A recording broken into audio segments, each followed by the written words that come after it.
Yeah. Okay. So good morning, everyone. Welcome to this 163rd edition of the Zak World of Façades conference series. My name is Ahmed. I'm part of the organizing team here at Zak.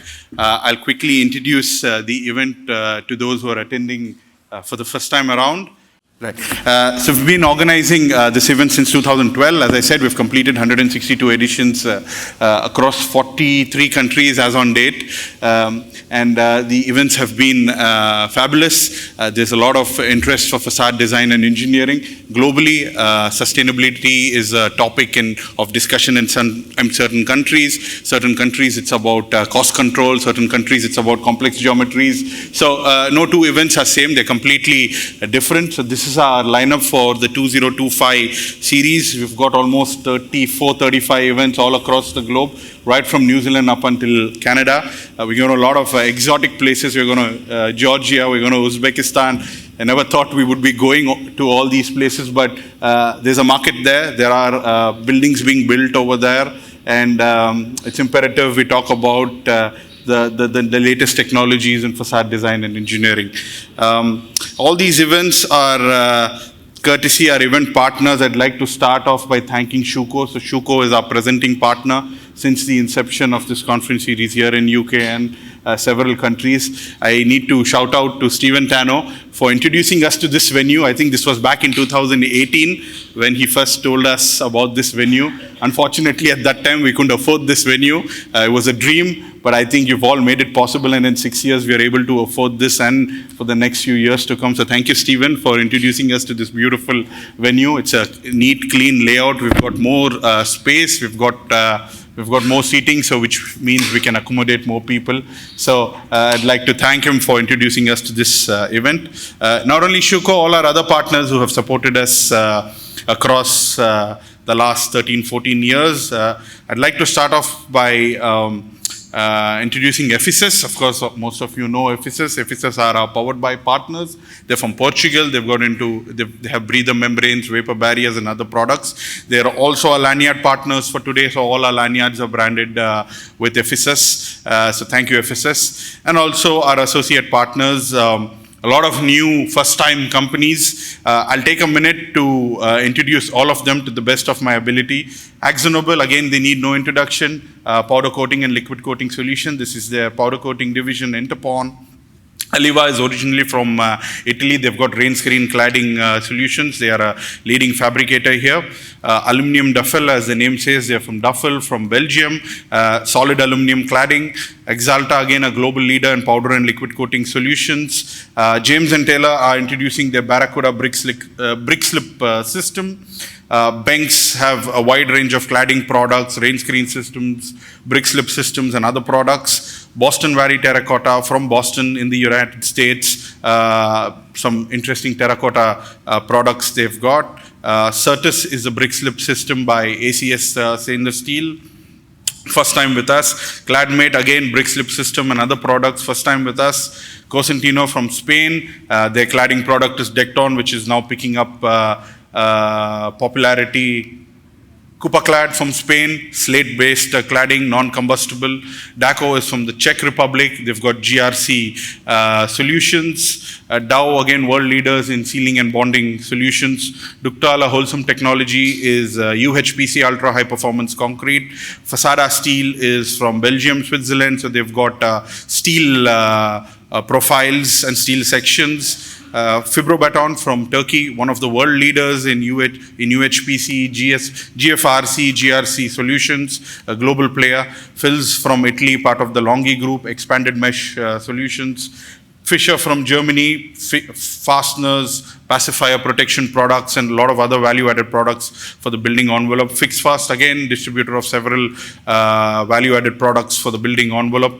Frexbrick from Spain, they've got innovative fixing system which can be used as a second skin on facades. FSI, part of the ETEX group, pacifier protection solutions. Ilbrook, pacifier protection solutions and sealing and bonding solutions. Class, again, breather membranes, vapor barriers and other value-added products. Curare is the mother company of the laminated glass interlayers, Throsifol and Sentry Glass. Latwit from Czech Republic, they've got some very innovative glass solutions for interiors and exterior solutions. NBK Terracotta, again world leaders in terracotta solutions, part of the Hunter Douglas group. Obex, again from the UK, leaders in vapor barriers and other value-added products for the building envelope. Partel, again same, vapor barriers and other value-added products for the building envelope. Procter, again same product, different company, vapor barriers and other value-added products for sealing and bonding the envelope. Proteus, rain screen cladding systems, they're launching a brick slip system. Q-railing, modular railing systems from Germany. Rotoblas from Italy, I think they are known in the mass timber industry. They have a lot of solutions for the building envelope and for timber buildings, and now exploring into the building envelope segment. Saflex and Venziva are the interlayer company from Eastman. Saint-Gobain Glass, again, needs no introduction, global leaders in coated glass solutions and leading the way in recycled glass recovery. Shackerley from the UK, they've got stone cladding systems and other rain screen cladding systems. Side-rise pacifier protection products. Sika, sealing and bonding solutions, one of the world leaders in the same. Schlodun is from Denmark. They bend aluminum profiles and any other metal profiles to any degree you want them to. Smartcons from Israel, they are into BIP, building integrated photovoltaic solutions. Telling Rain Screens here, distributor of a lot of rain screen products. Terracotta from Argiton and a couple of other products from mainland Europe. Turkish Glass is the association of the glass processors of Turkey. They spread the word of Turkish processors across the globe. UCS has actuators and window automation solutions for smoke control and natural ventilation. UL Solutions, again, into testing, into certification and other compliance related solutions. Vitro Architectural Glass, formerly known as PPG, world leaders in coated glass solutions. Our strategic glass partner is SEDAC. SEDAC have an interesting display outside of their new tempered plus glass, which they are showing. SEDAC is part of the Sealay group. Agenda partners, which is on your table and on your chairs, which is BB7. BB7 is an up-and-coming facade consultancy firm. They're known in the fire engineering consultancy domain and now are building up a facade engineering team. Our next event's in Stockholm, which is next week. We go to Casablanca, Morocco, and then our next two events in mainland, in the UK is Birmingham on the 8th of May, and then we come back here to this venue, 5th of November, same time next year at the Old Billings Gate. So these are our events in the UK for next year. One of the drawbacks of this event is we don't have solid walls, which means post-lunch, the 2 hours where the tracks happen is a silent conference. Take a photo of this. So you have track A here, track B here, and track C here. So how it works is you're going to have these headsets. Each has a color on it. So you will need to wear the headset to listen to the speakers. Track A is on the red channel, track B is on the green, and track C is on blue. We've got more seating than last year, which means I think you can freely switch between the tracks if they are not full. You can use the same headset, ensure to change the color. Red is track A, B is track B, sorry, green is track B, and blue is track C. So you can use the same headset. So when you come into the respective tracks, ensure to change the track color so that you can listen to the audio of that respective track. This is only those 2 hours after lunch where the hall splits into 3. To my right is track A, this is track B and track C. These curtains will come down during the lunch break and then they will open later. So at that point of time, please pick your headsets at the back and then you can log into those respective tracks and watch this event. So we've also recorded today's event, so all presentations which we've got permission to share with you, we'll give a YouTube link and you can rewind and look at all our presenters and the presentations, panel discussions for the whole day. As you all know, and those who are not aware, we have the Society of Facade Engineering's Gala Awards dinner later. So if you're attending that, we've got changing rooms right on top. If you go to the exhibit area, you'll see a photo booth with a green screen. Right next to that, we've got steps. You can go up. We've got 5 changing rooms there. So those who are going to stay back for the Gala Awards dinner can go on top and use those rooms to refresh. We also will be having a post-event networking, which we didn't have last year. So what's going to happen is we're going to seal off this side of the venue, and the other side where the exhibit area is, we're going to have the post-event reception. That's going to go on for an hour after we complete the event. And then by that time, I think there's a 5-10 minute overlap where we will have the delegates coming for the Gala Awards dinner. So their reception will happen on top. So those who have a pass for that Gala Awards dinner need to go out and re-enter inside with the pass for the evening awards. So this is something different which we have done this year. This venue allows us to split this into 2 halves. That's it from me. Please meet our sponsors. We've got 47 of them. All have new products and solutions. They are the reason why we are able to do these kind of events globally, afford these kind of standalone venues. And that's it from me. I'd like to call upon today's event host and convener, Stephen Tanno. He'll be taking you through until the end of the day. Thank you.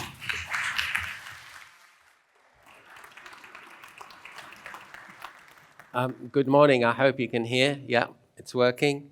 My name is Stephen Tanno. I'm from Schüco International. It's an absolute pleasure to welcome you to this event today. It's the 7th Zak World of Façades in London. If I could have my slides, please. It was October 2017 that we had the first event. And at that time, Ahmed and I were laying our souls bare a little bit because we didn't know whether this type of event would be welcome. We were sharing a vision to bring everybody together, to learn from each other, hopefully develop and hopefully improve, but also crucially to actually have fun, to share some gossip, build relationships, and encourage open collaboration. The first event in 2017 came just a few months after the Grenfell disaster. And we meet again today, just a few weeks after the Grenfell Tower inquiry published their report, their phase 2 report. I'm not sure how many of you have had a chance to read or glance through the report. It actually makes quite sobering reading. And I thought I'd share just a couple of snippets with you today. I'm really sorry, this is a very wordy slide. I'll let you read it for a minute. It's actually, this opening salvo is as hard-hitting, I think, as I've ever seen. It basically blames everybody and labels them incompetent, dishonest, or greedy. Which might be, in hindsight, fair. So many projects, we all know, are delivered by get-rich-quick developers, stand-back architects and consultants, incompetent contractors, and perhaps a greedy supply chain.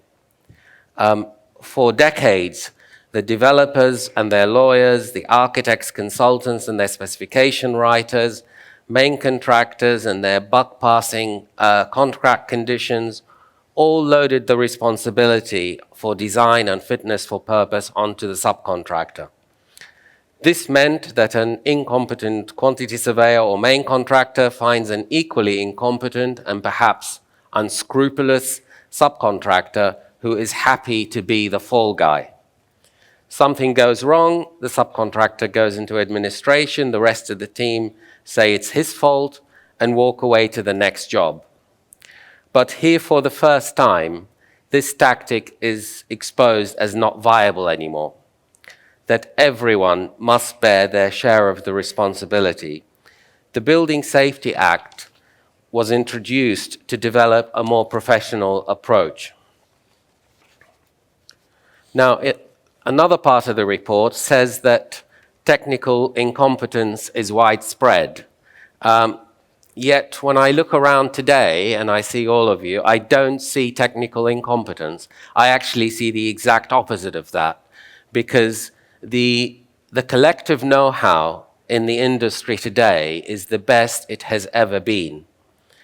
What can be incompetent, however, is the decision-making process within any given project. Now, I borrowed this slide from a presentation we had at Schüco London last night. I have to give credit here to my old firm, Bureau Happold. It shows clearly that quite sophisticated input is needed before you even think about bringing a contractor onto a project. That design teams have to be quite prescriptive and explicit about project requirements in order that a contractor has a fighting chance of delivering something fit for purpose. Technical competence is needed to understand the nuances of each of these sophisticated design processes and to appreciate what skills, what type of know-how is needed. It's necessary to know where to find this know-how and to bring it to bear on the project. Which leads to the question, who should be in charge of the process? I will let you think about that for yourself and decide for yourself. But the reason we have a lot of case studies of successful projects, and yesterday we had a great example of a case study in Iceland with a great client and a collective inclusive design process. The reason we share these stories is we want to learn from that. We want to learn how to succeed and to avoid the failures like Grenfell and the 6,000 plus other buildings that have been condemned and have to undergo repair. Now, I hope you'll indulge me for a minute on philosophy. I know I've talked in the past about creation and how vulnerable the eco-balance is, how interdependent the various species are on each other. We've been given a beautiful earth to live on, and we continue to spoil it.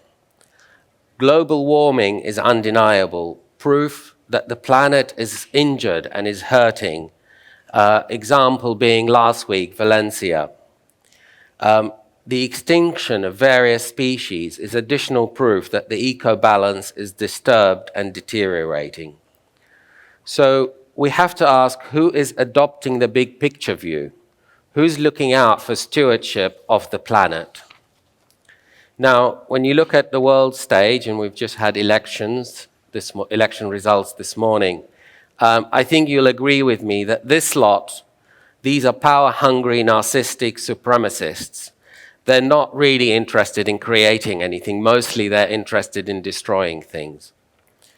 When we look at our own politicians here, this bunch of graduates from University Debating Society resemble 4 incompetent lapdogs. Not one shred of original thinking between them. So for leadership, we need to turn to real people, real human beings. And I've come across this lady, and I'm really inspired by her. It's the Honorable Mia Mottley. She's the Prime Minister of Barbados. And thank God that we have voices like her on the earth to speak common sense, to speak about inclusivity and equality. What I would say is let's make her Prime Minister of planet Earth and get rid of the rest of them. Her statement about war also rings true for most of us, but we appear to be quite helpless about stopping war. Of course, war is raging not only in Ukraine, but in several other places, including the very ugly situation that is unfolding in Garza and Lebanon. And I have to give credit to CNN. They have done some excellent work on reporting this. It's a human catastrophe that is really disturbing to witness. We can, I think, hardly comprehend that this is going on in 2024. And this graphic, again from CNN, gives you some idea of the scale of the destruction that is going on. It really makes a complete mockery of our efforts for sustainability, and we have to think that we're watching our carbon footprint, trying to save a little bit of carbon here and there, and this is going on.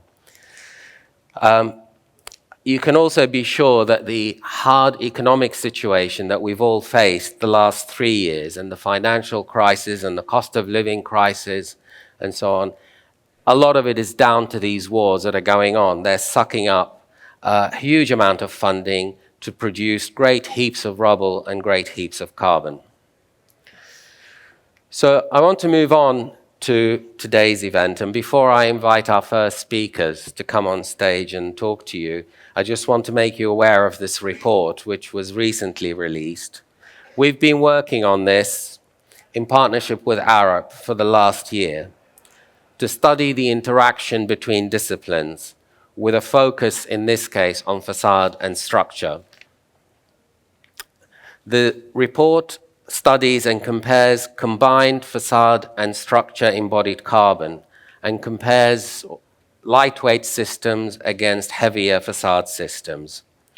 There are some really interesting findings, but as always, no silver bullets. I recommend that you read this report. It looks at the impact of low carbon materials that are becoming more prevalent. It's available, you can get it from us and from Arup, and I hope that we can have a download link that will be online soon as well. Sorry, this final slide about it, just showing some of the output that you can read about. So I want to start today, as I always do, by saying a big thank you to all the speakers, all the panelists, moderators, contributors. This event wouldn't be a success without their contribution. These people make this event what it is, so thank you to them. They take the time to prepare and to stand in front of us and present and share their knowledge. It's a real joy for me to be part of this process, and it's great to see it still going on after 7 years. So our first presentation today is a joint talk by Fred Pilbrow, and who's the senior partner at Pilbrow and Partners Architects, and Lloyd Lee, who is the managing partner at U Capital. I hope I said that correctly. They will talk to us about the role of culture in contemporary London regeneration. And I think you wanted 2 chairs on stage. Could we have 2 chairs on stage, please? Over to you, Fred. Thank you so much, and thank you, Ahmed, for inviting me back. I think last year I was talking about our work with M&S on Oxford Street with barely a mention of a facade, and we're going to stray even further from elevations on the conversation that I'm having with Lloyd this morning. And I wanted to thank Lloyd Lee, who runs U Capital, for joining me on a totally unscripted, and that's to say potentially disastrous 25 minutes, to discuss the role of culture in London development. And I woke this morning thinking about overweight right-wing extremist politicians, and I was reminded of Hermann Göring, who said, "When I hear the word culture, I reach for my gun." Well, developers in the main don't have such antipathy towards culture, but few have embraced cultural content and programming as enthusiastically as Lloyd has done. Now, are we going to sit or are we going to prowl? Maybe we should sit. Let's sit. We'll sit. Perfect. I should explain that Lloyd and I have been working together for the last year, looking at making a new home for the London Symphony Orchestra on the former Museum of London site, and I hope our conversation might turn in that direction. But I wanted to start by perhaps setting the scene and asking Lloyd to explain about his pretty unique approach to culture. I'm thinking about Olympia, for which he's probably best known, and I'm struck by 2 pretty extraordinary aspects to that program. The first is pace. So I think, and Lloyd will correct me, he acquired the site from Capco 2017, 2018. That's right. And he is next year going to have it all finished.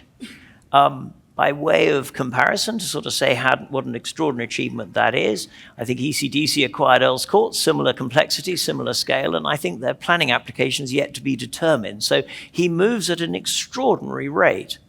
But I guess the other thing that Olympia is unusual for is the cultural content. I guess you've got, 2 performance venues, 2 performing arts schools.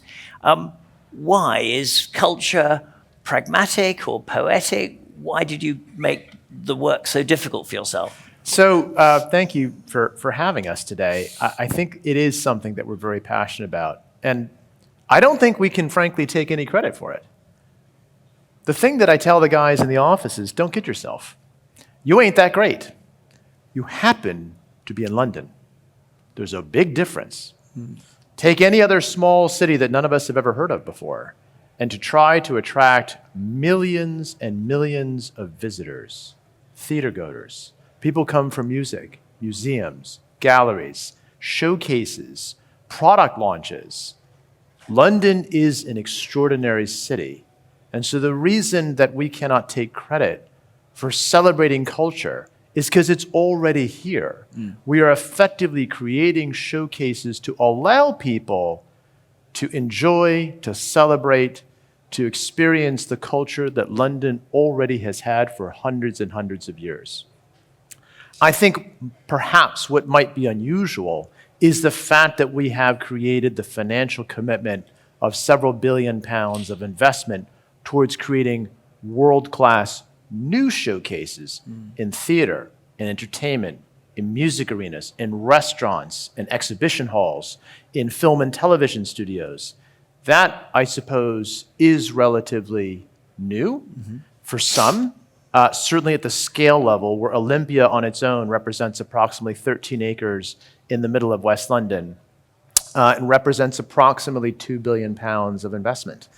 And across several thousand professionals who've been dedicated over the last 6 or 7 years to make sure we open on time summer to autumn of next year. I think the key, and Fred, you equally have been a big champion of science, innovation, technology, and culture in London and across the country and across the world.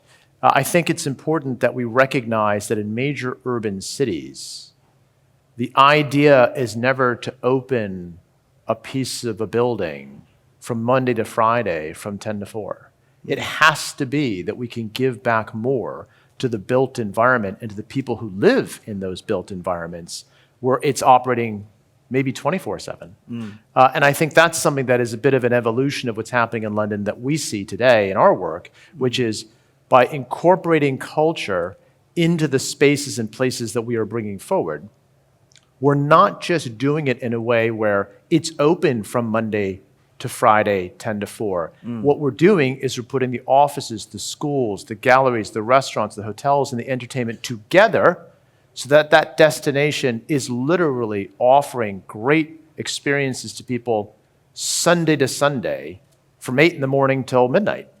And that we do think is, again, an evolution of how we think about major urban centers and why people come to them, either to live, to raise a family, to get a job, or for tourism, travel, or education. And I think that the work that we're doing is simply incorporating what London already has to be proud of into new ways for people to experience. That feels resonant with the sort of conversations we've been starting with the city about the Museum of London site, Lloyd, in a way, because Chris Hayward, for example, talks about destination city, and isn't he talking at a macro scale about how you attract people to come and work in the City of London? It's got to be more 24/7, is that fair? I think that the city has had a very thoughtful, strategic evolution in how the city has grown. And I think that going all the way back to its beginnings, it was always the center of commerce and governance and control. And it served a very, very important function in that role.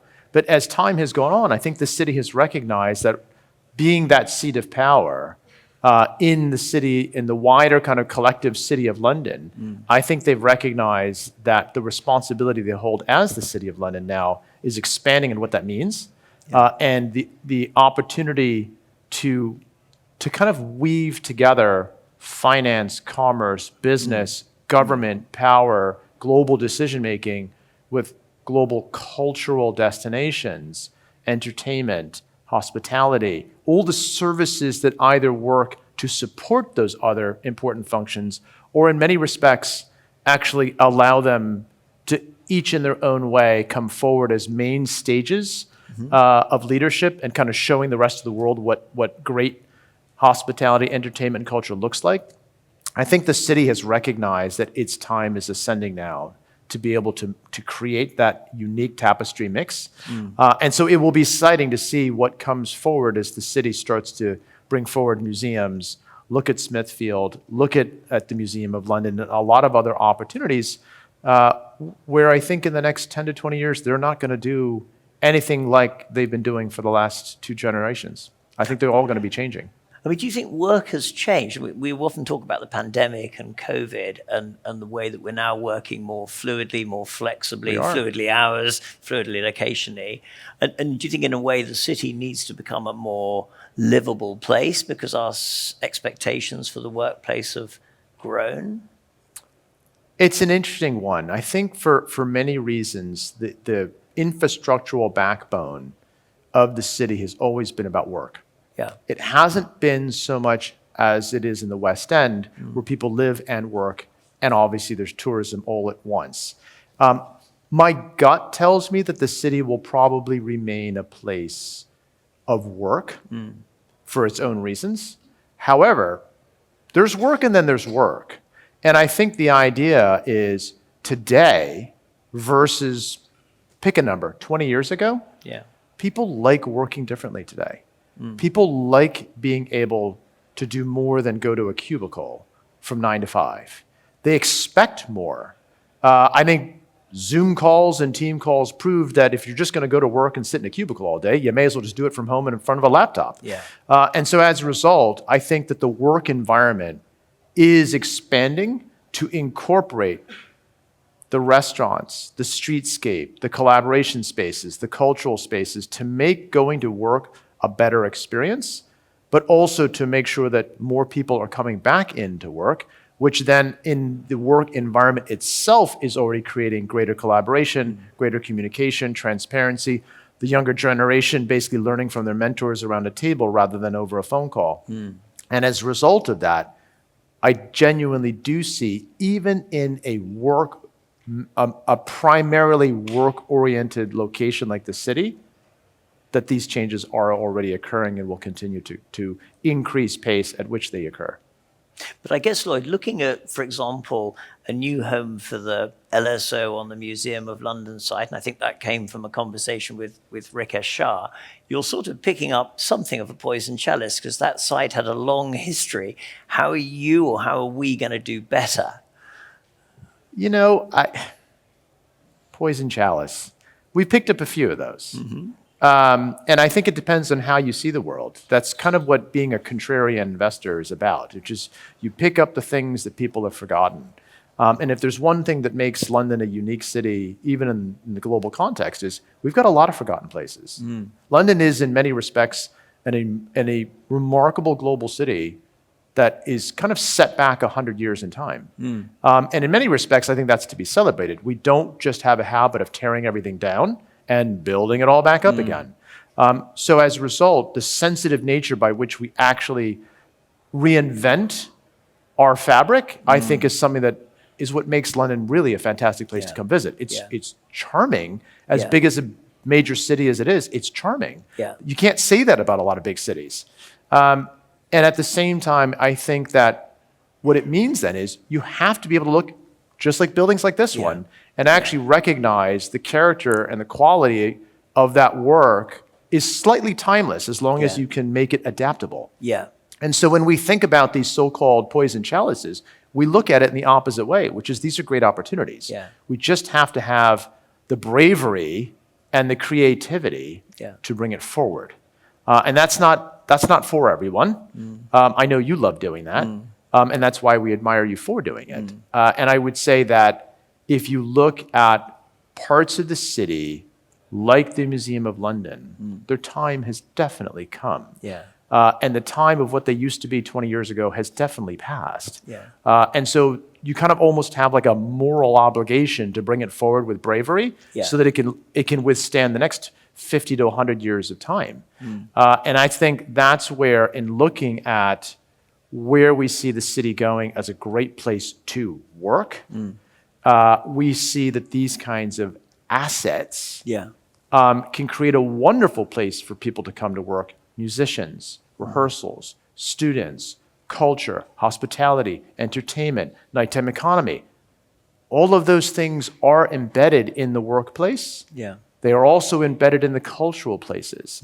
And so to be able to combine them, we think, is very powerful. And only great cities like London can really do that.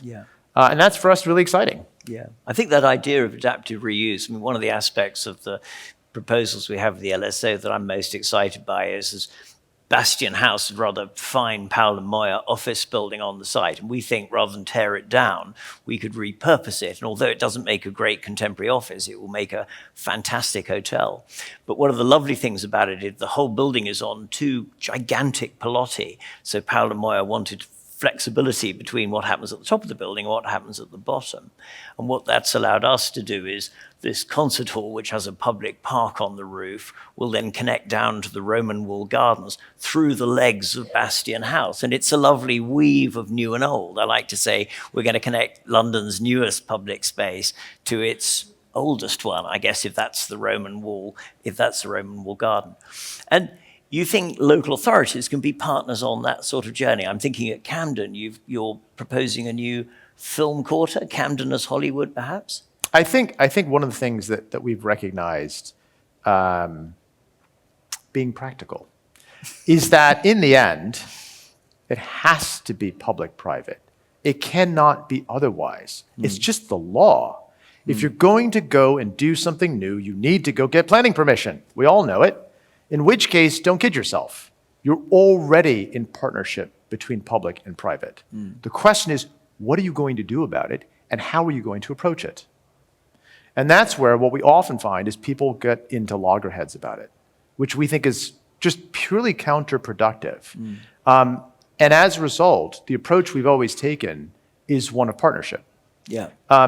Partnerships don't always work. We kind of all know that. But generally speaking, we recognize that when you are obligated to be in a public-private partnership, then you have to make it work. That's just it. It's just kind of the laws of science. If you don't go forward, you're either standing still or frankly going backward while the rest of the world moves ahead of you.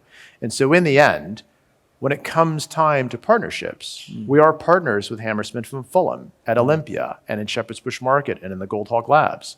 We are partners with Camden in bringing forward some of the largest film and television studios in the country. We are partners across everything we do, public and private. But we also recognize that public needs to trust private. That's important. And as a result, when we talk about culture, the reason that our partners in sciences are Imperial College London, or in the arts, Cirque du Soleil, Sir Howard Panter of Trafalgar, Anschutz Entertainment Group, the folks who own the O2, is because it gives confidence to the public sector that when we say we are committed to delivering a school in the arts with the Brit, or film and television schools with the London Screen Academy and the NFTS, the National Film and Television School, we are doing it because they are our partners. And what it does in building that trust is it then allows the government, the decision makers, to say, well, we want this. We want these schools. We want the affordable housing. We want the life sciences incubators. Go deliver it. Right. And we would love to find that as the city thinks about its cultural strategies and how it makes the city the new 21st, 22nd century way of working in major urban centers, that they embrace a similar sense of partnership with the private sector who takes the brunt of the commercial risk to deliver these visions. But they have to be shared visions.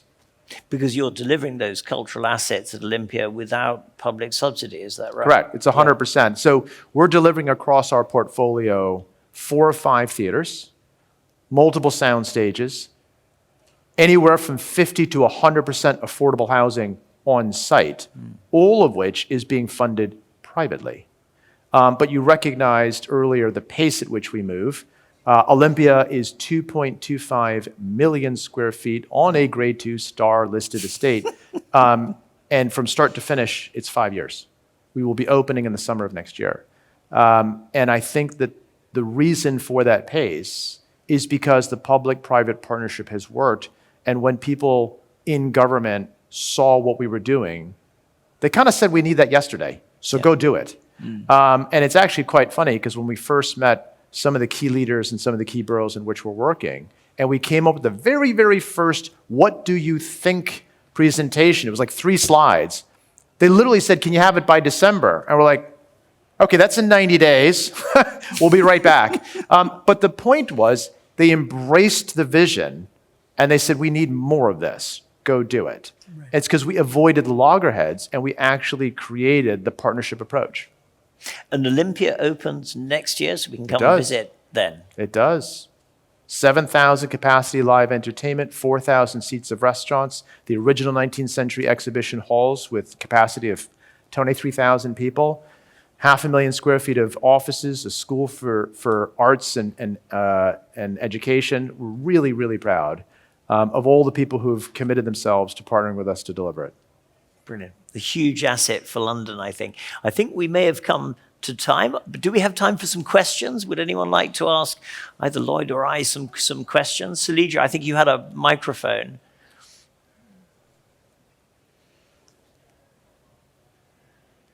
If not, I'm going to ask you a question about Shepherd's Bush Market, because Lloyd enjoys complexity and difficulty, and you're delivering a major life science hub in the middle of a live street market. We are. We are. So we acquired a slightly cloudy chalice, shall we call it, 4 acres, litigation, 10 years, underinvestment, 106-year-old market along the rails in Shepherd's Bush. It was at the southern end of what is today the White City Innovation District, which, as some of you know, is BBC Television Center, and it's obviously the life sciences campus of Imperial. And we acquire it from the banks. During COVID, the market was closed because, of course, it was COVID. So there were a lot of problems. The main one was the fact that the vision was almost antithetical to what the whole market had been about for 106 years, which was original market traders serving the local community. And the original plans, which had not gone well for 10 years, were to basically do luxury housing and to effectively gentrify the market. It never came forward. 10 years of a lot of fighting and bad blood. And we took over. And we had to rebuild back trust with local government around this site, with the market traders, 90 market traders, families, uncles, aunts, cousins, 4th generation in some cases, who literally had 10 years of no trust and a lot of fighting. And so we basically went family at a time, meeting all the families of the market traders, building back a new business to support their businesses, subsidized during COVID, rebuild a new storyline to effectively reinvent what the market could be with the market traders going forward. And then we effectively took all the density of the original luxury housing and we shredded it and we started again. But this time what we said was, what does the community need? What does the wider London community need? And we recognized is that we're on the effective campus of Imperial. Yeah. And so we knocked on their door and we asked them, what do you need? And they came back to us and they said, we need incubator spaces in London to support innovation and small to medium-sized businesses that need spaces close to us for the new inventions, the new discoveries. That is how science evolves into medicine. And as a result, we have partnered with Imperial to effectively bring forward the largest life sciences incubators in the country on the site in lieu of the original luxury housing. And so we got consent for that late last year. We've signed all the Section 106 agreements and everything's been done and dusted about 4 to 6 weeks ago. And now we're moving through stage 4 design to kind of bring it all forward. But we're really excited about it. I mean, it's kind of radical to bring a life science research hub into a live street market. But I guess it's also a kind of radical view for how those labs themselves want to operate. And you're essentially pursuing an urban vision here. It is. I mean, if you think about the average age of a PhD, 1.5 kids and half a dog, I mean, the fact is they don't want to come to work in a cubicle any more than the rest of us. And as a result, we thought, why not create kind of an inviting street market experience, great new lab spaces, open light, roof terraces in the middle of West London, walking distance to the main campus, go out for lunch into the market, go for a wander. That's the kind of place that we see people wanting to come and actually live in and work in. And so the only vestige of the original vision we kept was the affordable housing, which was 20 affordable homes.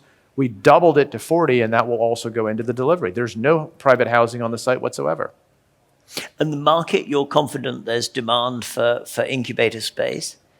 There is, actually. If you look at what's happened across most of the incubator spaces that are properly designed in London, they're all full. I think Imperial found in their own spaces, they were full a year or two ahead of program. They've got 200 small to medium-sized businesses looking for spaces, and they can't find a proper home. So in certain segments of life sciences, there is absolutely pent-up demand. I mean, we share a connection to John Anderson at We Imperial, who said to me the other day, oh, it's going to be good if there's a Trump presidency, all the American liberals are going to flee to the UK, and that's going to be a huge shot in the arm to Imperial. So we wait to see.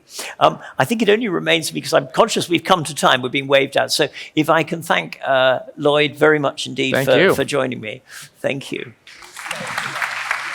I have some questions. I think we have 2 minutes for a question. I have a couple of questions for you, if I may. Please. First of all, for an unscripted chat, thank you. Fantastic. It's really positive for me, and I hope for everybody else who's listened, that you have this pipeline of projects, that you have new vision to deliver a new way of, what you described about giving people a reason to go to work. That's fantastic. I just have a couple of questions about how all this kind of the last 3-4 years you've seen construction costs rise massively, materials prices, labor costs. How is that affecting your, if you like, confidence to push ahead with projects? It's tough. I'm not going to kid you. Everyone in this room is living with high inflation. Uncertain political, geopolitical environments. Supply chains are a bit wobbly. It is difficult. I think that, again, for most of us, not all of us, who sit in this room today, where somewhere between some to all of your business might be taking place in major urban centers, like London, there is a level of demand for great spaces that allows us to hold the line, but there's no mistaking it. We have to be so rigorous in our designs, in how we actually deliver, because costs have increased substantially. And it has taken us back to the drawing board on more than a few occasions, including the facades. Facade treatments are very, very substantial as a proportion of build costs for anything. 10, 20, 30% or more. And as a result, those are the elements where, in partnering with the industry to come up with innovative solutions, it has changed the way we think about our business from how we design. You were talking about partnering, Lloyd, and I guess that's another really important partnership with construction and trade specialists. And I guess it goes back to your earlier remarks about Grenfell. One of the things we've learned is continuity and engagement, have we not? Yep. And one final question for you, Fred. The Museum of London project, I like the wording you use, that the building is more or less reached its use by date. It needs to be renewed, it needs to be replaced. Where are you with that project? Is it reaching, have you reached planning, or are you submitting for planning? What's the stage with that project?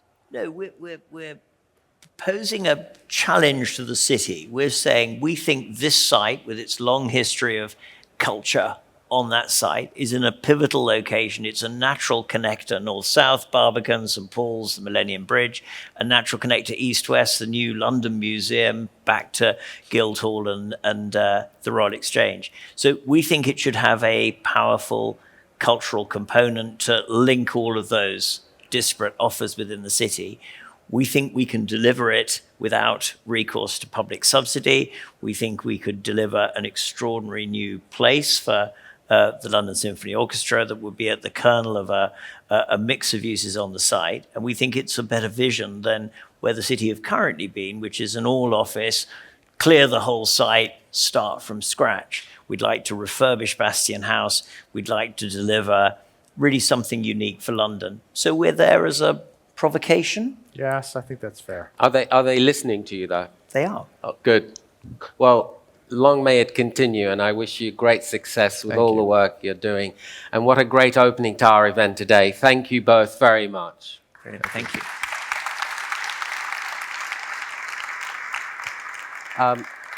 We're going to move straight on to our next speaker, an architect talking to us about manufacturing.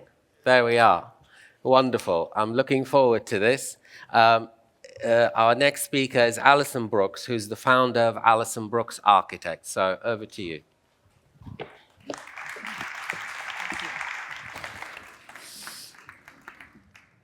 Thank you, Stephen, and good morning, everyone. And thank you also to Fred and Lloyd for a fantastic conversation.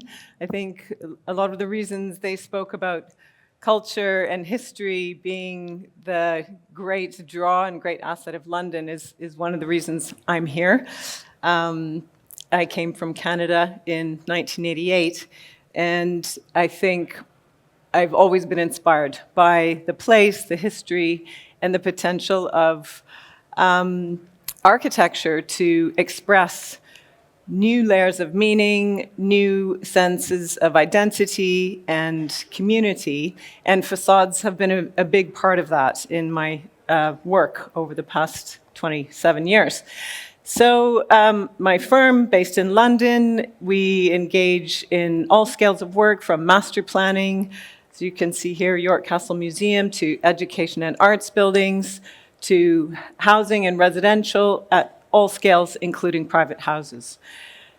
And I've really founded my approach, as I mentioned earlier, on this idea of bringing together, creating a kind of conversation between memory, the history of place, context, whether it's physical or cultural, our ideals as a practice to bring beauty, authenticity, identity to places and communities, and finding ways to bring nature into that equation. And the outcome, we hope, is creating a sense of identity, community, and belonging.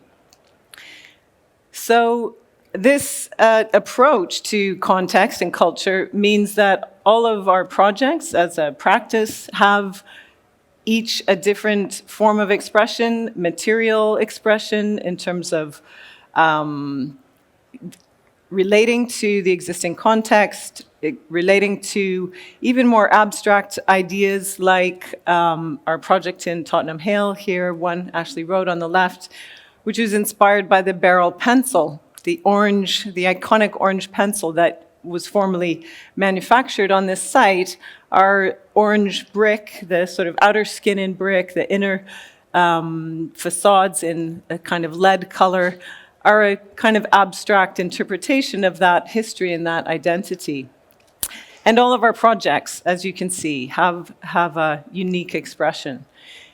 And my sort of interest in facades and their potential to really be transformative in terms of identity perhaps started with the Folkestone Quarter House that you can see here on Tontine Street, finished in 2009, a 200-seat theater and creative culture center.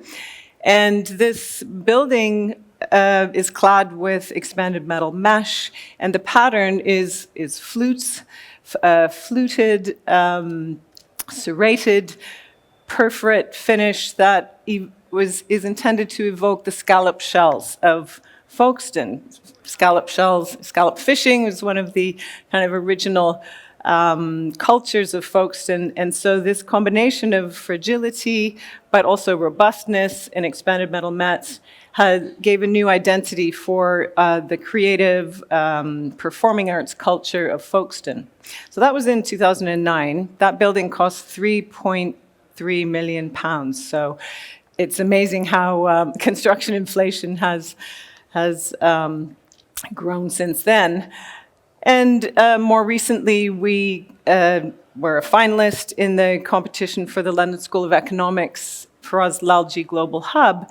And here we tried to bring together ideas from indigenous and vernacular architecture of Africa, because it's the Institute for Africa is going to be housed there, merging them with certain motifs and identities of the local Lincoln's Inn Fields historic architecture to create a new facade language, and that facade is also instrumental in a ventilation strategy.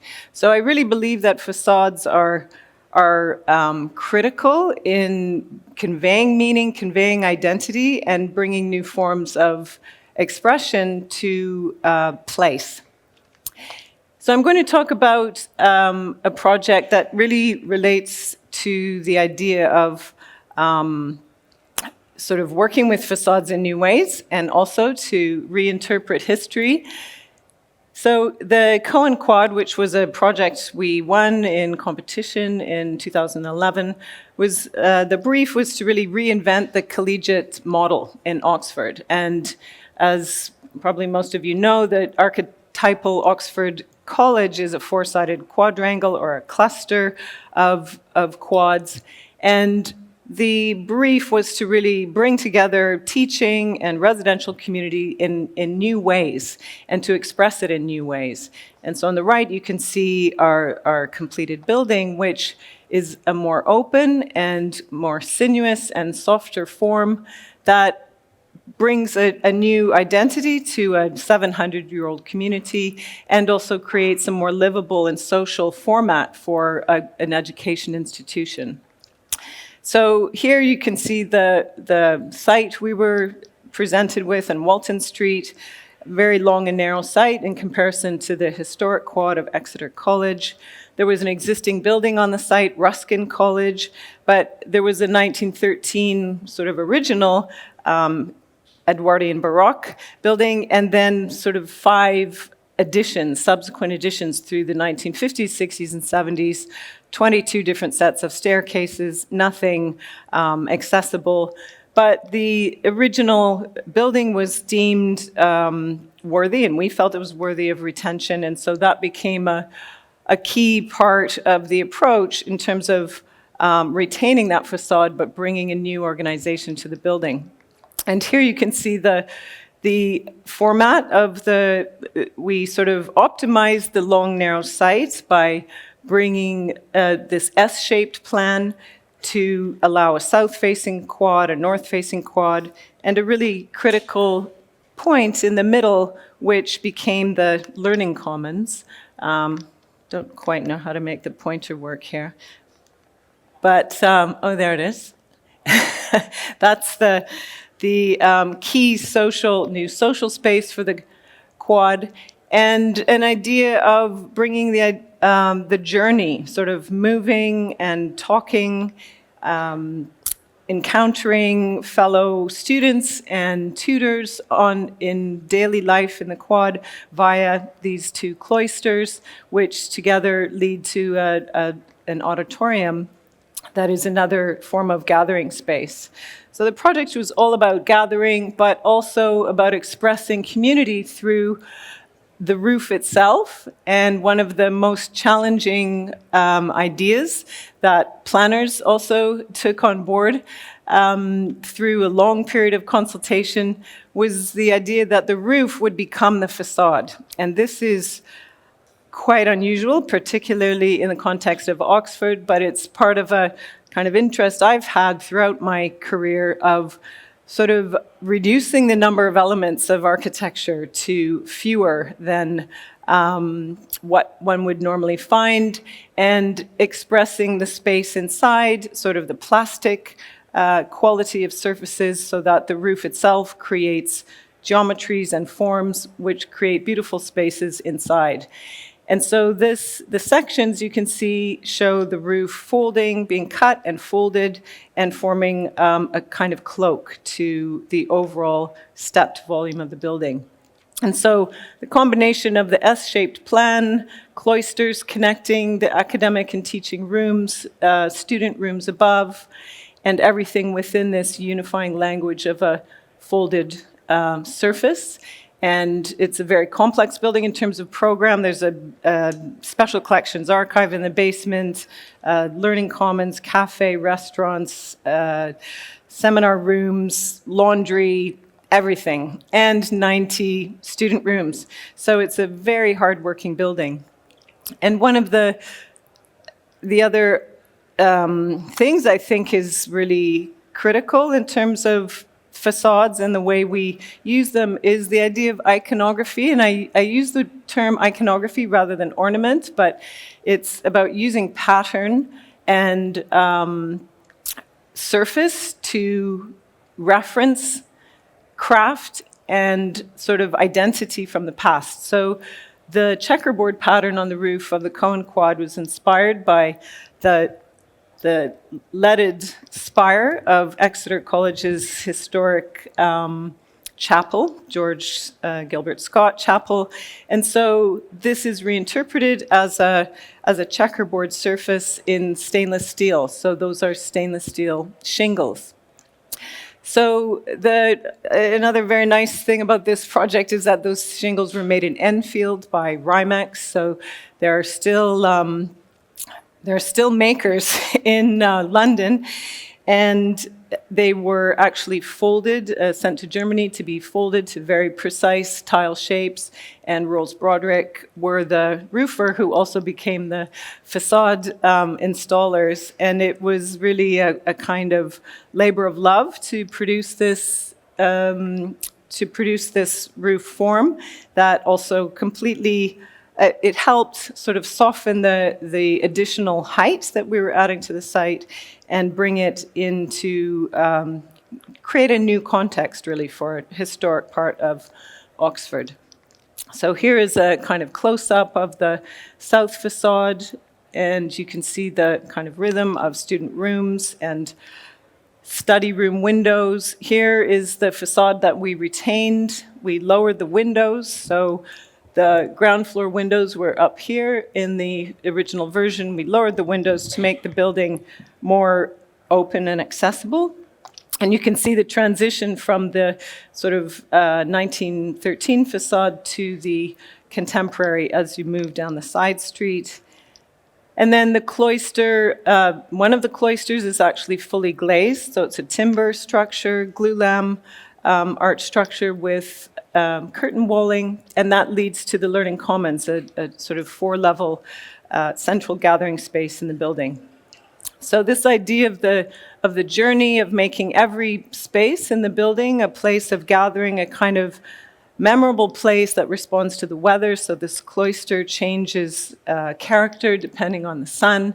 You can see into the teaching spaces between the arches, the central space of the Learning Commons, very transparent. So actually neighboring buildings are part of the kind of interior language of this space. So students feel connected to the wider Oxford context. And this is Oxford's first dedicated social learning space, and it really has transformed the way the members of the college and students and academics meet and mingle, and it's super multi-purpose. This is the kind of destination at the end of the journey, which is the auditorium. And this, again, is a facade becoming a roof, becoming a clear story. And this roof form is really intended to, and works to pull light from the south into the auditorium, so it becomes a very multi-purpose room that's visible from other places in the college. So it acts as a kind of destination. And then up under the roof, there are fellow studies and teaching and research offices. So in a way, it's like a big house. And one of my ambitions is to create institutional spaces where everyone feels at home. And this idea of feeling at home and a sense of belonging also impacts our work in residential mixed use. The next project, Cadence, is going to be more about this idea of bringing manufacturing and architecture together. I think we all know that construction waste is one of the biggest producers of carbon, and also I think 64% of all landfill in the UK is construction waste. And it is kind of crazy that after all these years, we work with building sites like this that are more or less outdoor factories. There are hundreds of people making things in the open air to build buildings rather than building those components in controlled environments. And so the waste that's produced by most construction sites, I think, is one of the biggest challenges of our profession. And it's something that we were able to address with our project in King's Cross. The fantastic development, recently shortlisted for the Sterling, Argent, working with Allies and Morrison as master planners, and our site at the top of the master plan. Again, a competition we won to kind of fill this important gap at the top of Lewis Cubitt Park. And I've always loved St. Pancras Station. I think it's one of the most miraculous buildings in the UK, incredible craftsmanship.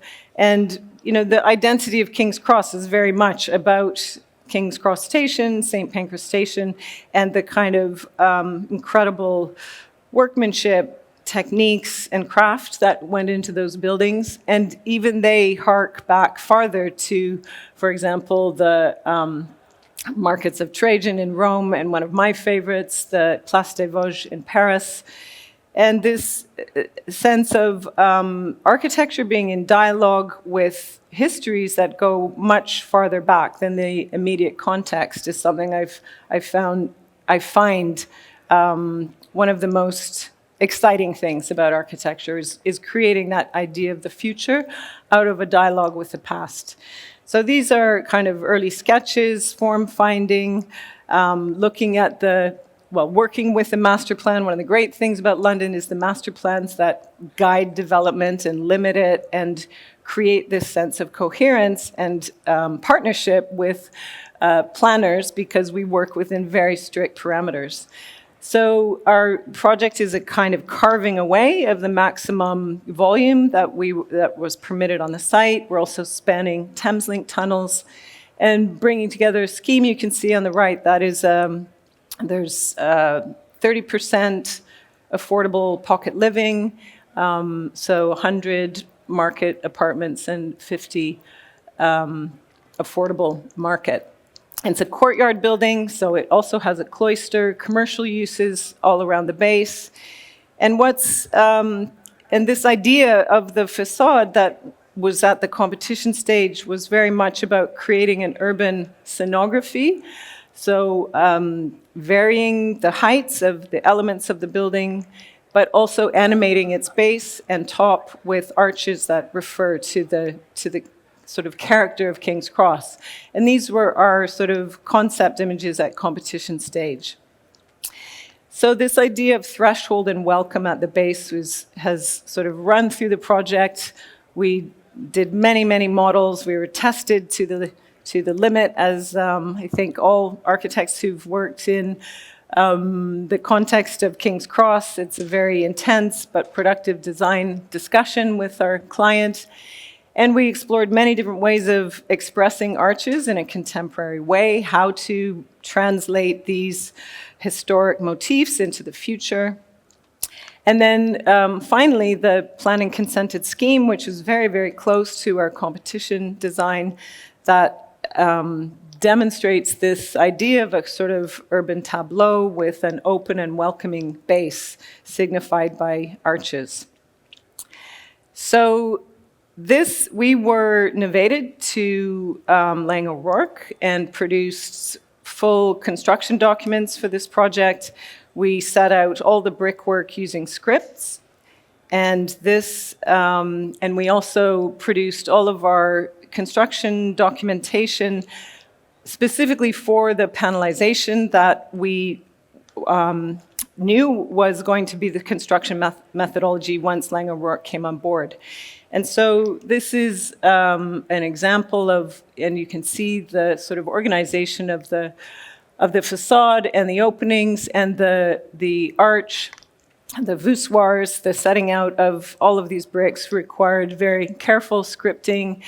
And then we worked with our facade consultants, initially FMDC and then Bride and Wood, to put those into the format that were fed directly to Lang O'Rourke, to their Explore factory up in Sheffield, to create the molds for the precast. And you can see here the basic buildup of bricks, which are cut in half. So we used half the number of bricks you would normally use for a building of this type, which were bonded to precast elements. And the lintels, precast windowsills were all part of a very carefully worked out sort of structural system, because each facade has to act as a kind of beam when it's being lifted into place. And here you can see the CNC cut forms, the bricks being laid precisely into their location on the ground, so very safe, controlled working environment, compact as well. And then the facades were tilted up and pointed in the yard. The arches also being formed. And then you can see the site was incredibly tight. There's virtually nowhere to store anything. There was an adjacent building site next door using the part to the right. And you can see the facade going up as the frame was going up. And it was everything precast: columns, beams, floor planks, core walls, facades, and bathroom pods. So something like 80% of the building is prefabricated. And again, the elements going up sequentially, and a very high standard of workmanship with the brick. And this is the nearly completed scheme. So the ground floor units are still to be let, but it was fully sold and occupied, fully sold before it was built, and fully occupied about a year ago. And we think that this project demonstrates the capacity of the construction industry to really transform, to really reduce site waste, speed the construction program, and achieve pretty incredible quality. In a way, it's like a contemporary version of Roman architecture, where they use brick and then as the permanent formwork, and then filled it with concrete. This is also brick as a kind of permanent formwork, and providing a really robust facade, also in terms of thermal performance, acoustics, and longevity. So I'll just whiz through the next two schemes because they show a kind of work in progress. We're also just starting stage 4 for these 2 towers in Stratford Cross. And this is a site at the tip of IQL near East Bank. You can also see on the right. And very unusual site, triangular with a road going through the middle. Very difficult to arrive at a geometry that didn't disadvantage any unit or home. So our scheme became 2 hexagonal towers that together form a gateway to IQL and a gateway to the park. And one of the principal ideas was to break down the massing with ledges that allow, in a way, the Olympic Park to sort of step up onto the building, to occupy these park ledges, reduce downdrafts, and create a more human scale. And together, the affordable component is in the small tower, and the market sale or rent in the taller one. And this project was inspired by really the porcelain works that used to be occupy the early industrial stages of the Lee Valley. And so these are pieces of porcelain from Bow Porcelain, and the blue, very distinctive blue and white.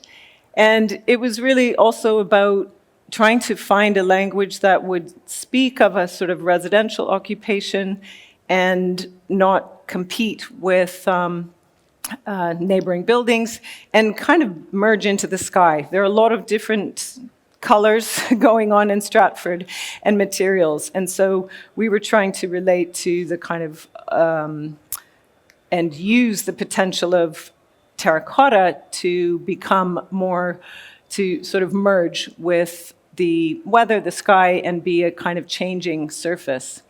So as I mentioned, stepped massing, social spaces, orientation that responds to sunlight and daylight. These are the terracotta facade samples that we're looking at, and it looks like we're moving away from a mix of aluminium and terracotta to 100% terracotta, potentially bonded to high-performance fiber-reinforced concrete, to reduce the number of trades, and also lighten a lighter version of a precast facade. And these are drawings showing the way we're using the terracotta, also to reduce the amount of glazing. We're having to create a very high performance, low solar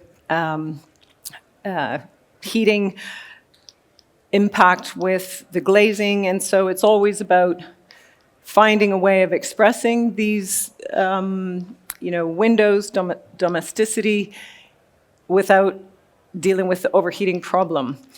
Cornices are something that we've become quite expert at. We now know why there are no more cornices on buildings. They're quite difficult to manage the installation and maintenance, but we think cornices are one of the great sort of devices that help make buildings respond to the scale of the street. They kind of terminate the tops of buildings and create a sense of craft and detail on even very tall buildings can be very effective. And of course, it's all about the ground floor, the activation, the human scale, and in this case, the park landscape of the Olympic Park coming into the immediate context of the building. And the final few slides is just to say we're taking this approach of terracotta, character, and detail to an even bigger scale in Toronto. This is Quayside, a master plan competition we won a couple of years ago. And our building we've called the Western Curve. And you can see it's a building that combines a kind of crescent form. It's a 70-story tower, and our ambition with this project is to make the facade of the tower work with nature, to provide trellises and planters on every balcony so that climbers, pollinators, and bird and insect-friendly planting can take place throughout the full height of the building.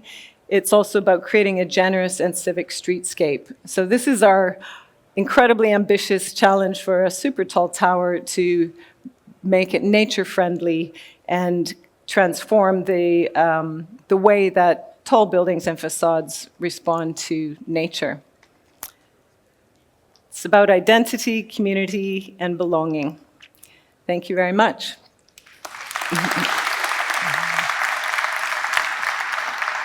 Thank you so much, Alison. I just want to say a quick thank you to Alison. I think you showed us some examples. I mean, that Oxford quadrangle, the shapes and the lines are exquisite. Fabulous building.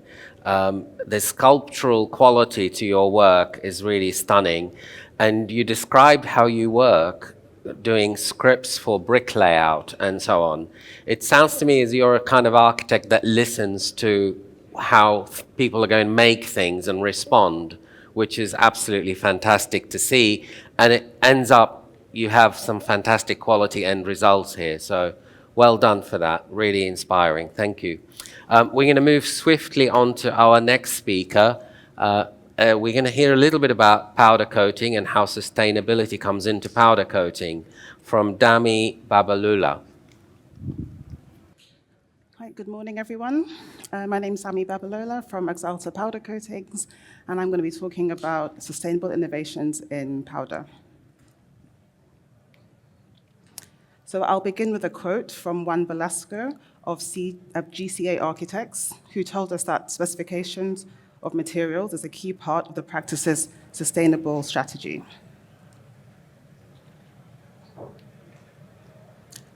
So let me introduce Axalta. So we have over 150 years of experience, and we specialize in performance coatings for industrial and automotive applications, including light and commercial vehicles. But the construction industry, we offer a wide range of powder products, an optimal mix of performance, efficiency, durability, and appearance, customized solutions and color expertise through our technical services, and expert support for architects and construction professionals.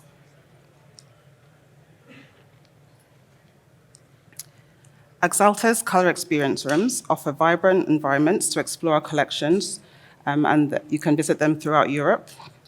So in London, we're based at the Building Centre on Store Street. We also have our web app called Color It, which allows you to virtually apply Axalta finishes to buildings and furniture, and to order samples free of charge from our entire range. Our website offers essential color design tools for selecting coatings in the right quantity, color, and texture. Key resources include the Color It web app, BIM object downloads, case studies, our Vibes Trend magazine, and CPD trainings. So let's look at the primary functions of powder coatings. There's durability, which provides excellent color and finish. Protection, formulated to guard against corrosion, UV light, chemicals, and salt water. Texture, which offers options for smooth or textured finishes, enhancing aesthetics. Longevity, maintaining color and finish throughout its life cycle, reducing maintenance costs and extending the substrate life. And sustainability, which focuses on minimizing harm to people and the planet by reducing hazardous materials and ensuring ethical sourcing. So sustainability is core to our business and essential for our growth. It drives us to enhance our environmental and social performance and the benefit of our products. Our products help meet key air quality targets. So our powder coatings have virtually no volatile organic compounds and no hazardous air pollutants. We also have the EcoVadis Silver Medal recognition for our sustainable practices. These efforts support both our goals and the goals of our customers.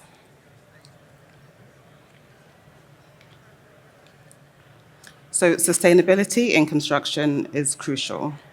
The industry accounts for 39% of global greenhouse gas emissions. This breaks down as follows: 28% from operational emissions, such as energy for heating, cooling, and powering buildings, and 11% from materials and construction. With the global construction market expected to grow by 42% by 2030, the industry must focus on reducing emissions. Current projections suggest that operational carbon will rise to 51%, while embodied carbon will increase to 49%. This shift highlights the growing importance of the carbon footprint from building materials, as these impacts are permanent once a building is complete. So using a window with an aluminum frame as an example, powder coating contributes significantly to CO2 emissions. While the exact emissions may vary by manufacturer, powder coatings consistently ranks high on the list. So let's talk about our new innovation. Axalta BioCore is our most sustainable solution for powder coating metal substrates. So I'll tell you more about it. So one key sustainability innovation is in the bio-based powder coatings. Manufacturers are now using bioresin from renewable non-food organic wastes like nutshells, straw, and forestry byproducts. While fully bio-based coatings currently lack the quality of those made with fossil resin, research shows that by incorporating up to 42% of bioresin, it can maintain high quality and durability. Axalta's powder coatings with 42% bioresin can cut carbon emissions by up to 25% compared to standard powder coatings. The next step for manufacturers is to further increase the bioresin percentage to reduce carbon emissions even more.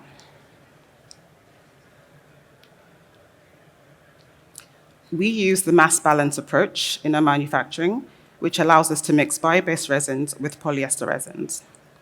For BioCore, we've significantly replaced polyester with bio-based resins made from non-food organic waste, reducing carbon emissions while maintaining the same performance, finish, and certification as non-bio-based options. You're able to specify this in every color and finish from our range. This approach tracks ingredients throughout the manufacturing process and is certified by an independent third party called ISCC. So as a result, we are proud to offer the world's first ISCC Plus certified bio-based powder coating technology. So what is ISCC Plus? It's a global sustainability certification system aimed at reducing greenhouse gas emissions and promoting sustainable production throughout traceable supply chains. It covers various sustainable feedstocks, including agricultural and forestry biomass, biogenic wastes and residues, circular materials, and renewables. And here are the key benefits for architects and designers. Immediate CO2 reduction in Scope 3 emissions with Biocore, ISCC certification, ensuring process transparency. Biocore powder coatings can help to earn lead points. And combining Biocore with sustainable building elements like aluminium or glass will contribute to a greener specification.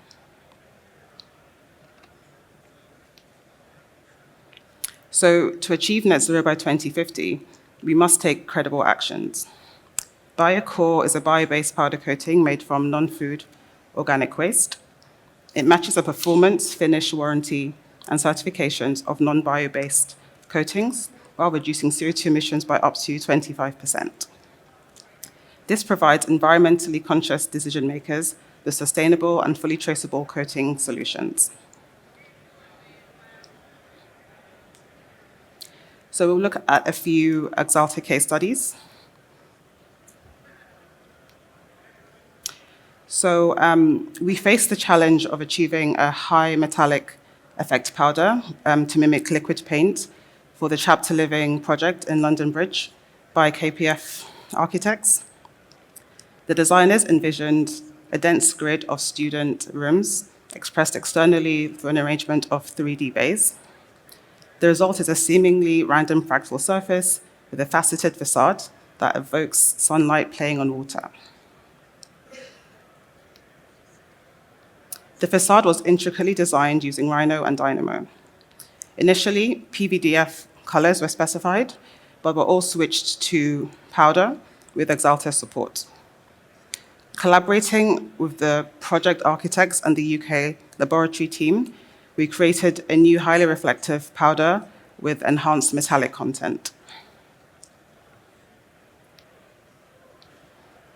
The building design aims for a BREEAM Excellent rating.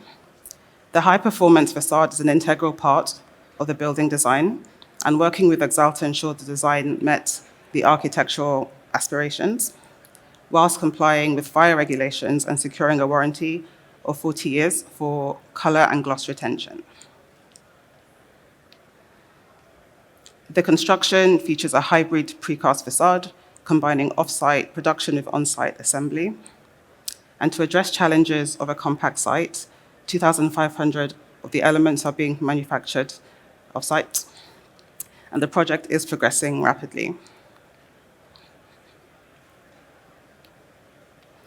So a few more projects quickly to finish. So a fine textured powder coating was combining several different RAL shades, was used to create a Corten effect for the cladding at Royal Arsenal Riverside in Woolwich, London. So creating this kind of Corten effect requires a specific application process. And while these finishes that imitate rust and oxidized metals are currently made to order specially, we hope to see more of them offered as standard in our range in the future. Another project, so this is a student accommodation project and office development where the architect specified anodic champagne for elements of the facade. And this is a residential development where they specified 2 green rails, semi-gloss, for the aluminium elements. And then for this mixed-use development, 3 metallic powder coatings are specified for the facade, so quartz 1, medium bronze, and super anodic gold from our collections. And that brings me to the end, so thank you for your time. Thank you, Dami. And great to see bio-resin coming into powder coating. That's That's a new innovation I was not aware of. We're going to wrap up our morning session with a fast presentation from Joan Tarrús about glass. Joan, are you there? Sorry, should I say Jean or Joan? Joanne. Thank you. Okay. Thank you for the introduction. Today, we would like to share with you some insights on what we mean by a small step for architecture, but what might be a big leap for glass. So we are talking about heat-treated glass without visible anisotropies. Glass facades are praised for the elegance, homogeneity, visual impact, but let's imagine undisturbed uniformity in our new facade. For decades, we've not been able to offer our clients with a solution regarding stress marks in glass. So let's call it by its name, anisotropies in glass. But flow glass is fully isotropic. So we have the same physical properties throughout the different axes. So it's when we temper glass that the glass becomes anisotropic. Standards, all of them, basically say that stress marks, anisotropies, are not a defect. So we are all fully covered. Technically, it's not a defect. So we found the origin of stress marks, anisotropies, in the tempering process. When we are cooling down the glass, blowing on both surfaces of glass to yield an internal stress state to strengthen the glass. So we can detect anisotropies in either heat-strengthened glass or toughened glass. So during the quenching process is when we are altering stress fields over the surface, whole surface of glass. Glass becomes inhomogeneous. So the refractive index of light is not the same any longer in the different directions. So depending on lighting conditions and how our facade is facing, we can see more or less anisotropies. But mainly, it's when we have highly polarized light in the sky.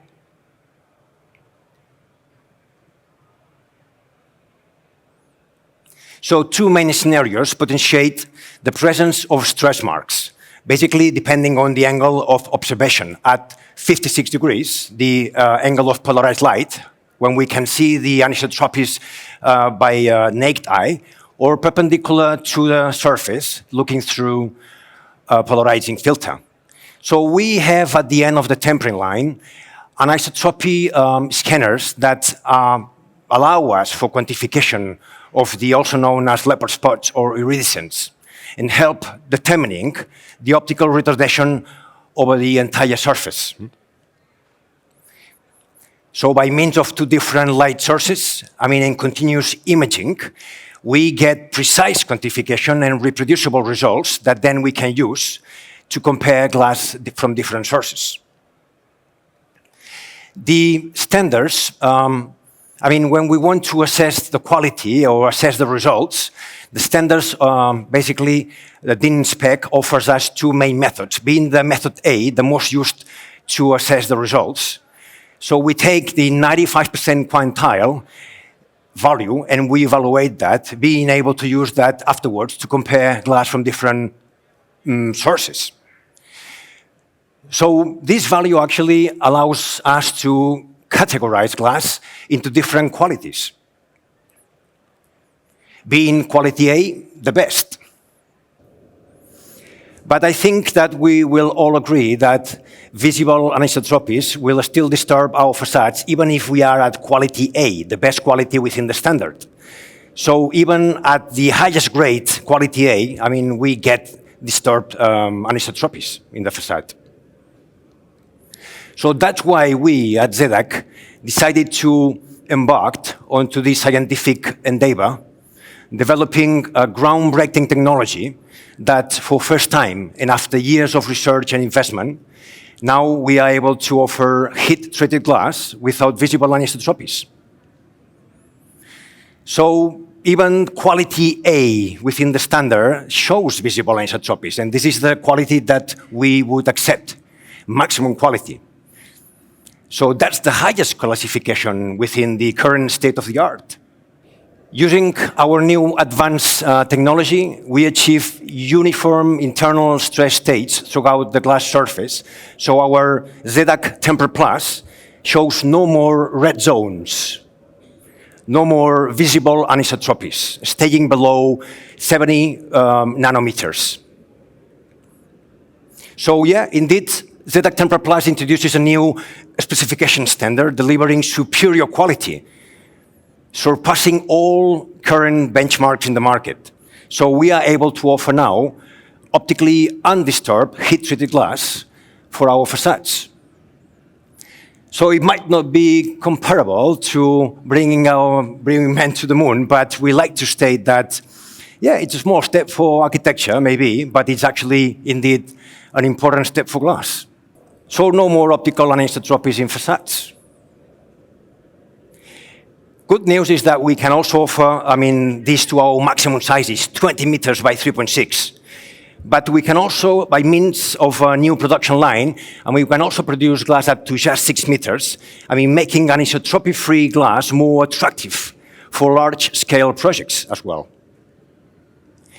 This technological breakthrough has been presented in different trade shows, recently at Glasstec in Düsseldorf. And today, you have it here at our booth. You can check by yourselves the quality that we can achieve. So that's it. I hope that this brief presentation, has sparked some interest and provided you some insights on our approach. And really very eager to listen to your thoughts and questions, which actually is invaluable information for us to understand how important is this next step ahead. Thank you. Thank you, Joan. Well done. Thank you. Thank you. It's definitely a breakthrough to have anisotropy-free glass. All the architects are delighted to hear that, I'm sure. We're going to break for a coffee now. Please enjoy the coffee and be back at 11 o'clock. Thank you. Can you hear me? Yes, thank you. Thank you. The sound team responds. Thank you. Please take your seats quickly. We want to start. We're running a little bit late. If I can ask everybody to please take their seats quickly. We resume our next session with a presentation from Claudia Farabegoli and Lorenzo Piazza. Now, I didn't realize, I saw Lorenzo earlier and I thought, this handsome, sophisticated man. And I realized the last time I saw him, he was a spotty graduate. That was 14 years ago. We worked together on Central St. Giles. So I'm going to hand over to Claudia and to Lorenzo. They will talk to us about one of their projects, Fubon, is that correct? Fubon. So let you do it.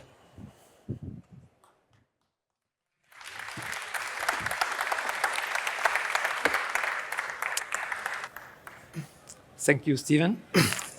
Thank you, everyone, for being here, such a big crowd. So we are here to tell you the story of one of the projects we worked on together with Claudia and lots of other persons in Taiwan, in Taipei. So it's a long story. We started in 2014, and the building has been inaugurated last year, so it took a while. And we faced, like most of the big projects everyone here worked around, lots of challenges. In this case, some climate and technical challenges that in a way they draw the building, or they helped us to draw the building. We started in 2024, exactly 10 years ago. It was a competition, a private competition for an insurance company, Fubon. We were against Jean Nouvel, Foster, and Richard Rogers. This was the brief, so extremely short brief. Mainly they were asking around a 90,000 square meter tower composed by offices and hotel, some retail on the ground floor, a big underground with lots of parking, including bus, and 1,900 square meter of museum space. This was our proposal. So it's a perfect round extrusion. We passed the first phase, but Maggie Tsai, the wife of one of the two chairmen, said, great a project, but I don't like the round. So if you want to keep going, you have to change your shape. I don't know if it's on and off, but so the second phase of the project, we ended up proposing a tower which was based on a square with the notches cut out. We won, and so we start to move on this project. But we had quite a lot of events or changes during during the life of the project. So the 1,900 square meter museum space became a proper museum of 10,000 square meters. So the building grew up, the full development grew up to more than 100,000 square meters. And the hotel space moved around from the top, as it used to be, moved to the bottom of the tower. Then we de-stuck, we called it de-stuck because they said, sorry, actually we do not want a hotel, we just want offices for our company. It will be our brand new offices.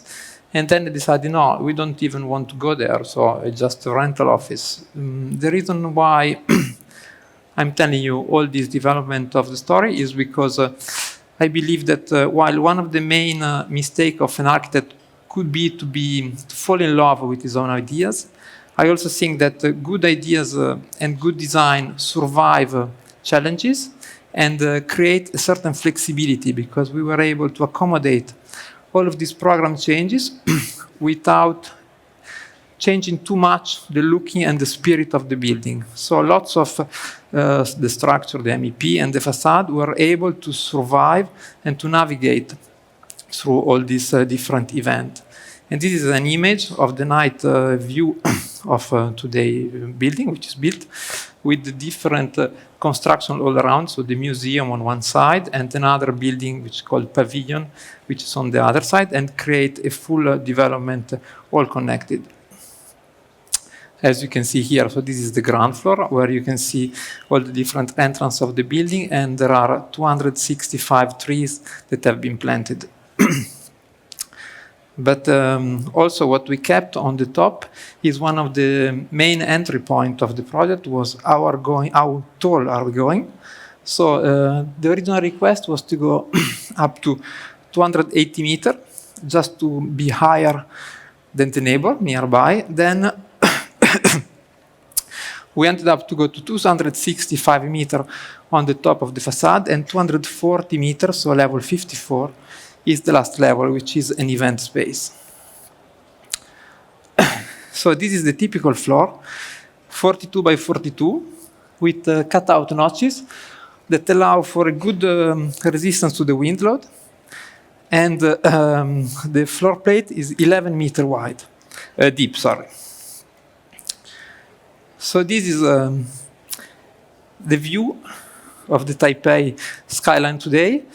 I think the main idea is quite clear, is how we're going to insert a new pure volume in Taipei. Knowing that one of the main requirements and one of the main traditional characteristics of Taiwan is to have punch windows and quite opaque window opening. We wanted to have a different concept. We want to have a crystalline views. We wanted to have an aspect that is able to reflect the light, and we did not want to have a green glass, of course. So as you can imagine, Taipei and Taiwan in general is quite a challenging location. It's an area prone to typhoons and very, very strong earthquakes. From the facades and structural engineering, that pose quite a challenge.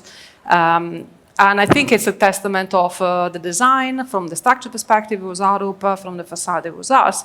That he actually survived the most recent earthquake. So I'm happy to report that we haven't got any crack or any failure.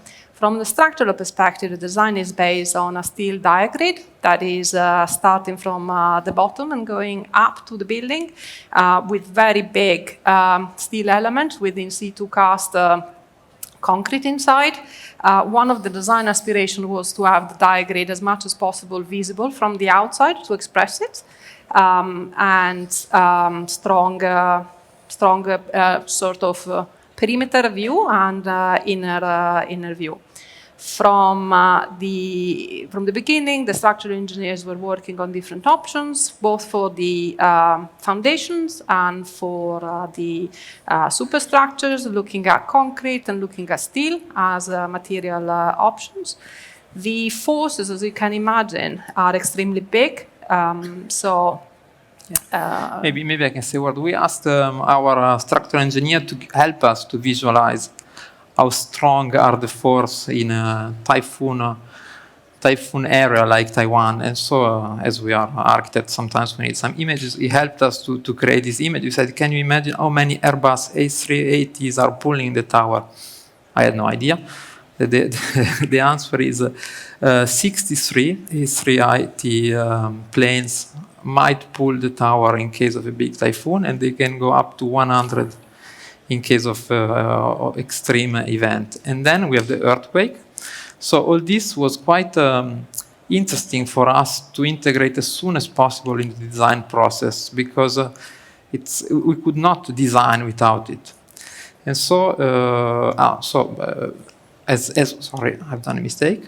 So as we mentioned, we really wanted to embrace this constraint in the structural expression through the facade as well. The facade was not supposed to be something that declads all around the structure, but was supposed to be something that live without the structure and express the structure. Then we had different way of declining this concept, but it was clear since the start. In terms of facade design, of course, the building was subject to a wind tunnel test, and we had a number of different iterations of meeting and workshops with RWDI who ran the wind tunnel test. What came out quite early in the preliminary result was that because of the geometry of the building and its location, the wind load was really strong, not just at the top of the building, but throughout its height, to the point that even the ground floor, the top of the pavilions and all of that were subject to what we would consider abnormal wind uplift. At the bottom, it was in the range of 5 kilopascal. Throughout the height of the building, we could find that there were wind distributions easily about 8.5 kilopascal. And at the first iteration, I think one of my colleagues was thinking of calling the ambulance when I got the first results, and I spotted an 11 kilopascal wind load on one of the cantilevering screens at the top, and I was like, I can't possibly make it work. It's going to be impossible. It's going to be impossible. Luckily, we worked through different iterations with RWDI, trying to discuss with the client about opportunities of either negotiating if we had to follow the code when it came to the value for the basic wind speed, or if we could use the values from the recordings of the airport and the return period. The client eventually decided to go for the 100 years return period nonetheless, despite our argument that the facade will not last 100 years, and therefore it might be able to get a relaxation. The other big challenge for us was that there's no code in Taipei regarding design of load sharing in double skins. If that building had been in Europe or in the UK, we could have followed the Eurocode and look at the guidance on how to share the load between an inner skin and an outer skin, depending if it is designed as a ventilated system, internally ventilated or externally ventilated. And a little bit less guidance if it was a closed cavity facade, but we would have some evidence from past projects. Now in Taiwan, that doesn't exist, and a lot of the effort was put in discussing and presenting the implications of going one way or another way with the client.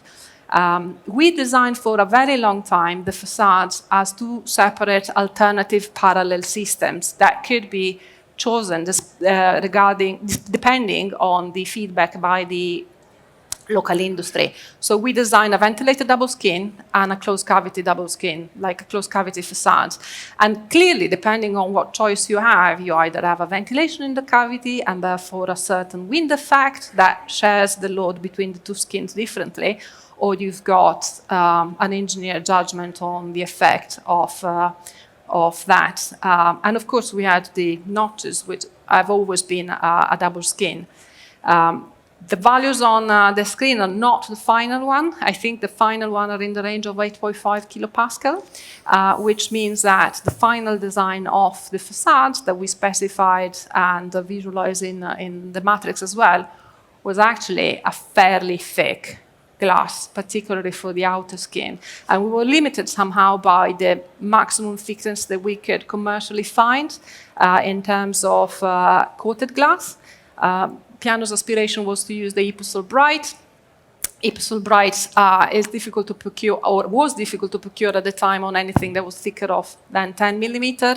The outer skin is eventually a 10 plus 12 with SGP interlayer, and the internal skin is a lot thinner and lighter. Do you want to do this?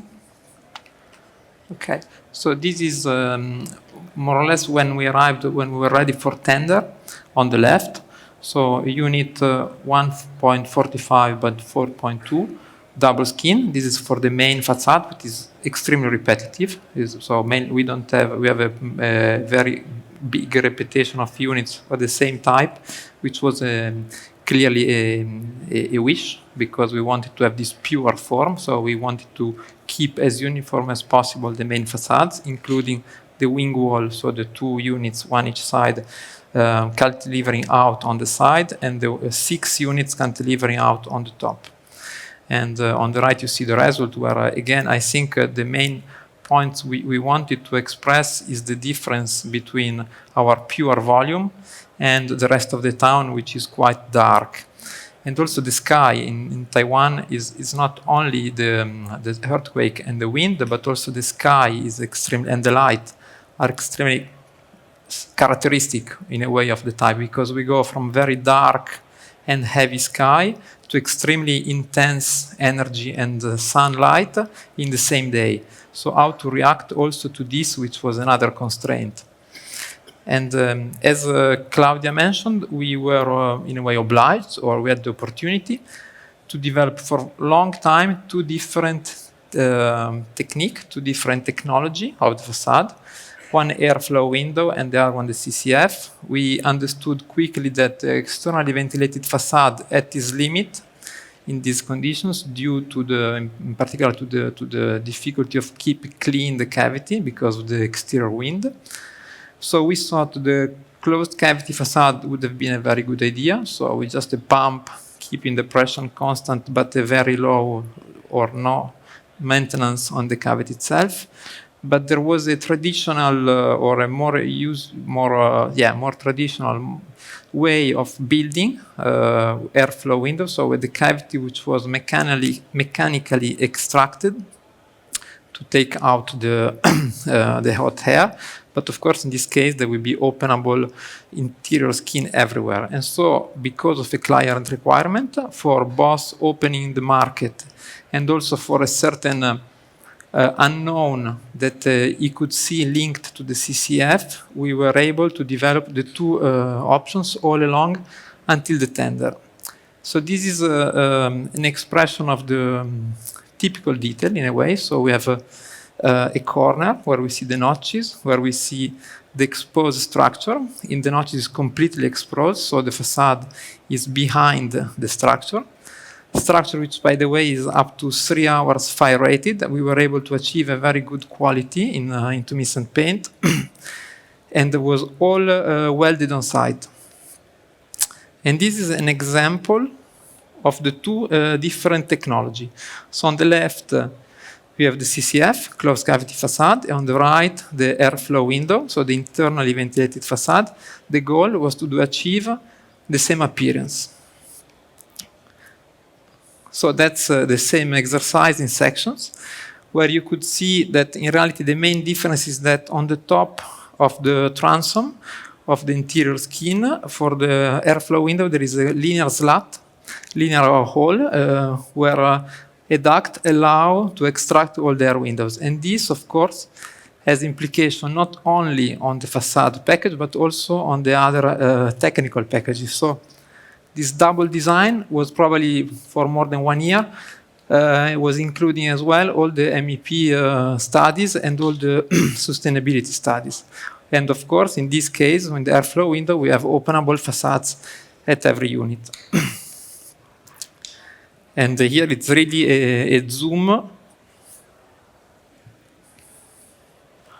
a proper zoom on the spandrel area, where also we could see the 900 centimeter fire-rated spandrel that was required by code.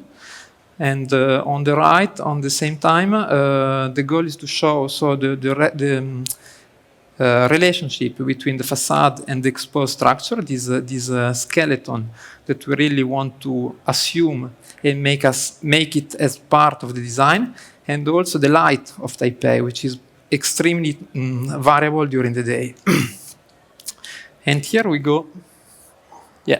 And here we go to how to, so mainly the main facades is needs an active protection into the cavity. So we opted for Venetian blinds, 6% perforated, while the notches, for multiple reasons, in principle because we wanted to express the structure, so we wanted to put the facades behind the structure. And also because we wanted to keep as a single skin in opposition to the double skin of the main facades. We used the same approach, but with a passive protection. So we used the same pattern of holes, but in a fritted way. So the glass is fritted. So it's completely passive, but it did help us to achieve 0.15 G value in case of direct sunlight and 0.33 in case of indirect sunlight. And even with this perforation, so it's 6% perforated in the case of Venetian blinds and 15% transparent in the case of the frit, we still are able to see through. Again, from the facade engineering perspective, the fracture was quite challenging. We discussed a lot of options about how to incorporate and facilitate the installation of the fracture, considering that the exoskeleton is in front of you. So how to go and allow the facade to project out when it's a double skin, becomes a single wing, and then at the same time turn around and expose the steel and still mitigate the thermal break of the steel penetration from the outside to the inside. Eventually, what we ended up in proposing was to split the units into prefabricated spandrels with a collar insulated and waterproofed around the steel penetrations, and then install double width units, glass units, just vision in between the spandrels in order to achieve the 900 millimeter fire-rated spandrel requirement, and then have an easier installation from the inside.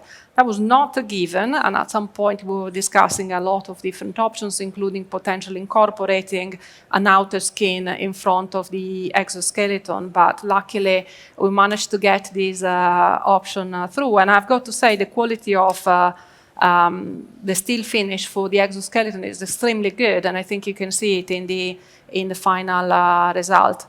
A further challenge is when you go to the top of the building and the single glass of the outer skin becomes a super tall cantilevering screen, up to 6 levels in height, propped up by a secondary steel on the inside, because that sort of level is open to the public. And then in the fracture you've got a similar effect, with a single glass becoming a tall balustrade, the single facade becoming a tall balustrade, but at the same time removing the fritting on the upper floor level to give a stronger impression of transparency.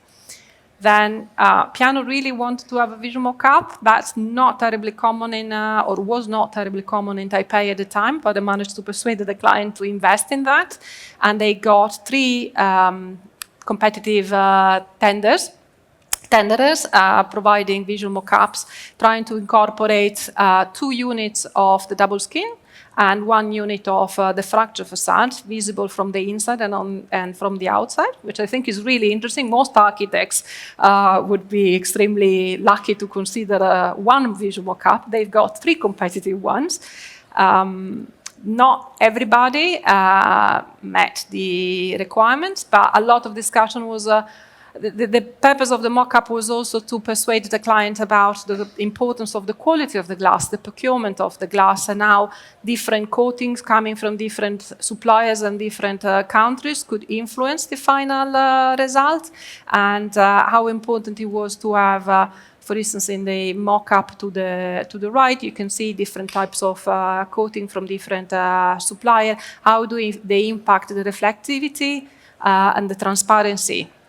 Eventually, that was very persuasive, so it helped the clients understand why Piano was so keen to get the right quality of the outer glass. So I think it was money well spent. Yeah, it was a challenge, but we managed to have these 3 mock-up. It was great. It was really very fun also to see. And so this is the final result. We ended up working with the airflow window system. So actually, one summer was 2017. We left on holidays thinking that we were going to have CCF. We came back and the client said, no, we got a deal with the airflow window, which is a mega facade, the local company. But the quality in reality, I have to say, was extremely satisfactory. Here, I think what the interesting of this image is really to see the relationship between the structure and the facade that stay present but transparent through it. And this is some of the detail, the shop drawings detail we got from the local company that respected our design. So the facade is composed by the exterior glass, the 10+12, is bonded silicone, structural bonded on the horizontal frame, and has a mechanical clip on the vertical because we wanted to express more the verticality of the facade and reduce to the minimum the effect. So also the silicone is gray.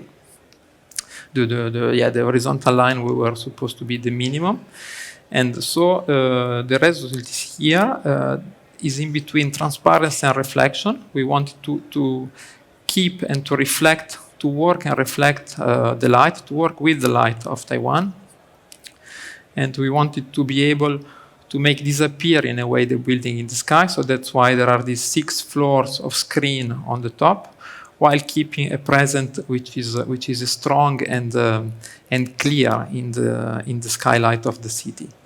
And so this is the final result. I think we managed to stay focused and to stay to respect our original design, which was clearly to create a light facade in a dark world. Why a dark world? Because first, we see the dark a bit of everywhere. Second, because the light and the environment sometimes is very dark in some cities, including Taipei.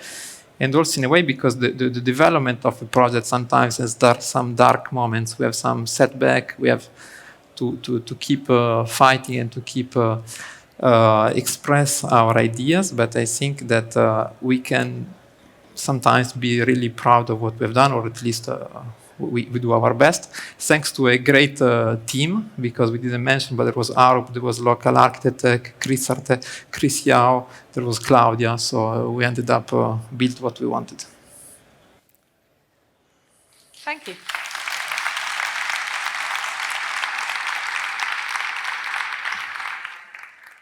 Thank you, Lorenzo. Thank you, Claudia. What a mega project that is. Amazing, and I'm sure it's taken some years to realize, but worth the wait. So the next presentation, if we can have the next presentation on screen, please, is going to be entitled, controversially, Precast versus Unitized. However, as you will see, the context is much broader and really concerns multidiscipline work to minimize embodied carbon in buildings. There are 3 of us doing this presentation. My colleague Andreas Dziuk, who is a contributor to the work and is listed in your brochure as a presenter, is actually taking it easy today. and leaving me to do the heavy lifting. So I'm waiting for the first slide before we start.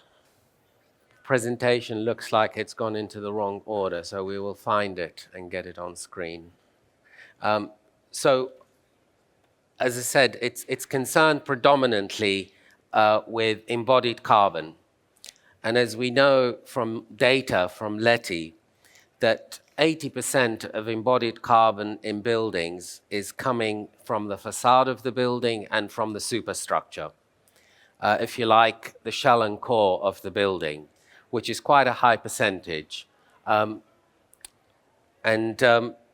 With Schüco being a system provider for external wall systems, we felt really compelled to study this in a little bit more detail, and we turned to our friends at Arup to do this as a joint study.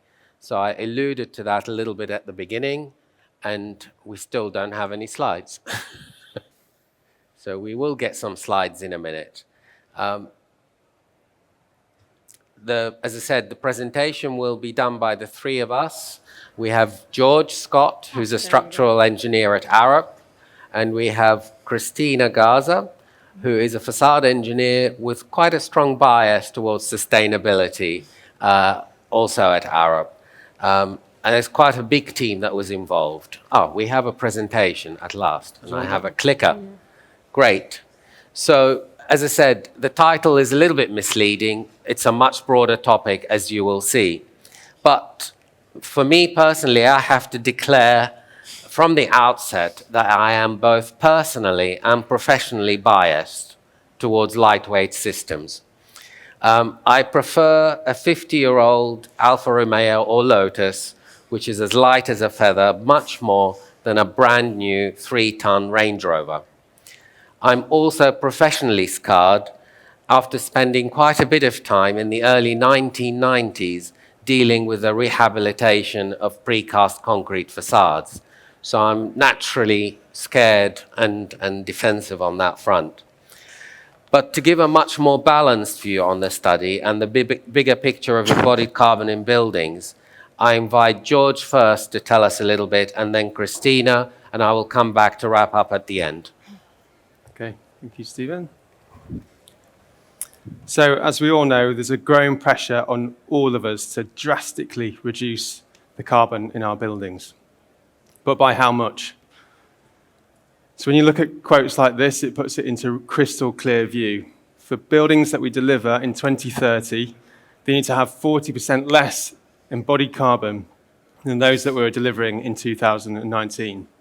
So taking a step back and looking at the projects that we're currently working on, are we being ambitious enough, and where are we going to make this level of reduction? Clearly, we've got to go way beyond best of current practice, and we need to work across discipline to systemically reduce carbon for the entire project. But there are challenges, particularly with new builds at scale. There's also no silver bullet. Each project requires its own suite of solutions, particular to that project context, to minimize the carbon. That means that our multi-disc teams need to work fluently and have a kind of common language and be able to focus on the heavy hitters. And more importantly, we've got to get this right early, particularly pre-planning often. So to address these challenges, I'm going to talk about how we're using the latest data insights that are coming back from the supply chains, but also harnessing new digital processes to get this clarity on what's going to be the lowest carbon option for your project early doors. And clearly, this is about striking the right balance between carbon and other design drivers, such as social value and creating amazing environments for us to work and live, but also between one discipline and another. How can we turn it on its head so we have a design concept that allows all disciplines to drive carbon down together? There's a trade-off between embodied versus operational carbon, and we're going to talk today about where we think that balance between those two elements needs to sit increasingly. And finally, recognizing that 1 kilogram of carbon emitted today is more detrimental to the environment than the same unit of carbon emitted in the future. What's promising is that as an industry, we're getting increasingly capable at driving down carbon on a singular discipline basis, but that in itself is not going to be enough. We need to go beyond that. What's better is doing that whilst also acknowledging the interaction that you have on connecting disciplines and consciously pursuing the win-wins. But best is where we need to have a genuine multidisciplinary optimization of the carbon and getting the right holistic answer early. So what are those early decisions that we have to take? And often our clients and developers are posing at the very early stages. So it could be, what happens if we reduce the building height by compressing the services zones? Well, yes, your services and structural carbon will go up, but your facade carbon will go down. But by how much?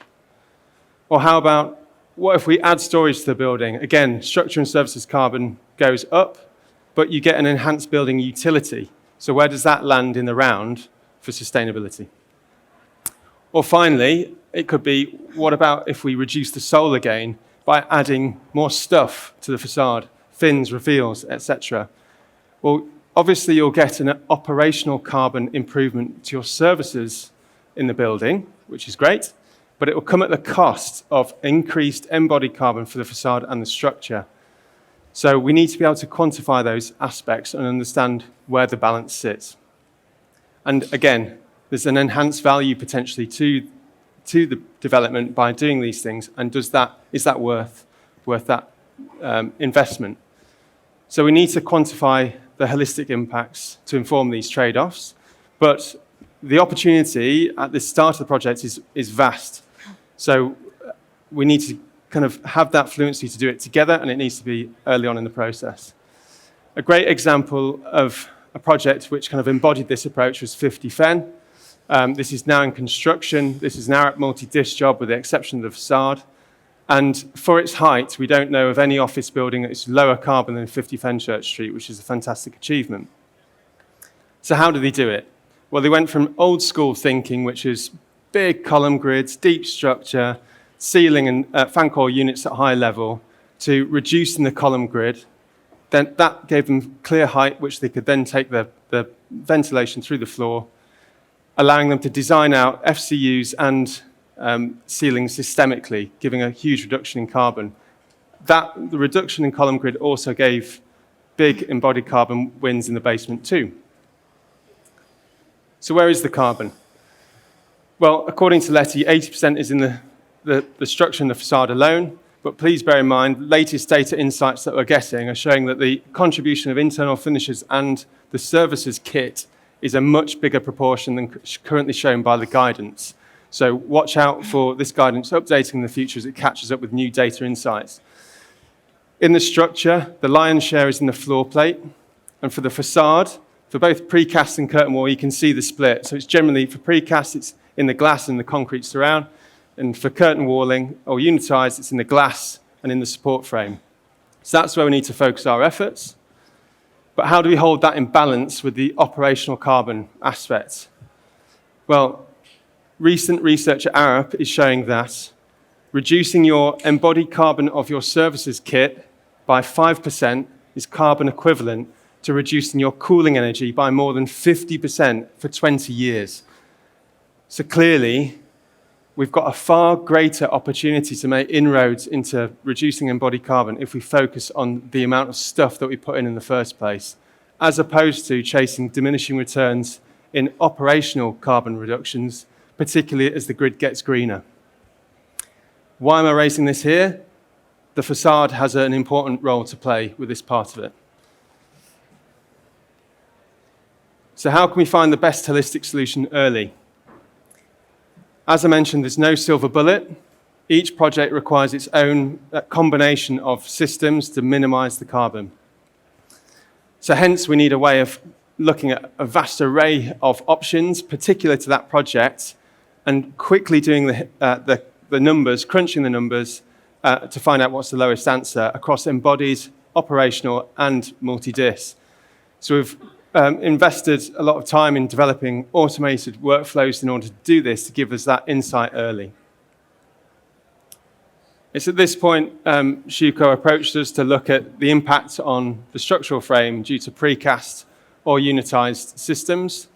And before showing the next slides, just to mention that the next couple of slides aren't generically applicable. Right? Okay, this is just for a set of input parameters that we studied. But we looked at different precast units for either steel frames, concrete frames, varying the foundation typologies or different ground conditions, but also varied the number of stories, structural grid, and the structural zone that we were permitted. So across that, we could then get the total carbon impact. So we looked at these test case facade panels with different weights and carbon intensities. And you can see that as the number of stories increased, owing to the heavier weight of the facade, there was an impact on the structural frame, which kind of increases with increasing number of stories. And the steel frames we were finding to be more sensitive to that because steel is a more carbon-intensive material. However, again, to stress that this will depend on your project context. We then had a look at more articulated facades, noticing how much the weight and the carbon can increase. And again, the same trend emerges, but it's more stark on the structure. But stepping away from those particular test cases and extracting the kind of general insight that you can all take away for your projects, we've started to arrange those various parameters into a hierarchy of significance, with the heavy hitters at the top.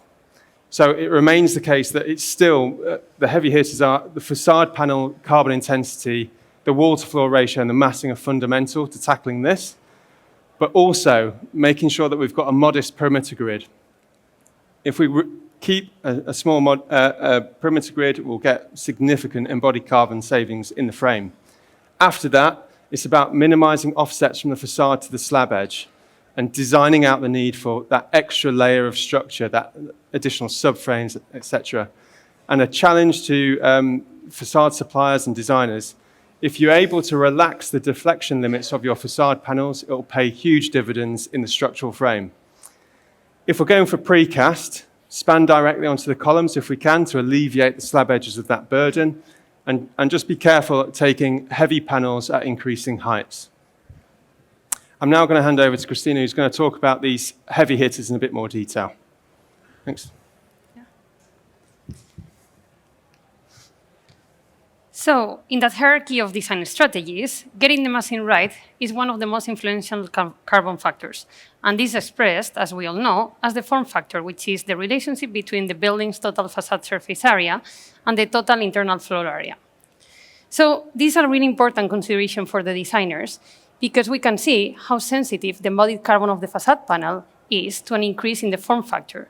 And this is determined by the massing, by the changes in the massing. So as it becomes more complex, irregular, it adds like setbacks, offsets, external terraces, the form factor increases. And why this is important is because having an efficient massing can not only provide us with a higher carbon allowance for the facade panel, but also it can really drive down the total carbon emissions of the facade. So next, having said up that having a low form factor is key, we need to look at the carbon of the facade panel itself. We need to identify for each facade system typology what are those key carbon saving strategies. Where is that kind of hidden carbon? And as we can see here, there is a wide range, which varies significantly for the same system. So we can understand how important it is to take the correct design choices in the design early, and still provide of quality and character and beauty to the facade. So extrapolating some of the insights as we know for curtain wall. The impact of the panel bay width, it has an impact also on the carbon, so wider modules work better. Then the bay design, a balanced window-to-wall ratio, minimizing the subframe of the opaque cladding, the impact of shading fins and the material selection of these ones, and finally, optimizing the extrusion thickness of the frame. Then moving to the other facade system that we also analyze as part of this study is the precast. And here we found kind of really similar insights, which first, having a modest bay width. So as George said, we need to align the span of the precast panel to the column, so having 7.5 meters. And then reducing the reveals and the depth of the panel. That really reduces the use of material and the weight that we transfer to the primary structure. So in addition to all these strategies, we can see how the industry is fast forward moving towards low carbon alternatives for these prefabricated systems. For instance, low carbon aluminum products, which present like a higher percentage of recycled content, or use renewable energies to power the plants. And these things are becoming more accessible to us every year. But also alternatives for traditional precast systems. For instance, the use of high-strength concrete, which reduces significantly the depth of the panel, and then having a saving in the material and weight again. So what's clear from here is that in addition to all these previous design strategies that we have been presenting, we also need to make the best use of these new low-carbon alternatives. And for that, we really need collaboration with the supply chain. So finally, the selection of the structural grid also plays a vital role to reduce the combined embodied carbon of facade and structure. An example of this, where we applied all these kind of holistic design strategies, is the plot stand. So in this project, we had a site with no limiting constraints, and also we had kind of a mid-rise height for the building. So we were able to apply these kind of 3 golden rules. First, the facade performed several functions. The panel geometry was shaped to respond to solar radiation demand at each orientation. So the deeper rebuilds, up to 400 millimeters above the window, were located at the most exposed elevations. We designed a hybrid structure, so with the precast panels spanning column to column on a 6-meter grid, and the panels also fixed directly to the steel columns. And finally, the ground foundations, they were especially good in this site, so the uplift in the weight of the facade panel did not trigger the tipping point in the capacity of the foundations. And all that resulted as saving a significant amount of carbon compared to a similar unitized curtain wall system. So jumping to a different project context, retrofit refurbishment projects present a really different approach, for instance, to the previous example I just introduced. So we need to remember that we need to retain and reuse our current building stock in order to stay on track to net zero. So for that, in this kind of projects, the priority is always maximizing the retention of the existing elements. So when having to work within the capacity of the existing structure or the foundations, it's important to remember that we need to carefully consider to avoid adding more loads into these elements.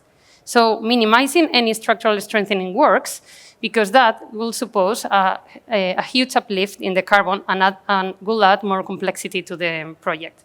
So in these cases, selecting a lightweight system, such as unitized curtain wall, can provide a low-carbon alternative to precast, because it saves in weight, while still being able to resemble the same, like a similar character to this other system, like we can see here in this project, the Acre. So the other piece of the jigsaw puzzle that we need to balance with all this is the solar performance. As previously mentioned by George, striking that thin balance between embodied and operational carbon is really critical to meet the targets. This example shows the analysis of a series of facade systems, so from a passive to an active systems with different shadings and G values. We can see an improvement in the solar performance and the operational carbon and operational energy, which also involves reducing the cooling demand and the amount of MEP kit in the building. But at the same time, as the operational energy improves, the embodied carbon of the facade panel also increases. So there is a trade-off there, kind of in the middle, that we really need to balance to collaboratively find the best optimum outcome.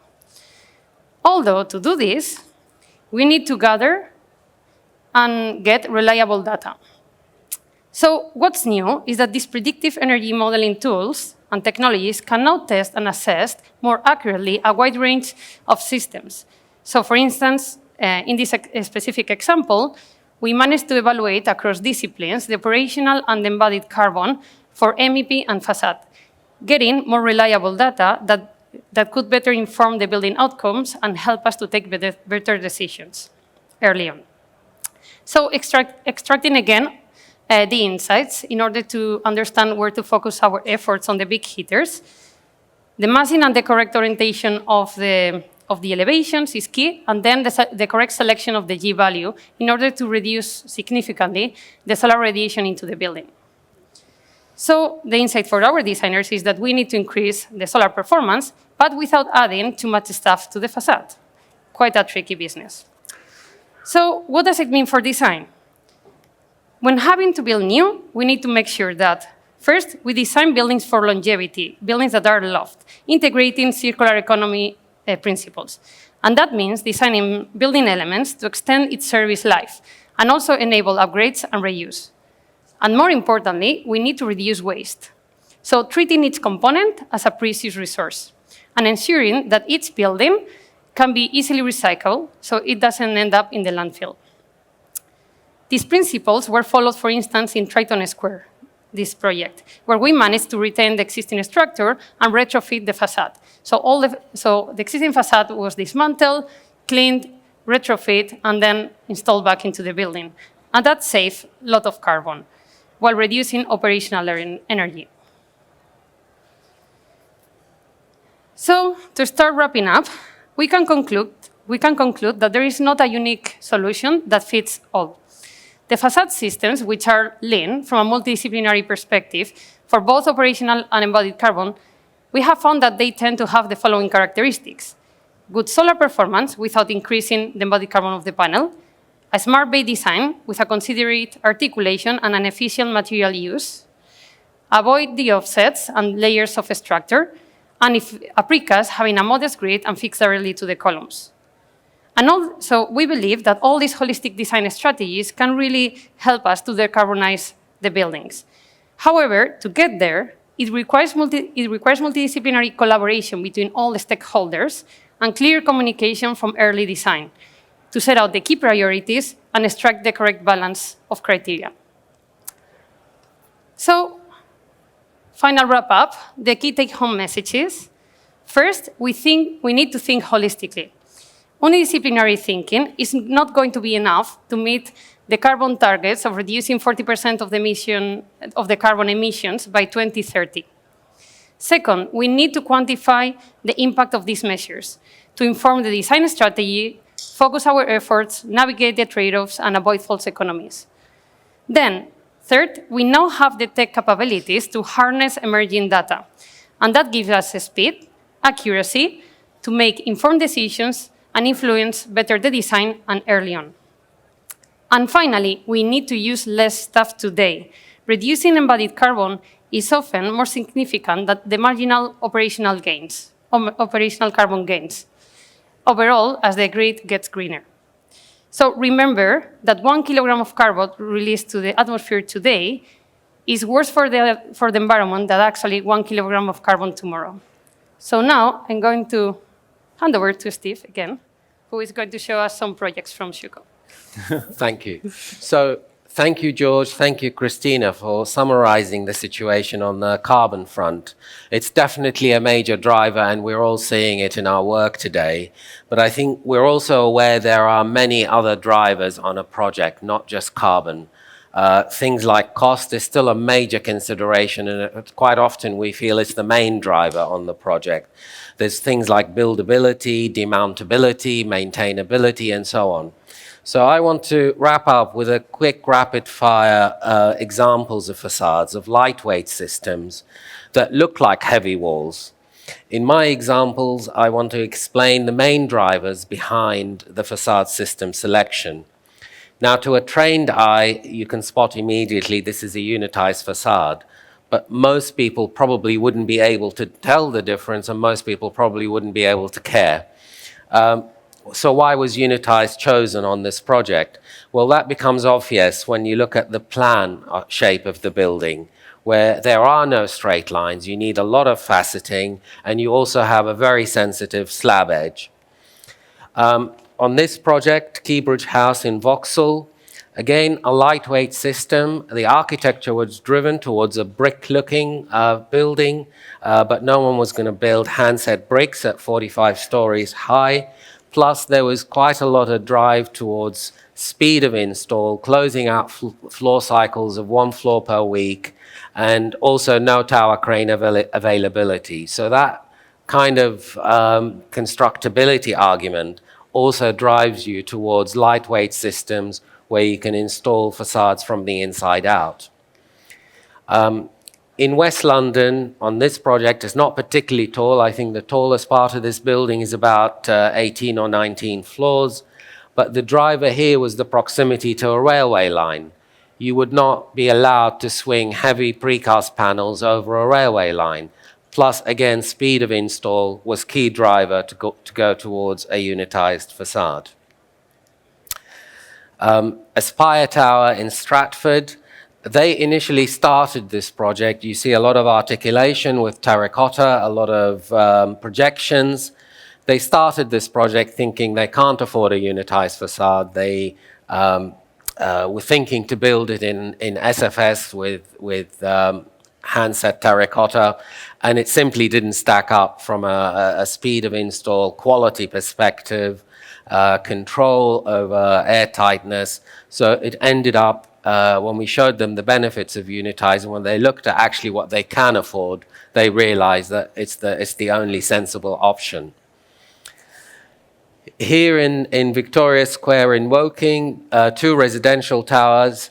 The system included here lightweight balconies, aluminium cantilever balconies, which are integrated into the curtain wall. So all the bracketry for the balconies is pre-built into the units of the curtain wall, and the balconies themselves are delivered fully finished and just installed again from the inside out. So speed of install and quality was the driver here. And this theme, you will see, has been repeated with us on many projects. We have worked on so many projects like this. Tottenham Hale in North London, 35-story tower, the same principle, clean integration of metal balconies into the structure without having horrible penetrations where you have to seal it with mastic or membranes. And we've carried on the same principle at Canada Water and also at International Way in Stratford. This building looks like a traditional brick building, but again, it is a GRC building. It's the Featherstone building in London. It's a GRC facade with GRC pre-mounted on unitized. The driver, again, was weight saving and also quality and speed of install. Same scenario here, I won't dwell on it, and this is International Way, which I mentioned earlier. Again, a very heavy-looking brick building, but it's actually 2 45-story towers going up with, again, closing out 1 floor per week using lightweight construction without the need for tower cranes. Cristina and George mentioned refurbishment specifically as we move forward. A lot of the buildings we are having today will be our buildings tomorrow. So retaining structure and adding more floors drives us towards using lighter weight facade systems. So it's particularly suited in this case. And I finish with a building I worked on with Lorenzo. I don't know if Lorenzo is still here. This is Central St. Giles in London. It's a picture was sent to me by my colleague Elka, and it just reminded me that this is a very sort of solid-looking wall. 104,000 pieces of glazed terracotta sit on that wall. And maintainability, speeded install was also a big driver, but maintainability, being able to replace individual pieces of terracotta over the life of the building is far easier with a unitized system than a piece of terracotta that's bonded into a precast panel. So with that, I will wrap up our presentation. Thank you again to the guys at Arup, and thank you for listening.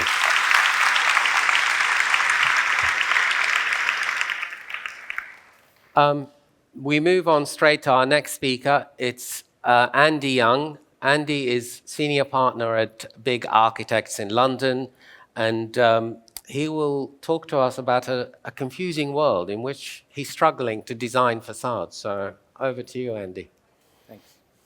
Thanks. Thanks, Stephen.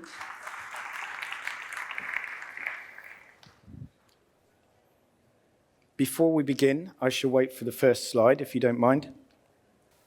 So now, for something completely different.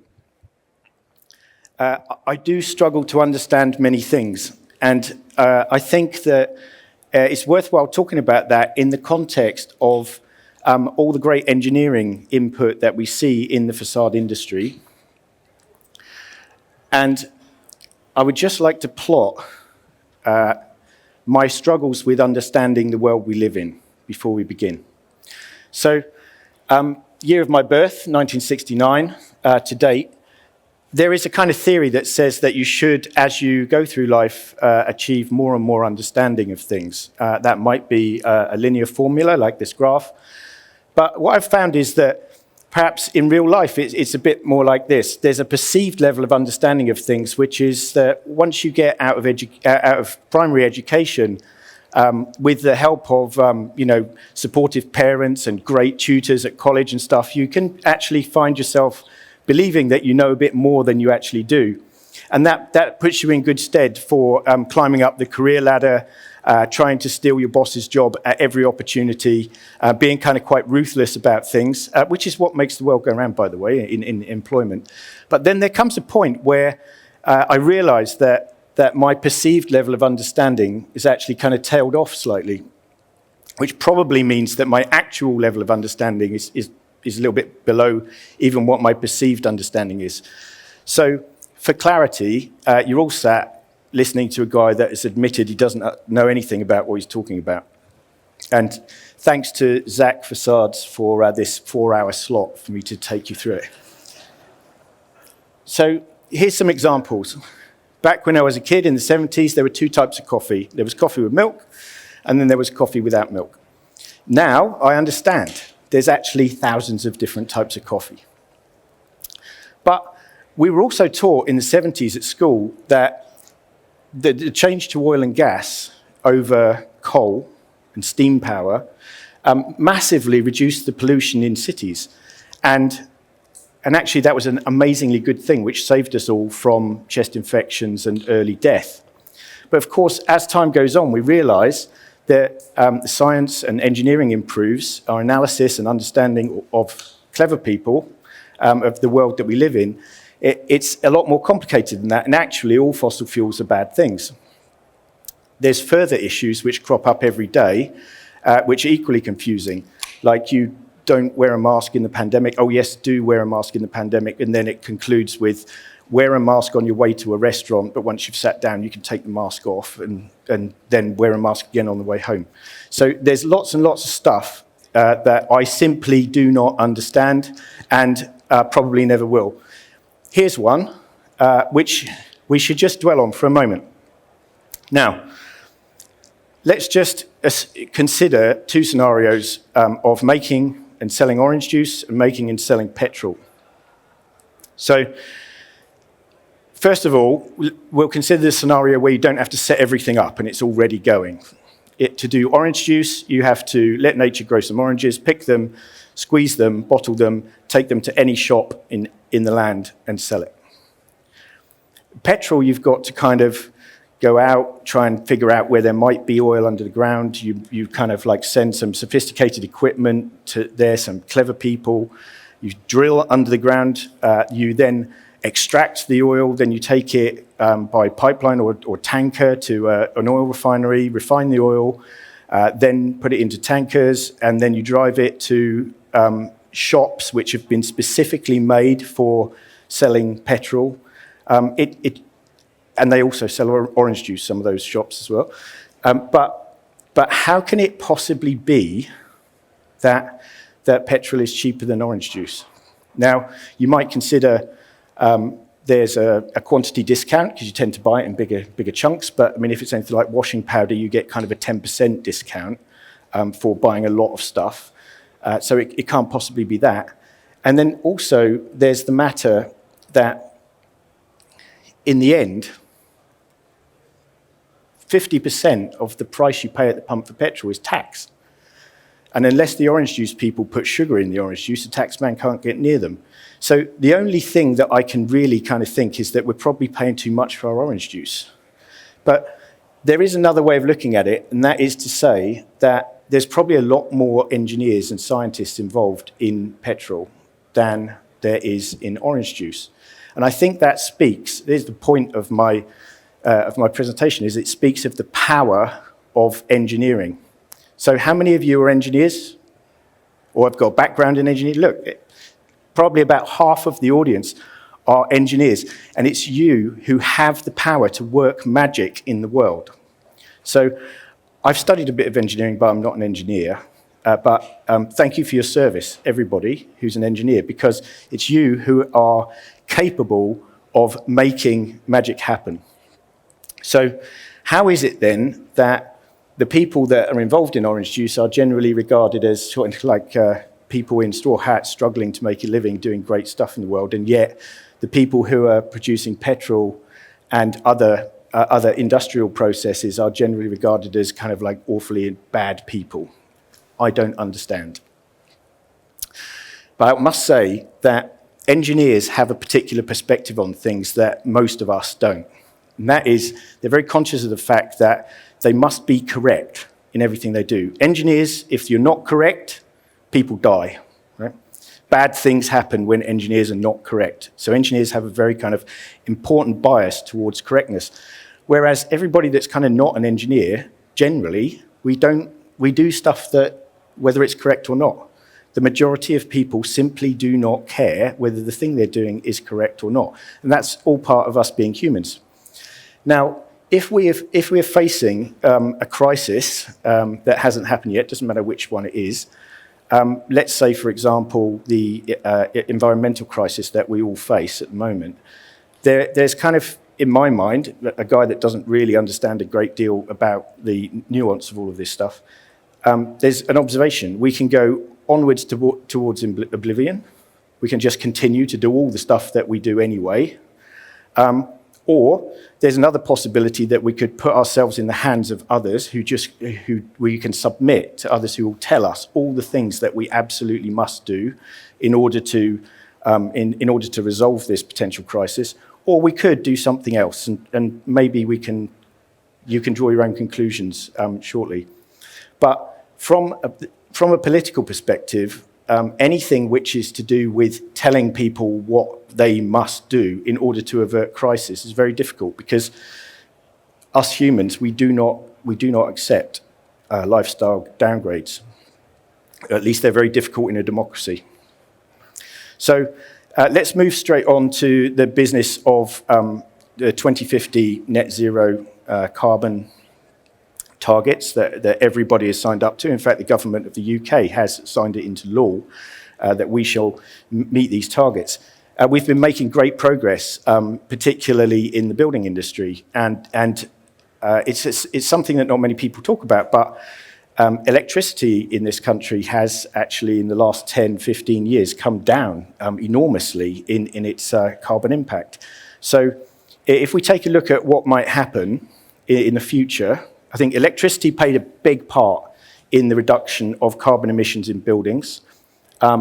Building design has, in recent times, in probably the last 5 or 10 years, made enormous changes. Electricity will continue, we hope, to get cleaner in terms of carbon. And then finally, we've got to figure out freight transport. Freight transport is a big issue, because electric cars are pretty easy to deal with. They just about work now. But aeroplanes they simply can't be a commercially operational kind of proposition if they are electric. It's kind of too difficult with current technology. Same thing, of course, is true of heavy transport and, of course, space travel, which is a kind of new trend that we're seeing at the moment, a renewed optimism about space.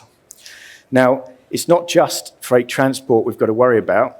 I provide the source here because it's very easy for someone to stand on a stage and tell you something that may or may not be true.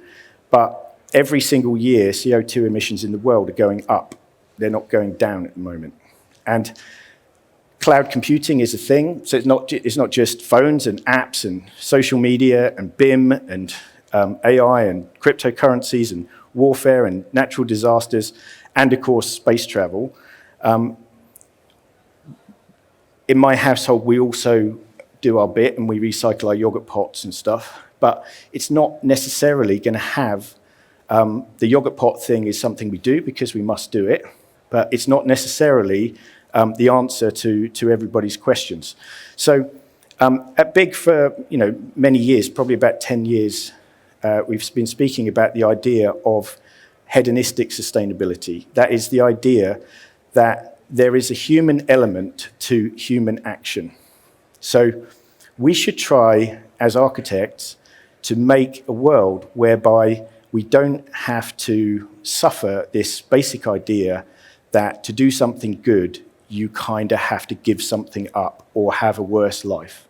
So we've tried and we continue to blaze a trail towards doing things which are helpful to our civilization's progress in terms of ecological performance, but at the same time, we try to make this a thing that people want in preference to old things which were perhaps not quite so responsible.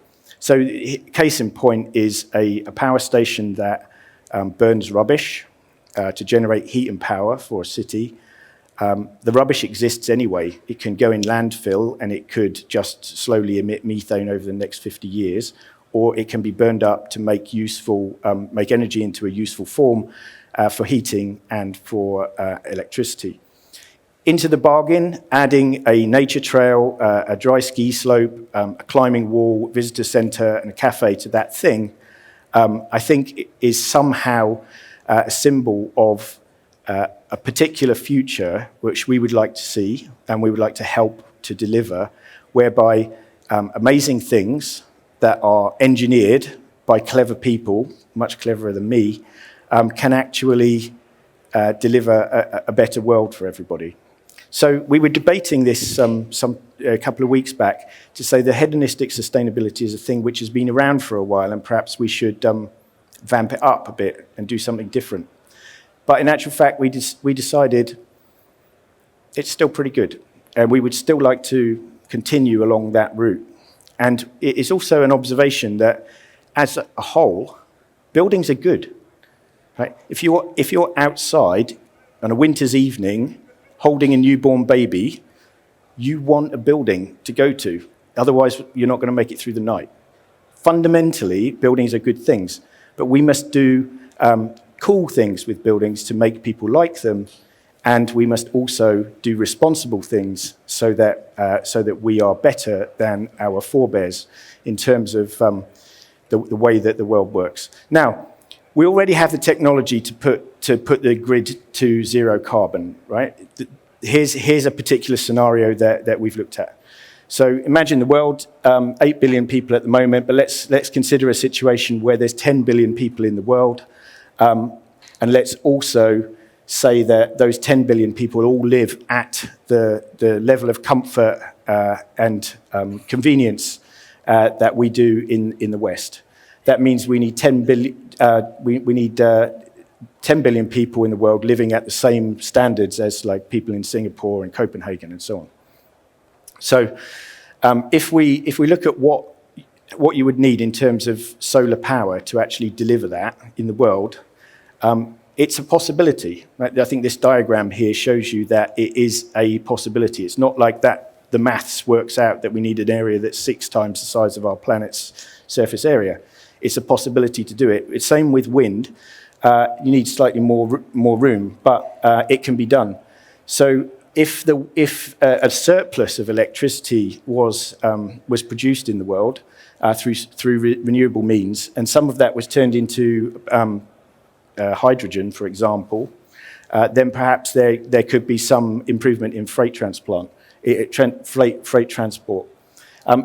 top of that, at the moment, we all work on fossil fuels. The engineers that preceded us determined that there should be infrastructure put in place to deliver the clean fossil fuels that are superior to coal. There's a big infrastructure network there which already exists. But for electricity, we tend to keep it a little bit more locally because electricity is a slightly lossy system when you send it around long distances. But we also have the problem that renewables tend to be erratic in their delivery of energy. And so if we were to connect up more and more places across the world, we could potentially take out some of that, the diversity, well, we use the diversity of supply and demand across larger areas. And so it would be feasible that we could make a kind of internet of electricity for the whole planet. If we take the solar production of London and compare that with the solar production of Cape Town, you'll see that they're opposite each other because of the seasonal difference. Add those two things together, they average out. And likewise, if we consider connections east to west around the world, you see that the sun is always shining somewhere, the wind is always blowing somewhere else. So it's quite feasible that a worldwide grid of electricity could, with the expansion of known renewable technologies, could deliver a world that could be utterly fantastic. And weirdly, in the kind of calculations for carbon that we all do when we design buildings and we submit whole life carbon assessments, there is some kind of assumption in those that's baked into that document that we submit that says that this is going to happen. But there's obviously a problem. That just because you've worked it all out, engineers must get this all the time, you've worked it all out, but it doesn't actually mean that it's going to happen. And that's basically because of being human and not just working in engineering. So again, another graph for you. If we consider when you start a project of any kind, it could be a Saturday morning shopping trip, or it could be a large building in central London, you would assume that as time goes by working on the project, that you would make more and more progress towards the end. But of course, in real life, what happens is that it kind of typically doesn't quite go correctly at the start. Then it kind of gets a bit better, a bit like this slideshow. The things you kind of put a bit more effort in and you get a bit ahead of yourself. Then you have another setback, then you kind of try a bit harder, and then there comes a point where you just kind of realize that it's going to be good, it's going to be a success, but it's just going to be a little bit short of what the theory said it could be. And if you're an engineer, you can use a bit of calculus to integrate these two graphs, and then we can determine that the area between them is why we all go drinking after work. So working on projects, I think probably if you're an engineer, for example, or an architect, you will have experienced this thing that says that actually being correct, you work hard, you get the correct answer, but having the correct answer in your hands, it doesn't necessarily mean that it's going to happen, right? And actually, at the end of the day, in the world we live in, being correct doesn't count for very much at all. I mean, look at macroeconomics and the story of how we got there. Look at geopolitics and the story of how we got there. Being correct doesn't count for as much as you want. But here's the reason why. And now we'll go to facades, because it's a facade talk. Right? Imagine this blue line here is a piece of glass, and the orange arrow is light passing through it. Everybody knows, right, that light passes through glass. Basic proposition. But, in fact, an engineer will tell you that the light passes through, but a little bit is reflected back. And actually, some of the light that didn't reflect back actually reflects back on the second surface of the glass. And actually, that goes on forever and ever. So if you devoted your life to being actually correct to 12 decimal places for everything, you would waste your whole life. And I think that we can conclude that you can get by in engineering at about this point. If you want to devote your life to science, then fantastic. But you're perhaps not going to have such an impact on the world as you would or in engineering doing amazing things. If you ask a scientist how many days in the year there are, they'll say 365 and a quarter, and then explain to you why the quarter, because of the leap year and all the rest of it. Ask a good engineer, they'll say 360 because it divides easier. So we can make our buildings better, and I'm just going to quickly take you through some examples which may or may not be relevant to things, but I kind of quite like them. So this is a building we just recently finished. The facade contractor was a great company called Gartner. This is a job in Berlin. The facade itself is a compact, double-skin, ventilated cavity facade, fantastic energy performance, and also for, I think possibly not the first time, but first time for us, the ability to have natural ventilation inside a big tall tower 40 stories high. The reason is that the outer pane takes the wind pressure off, and the interior panel, which has to open for cleaning, can just open just a crack, open 5 of those on the top floor, you purge all the air, it feels super fresh. Lovely place, amazing headquarters for Amazon, recently finished. This one is Google in King's Cross. I took this picture a couple of days ago when I was walking past the site. A remarkable facade system, again by Gartner, timber facade, or timber mullions, 10.5 meters high, single skin facade, as much as I wanted it to be a double skin facade because I really like them, because I was educated in the 70s, and everything in the 70s was about energy conservation, not about carbon, and double skin facades are really brilliant for energy, not necessarily for carbon.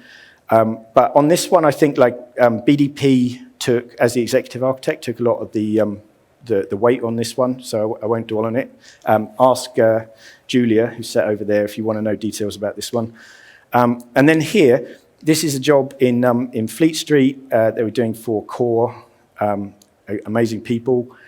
You can see this is a kind of modern workplace building, lots of things going on, a massive requirement to provide a huge amount of area on the site, much more than the existing building that was there.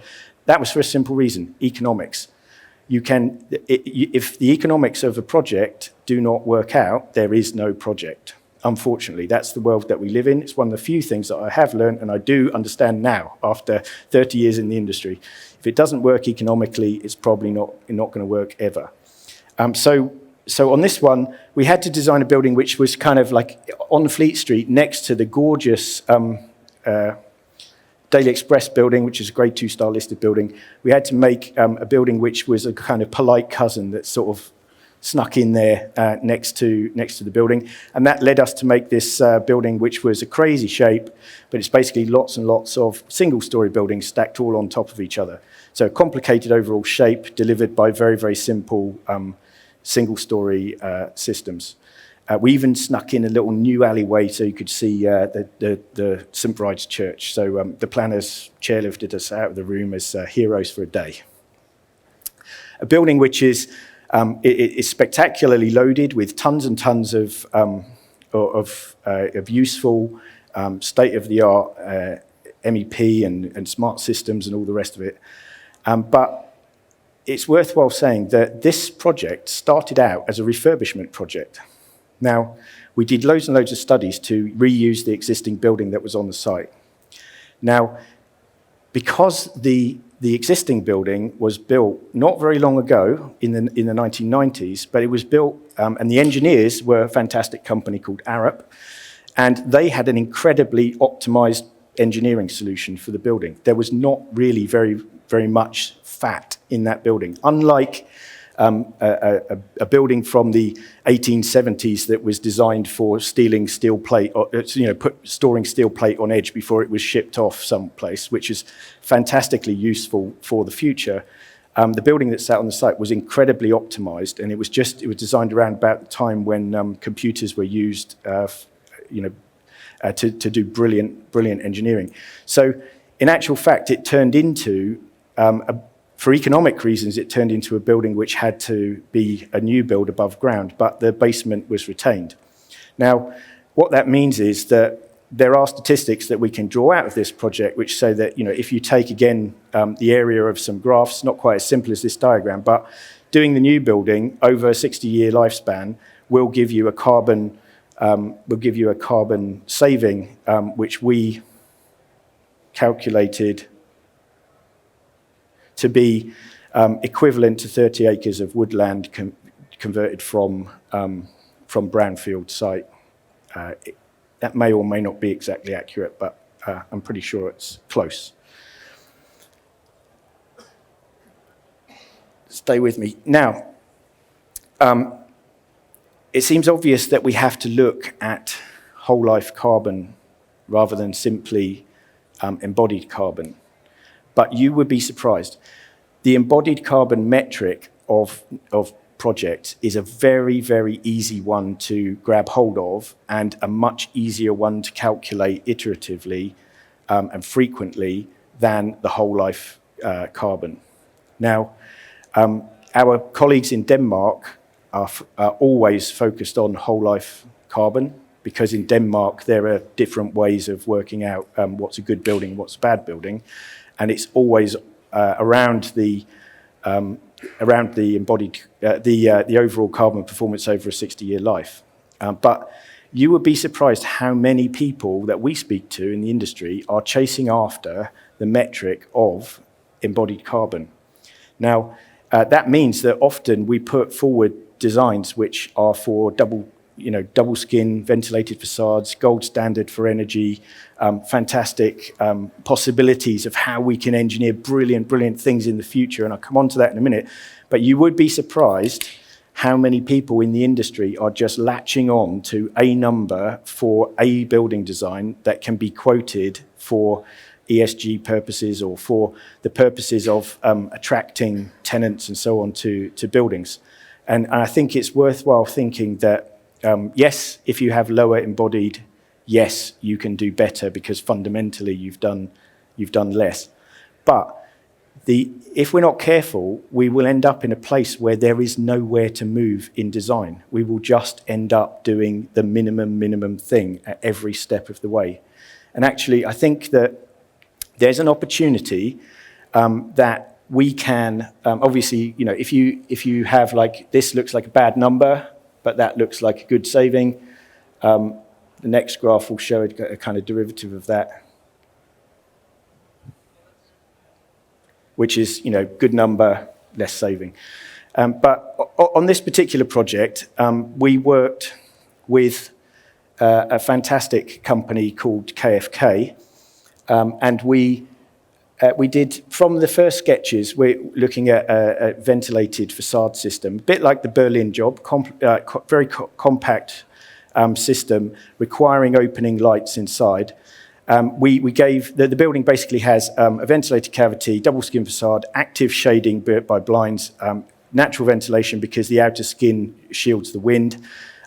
Very clever programming system for the blinds based on the fact that the Earth goes round the sun a certain number of times at a certain speed, and the Earth rotates at a certain speed. You can actually work out as a kind of computer program where the sun is in relation to your building at any given time, as long as you set the clock and the calendar correctly. So then, rather than just having sensors and then the sensors move all the blinds, you can have the blinds knowing where they're likely to be, and then a sensor just to say what's the how much energy is falling on the building. Also, for longevity, once you put a mechanically fixed outer skin of laminated glass, you get no UV light on any of the gasketry and the actual performance envelope of the building, thus meaning that the likelihood is that it will last a lot longer, and DGUs will last longer with no UV. Obviously, we at Big do some lovely architects' drawings of that, pin them on the wall in our office, but also working with KFK, we were slightly outclassed, I have to say. We actually pinned their drawings up in our office because they are utterly spectacular. Now, the last thing is a development for this building that we came up with, which was how to clean a building where the roof is kind of totally crazy shape. It's something that often crops up on our jobs.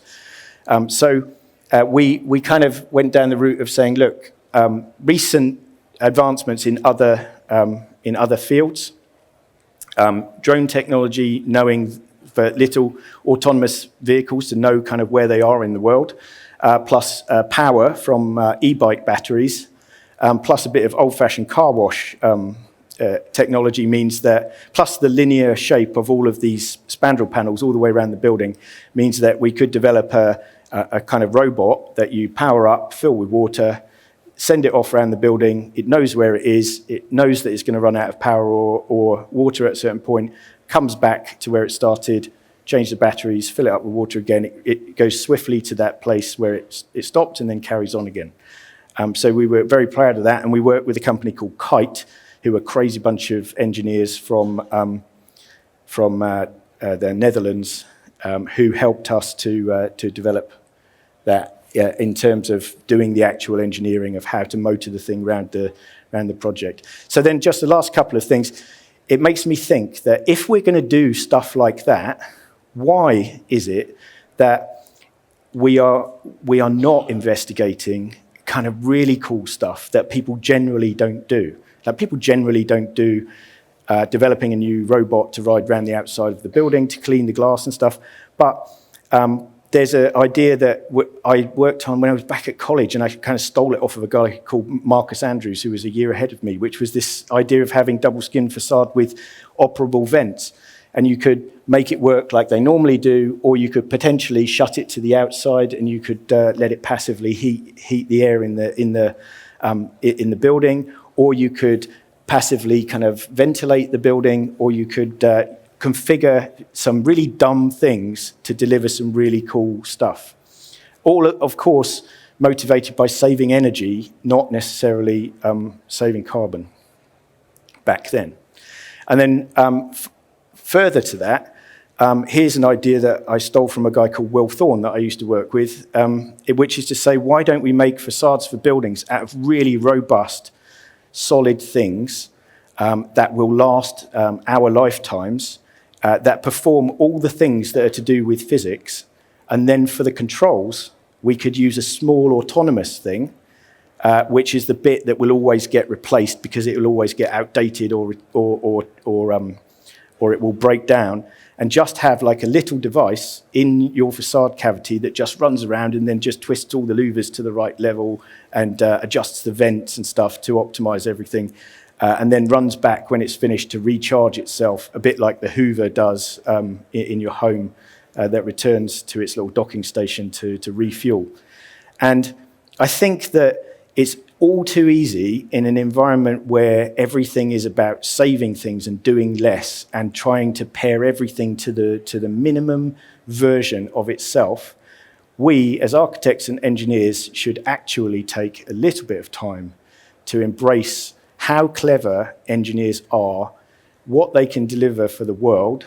And I think that there is a kind of optimism which has momentarily been lost, chasing metrics in our industry.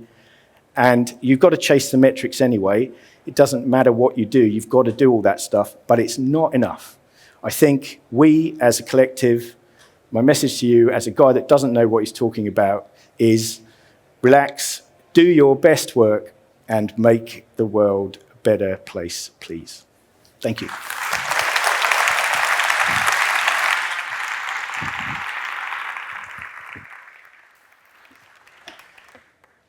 Thank you very much, Andy. I'm not really sure. I thought I had some questions in my head to ask you, but they've all evaporated. Thank you for that. I think it's good to reflect. It's good to sit back and think about what we're doing, how we're doing it, why we're doing it from time to time. And that's great. Our final part of this session is a panel discussion. I hope our panelists are here and our moderator. Yeah. Do you have a slide for that? I can see Damien is here. Damien Rogan is going to chair the next session. But before that, we just wanted to remind you about the parallel sessions after lunch. As Ahmed said at the beginning of the day, Hall A, Hall B, and Hall C, and you will have to take a headset after lunch, please. So as I said in the morning, we've got headsets. Track A is red color, track B is green, and track C is blue. This is going to be a silent conference after lunch for 2 hours, the track sessions. Track A, track B, track C. Pick up a headset. If you're sitting in A, ensure you're on the red channel. If you then move to B, you can change to green, and if you move to C, you can change to blue. So it's going to be a silent conference for 2 hours. You can collect your headsets, and whichever track you're sitting on, ensure to get the color coding correct, and then you can listen to the session. It's only for the track sessions, which is for 2 hours after lunch. Thank you, Ahmed. So I would like to invite at this point Damien Rogan, who's Director of Facade Engineering at Eckersley O'Callaghan. He's going to chair a session about Olympia, which you heard a little bit about this morning. You'll hear a lot more about it now. Damien will introduce the panel one by one and take us through to lunch. Thanks, Andy. You've left me slightly more optimistic than I woke up this morning reading the news. So can my panelists join me up here? Trevor Postma from Heatherwick Studio, Trevor Morris from Spark, Yvette Anger from Olympia, and Valentina Amoroso, my colleague, Eckersley O'Callaghan.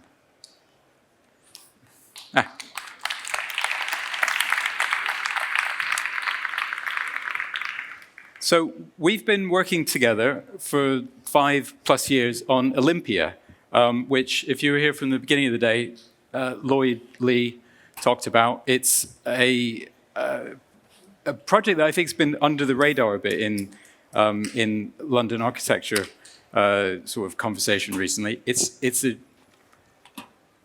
pretty enormous destination being built in West London, over 2 million square feet of development. We've got 2 cultural venues, performing arts venues, 2 hotels, 500,000 square feet of office, an energy center, a school, all being built on top of a live working exhibition center. It's a pretty huge feat. And Trevor and Elliot, maybe between you, if you can tell us a bit about the history, how you arrived at the master plan, and yeah, what it'll be. Perfect, thank you, Damien. So afternoon, everybody. We're going to talk to you a little bit about what you see on the screen here. And I'm sure everybody's been to Olympia in this room, probably on a similar kind of event like today. Lanyards around your neck talking about industry activities. Perhaps what you haven't seen about Olympia is what's happening today. And the screen here is showing the future of Olympia. As Damien's just said, this is all being delivered in a single phase, which is quite extraordinary. And of course, it has its challenges. It also has its opportunities. I think this scheme has demonstrated that actually when there's a political will, it's amazing what can happen. So a little bit about Olympia. As I was saying, I'm sure everybody knows where Olympia is. Not to be confused with Earls Court. They are 2 very, very different things. And I think that's part of the success of where this project has come from. Our brief was to not just keep the exhibition centre, but to allow it to grow and to thrive and to have another 120 years of future, which is obviously completely different to what happened about a mile away. And some amazing things have happened at Olympia over many, many years. It was a big Victorian gesture. The company registration talked about a people's palace. It talked about a place, a very Victorian kind of a era to educate the masses. And it has been a place of real innovation. So, as I say, amazing things happened here. Vivienne Westwood had her first fashion show here. The Ideal Home exhibition still happens today. In fact, during the construction, it's still happening, literally as we speak.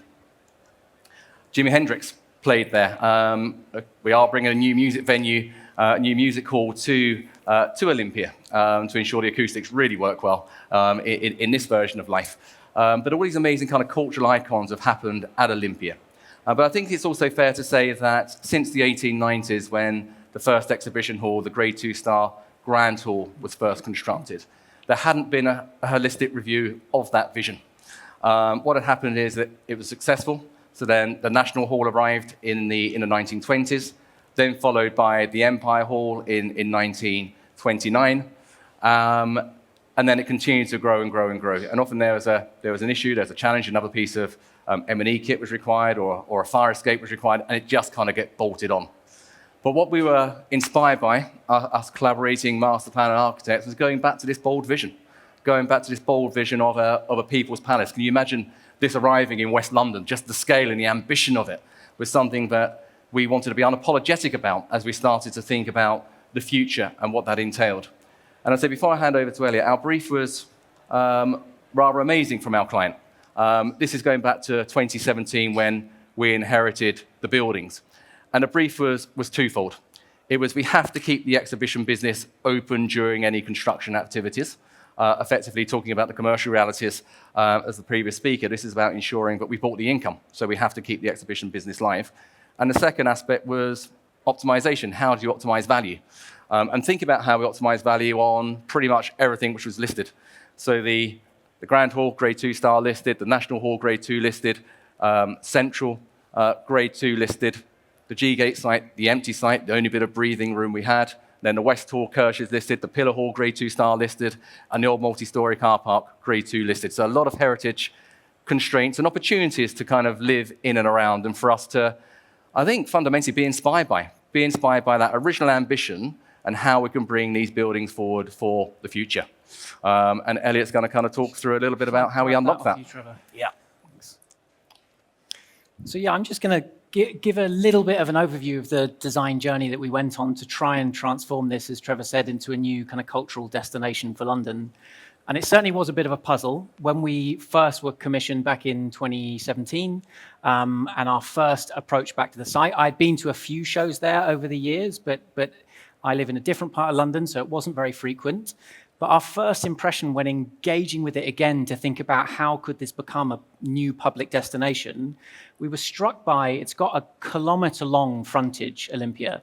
And if you aren't, like many of you today, wearing a plastic lanyard for whether it's the Zak conference or the Ideal Home Show or SneakerCon, these amazing events inside offered absolutely nothing back to the public realm.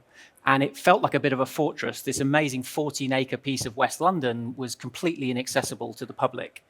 And all except for maybe 2 meters. So there was 2 meters within that 1 kilometer that was a Pizza Express. And other than that, it was a completely kind of locked down fortress right in the heart of West London. And so our first thoughts were, okay, how are we going to bring a sense of porosity into this site, create a public route through it, but at the same time, making sure that this exhibition business that needed to occupy the whole of the ground floor was actually elevated, was operating even better than it was previously. And so that then led us to this idea of, can we create a meaningful, elevated street that sort of sits on the shoulders of the existing historic buildings that allows the public to move up from Olympia Way along the railway lines up onto these Victorian facades and over the buildings and kind of out the other side. And so to do that, we obviously needed something really meaningful that was going to draw people up a couple of stories.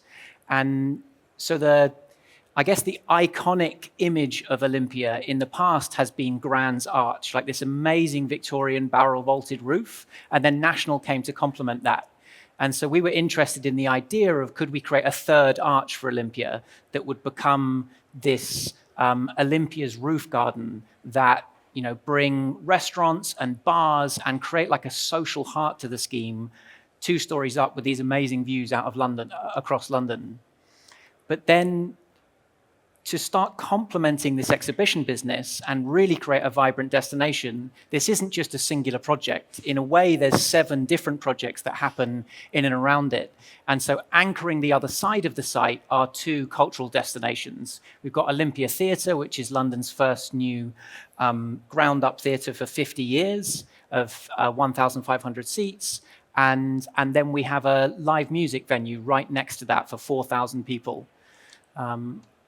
And then at the other end of the site, there's 2 new hotel interventions, one with a Citizen M hotel, like sitting on the shoulders of the National Hall, and then a refurbishment of the car park to make a second Hyatt Regency hotel and secondary school, all within that one building footprint. And then finally, like the heart of it all is One Olympia, which is 550,000 square feet of commercial space and conferencing center that sort of works in combination with one of the listed facades and in a sense hovers over this new public route through the site that connects you from Olympia Way through to Hammersmith Road. And so as I said, it is in a sense a project of many different pieces, all trying to work in and amongst this incredible historic context.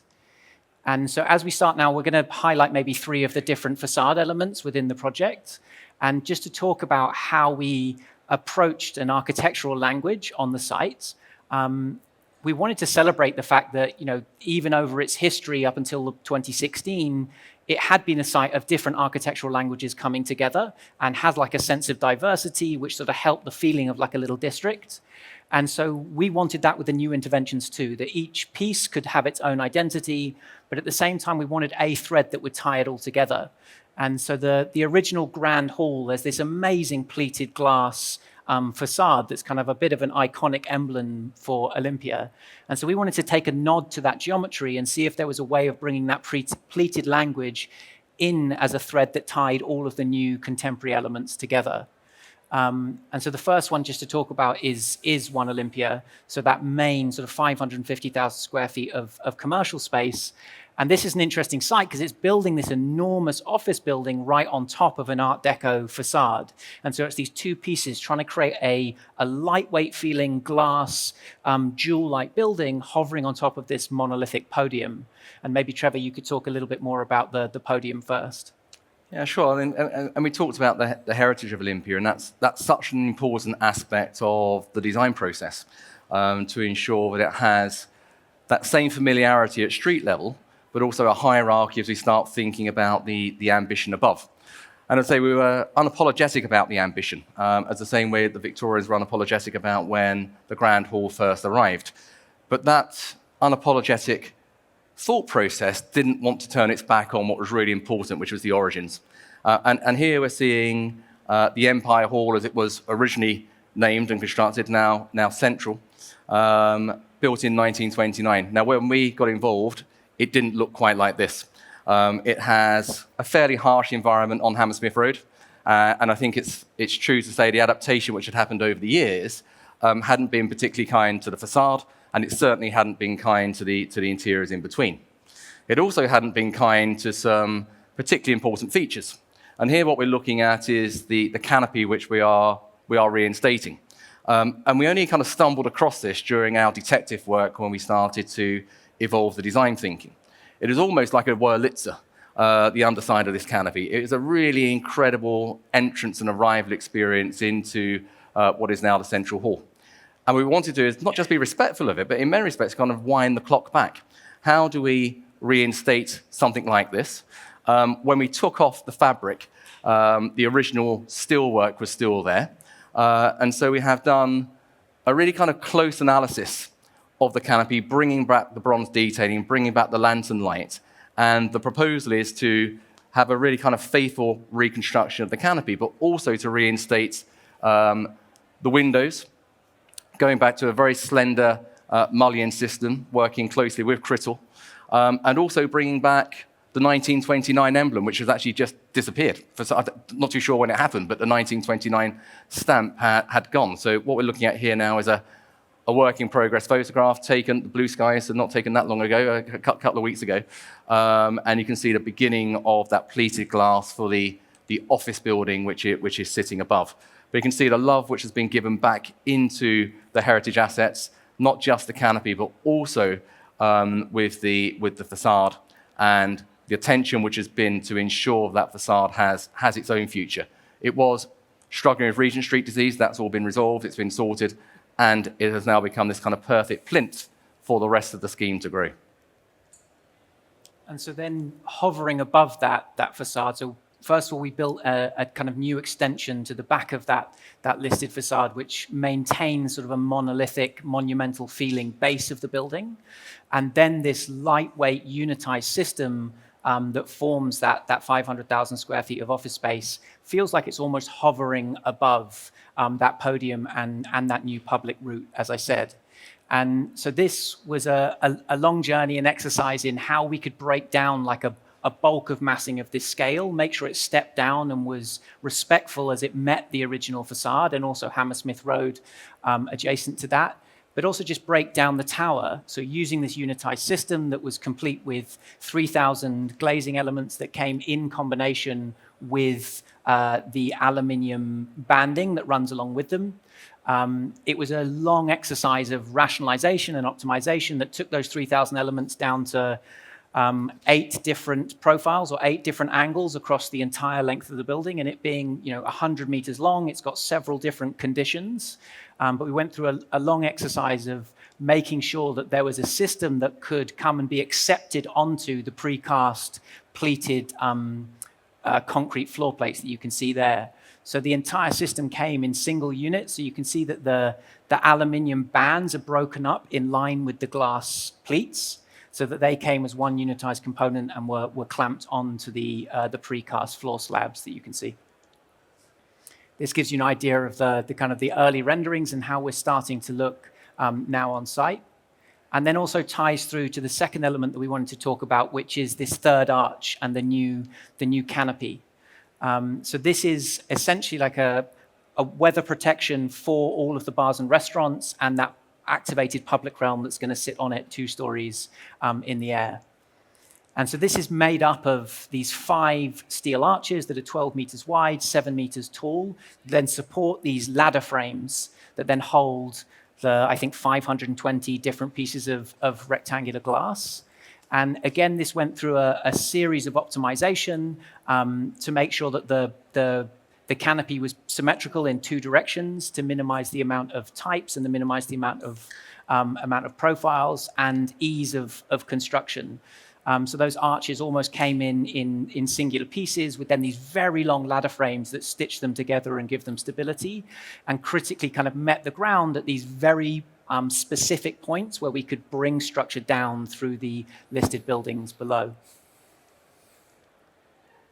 And so the canopy is largely complete now on site, and again gives you a sense of broadly, maybe this is a couple of months ago now, but yeah, really coming together. Another building which we want to talk a little bit about was the National Hall. And as you're coming from Hammersmith Road from Kensington and Chelsea, it's the first building you see. It's the building which used to have the Pizza Express on it. So a very kind of prominent building. So built in 1923. So quite a classical aspect to the original building in brick. Here we're seeing an axonometric, which kind of shows how each of these component parts come together. What's really important was that the sense of identity for the individual buildings was maintained, whilst there being a cohesion. And that kind of pleated glass, which Elliot was talking about, it felt that was the common language. But National was slightly different. It was always seen as a more utilitarian building to the Grand Hall, and you can see that through its detailing. And so with the System M Hotel, we wanted to capture the hierarchy. And again, the brief was quite challenging here. Is how do we put a 3-story extension onto a 2-story Grade 2 listed building? A pretty challenging brief. And again, we achieved that through attention to detail and also kind of looking at the elegance of the form. It's a very modular system that we are working towards. And if we kind of think about the internal program, the internal brief of hotel rooms, there's a repetition. From the earlier photograph, you'd have seen the relationship of Olympia onto Hammersmith Road and the residential buildings which sat opposite. So again, we had to kind of be thoughtful about the relationship between our internal program and a residential opposite us. And this idea of kind of creating oblique views gave us the opportunity to create a modern interpretation of a mansard in many respects. And it's a bronze-colored detailed facade system, modular, again, completely constructed with the exhibition halls being live underneath. And that was certainly a criterion, what we were thinking about as we are detailing and designing the principles of the concepts. How do you actually achieve this whilst activities are happening below. And what we are seeing here is the elements of photographs under construction, some of those details which we came up with, and also the testing of mock-ups was something which featured incredibly hard through all the building components to ensure that we don't find these things out we're on site, kind of testing mock-ups rigorously and robustly throughout each of the design stages. Some more photographs here of the initial concept taken into the BIM model and then in the execution. And that relationship, you can see how the building kind of sits above the existing roof. So it doesn't connect into it. Effectively, kind of, again, it kind of hovers, it floats. So there's a service void underneath there. The new roofs are put on. How do we kind of think about the maintenance element? And what you're looking at here now is a nearly completed Citizen M hotel. It's a single phase scheme, so everything gets completed together. Obviously, some are slightly ahead of others. And we're just going to leave you with these photographs here before we start having a wider discussion piece on the Citizen M building. And you can kind of see how it follows that apex. There used to be something called the apex room. And the upper level additions really kind of respect and follow the lines of the heritage whilst doing modern interpretation of hierarchy detailing above. Great. Thanks, Trevor. Thanks, Elliot. Valentina, I mean, there's a huge diversity of architecture, of use of the buildings, hotel, office, all with different performance criteria. Can you talk us through some of the challenges that you faced? Yeah, so clearly Olympia presented several interesting challenges that we needed to tackle early on to respond to the brief from the client effectively. And one of the key constraints was the site itself and its urban context. As we've seen, Olympia sits in a very congested area in West London, and the master plan develops over and around an array of existing buildings, most of which have heritage value, and they needed to stay in operation throughout the construction program. So one of the key things that we really wanted to address early on was buildability, site access, and logistics. So the need to have an effective and efficient use of the site space, as well as the just-in-time delivery of the facade components in accordance with the very strict phasing program, led us quickly to the decision that the FMA was going to be the key to this project. But whilst the FMA was the key to unlocking the potential, it's only when we looked at its implementation within the context of individual buildings that we really could see the potential of creating something of value. And we've seen some of the examples on the National Hall, on the canopy, where we really delivered that in practice. But leaving aside the site aspect, as you mentioned, one of the key aspects was coordinating the performance of these buildings. So we're looking at several buildings coexisting on site with mixed use and different requirements. And that led to a very complex set of requirements at the end. So we had to deal with not only the performance of one building, but considering how they were affecting one another. And some of the examples, for example, are on the structural performance. We had existing buildings needed to control their movements. We had buildings that were sharing part or all of the structure, so we had to deal with movement joints and making sure there was no unintentional load transfer between the envelopes. We had unconventional load conditions due to the event spaces, so we had vibrations due to the crowd loading that we needed to control in the envelope, but also all the way to the fire performance and the impact on the structural movements due to the fire performance. And we mentioned there were acoustic spaces like the music hall and the theater, and acoustic was a common thread across the master plan. As Trevor is nodding, we had venues that needed to control the noise breakout, so we had to come up with very highly engineered solutions to make that happen. And on the other hand, we had hotel spaces where we needed to control the noise breaking into the rooms. So very different approaches all coming up together. And one other key common thread across the master plan is also the blast. And blast is a requirement that came in as a direct consequence of having these event spaces and the perceived threat for the security of the space. So as a consequence, we needed to enhance all the envelope to comply with the blast requirements. Another aspect, of course, is the evergreen fire performance, which is a direct consequence of the coexistence of these buildings in close proximity. So we had to come up with clever solutions to address the fire resistance of the buildings and detailing around fire-protected structures. And lastly, of course, the environmental performance is always there. We know we've looked at the office building, which is largely glazed, and to justify the design, we really need to go into sophisticated environmental studies that could effectively prove that that could work.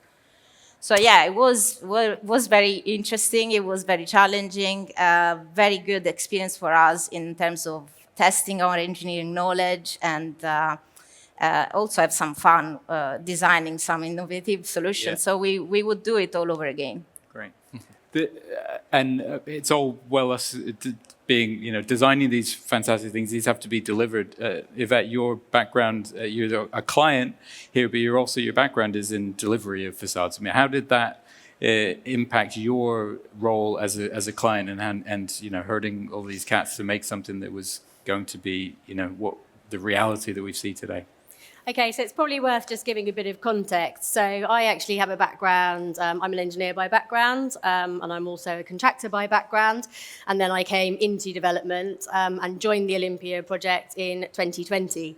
I joined the project, didn't know a huge amount about it, and then was presented with all of these marvellous plans and told that I had to go and deliver it with one other colleague. So as if that wasn't complicated enough, they then said, please keep the exhibition venues open. You have to have the public walking beneath you. And to give you a feel, our exhibition business on busy days can host perhaps 10,000 people. We've got the public, we've got all these people around. So it really made us kind of have to sit back and go, right, what are the priorities for us to deliver this vision?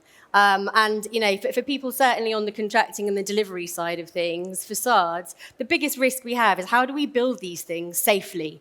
And for us, it was such a big deal, not only because we were working at the edge of the buildings, but also, as has already been said, these buildings were actually lacing through existing exhibition spaces. So we were cutting openings in grade 2 buildings. We were completely putting new structures and new beams through. So what we had to do is come up with a plan and then follow it robustly. We couldn't be in a situation where we came across something and we had a problem, because then all of our venues below us were affected. So we were lucky. We partnered with Lang O'Rourke, who have been involved in the project since, I think, about 2019. We started on site in 2020, and they have worked closely with us from the very beginning. I think one of the things as well, which has been different at Olympia, is quite often what happens that the client has a vision of something. The architects probably then make the vision much better and much bigger than perhaps we were envisaging in the first place. Then we go away, then it all costs too much money, then we have to VE it, then we waste a bit more time and we get a contractor on board. They say, well, we can't build it. And we go through this cycle, this iterative cycle on every project of doing the same old thing. And we were really keen not to do that. And I think, and I hope that with my involvement and help with the team, we were looking at things and going, what's really important to us? And what is important to us is that we have a project that can be delivered safely. So we are trying to use prefabrication. We're trying to come up with design methods that don't involve working at the edge of buildings, putting operatives at risk, putting the public at risk. We want to have security of program. Everyone wants security of program because time is money and we're all working and living in a commercial environment. So, there are lots of facades and architects love having things on the edge of facades, and it's really hard to install it. And generally, we don't like having joints where a panel goes because that doesn't suit how things look. But actually, we worked really hard with the team to come up with a design solution which didn't compromise the original intent, but actually allowed us to properly prefabricate things, properly de-risk the installation and build it. So that's kind of some of the technical challenges. We've then also worked with a number of different partners. So Schelderbaan Permis de Lisa did One Olympia for us, which is the building that you see here, and also the National Hotel. But we also worked with a number of different different contractors and supply chain partners who all could bring different skills. Say Octatube did the canopy, for example, something very, very bespoke and something which, that they were amazing at doing. Alumet, who are doing the facade of the G-Gate Theatre for us, because that theatre has a lot of aluminium. That's where their forte is.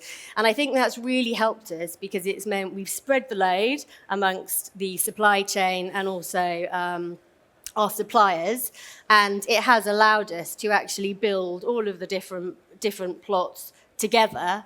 And yes, they link together, but essentially they are acting as different buildings. So from an employer perspective, we have that separate control, and if there's a problem in one element of the job, it then doesn't have a ripple effect everywhere else. Yeah. I remember being pushed throughout the design to think like a contractor and to accept and to work collaboratively with Lang O'Rourke, with the trade contractors to not be then running after cost savings later on, but to build those in from the start. Valentina and Elliot, can you maybe through the canopy talk about how that thinking was present throughout and led to our to the approach? From our perspective, it was incredibly helpful having that construction expertise within the client group early on. So in those earlier design phases, we could be having robust technical conversations about how the design intent could come together, how it could be manufactured, erected, installed in the ways that Yvette has said. So that was borne out, in the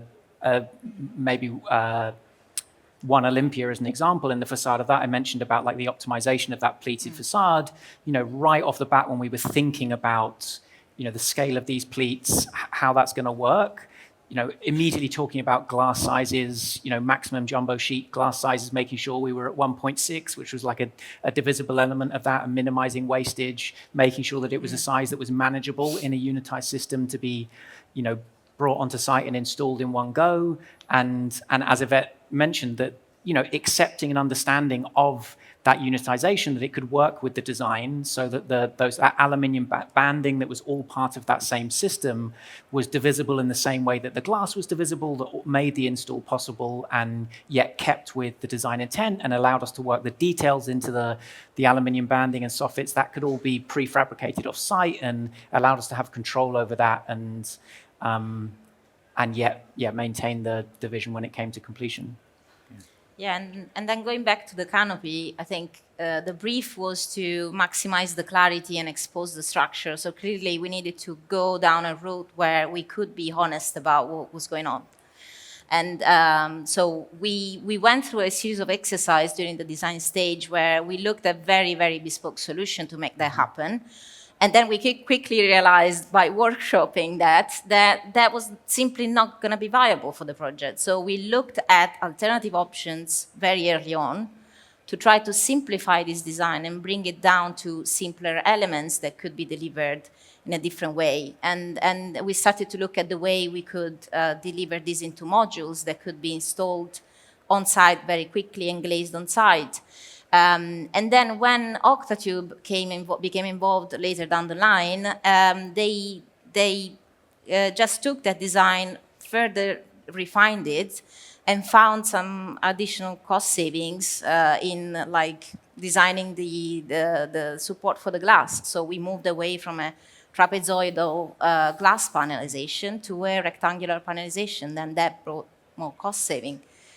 And the result speaks for itself. It's really remarkable what we managed to do through this process. I would actually add to that in lots of instances, the design actually got better through those constraints and changes. So with the canopy as an example, originally the canopy was like a shuttlecock design that had these 4 layers that had a sense of directionality pointing towards kind of the entrance.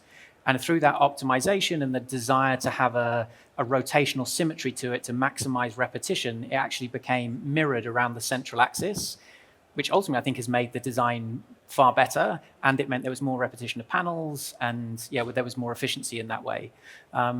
So it's not always a pain point having to work with those constraints. It actually can come up with better design solutions too. Yeah, and it's the operability of the space that sometimes drives these decisions, because this change in geometry was also driven by the fact that this is a canopy and needs to be drained, and you need to be able to access the drainage strategy. So it's all like coming together organically as we talk through the challenges, design team, client team, contractor, and this is the result that we see today. I just want to ask a question about how you preserve. Well, you've got such a diversity of buildings on here, and you need elements. You talked about the pleated glass as a hook. Can you talk a bit about materials? And I'm wondering, both from a design perspective and from a delivery perspective, because you've got so many different subcontractors, how do you ensure consistency of the materials and look and feel and the finishes? Yeah, sure. I mean, the material selection was something which was informed pretty early on in the design process. And all the clues were taken from the context, as all good architecture should. So it's kind of looking around the host materials and then how do we complement those. And then kind of choosing where there was points of amplification, where you wanted to highlight something, somebody where it wanted to be pared back, and then something which wanted to be kind of brought forward.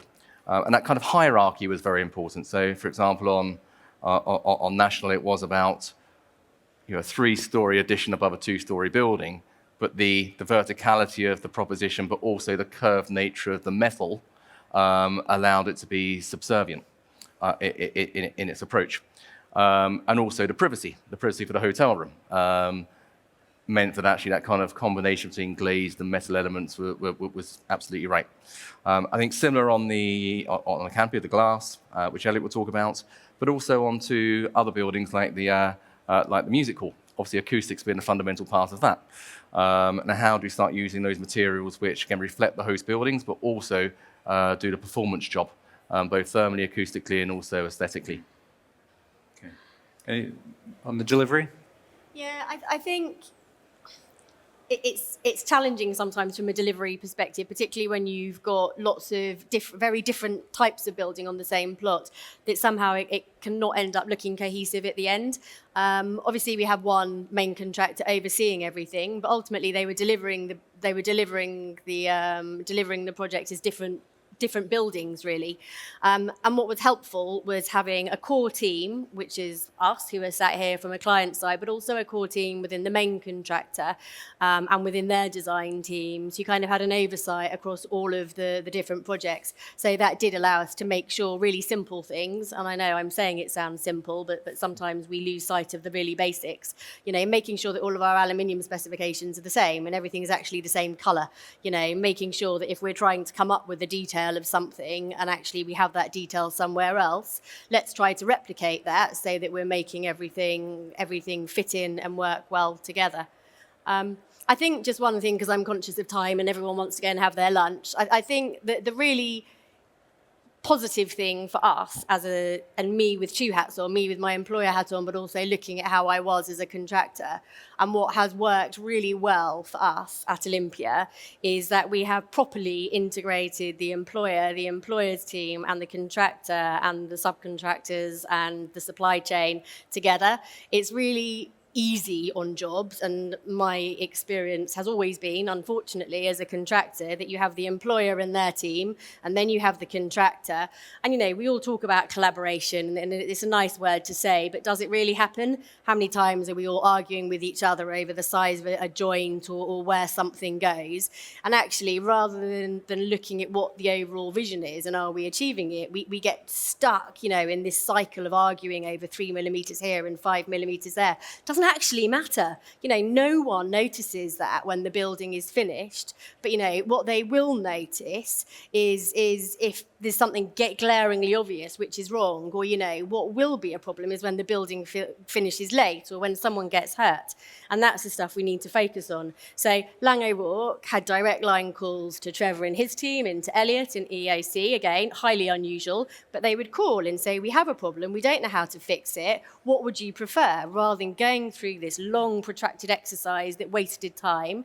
And I had supply chain and Perma-Stelisa and Octatube and other people, people would ring me and go, we're having a problem, Yvette, with Lang O'Rourke or with your team, please help us. And actually, rather than that causing a problem, we're like, okay, we're one team, one dream, we all want to make this vision come together properly, how can we do it? And I think for me, I wish when I was a contractor that perhaps that had been a bit better, collaborative, because it causes so much strain with relationships with people, and it's completely and utterly unnecessary. And I would say to everyone in this room, don't be afraid of taking that approach, because, you know, you have to be a little bit brave. But I think at Olympia, you know, we got planning permission in 2017. The buildings are pretty much complete with all the facades on them. We're opening next year.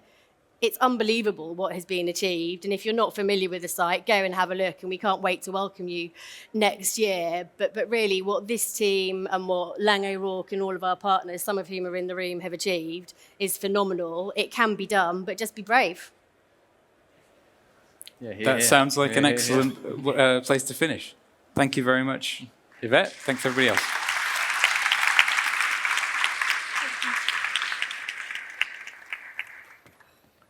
Thank you, everybody on the panel, and thank you, Damien, for expertly chairing the panel.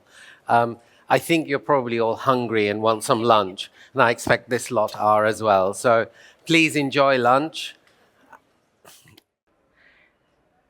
Good afternoon, everyone. I am Teresa Farina.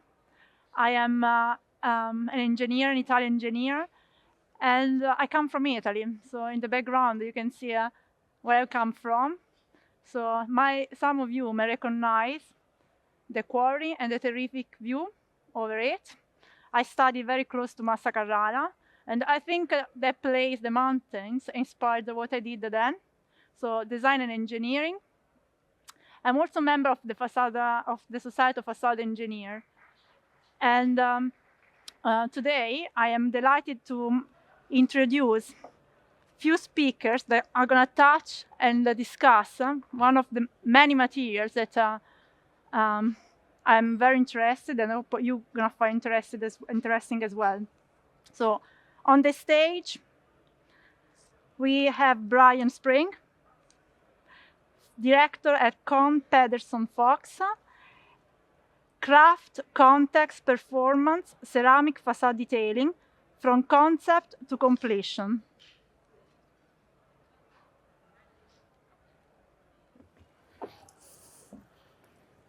Thank you very much. I'm going to take these off now. Thank you guys for attending, and thank you for the introduction. So yeah, the talk today is titled Craft, Context, and Performance, and it's really about, you know, ceramic facades, terracotta facades. But upon reflection, really it's about process and a journey that we've carried this kind of body of knowledge as a firm. And you know, the process is not always straightforward with terracotta, as we know. There always is a lot of iteration and a lot of testing. But I think in that comes the richness of the material. And I want to talk about this as a kind of through line through 3 separate projects that we've worked on. The first being One Vanderbilt, which is in the heart of New York City, in a very loaded context just to the west of Grand Central Station. A very tall, super tall tower. The second being North Quay, which is a brand new development, joint venture between Canary Wharf Group and Cadans.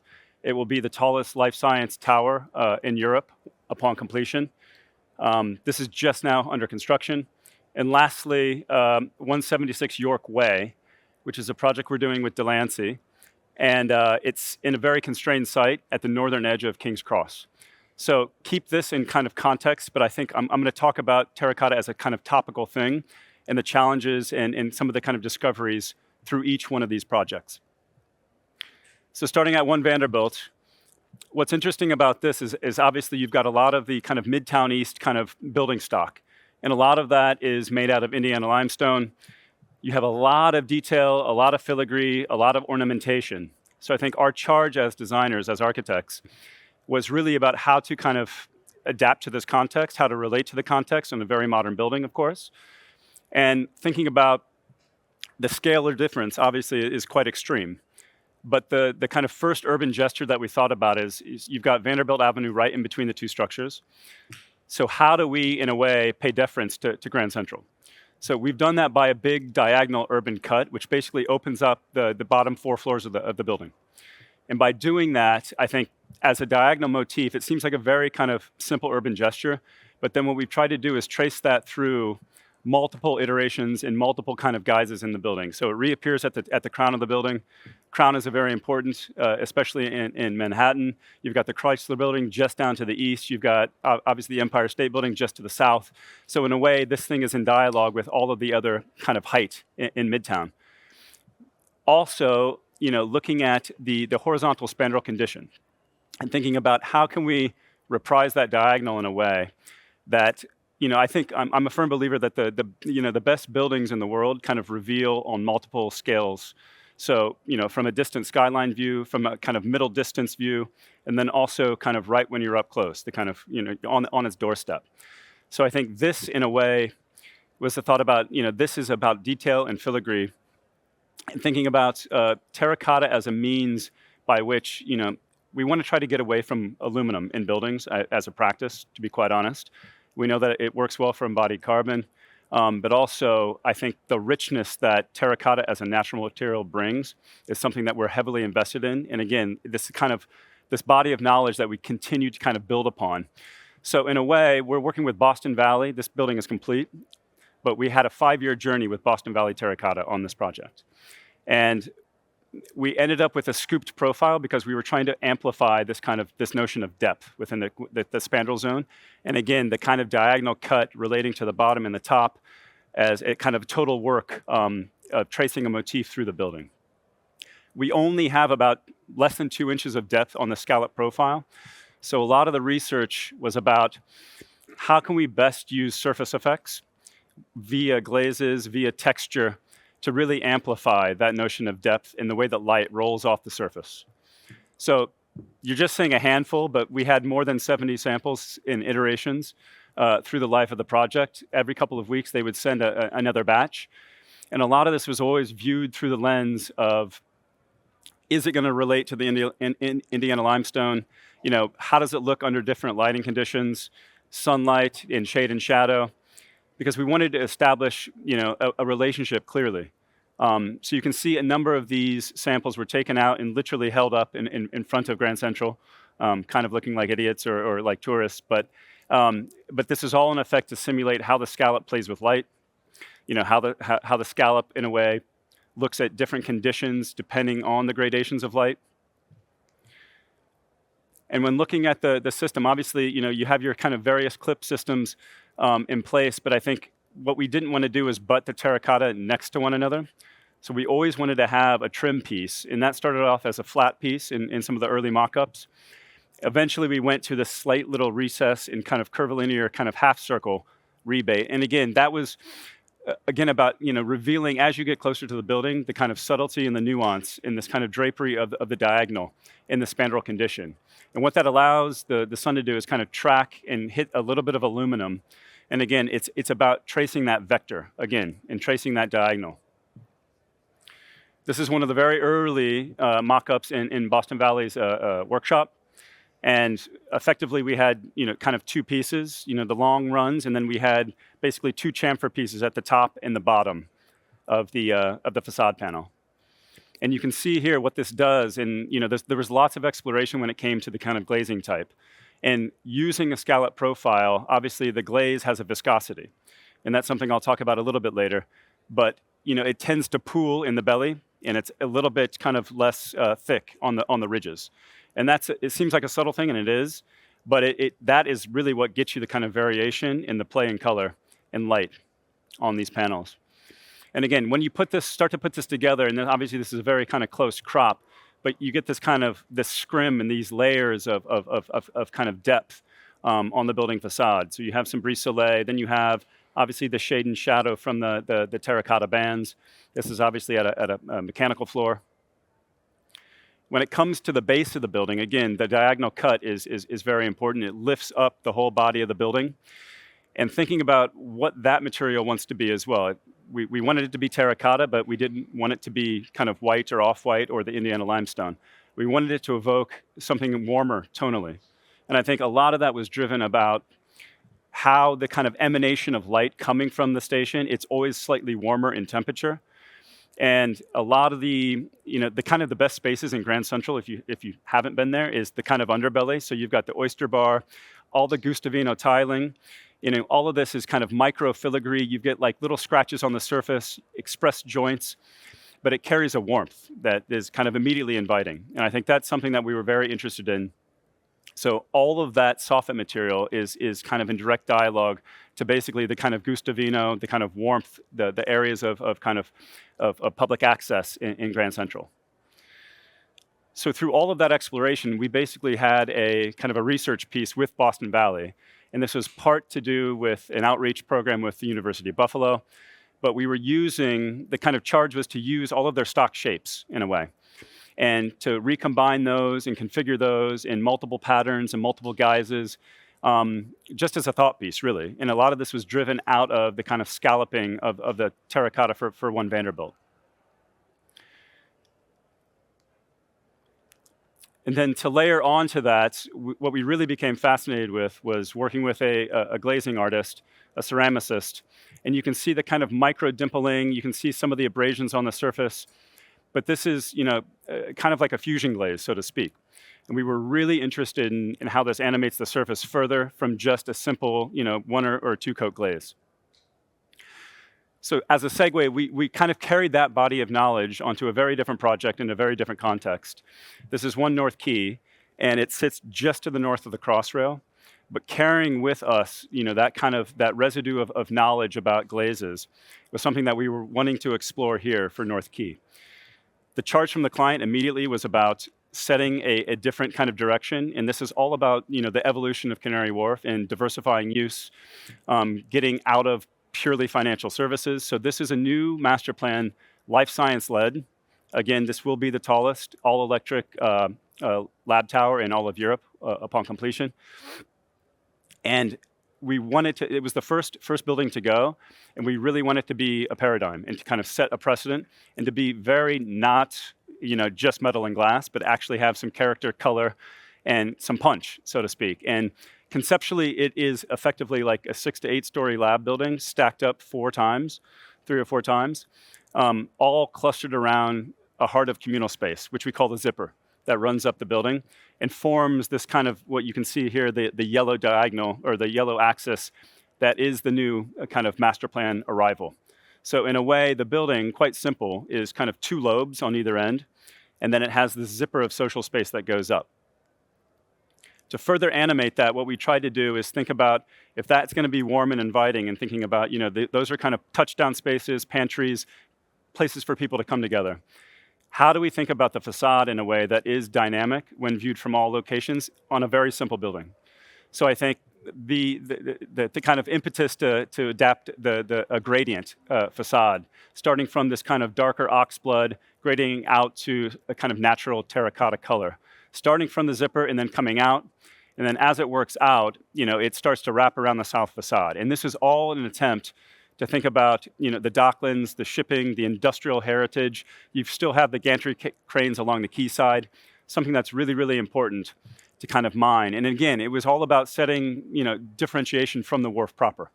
And I think that's really important. It sits right in between Poplar, the quayside, and the Museum of Docklands. So I think that was a really important charge. And we did a survey like we typically do as a firm, a contextual survey, thinking about all of the kind of brick colors and tonalities and the different textures, from dark maroon to kind of brownish to reddish to these buff bricks that you often see, and thinking about how we make a play at that in using a gradient to really kind of connect the building to its context. So you can see here, that we've probably adjusted this gradient a couple hundred times in full disclosure, but it's been quite a journey, and I think our facade engineer on this is WSP, and we've had lots of good collaboration back and forth with them. And I think the real bit of ingenuity on this job was what we call the kind of inside out, or the inverted mullion. We're in a carbon conscious world, we all know that. So what we were able to do as instead of a typical backup mullion that's 200, 225, 250 deep, we've got fins on either side, and all of this is driven from the new Part L thermal compliance, this world that we're living in. So all of this facade is tuned to a 60-40 solid to glass ratio as a starting point. So there's nothing there that doesn't need to be there in a way. So we have fins on either side, and what we were able to do is get a little bit of the structure in the fin, and that allowed us to reduce the depth of the internal mullion. It's only about 135 mm deep, which obviously gets a net area gain for the client. They were very happy. And also just makes things really trim and tidy. We did a lot of one-to-one mock-ups in our model shop in London. And this is all, cheap as chips. This is all just printed on an Ultimaker one-to-one. We had this all fully assembled in less than a week. And what we were able to do is swap out those red panels, which are indicative terracotta panels, with different shapes, different profiles, and test that with kind of different lighting conditions to see how light would roll off the surface. There was lots of tuning in terms of the depth of the scallop, and whether we had 3 flutes, 4 flutes. We studied a lot of potentials. This takes us to our exploration about terracotta, and we were working with James and Taylor on this for the various glaze types. And this is what we call a fusion glaze, and it's made up of multiple coats. Many of these colors have upwards of 20 ingredients per color, which kind of sounds crazy, but it's true.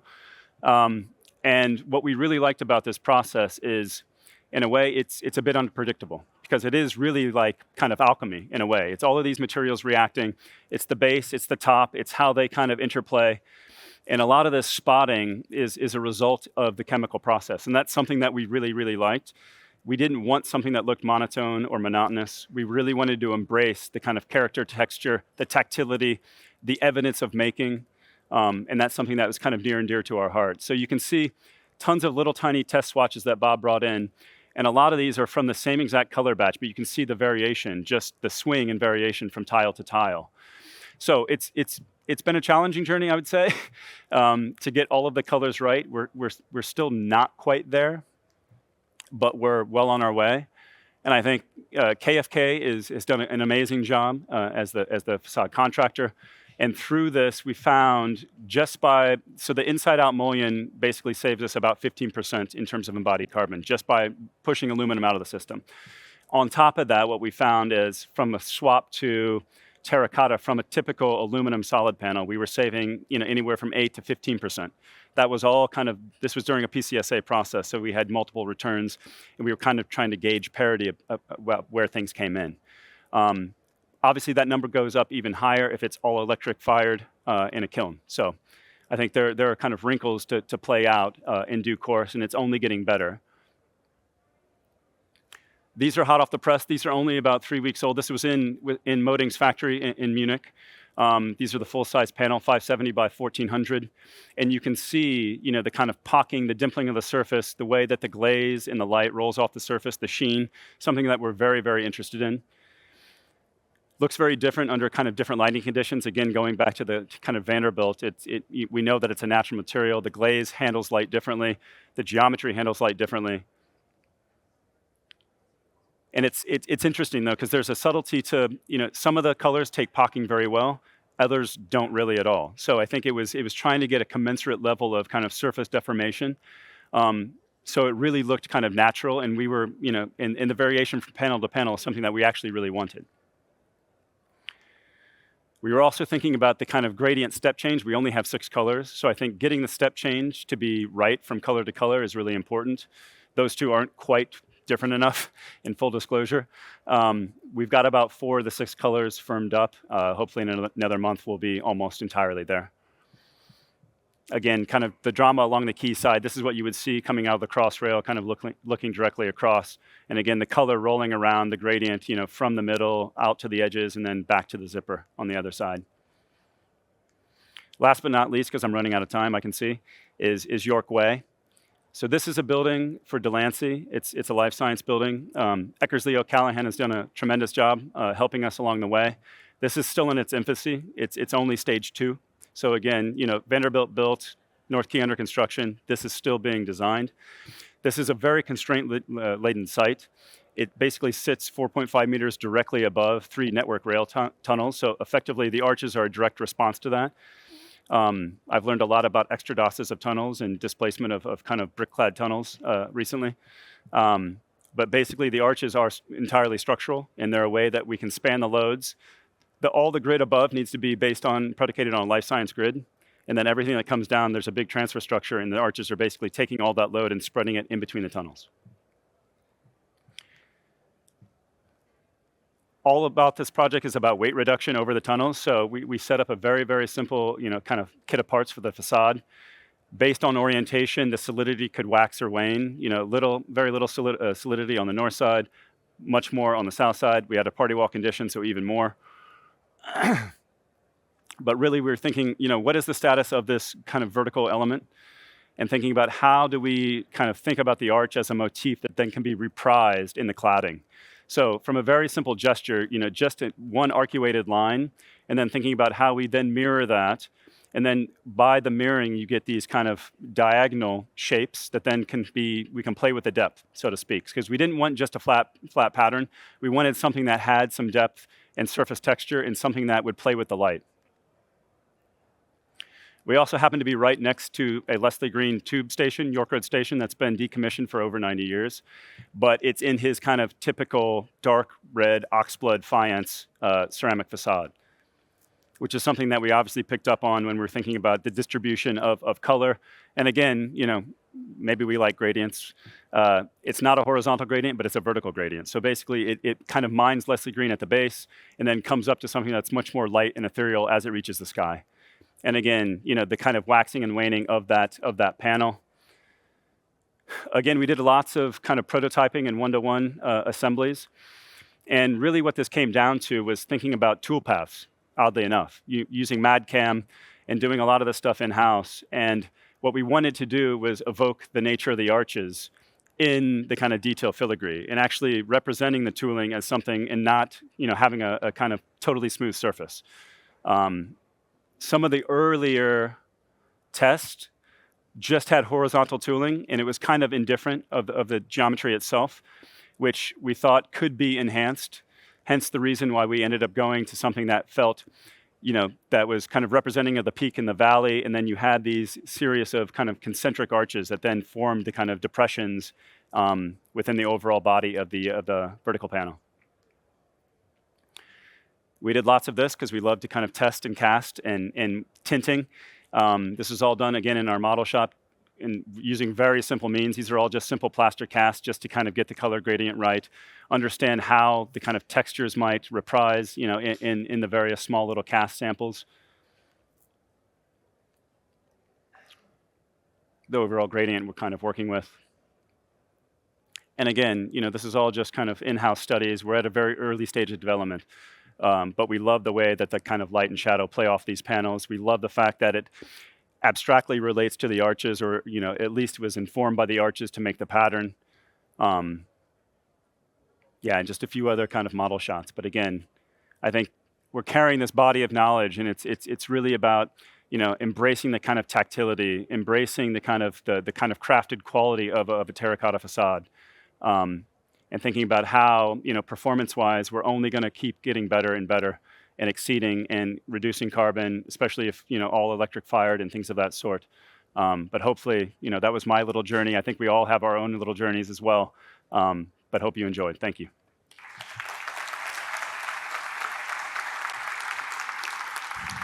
Cheers. So the second speakers are John Pritchard, project director at Bennett, and Matteo Berardi, facade engineer at Foci. The topic is Stonecutter Court, utilizing facade types and technology to install context-based identity. Hello, my name is John Pritchard, project architect and director at TP Bennett. For this fantastic project known as Stonecutter. And today I'll be talking with Matteo Berardi of Foci, who have manufactured the facade and installed it. A small bit about TP Bennett was founded in 1921 in London and has grown organically over the years to become the Tier 1 architecture, interiors and master planning studio it is today, with offices in London, Leeds and Manchester, and strategic design partners across the globe through our One Global Design Group. Whilst our projects are far-reaching from Japan to San Francisco, we've still very much got a strong focus on London and the city. So this project, it's been a TP Bennett design from early feasibility stage through planning, construction, And this 250,000 square foot, 14-story new build office project has been a brilliant opportunity for us to bring our learnings together from our fit-out, our human-centric fit-out work, and our deep understanding of placemaking and the landscape of London. So the site is located in Midtown. There's a lot of development going on. You'll see behind the photo on the right, you've got 120 Fleet Street there, which is now been demolished. We've got the new Plumtree Court building to the north. So this whole area is undergoing a complete regeneration at the moment. Our own site is quite unusual for London in that it doesn't have a front or a back. It's got 4 sides to it, so there's no real back or front to this building. We've got some big level changes across the site, and because it's London, of course, there's a pub, which is right in the middle of our site, in fact. And as designers and engineers, we often have to balance interlinked but often diverging goals. And particularly as architects, we're always aiming to balance client needs, financial viability, tenants who want flexible open plan spaces and class-leading amenities, and the city needs, so public realm, embodying the DNA of what makes London a great city to be in. Its fantastic mix of eclectic architecture and history. So this really set the ambition for the project to provide grade A speculative office space which could cater to a range of clients or tenants, pedestrianisation of Stonecutter Street, creating community and improving the public realm, and also retaining the listed Hoop and Grapes building on the site. And all this while retaining the existing 3-story basement from the previous building on site. And all credit to the structural engineer on this job, Thornton Tomasetti, because on this 1,800 square foot plan, if you squint, you can just about make out that there's 3 internal columns. So it's a bit of a tenant's and client's dream on that front. But then with a large building like this, how do we, and a big floor plate, how do we avoid the generic without defaulting to novelty and give the building a unique identity, but at the same time, make it feel like it belongs in the City of London? So the first steps in this process were actually generated by the city itself and its context. So we have protected St. Paul's views cutting through the site from Greenwich and Primrose Hill. These generate cut lines and start to inform the massing. Then we look to set back to St. Bride Street and Farringdon Street, giving opportunities for tenant terraces and giving some relief to the streets below to avoid any canyon-like effect. And then to materials, we were really interested from the beginning in the name of this street, Stonecutter Street. To the south, you have Harp Alley, which is a much older thoroughfare dating back to the 15th century, which was home to signwriters. And the actual Stonecutter Street itself, we discovered had associations with the nearby Hatton Garden Diamond District. And it actually housed early lapidaries, who were the people who cut stones on turning wheels and practiced their craft here. So we took this idea as a reference in the history of the design and materials. Taking inspiration from that turning stone which was used to cut the diamonds, we formed a palette based around natural stone and more reflective materials. So a nod back to the future whilst also looking to the future. And really trying to embody the essence of the place in the fabric of the building. So we came to composition in terms of facades. We had 3 types of unitized facade. The green here we refer to as the type 1, which gives a more tactile and smaller scale presence to the street-facing elevations. And as we go up the building, the facade becomes lighter, maximizing views out and giving a greater feeling of openness, with the solar gain managed through triple silver coatings and a low G value. A third diagrid facade is shown here in the yellow, and this addresses the acute corner of Shoe Lane and the intersection of 3 or 4 buildings onto this Shoe Lane circus. And it also gives the building exuberant highlight and its own unique character. The other thing we used as a architectural device for this project is the cornice, which you'll see on this elevation here, the big 1-story level change we have across the site. And this really helped us unify those levels across the site, and also gave a good split between the unitized cladding above, which was very much business, and then the more flexible stick system cladding, which was facing the public realm. And here's the culmination of the vision, really. Here you see the Type 3 diagrid facade, and the other buildings converging on Shoe Lane, and St Paul's visible there on the near horizon, and the focus really of the terraces. So fantastic views here. And on the opposite side, you'll see the 2-story setbacks to Farringdon Street, which provide the much in-demand tenant space terraces, and help settle this building into its environment. So coming back to the facade itself, we had 3 unitized facade types, over 2,000 panels. It was imperative we got the design concluded before the production went live. The Type 1 facade at lower levels consists of a 2-story bay module, giving vertical emphasis, and profiled horizontal lintels give depth and scale, all based around a 1.5 meter unitized grid. So here on the right, you can see one of the full-scale mock-ups, including a corner of the diagrid unitized glazing. Matteo will talk further about the mock-ups and their value in the manufacturing process. But from an architect and client perspective, these allowed us to refine and agree some of the finer details, including solar glass coatings, spandrel colors, on the stone below, the pointing. So it's a really useful device, and it actually really helped with the kind of morale on the project, allowing everyone to get a vision of what was to come, and get everyone enthusiastic about the project as it went forward. And to the Type 3 crystal units, here a key element to success was defining early on the geometry to enable Focky to develop the technical design and production model. And although it's quite complex in appearance when broken down to its geometric parameters, it's almost simple. It consists of a series of nodes alternating and mirrored on a 4-story module, set out from a central radius point. And from these, we're able to exactly set out the glass planes and use Rhino 3D to set out the slab edges and beams, which you can see on the right here alternate as we go from the 1st story to the 14th story. And I'll hand over to Matteo now, who's going to talk about the mock-ups. Thanks, John. So as John said, this job was about context identity and the use of mock-up in the design. On this job, we had more or less 10 different types of facade, and for all these, we built 12 different mock-ups.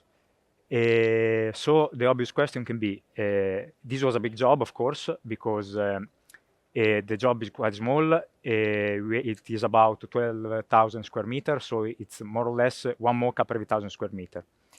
So it was a big effort for time and also for money. And the obvious question can be, is all this work worth it? Well, for us, the mock-ups are always an opportunity to test our work and to be sure that we are on the right path. And on this job, with the mock-ups, sometimes we realized that we are on the wrong direction. And in particular, the 2 biggest challenges we had were the stick facade at the ground floor with the stone cladding around, and the diamond-shaped facade at the corner of the building. Starting from this in particular, the first step was the geometry definition. And the design intent had some opaque panels as transition element between each glass. We believed, however, that these panels were not required, were just additional works and material to be done. And so the aim of our first mock-up, this one, which is a small mock-up made with our 3D printer in our office, was to show our idea, our intent of this facade. So removing those panels and having standard joints, glass-to-glass joints. And also from this, we started discussing some fabrication constraints, such as the fact that all these glazed tips, which now were introduced in this design, needed at a certain point to be chamfered. And also another geometrical discussion we had was related to slab edge definition and also the supports of the unit. Since now with this new geometry, we couldn't be able to install and fix all the units at the top of the slab, but for some of them, we had to go to the face of the beam. The beam, which was a big box section, all cut in angles following our facade. And so our bracket was engineered in order to be able to take into account all the movements and the tolerance in the two different directions of this big beam. Second point, again related to the aesthetics and the glass appearance, was on the joints. In fact, now with this new solution, we had to keep the joints to an acceptable level, to an acceptable dimension, and so we had to introduce some steps in the glass. However, since the facade was different at every floor, also every unit inside the same floor was different one from the other, potentially we could have different steps at every glass, which would have been quite difficult to be managed during the production. So in this mockup, which was the first real-scale mockup, we tried to have a constant step, 5-millimeter step in all the glasses. And this was the result where the architect and all the team realized at the end that even if the joint was not always at the same dimension, this wouldn't be noticed. Also, thanks to the fact that the glass has this cut geometry and it's not always in its plane. Second big point of discussion was related to water tightness. As now with these small tips, we had 4 gaskets which are coming all in one single point, which was now the weakest point for the water tightness. So potentially we could just use the silicone, sealing all the gaps we had, but we believe that this was not a robust solution. So we designed some special elements in the gaskets, welding the vertical gaskets one to the other, and same for the horizontal gasket. So we managed to recreate some sort of standard seal from the horizontal and the vertical gasket. This was present since the visual mockup, where we checked that everything could be installed properly, and then was, of course, tested in the performance mockup. But probably where the mockup phase was most useful in this facade was related to the installation. In fact, given the geometry of the units, we had to establish a precise installation sequence. So, for example, at every floor, we had to start with the corner units, and then go in with the units which had the tip above, then the units with the tip below, and we had also a sequence between the gaskets and the internal profile. And also, every component of this facade was always designed keeping in mind the installation sequence and the installation phase. For example, the gaskets had this V shape, which helped us to be sure that the unit, while sliding, will always engage the gasket. And also looking at the vertical section, every joint had a different transom arrangement, since the units were always with a different inclination in the vertical plane. And the same arrangement was done for the bracket, since the hook needed to be parallel to the glass, but was then not perpendicular to the slab. So the slab bracket needed to take into account all these small deviation during the sliding. So as you can imagine, this was a big effort and job done with all these mockups. And coming back to the first question, was it worth it? Well, as John said yesterday, we believe that the picture speaks for themselves. So now John will go on with the ground floor design. Thanks, Matteo. Forward there. With the last unitized panel installed in August this year, the focus has turned towards the ground floor and the public realm, with completion due in early 2025. So this is really important because it's how 99% of the city population will actually experience this building, walking around it at ground level. And here, the 1.5 meter unitized grid gives way to the full structural bay width, enabling a high level of transparency and views into the new reception spaces and retail spaces facing onto Farringdon Street. The diagrid language of the Type 3 glazing, we chose to actually continue that along Stonecutter Street with large projecting geometric oil bay windows. And we actually look to maximize the jumbo glass size here. And this, the last bay is pretty much the biggest bit of glass we could get in there. And that glazing set within sculptural CNC carved columns. And you'll see here on Farringdon Street, the listed pub. So turning on to Farringdon Street, the stone columns continue and they gather together as they approach the Hoop and Grapes pub, reflecting its smaller scale. And the structural bays reflect the historic scale of the adjacent terrace houses. So the pub itself began life as a wealthy merchant's house in the 17th century, and a bit like a broom, it's had with its new handle, it's had a new facade in the 20th century and seen its neighbours evolve throughout the years. I'd just like to point out that we didn't knock all these buildings down; they were long gone before we got there.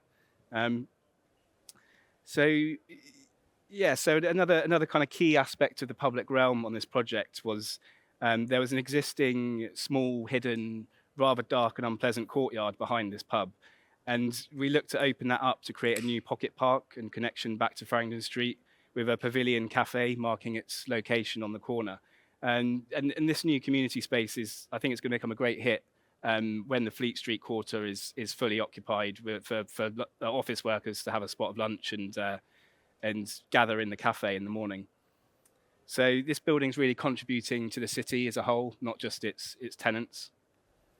So back to our kind of type 5 and ground floor facades. The cornice element is another, as I mentioned before, is a key unifying element across the project, unifying the levels around. And again, here we use 3D prints, went through an iterative process. This is a small selection of some of the options we went through.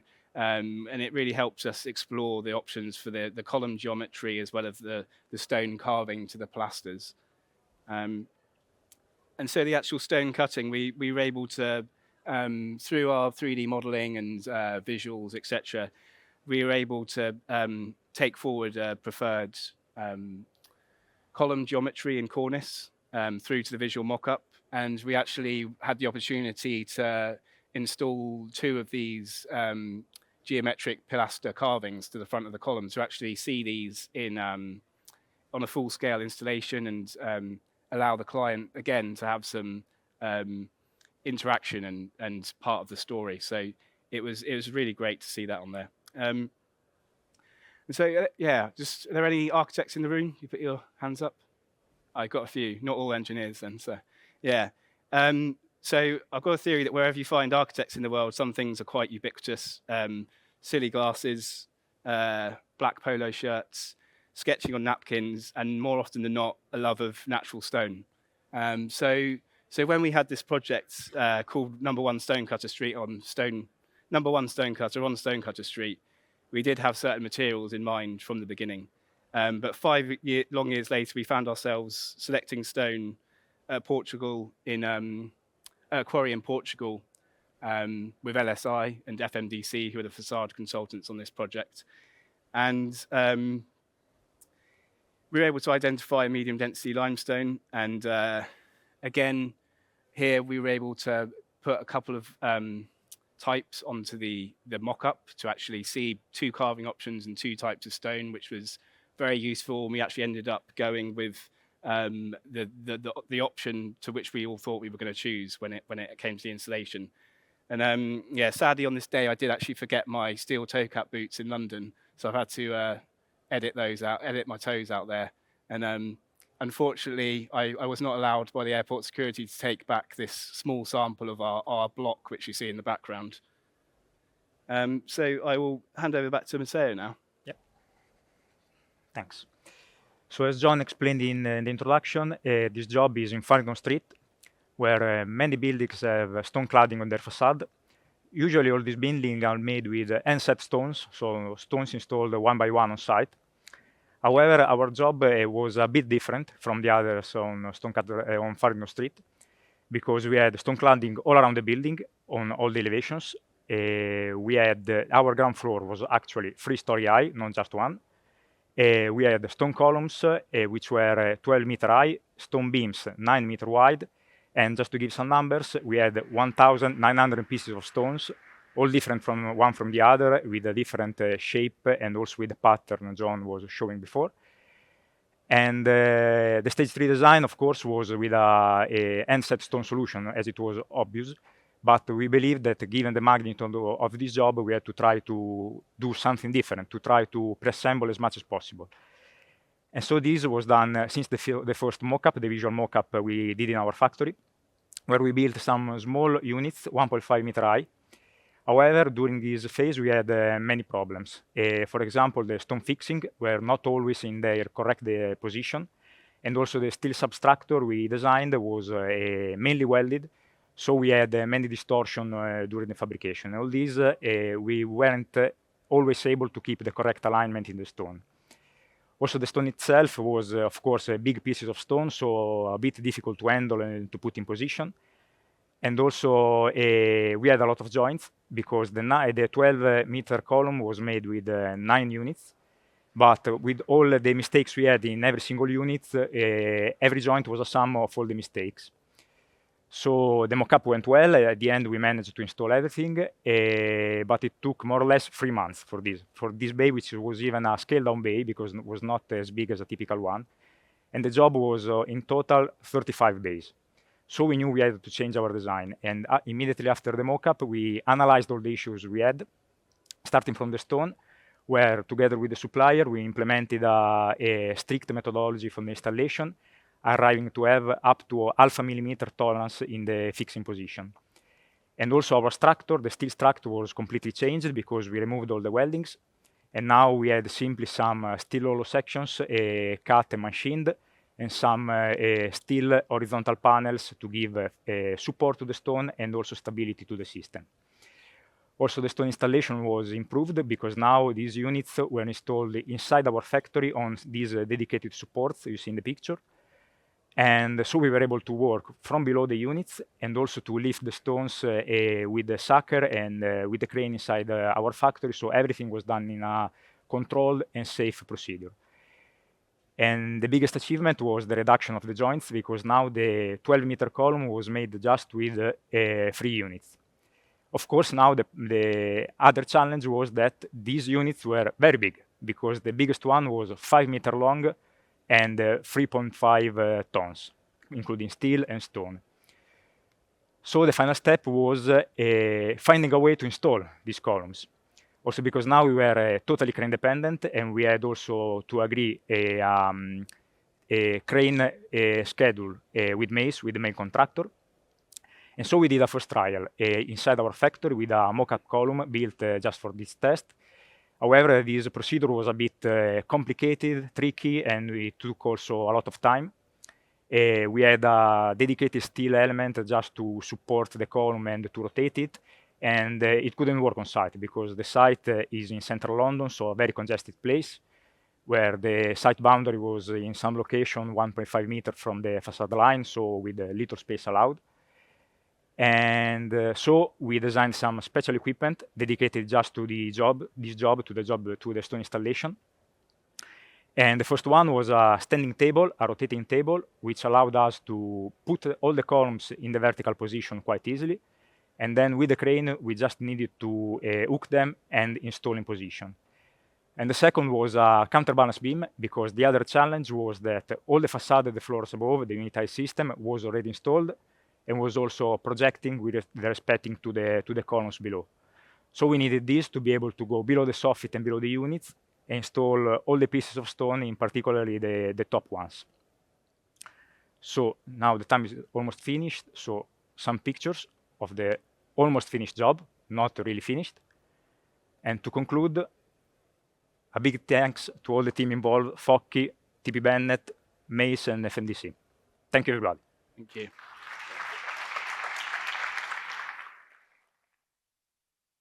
Next speakers, Duncan Richards and Lisa Nunn, both from FMDC. How sustainable is structural stone? Okay, hi everyone, thank you. So Duncan and I are going to talk about sustainability in structural stone, and me in particular talk about considerations for selecting your stone for use in the central London market when you're considering carbon. And I'd like to just draw attention to this photo in this slide. This is the entrance to a Portland mine down in Dorset in the UK. And the material on the top, it's sort of a bit of a mound, that's known as overburden. So when you're going into a mine, this is what you're going to have on top. So I just want to point that out, so we're going to come back to that in a later slide. So stone in central London has been used for centuries, and St Paul's is a testament to the longevity of the material. And like St Paul's, as an example, lots of other buildings in the city are made from Portland, and they use Portland stone. So we have Paternoster Square, for example, in the middle there, and Chelsea Barracks, an early phase on the top right there. And it's an ever popular stone. It's iconic to the city, but we have started to see more other popular stones coming into play from Europe. So, for example, Portuguese, French, and German limestone. So we have some Portuguese limestone used on Chelsea Barracks Phase 4 on the bottom right, and some elements of Anstrud used on old jewellery. So the stone contributes its carbon emissions, and it's outlined in an EPD, an Environmental Product Declaration. So we've used the EPDs from suppliers, from the UK Portland suppliers and the European suppliers as well, to look at the processes they're using that are contributing to the carbon emissions. So in the EPDs, they generally look at the stone extraction through to production. And we've looked at these in our study to see where these carbon emissions are coming from, what processes they're using that are contributing to this. So starting with the extraction process, we have a quarry on the right, that's an image of a Portuguese quarry, and then a mine on the left here.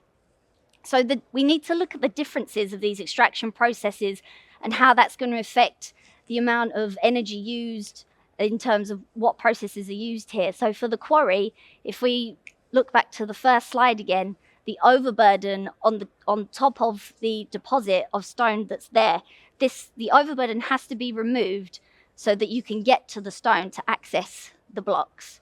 Whereas mining, you can go direct to the blocks. If you see on the left, we're going straight in, you're taking the block from the face right there. So you're removing the need to get rid of the overburden. And taking the overburden away, that's going to incur lots of energy costs and incur possible wastage. So we're looking at mining as a more sustainable option, because you're not having to remove that material, an extra added energy process.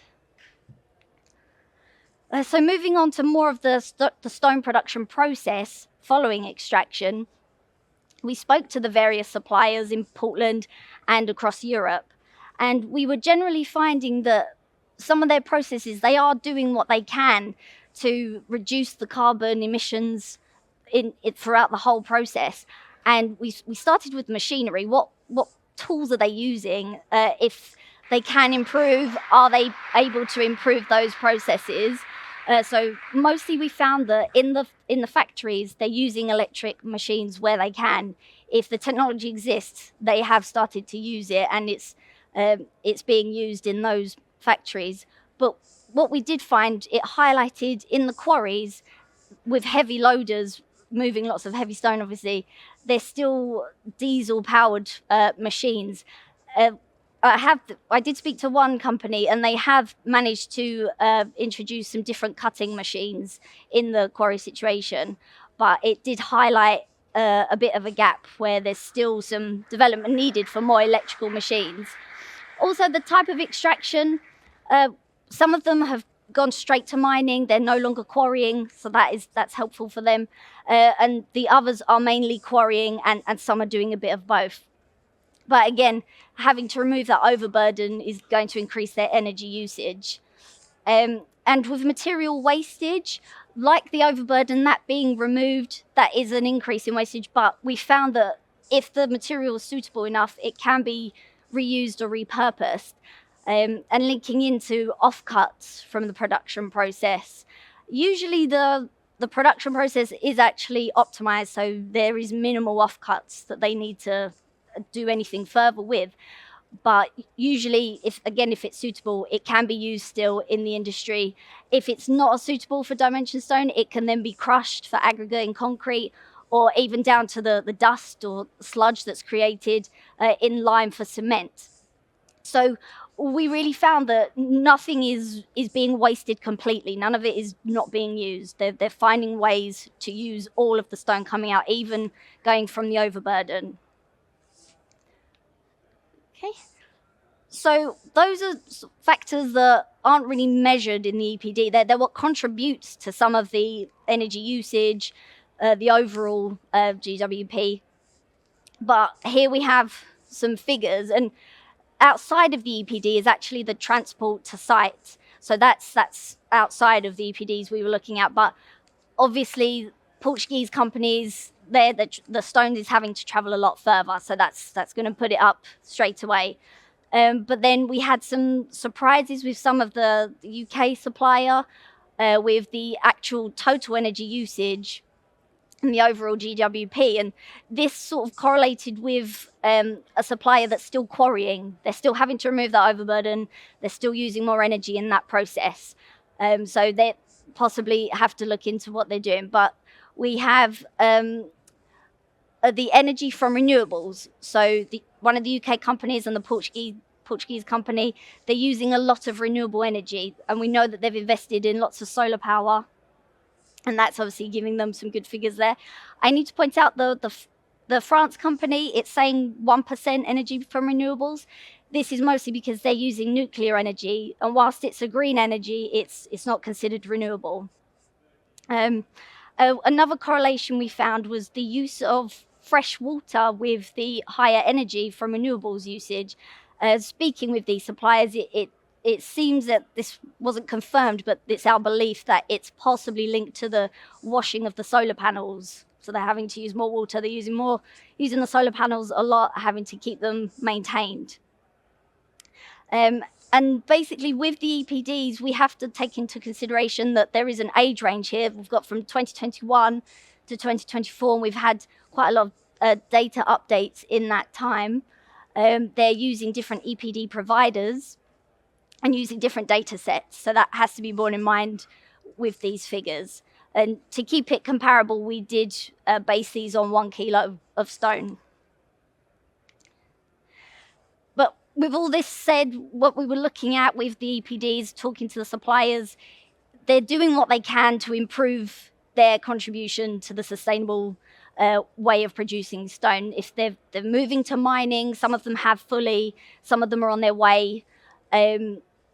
Some of the quarries have lower overburden amounts, so it's not as crucial for them, but mining does seem to be helping in that way.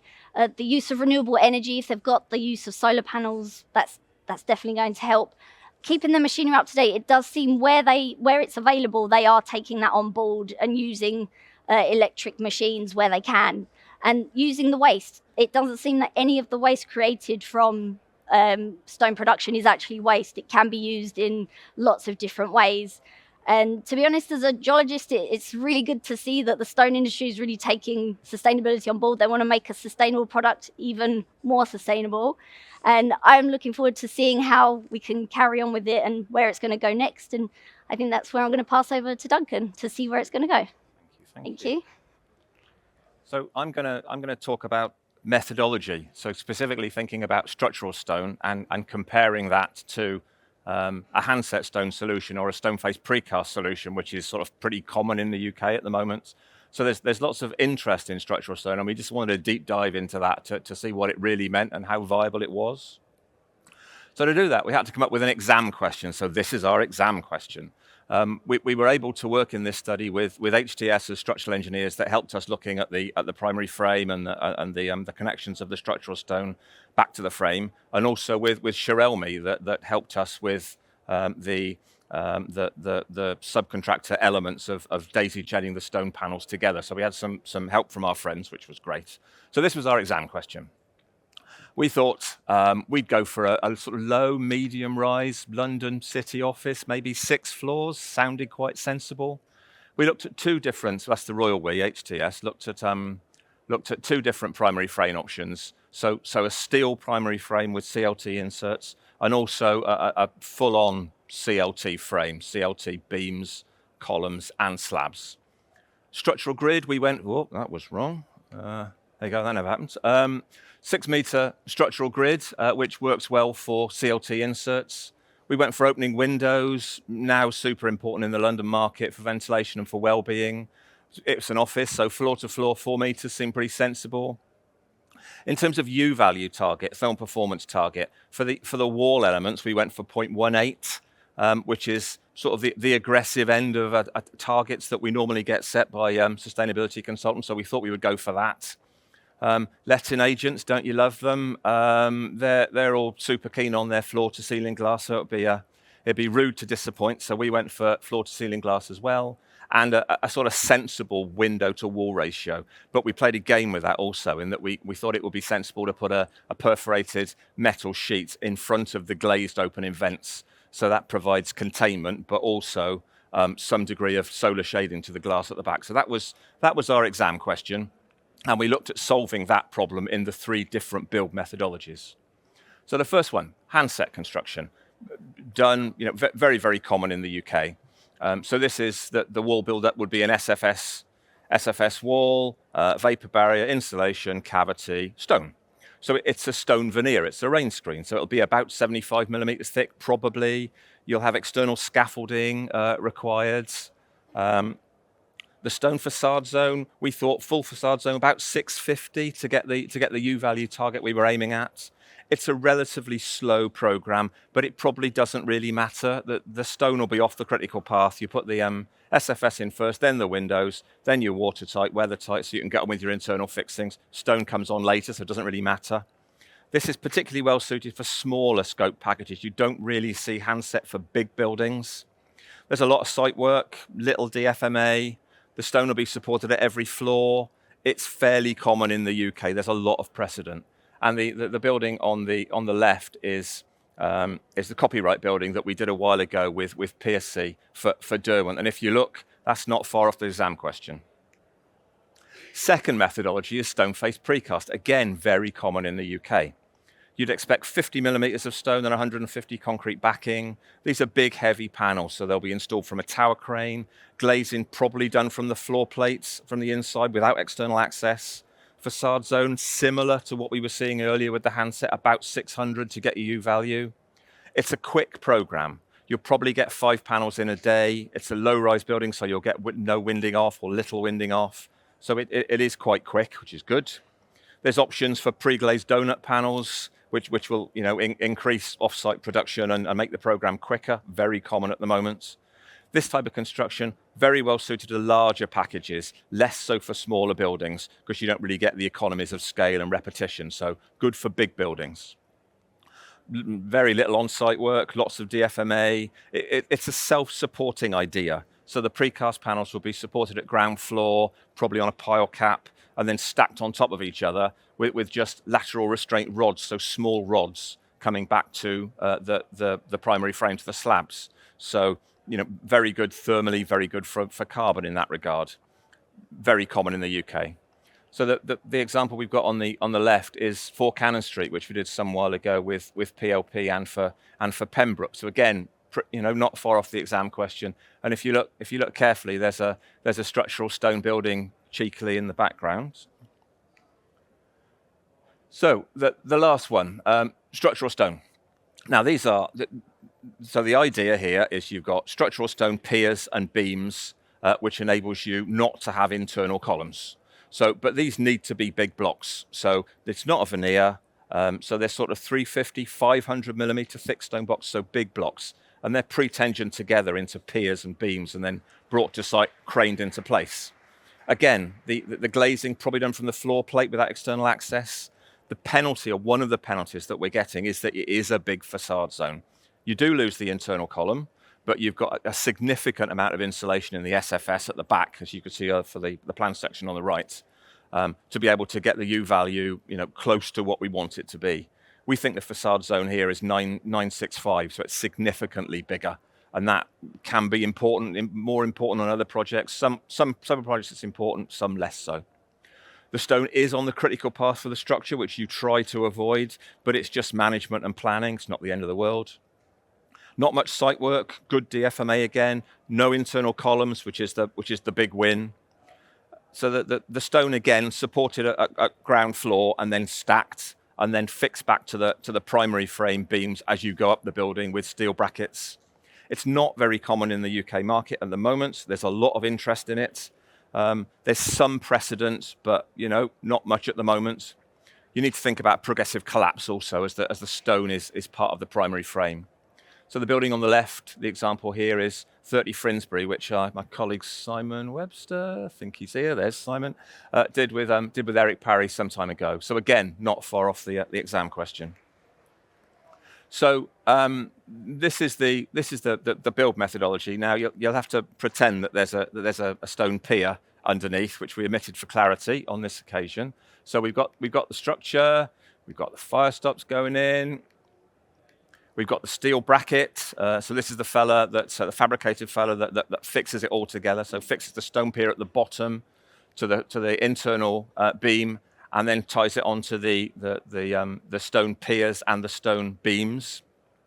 So we think that the stone columns and stone beams, big stone panels with rods, daisy chaining them together, and then steel end plates, pre-tensioned in a factory, probably close to site, trucked to site, and then craned into place, and then fixed, we think, with that steel node, like that. And you'll see here that we've left the node at the front off, and we think that's important to get the right amount of access to be able to do all the bolts up properly and to do the membranes, to seal the membranes properly from the SFS. We tried really hard not to have that and just do it with access from the back, but there's just not enough space. So we've got a brilliant idea for that a bit later. So this is our SFS. We tried to prefabricate as much as we can. So we called it an SFS parcel, and as we come into Christmas, I think that's quite good. So the SFS on the inside, prefabricated. So you've got the METSEC profiles, the insulation, the boards, and the membranes all done off-site, and then could just come in and then just be fixed into place. So all quite quick and easy. So this is our stone at the front. So once it's all fixed and connected and all the membranes are done, we think that stone at the front should be fixed into place via a MUP. And amusingly, it's called moused. It's moused into position, which just means dowels at the top and bottom. But we think that's probably a good idea to be able to give you all the access. But we think that's quite easy to do as well. And then the window profile's probably made on the floor plate and then installed, and then the glass coming in afterwards, because it's probably going to be an internally beaded system. So that's quite sensible, quite believable, we thought. Then thinking about the key points. So it was important, we thought, to have a cavity at the back of the stone, so a drained cavity. We didn't want the insulation right to the back of the stone because we were worried about trapping moisture. So we wanted it drained, going all the way to the bottom, drained out at the bottom. So that meant that any fire stops would need to be the intumescent type, but we all thought that was pretty sensible. We talked about the SFS prefabricated solution to try and increase speed and reduce site work. We talked about the structural node and leaving the front piece off and that being fixed on afterwards to get good access. And then another point that I haven't mentioned yet is before that goes into place, HTS were very keen on ensuring good structural and fire resilience of that fixing. So they were keen for that all to be grouted up before the process ended. So that's where we are. I think that's quite credible. So then thinking about comparisons between the different methodologies. So if you look, we've got the handset, the stone face, and the structural stone. The takeaways from these is really the zones. So you've got 650, 600, quite comparable, and then 965, so another 300 millimeters. It's a significantly bigger zone. Thinking about the plan section again, so you get the facade zone, but we don't have a column. So you have internal columns on the handset and the stone face precast, but that disappears for the structural zone, which is a good thing. But this is the really telling one. So this is the vertical section where we've got the pier. So if you look at the handset condition, it's a relatively thin, light veneer. So we're going to be supporting the stone at every floor level, but because it's quite light, we've got a lot of brackets, but they're quite light, so not too bad for U value, not too bad for carbon. The stone face precast is the best because it's sitting on the floor and then just restrained at every slab with just a simple rod. So little penalty for U value, little penalty for carbon. But it's an awful lot going on with the structural stone connection. We've got a beam coming in that can be, we'll say it's a steel beam. I had a strange noise in my ear. I can't possibly imagine what that could be. So we've got a beam coming in and we've got a structural steel connection tying it all together. We've got the big zone. We've got the mouse fixing or the mouse panel at the front. There's a lot going on. It was important to do a lot of U-value analysis. So we did U-value analysis for all three of the methodologies. We managed to get the 0.18 for the handset and the stone face precast, but we didn't get there for the structural stone. The best we got was 0.21, which isn't too far away. It's not a disaster, but we didn't quite manage to get it. And the problem's that naughty boy there. It's a big steel fabricated connection that you need to take the load from the internal beam, be that a steel beam or a timber beam, and then connect it to the pier above and the stone beams at the side. There's a lot going on, and there's a big thermal performance penalty that you get from that. And this is what it means for carbon. So if you oh, that wrong again. So if you look at the stone face precast and the handset stone, the carbon's pretty similar. So the blue is the A1 to A3, so all the stuff done in the quarries. And as Lisa was saying, that they're pretty good now. The UK quarries, the Portuguese quarries and the French quarries, all much of a muchness. They're trying really hard. The place where you're struggling, or the differentiator, is the A4 to A5, that taking the stone block from the quarries to central London. So obviously, if you're taking it from Portland, it's not so far. If you're taking it from northern France, it's a bit further, but it's not so much different. It's a lot different if it comes all the way from Portugal. Then if we look at the structural stone, this is a bit misleading because this is just the facade component. So it includes the stone beams and the stone columns, so it's not really fair. But you could see that the impact, the big impact when the stone comes from Portugal for the transport costs, because they're big stone blocks. So you can't get many on a truck, so you need lots of trucks, and they've got a long way to go. So you are getting a penalty in terms of A4 to A5 for carbon. This one's more representative. So this is considering the structure and facades together, which is the normal way of doing it, a normal way of reporting. So these are the figures that you're used to, kilograms of carbon per meter squared GIA. And if you look here, the glazing in blue is the same for all of them, as you would expect, and the yellow is the carbon in the facade. So the structural stone element is a bit more because you've got more stuff in it, but you're getting payback in the structure. The handset and the precast are similar numbers, but you're getting a reduction for the structural stone condition because we're omitting all our perimeter columns and perimeter edge beams. So this works for a steel. It's important to say this works for a steel. Well, this is for a steel frame with CLT inserts. And where's all the carbon going? So if you look at the pie chart over to the side, the glazing's a fair proportion. The structural stone, 9%, relatively small. It's a super sustainable material. That's what you'd expect. But all the penalty, the carbon penalty, is coming from the steelwork. So this is the tendons in the elements, the end plates, and that big node. So there's work to be done to be able to refine that node, to get the plate thicknesses down, work with that node, and things will get better. This is looking at that stone from different places. Previously, we were just looking at a UK procurement for stone. So this is stone from the UK, from France, and from Portugal. And then if you look again, the structural stone one for the UK, because you don't get the big transport costs, is down. It's a bit more for France, and then it's up again from Portugal because it has to travel further. So we think on the study we did, it's 5% better than precast and handset for a UK sourcing material. It's not quite as good from France, and it's comparable from Portugal. So you are getting a benefit if you get it from the UK, but that benefit reduces as transport costs in terms of carbon increase. Now, this is an interesting slide. This compares, we were looking at carbon benefits that you were getting from deleting an external column when it's a steel structure. Here, we're looking at it as a CLT structure. So you can see here that the structural is actually worse if you use a timber structure. And that kind of makes sense, because you're only really going to get benefit in terms of carbon if you're emitting something that's a high carbon element. So if you get rid of a steel column and a steel beam, they're quite carbon intensive, so you're going to see the benefit. If you're getting rid of a timber column and timber edge beams if you need them, they're really good for carbon, so you're achieving nothing. So actually the primary frame really matters. It's 9% better. So wrapping it up, what do we find out? Is stone a sustainable building material? 100% yes. Fantastic. Dig it out of the ground, slab it up, job done. Wonderful. No firing, no glaze, no baking, no nothing. Really, really good.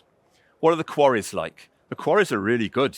We spoke to UK quarries, Portuguese quarries, French quarries, and they're trying really hard. Well, they all use renewables, good recycling of water, very little waste goes into landfill. They're really trying, they're doing well. So what's the differentiator? It's the travel, it's the carbon associated with trucking the stone from the quarry to central London. U value is hard to achieve with a structural stone solution because of all the steel work with that big bracket. That's got to be worked on. I would say you probably, in terms of carbon, it's probably comparable with UK procurement to a precast and a handset solution. No big game changer, certainly not significantly better, but probably comparable. The fact that you've got a column-free perimeter, that's a really, really good thing. You need to think about the facade zone. It is a bigger facade zone, and that matters for NIA. It'll matter more for other projects, some projects less so, but you need to think about that. The structural node connection, that's the thing that matters. That's the thing we've got to work on. We haven't considered cost in this study. That's something for later. The stone is on the critical path for structure that we need to think about.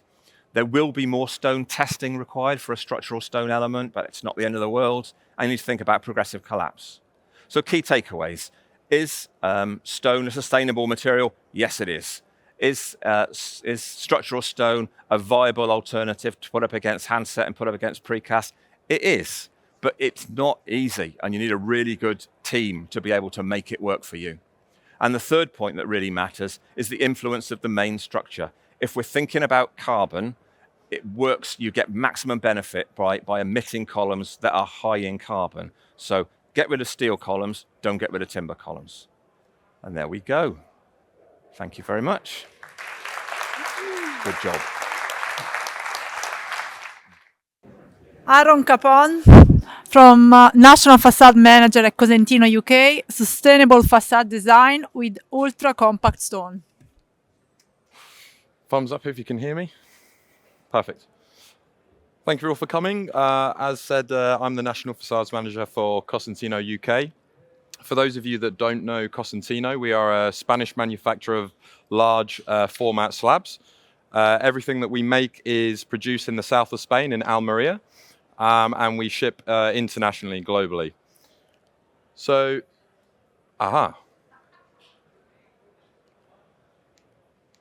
there we go.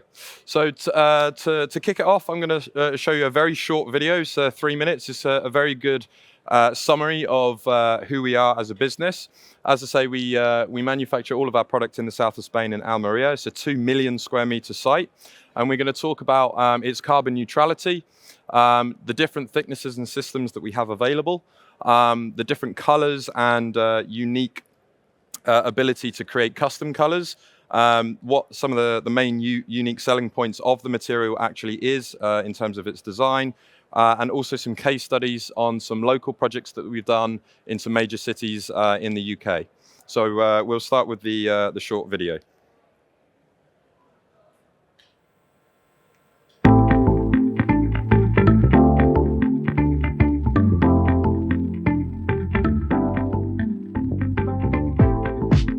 A facade is a blank canvas on which to draw ideas that excite. Each facade is unique, and so is each design. We approach each project as a tailor-made suit. Colors, textures, fittings, thicknesses, and finishes specifically created to bring each design to life, just as it was envisioned.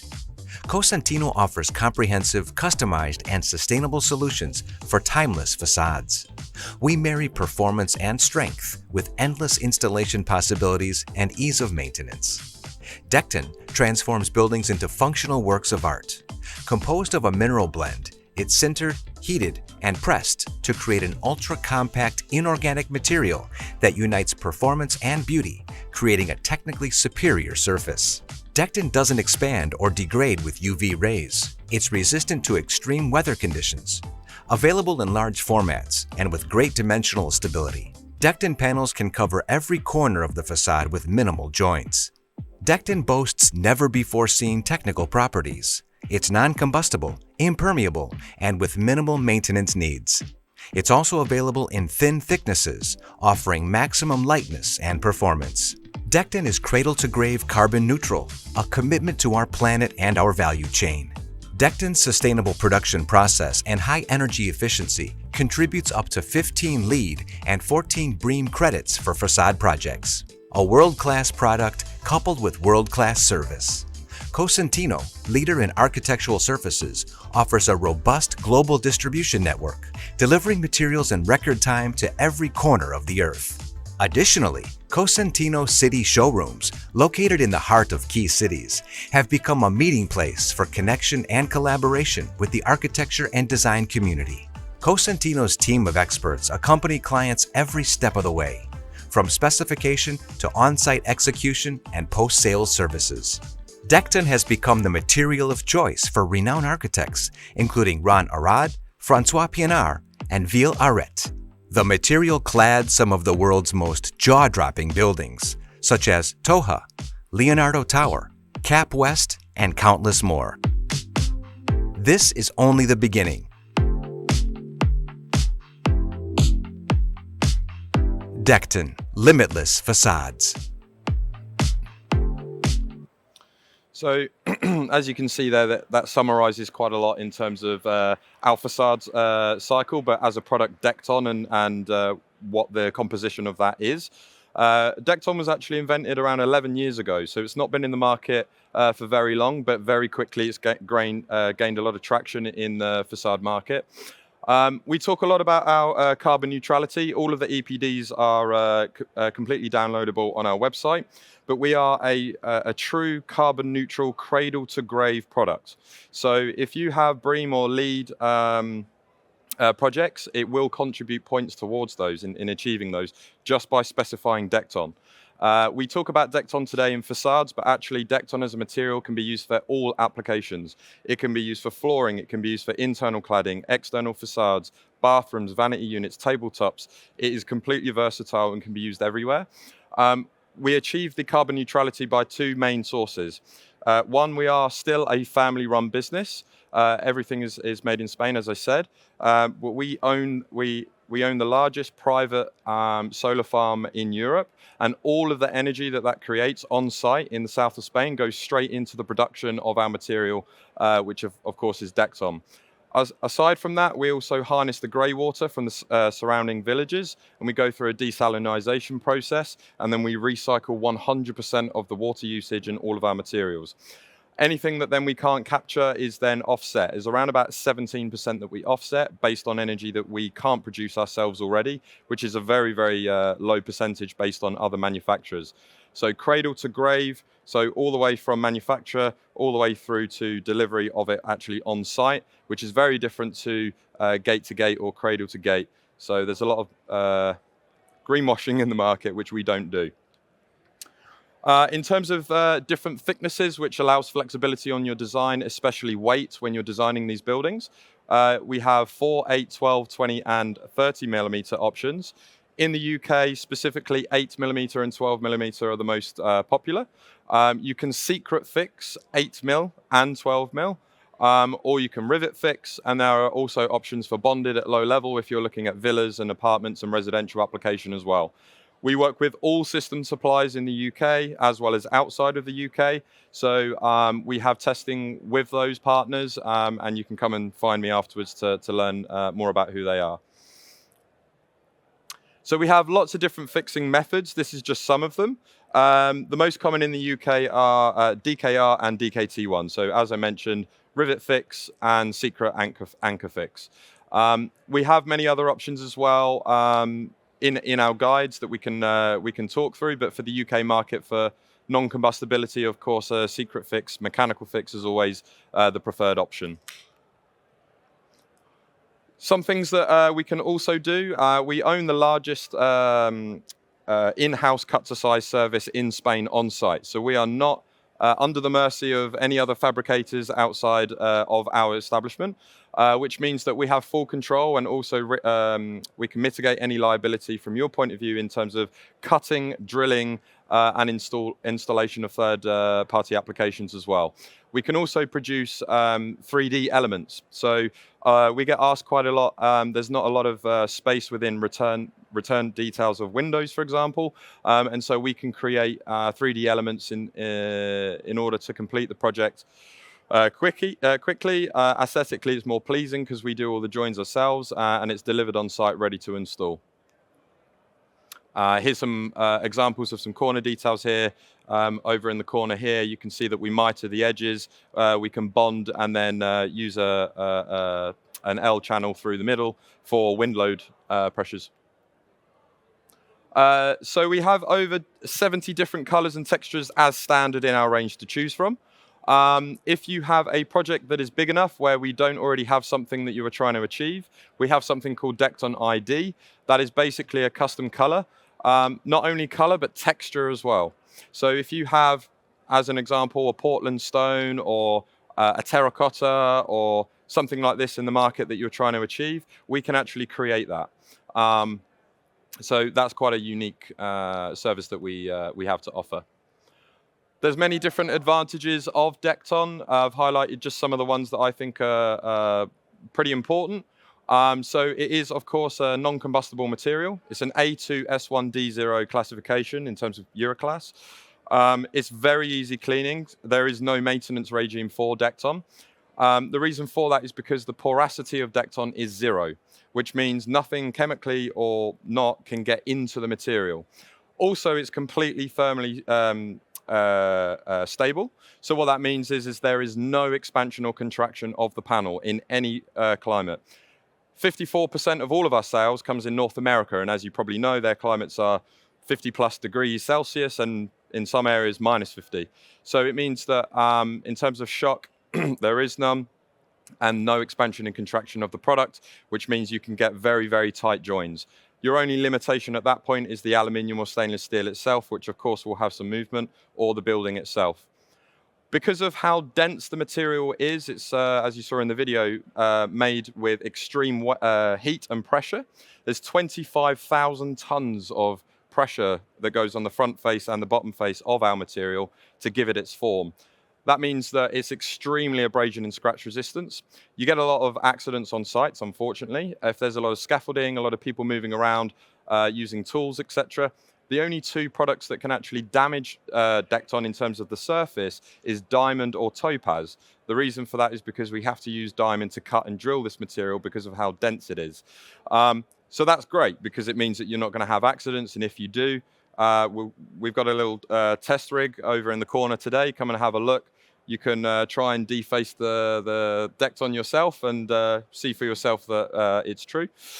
It also means that things like in the cities at low level, graffiti is quite a big problem. It means that the paint itself will not actually soak into the material of the surface.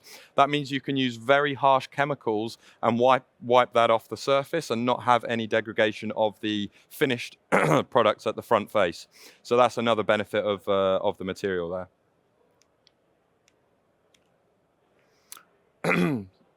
So one of the things that we also realized is that warranties are not necessarily talked about a lot, but we provide as a standard just by specifying Dekton.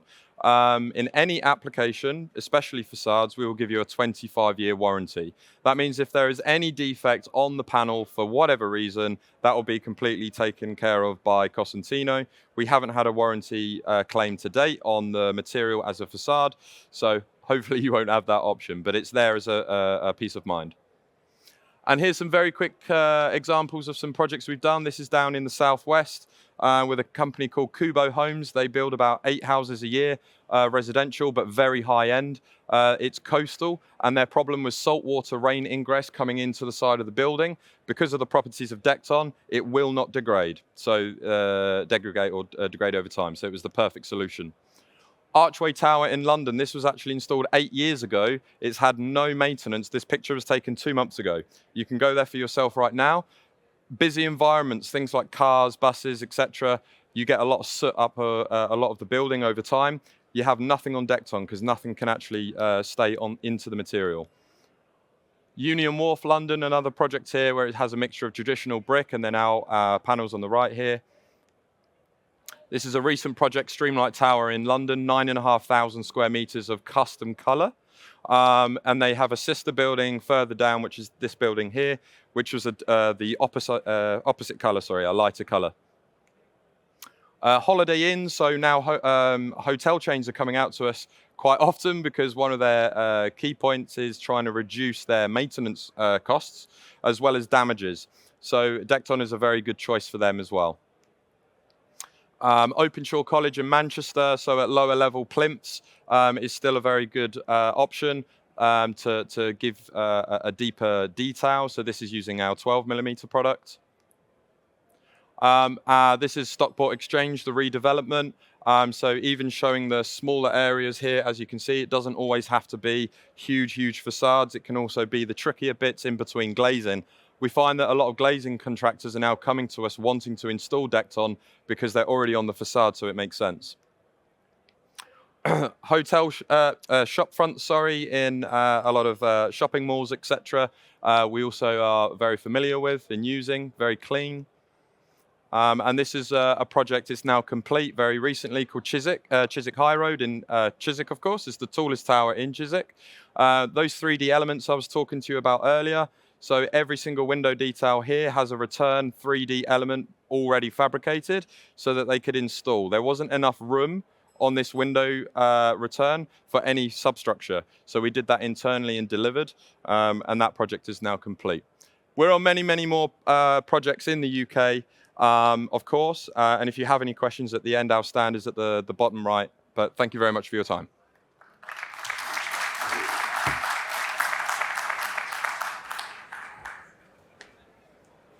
Terracotta, the age-old material for the 21st century architecture. Andrew, please, from Boston Valley Terracotta. Hey everyone, thanks for having me here today. Today I'm here to talk about a high-performance sustainable material. But first, before we get into that, I want to talk about the urban heat island effect. I'm sure everyone is quite aware of what that is and how it can impact all of us, and how facade material choices can impact that as well. As you look across Europe, you can see that pretty much every major metropolitan area does have urban heat island effect, some quite significantly more than others.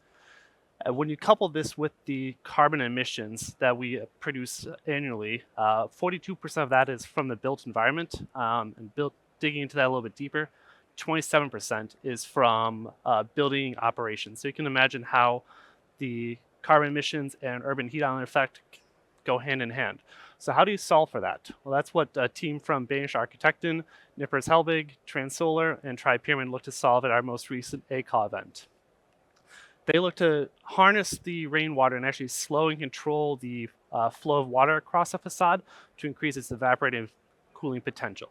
But they didn't want to stop just there. They also looked at different facade typologies and then want to optimize them even further. So you can see going from the left to right on this chart, they were able to significantly decrease the amount of carbon found within the wall construct. After all this digital design work that they did, we actually went to fabrication for their pieces, and they came to Buffalo in August, where they assembled this beautiful facade prototype that you can see right here. But it doesn't just stop as a beautiful facade. They actually have the numbers and data to back it up. So using a thermal imaging camera, you can see that on trying to cool a wall during a hot day, they were able to reduce the temperature by about 15 degrees Fahrenheit, or after a 10-minute rain event, the wall stayed over 20 degrees Fahrenheit cooler 2.5 hours after the rain event occurred. So what's next? How do we take this small scale prototype that we built during a workshop and deploy it out to the built environment? Are there other solutions that terracotta can do to help solve other problems, or are there different ways to solve the problems that the team was looking to face? That's something I challenge all of you to think about, and how terracotta can actually become more than just a beautiful facade material, but something that is actually more high performing.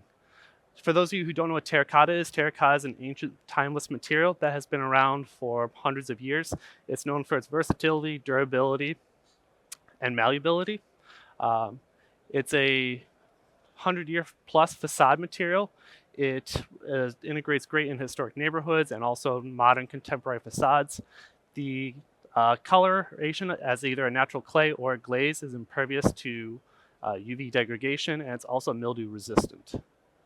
The material, among other things, is also one of the greenest facade materials out there. So if you look at the building materials pyramid, we like to joke to eat your veggies, as terracotta is found quite low on the building pyramid. But to put numbers to that, concrete requires about twice as much energy to produce as terracotta, and aluminum is over 100 times more energy intensive to produce compared to terracotta. And why is that? Well, terracotta is sourced from one of the most abundant materials on Earth, which is clay, and all the heavy carbon-intensive processes happen at our facility. We also are able to incorporate about 35% grog into our body, and all that is able to be made of recycled content from our offcuts from our sizing operation. We also make sure we're working with regional clay mines that follow the Land Reclamation Act.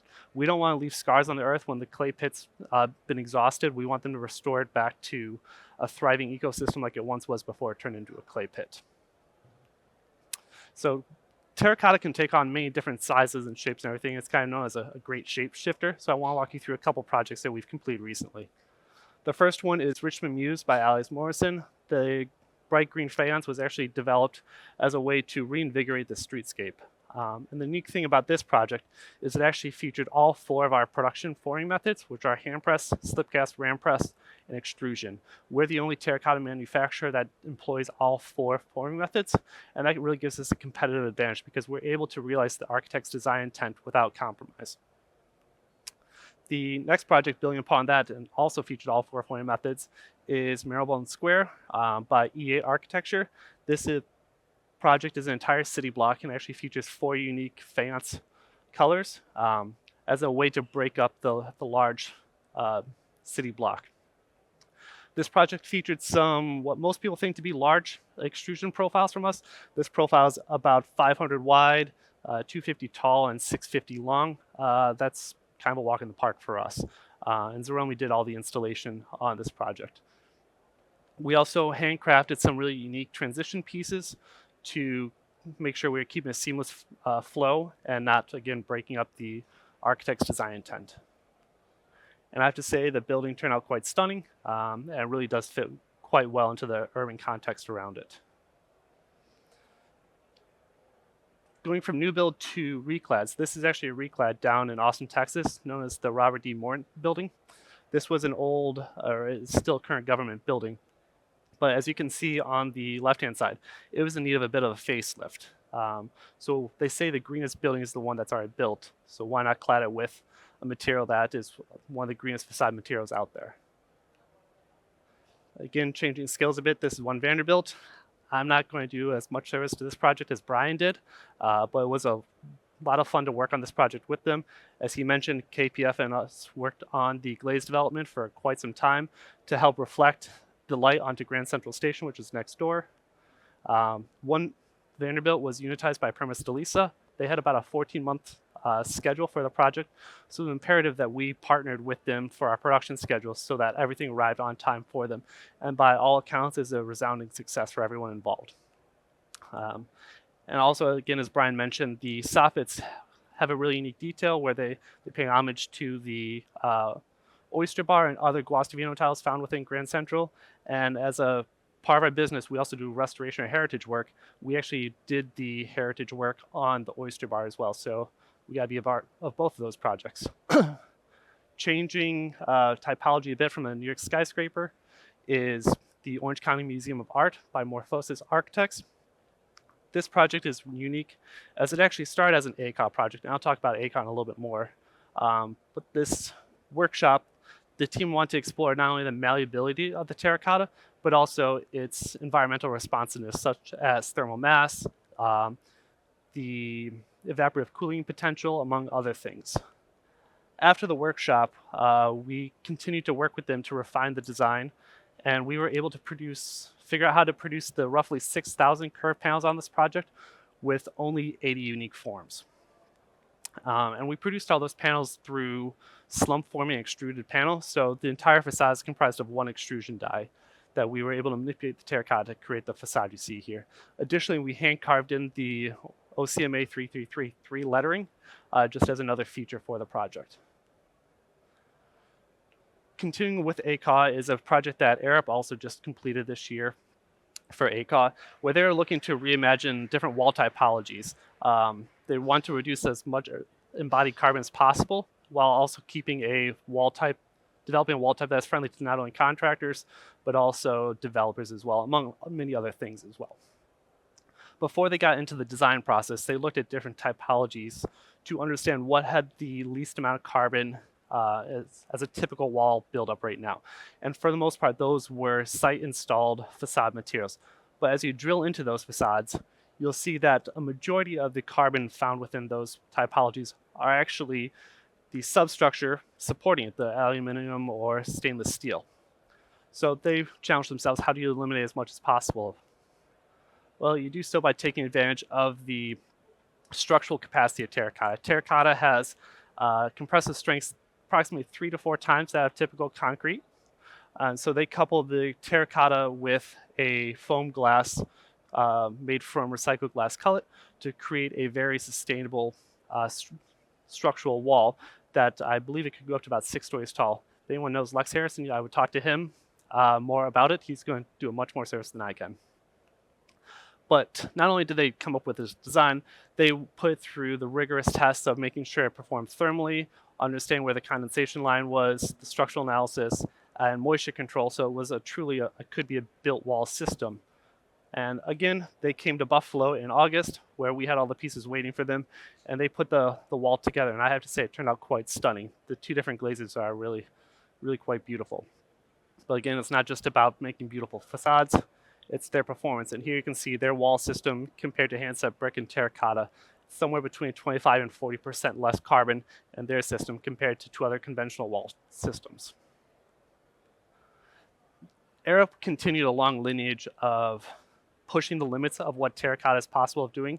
And generally the forum for doing that is at ACOT, which is our Architectural Ceramics Assemblies Workshop, where we invite architects and facade engineers to come and push the limits of the material. So just to run through a few projects quickly. The first one is by Henning Larsen and Thornton Tomasetti. They look to create an active facade by actually growing moss on the facade, but they didn't want the moss to take over the facade. They want to be very deliberate with where it grew. So that is why we used a directional glaze and a rib tile to control where the moss would actually propagate. Woods Baggett looked to create a terracotta spandrel panel that articulated a PV panel to capture sun rays more. So because we custom develop all our glazes, we were able to come up with a glaze that very closely matched the PV panel color, so everything integrated seamlessly together. Another project by Wish, Jenny Elsner Associates is replacing a terracotta cornice. Terracotta cornices historically are very heavy and very difficult for replacement, which is what they deal with a lot in as consulting engineers. So they look to take advantage of some of the rain screen principles to create a lightweight rain screen cornice that still maintain the historic aesthetic from the outside, but it was a much easier system to install for everyone involved. Seldorf Architects with Socotec challenged the weight per square foot or square meter of the terracotta, and they looked to employ origami and folding techniques to reduce the panel weight. They were able to achieve approximately 50% reduction in weight per square foot or square meter, and they took the challenge even further. They want us to include as much upcycled content as possible in here. So the coloration actually comes from a pigment that is reclaimed from stream reclamation near coal mines in Pennsylvania and West Virginia. Cook Fox Architects looked to create an active facade by creating habitats for birds, bees, and plants with a modular design that was able to be rotated to create a variety of different features. And then finally, Eric Perry Architects with FMDC looked to create a facade in front of a feature wall near the Fishmongers Company, or for the Fishmongers Company, I should say. They not only wanted to have a green wall behind the terracotta, but they actually wanted the terracotta to be part of that green wall. So part of the terracotta is bisque, or the glaze is very lightly applied, so that lichen would begin to grow on as time went on. And the glazing pattern was developed in a way so that there wasn't a huge change in aesthetic as that lichen continued to grow and propagate on the facade. So with all these terracotta facades, you can see that terracotta can be so much more than just an aesthetic material beyond its visual appeal. It really can transform functionality. It reflects light, it's able to disperse heat, it can collect and transfuse rainwater, all with a frost-proof body, and it creates habitats for birds, bees, and plants. The potential really is immense. We just need to continue to adapt this more. So imagine what creating a terracotta facade would look like that can do more. What innovations can we actually unlock to continue to push the industry even further? I challenge everyone to think about that. Thank you.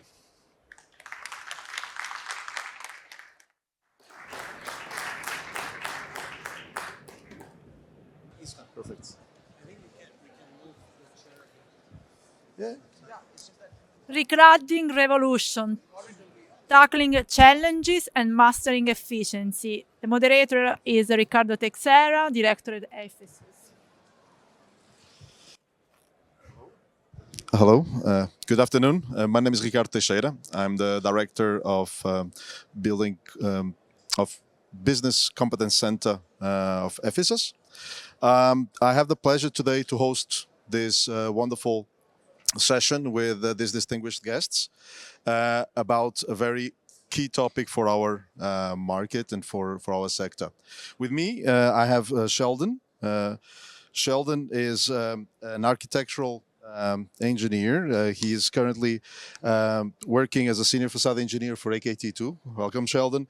Sheldon has worked in a variety of projects, both nationally and internationally, with different challenges in the facade industry. I have as well with me Schwib Lekmeti.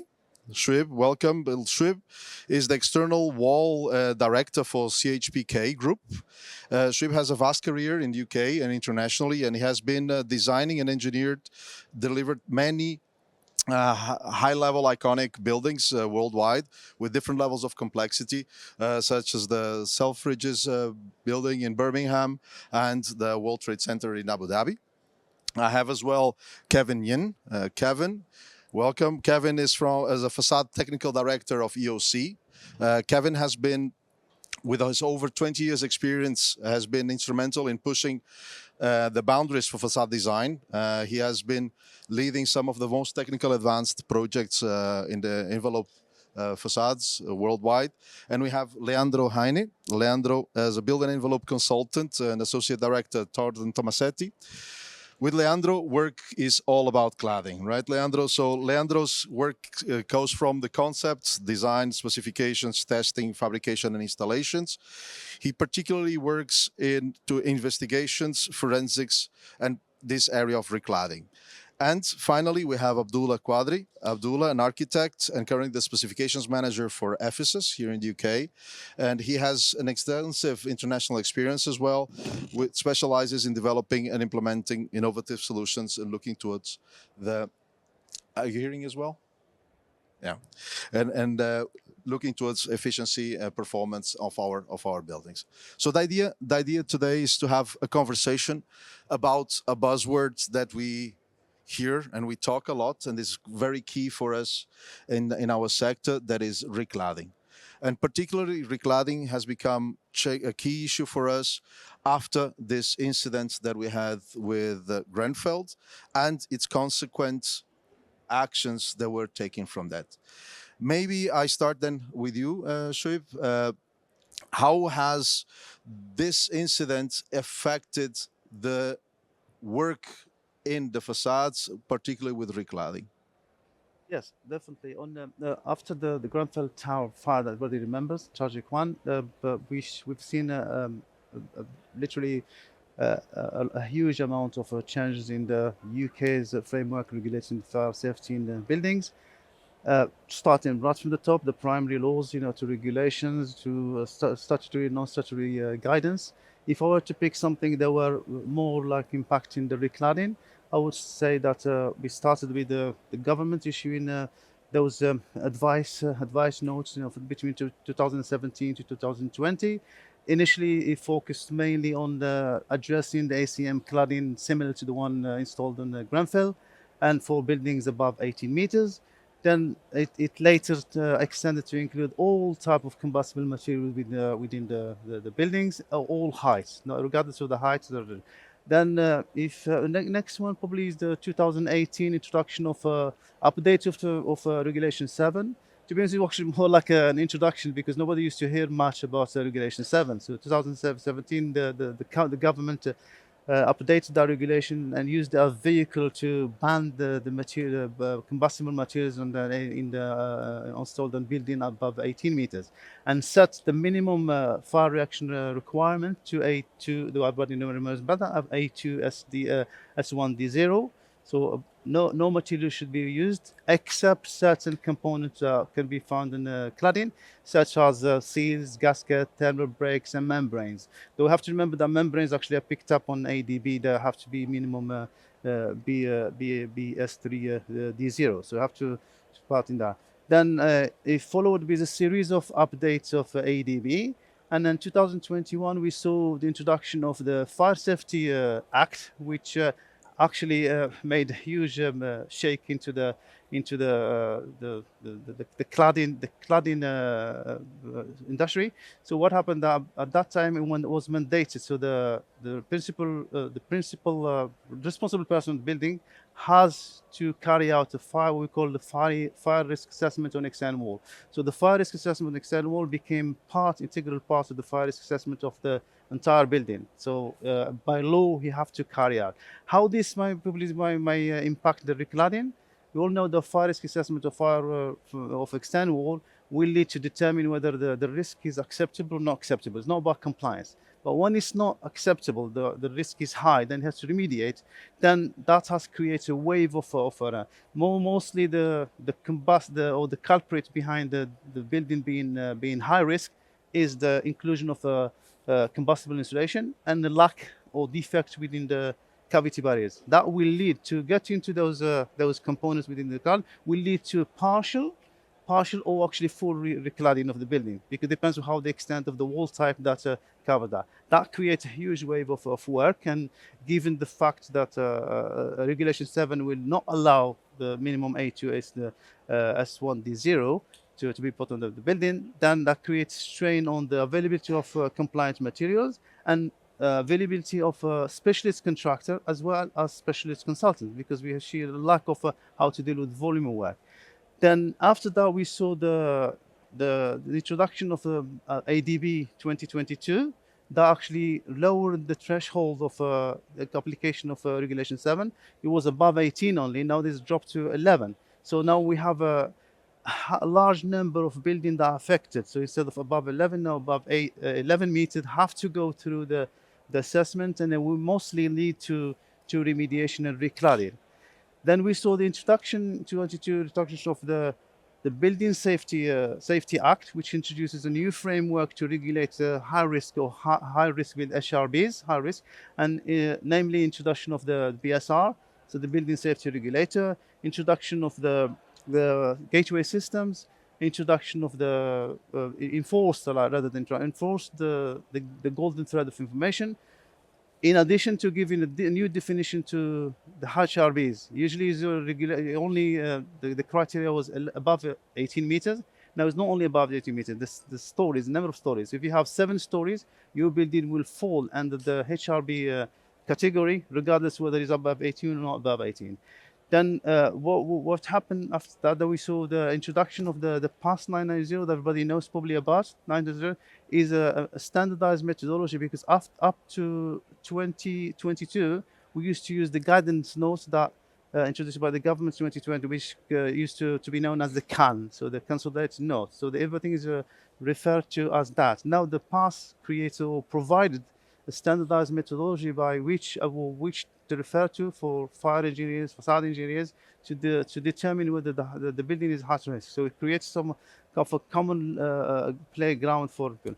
What if I were to list how this is impacted on the recladding? I would say probably Regulation 7 is the most impactful one because it's limited the number of material that can be installed.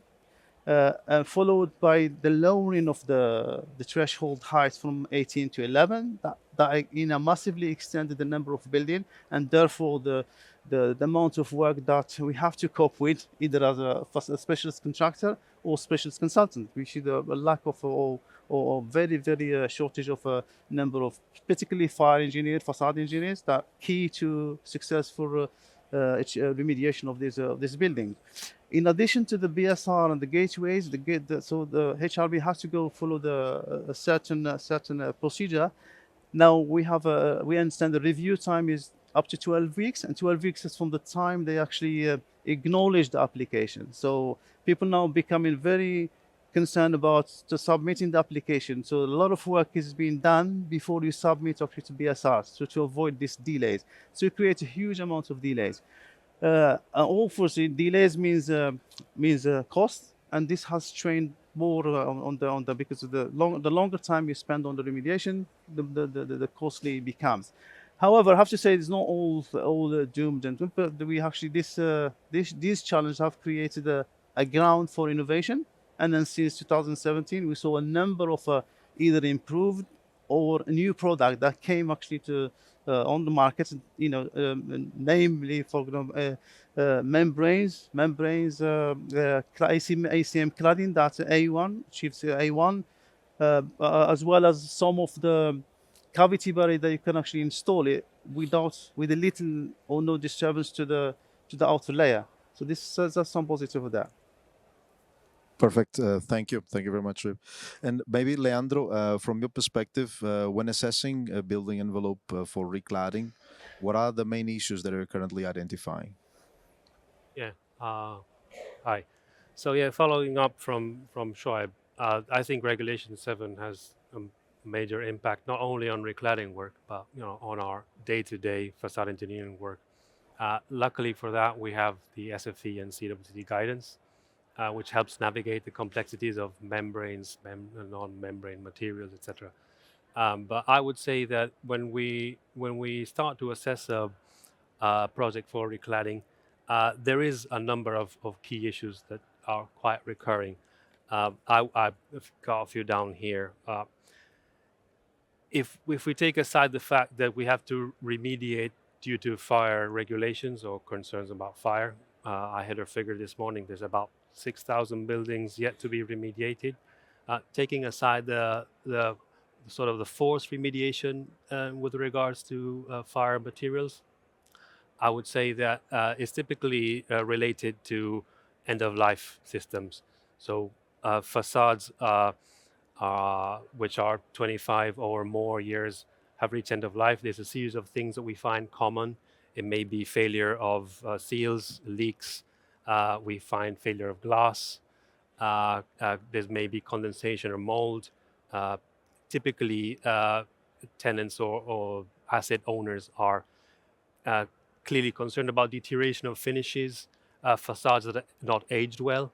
And this is a very typical concern for buildings which are maybe only 30 or 40 years old and originally were designed with the best intentions but have clearly reached end of life.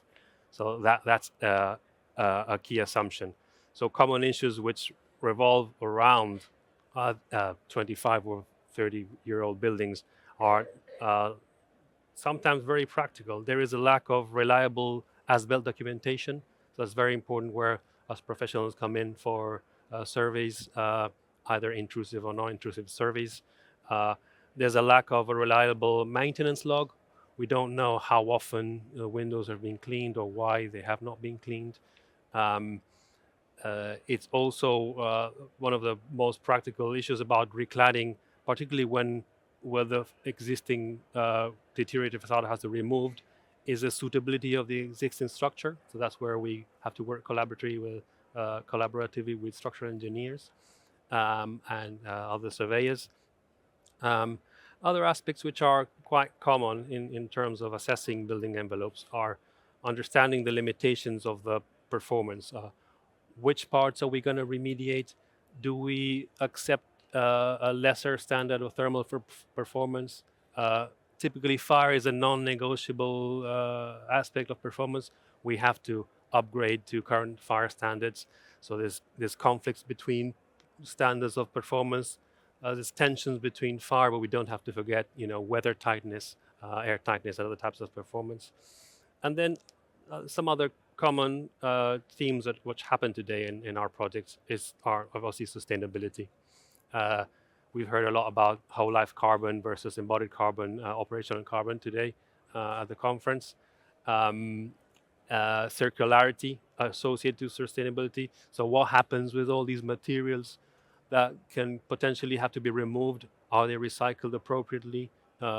We've heard from colleagues today from Saint-Gobain about the new scheme for recuperating end-of-life glass and sending it back into the supply chain. And finally, challenges which not only happen on remediation projects, but also on all types of projects, which are procurement challenges in terms of warranties and scope splits, which I'm sure my colleagues will explain further. But when you remediate a facade and you decide to retain certain aspects of the structure or existing brickwork or something, there is sometimes conflict of interest between what other warranties that the new supply chain coming in will have to deal with versus what is remaining on the building. Exactly. So that more or less summarizes our current views. Perfect. So clear challenges that we have there. And maybe Kevin, from your sides, from an engineering point of view, when you're tackling such projects, what are you been facing with? Well, I think, thank you, Leandro summarized a lot of these challenges in this recladding or refurbishing, whatever the purpose is. I think I would like to probably look at it from the point of view of project delivery. I think the biggest challenge, in my view, is the clarity of the responsibility. I think for the new build project, the responsibility of designers, contractors, subcontractors is well established in all sorts of different forms of contract terms. When it comes to the refurbish or reclad, it's not that clear. Things get quite muddled up.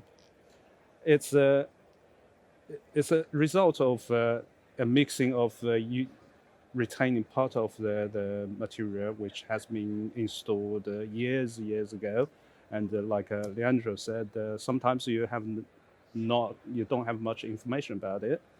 And also, it's a result of different level of renovation we want to put into the building, how much we want to do, how much we want to retain. So the lack of the responsibility also drives into, well, normally the responsibility always comes with a risk. So the lack of the clarity, it comes into the two end results. Either people don't know the risk and walk into a situation, they expose themselves into a risk they didn't know. The worst case scenario is a catastrophic failure at the end. Or people, because they don't know risk, they become very protective and very risk aversive. The result is we are missing, in that situation, people would miss a lot of innovative opportunities. So if we have so it's very critical to define the responsibility clearly at the very beginning. The second challenge is probably is the clarity of the brief, the priority of the project. For example, if the project has a aspiration or the priority to maximize to be sustainable and maximize the reuse or recycling of the material, probably the architect, the client would have to compromise in the aesthetics. For example, accepting some scratched glass, accepting scratched framing, as long as they are structurally sound, they are still providing the performance. Yeah, and the third one is the lack of knowledge. Although I believe a lot of us have been working in the industry for many years, decades, but when we come to the variety of the problem we're facing, we still feel there's a big lack of the knowledge. Yeah. Perfect. I think, in fact, we have here over 100 years of experience, and we're still learning every day, Exactly. clearly, right? And maybe there, Sheldon, when looking then into, with all this complexity and integrating then this new envelope onto an existing structure, how do we tackle that? Yeah, so from a facade engineering perspective, we spend a lot of our time focusing on the interfaces between two systems. So a lot of the joints. Now, as Kevin's just said there, the responsibility in these areas tends to be quite muddled and a bit ambiguous, especially depending on how things are procured. So yeah, that can be an issue. So if we take it back a step just from the interface perspective, and we go back to something that Leandro touched on, which is the actual inspections and understanding what we have in our facade at the beginning point and what we can work with, and understanding if the components have performed as we expect them to perform. So, I mean, we know that there's changes to the regulations, as Truib was saying, the fire regulations are changing. Things were built in a certain way that may no longer be sufficient, and you may have to enhance some of that facade performance. So, I mean, we just recently completed a job where after inspections, we realized that part of the retained facade, that they wanted to retain part of the curtain walling, and they realized that the fire stops had basically, they weren't fit for purpose anymore. So these all had to be extracted and reinstalled. Now, a little point on this, replacing old materials with new materials, is something that we need to think about in terms of performance. Leandro, you briefly mentioned it, but there is a balance here where if we're looking to take something like XPS or this polystyrene, these combustible insulations out of walls and replacing them with mineral wool, we know that the performance is not as good. So although we've now created a building which is more fire safe, we have relaxed the thermal performance, and therefore it's going to have more of an energy demand. So this is just another point that I think we should all be aware of.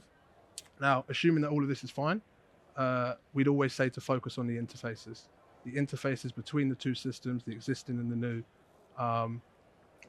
What we're looking to do is try and achieve robust weather-tight details, both from inside and outside. We're trying to prevent water from propagating in, but also it's really important to prevent the moisture from entering into the facade from inside. I think sometimes that can be overlooked, and ultimately they'll both cause degradation of the facade over time. It's during these stages of design that we'd always say early contractor and supplier engagement is always recommended. They have vast knowledge and experience in delivery, and this knowledge can be a really valuable asset during the detailing phase. It's also really good in enhancing the transition through the early REBA stages into the later stages, when contractors then begin to bring their proposals on board. They don't have to completely redesign parts of the facade. So yeah, personally, we've had some really good experiences working with yourselves and your technical teams in being able to give us assistance in understanding both the limitations and best applications of the products, because I think we should all understand that the suppliers, they will know the limitations better than we do, and they have a greater knowledge of their product. So it's important that we really do use the knowledge that's available in the market for us. Another point that links back into this interface in design is the facade movements, where we're looking to reclad and take off whole pieces of structure, or whole pieces of facade, and replacing with whole new systems. We need to understand that we're now going to be loading that structure in a completely different way to maybe how it was done before. And this structure is going to respond differently to that. And this response needs to be accounted for in the interface design. It's quite common that, if this isn't properly considered, you may have joints that excessively compress or excessively open up, and you're creating more problems. You're creating opportunities for water to ingress into the systems. So yeah, they would be the two main points. And I think for a final point would be ease of installation. I think sometimes it's overlooked that both the ease of installation and sequencing that we have when we're looking at this recladding designs. We need to ensure that as designers, we're really trying to simplify the systems as much as possible and reduce the complexity for the people who are actually working and delivering this on site. The less complex details, the more likely we are to achieve a better integrated system. Perfect. Thank you. Thank you. And maybe Abdullah, just to finish from a manufacturer point of view, how you have seen that the industry has developed with regards to these fire safe solutions. How has that development been? I think what my colleagues were here saying was actually very point on. And as we can see outside, even we have seen several products that are going par apart on fire ratings. Some of them products are even A1 and better. Here the point was, before the Grenfell, we had several red flag projects where we saw a lot of true awakening that we should have seen, we should have been aware of, that this is going to come apart.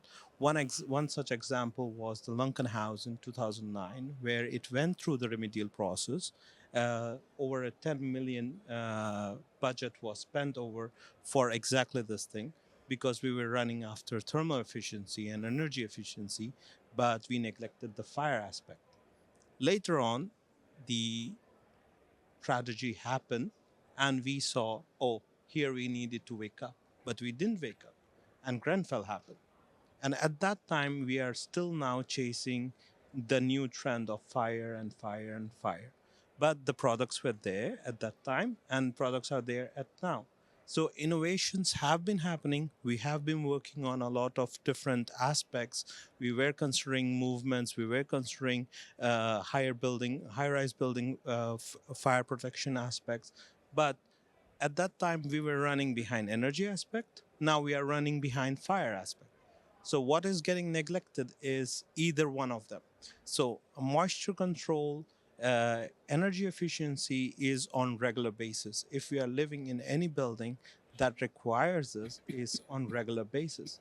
We need to protect our building both from moisture and make it thermal efficiency at the same time. We need to work on airtightness.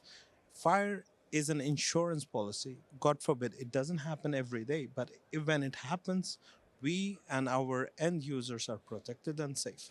So industry have been working a lot on this, but I think the lack of, as Kevin was saying, the lack of awareness, the lack of collaboration is a big part playing here.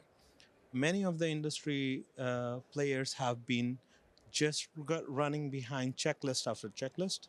Am I okay with the building code? Is the energy efficiency required enough? Just now I was speaking to one of the colleagues, and they did a recladding project where I was asking about how is the thermal efficiency after the recladding. They said it might be even worse, because now the checklist was fire. Can I do good on fire? And it is, but now we have neglected thermal performance on it. So at this point, I think we can have better products, we can have better collaborations, but the idea is we cannot neglect one aspect or the other. We must work on them simultaneously, and that's how we can achieve better buildings. And that's how we can be successful as an industry and not have these kind of tragedies again and again. And you mentioned an important point, that is the collaboration for us to handle all of that. So it's not the consultant, it's not the architect, it's not the facade contractor. So it's the collaboration, as we have heard throughout the day today, and that needs to take a role here. And the question then to you is, how could we tackle that? So how could we approach that need for collaboration in such projects? I don't know if one of you wants to take that first, maybe Yolanda. Yeah. I mean, it's all very nice saying, yeah, we need to collaborate. It's a given that there's a client who appoints a competent team, and we all know what we're doing. The problem is the conditions for this collaboration have to happen in terms of time and resource.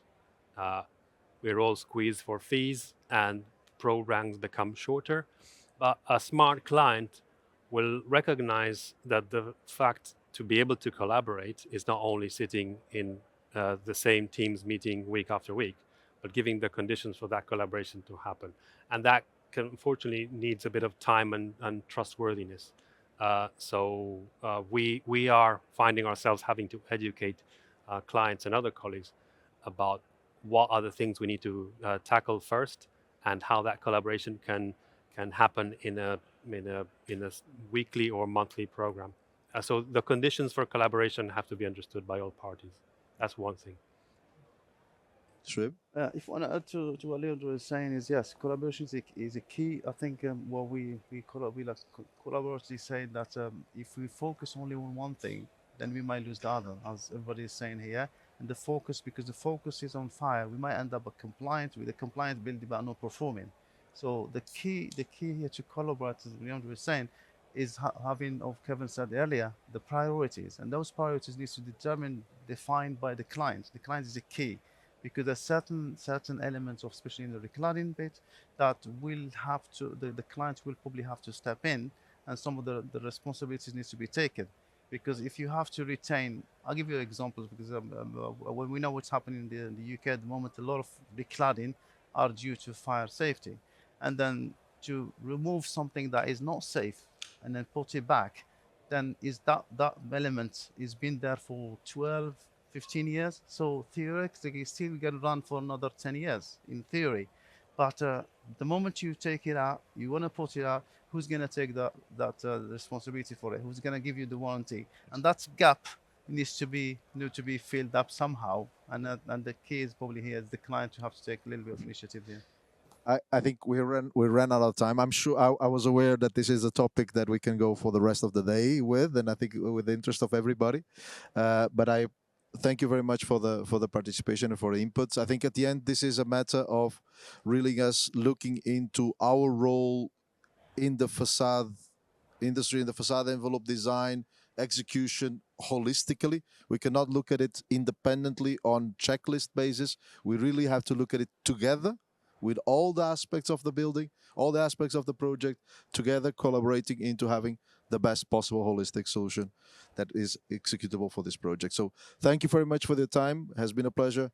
And I'm sure we'll continue these conversations afterwards with everybody that is interested in this topic. And I think it's going to be a long conversation still for the months to come. Thank you. Thank you. Thank you, everyone.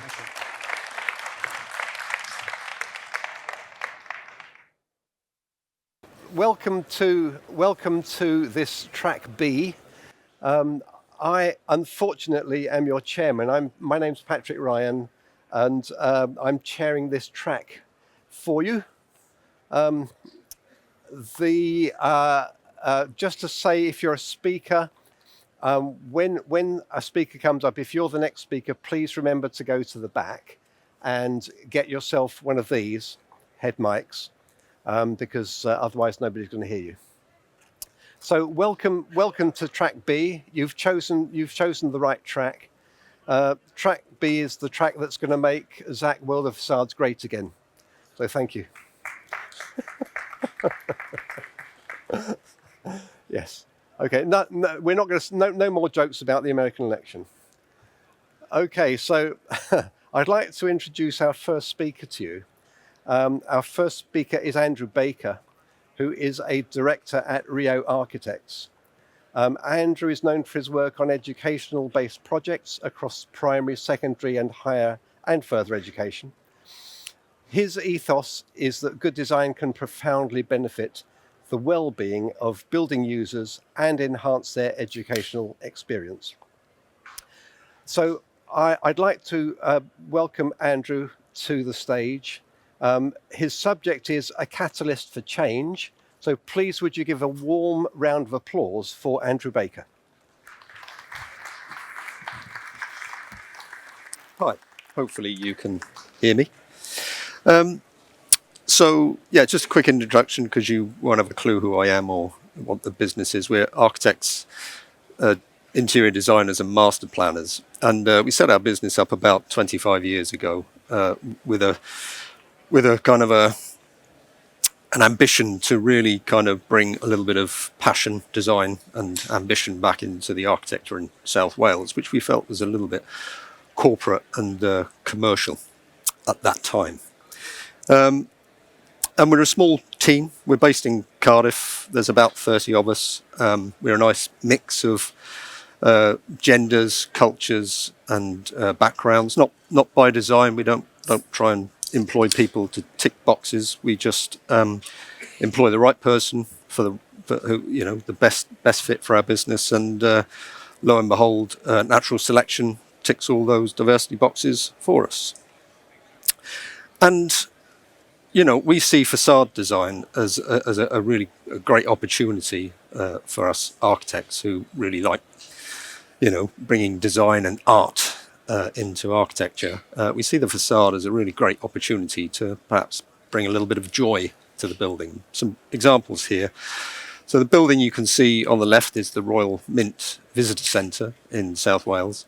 And it's a simple box basically, and we've clad that in a Reimex cladding. And for those who don't know what Reimex cladding is, it's simply steel dipped in acid, and the length of the period that you dip the panel in gives you a variation of colours. And it's the same shape. All we've done is just turn it through different angles to create what is meant to represent a handful of change in your hand.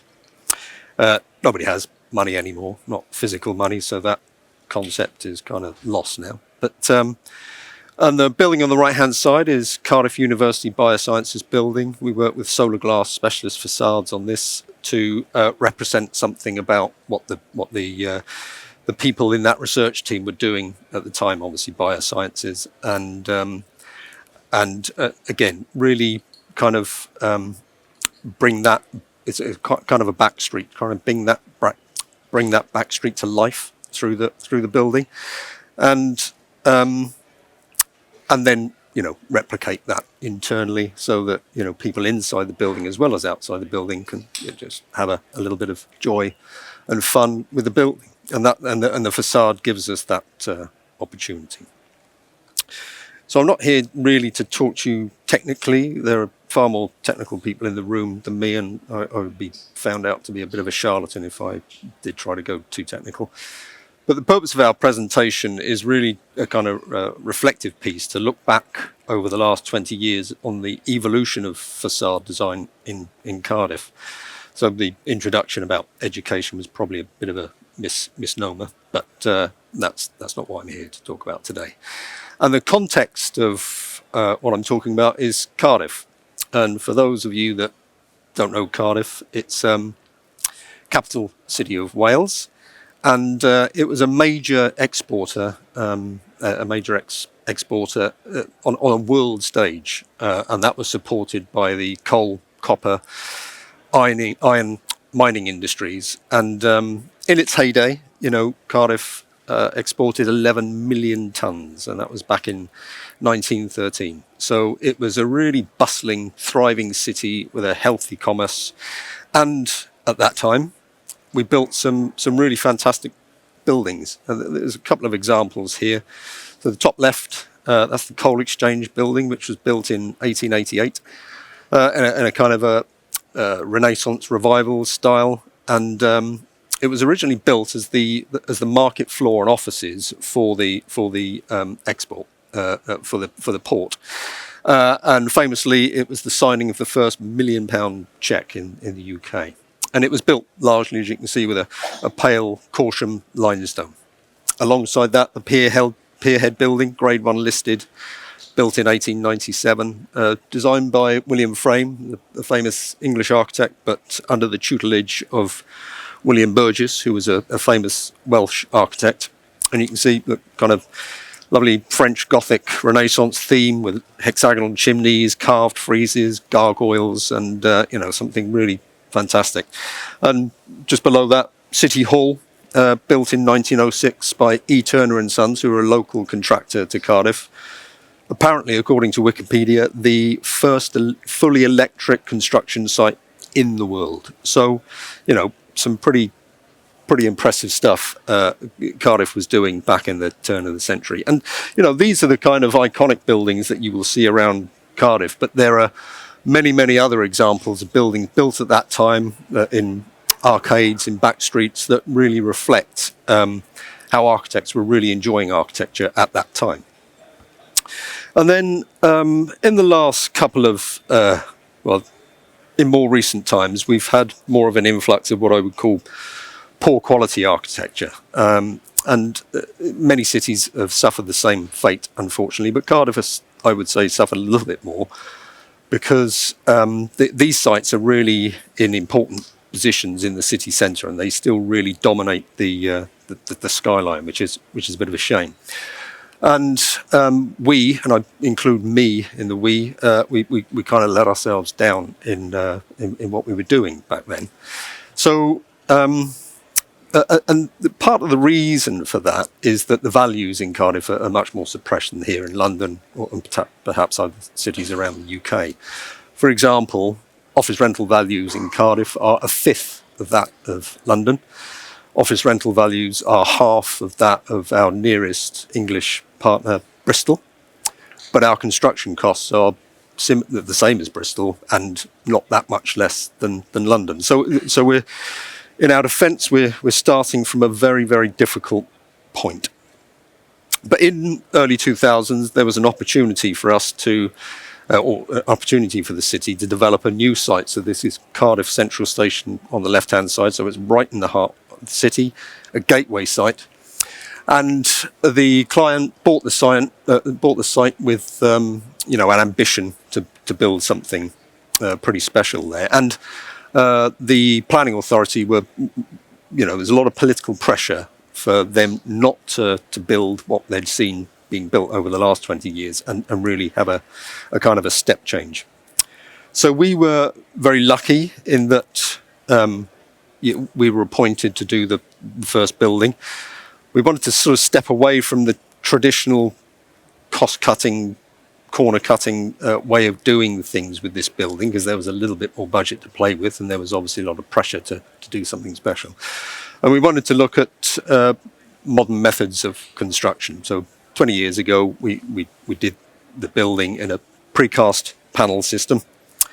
And that really gave us a great opportunity to design the facade, design out the problems before they got to site, bring the planners along, bring the client along, get the subcontractors and supply chain all around the table to really iron out all the potential problems that we were going to have on site and get rid of those bits of flashing and bits of corner detail that have found their way into many buildings in Cardiff, and really start from a good place.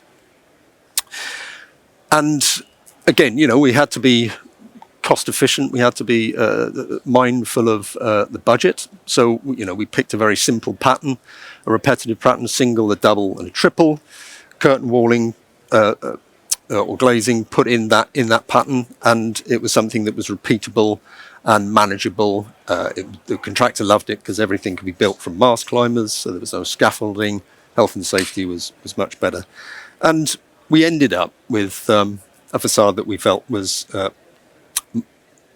a long way from what we'd seen before and getting towards where we should have been as a city.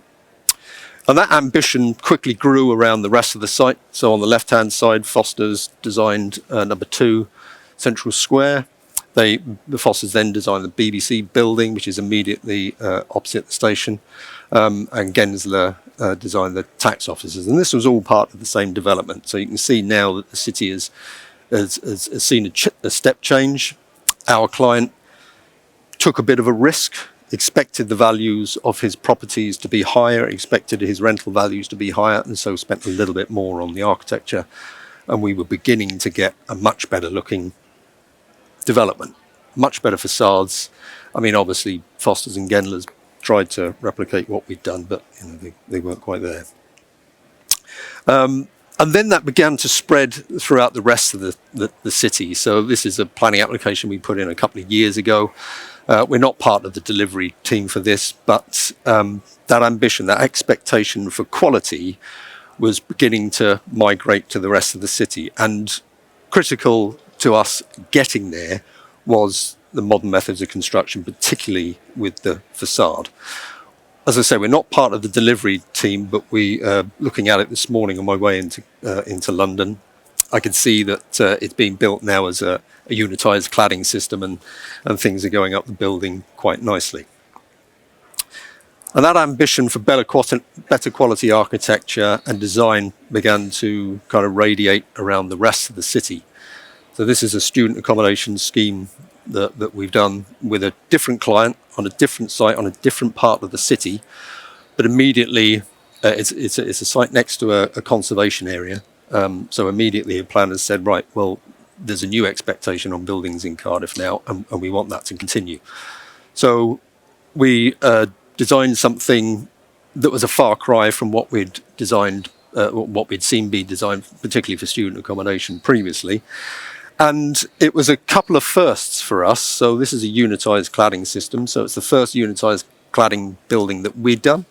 It's the first tall unitized cladding system in Wales. It was the first unitized cladding system for the contractor developer.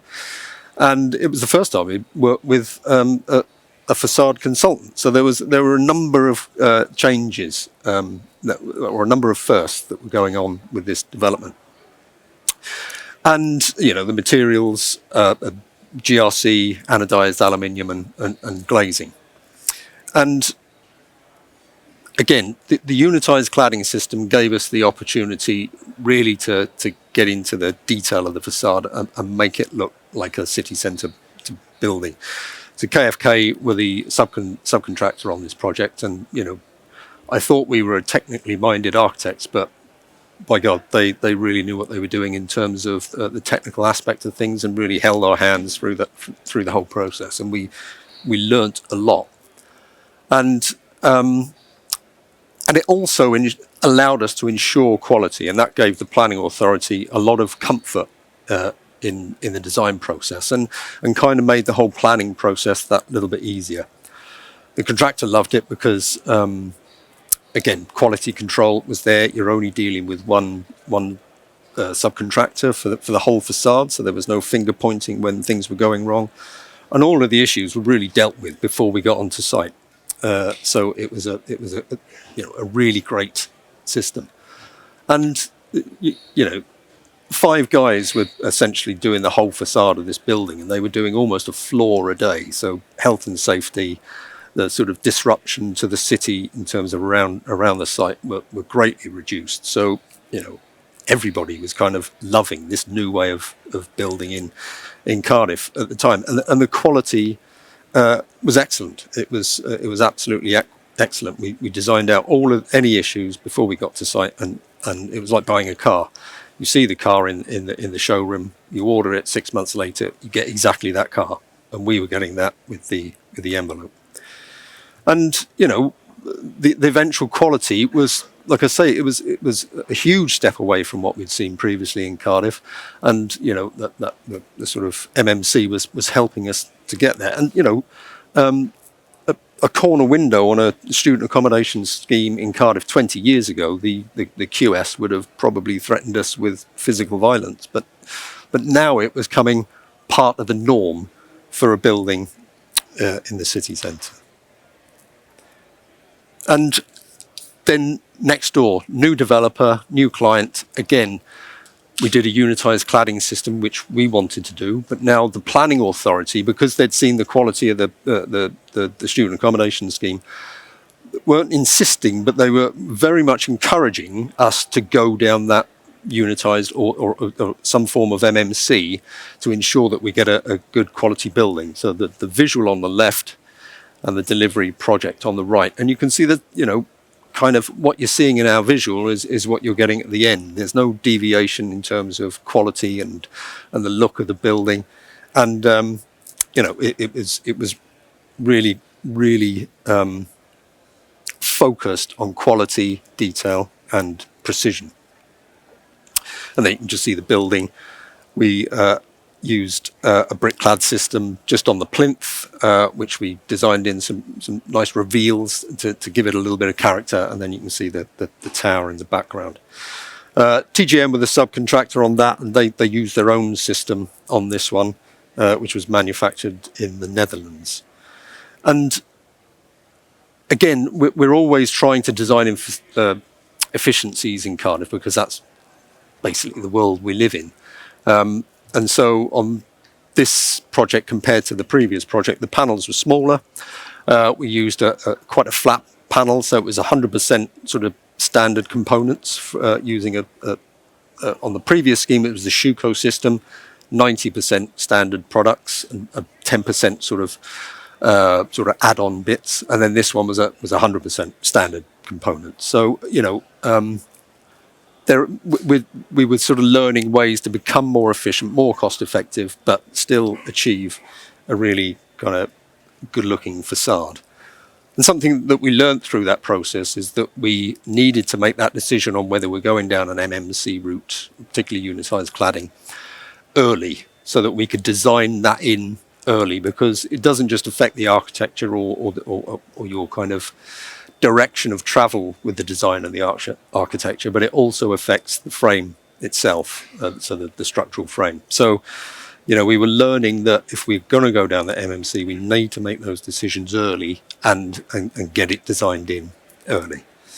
And, kind of almost 10 years later, the building on the right-hand side, the student accommodation, it still looks exactly the same as it did 10 years ago when we finished it, and Landor Court was finished a couple of years ago. And as I say, different part of the city to the one central square scheme, but a kind of a real uplift in terms of architecture and quality.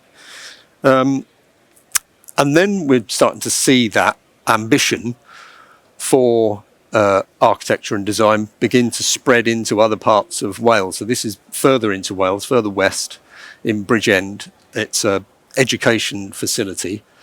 And again, it's a number of firsts. There's a tier 1 contractor on this project, a UK-wide tier 1 contractor that's never used unitized before.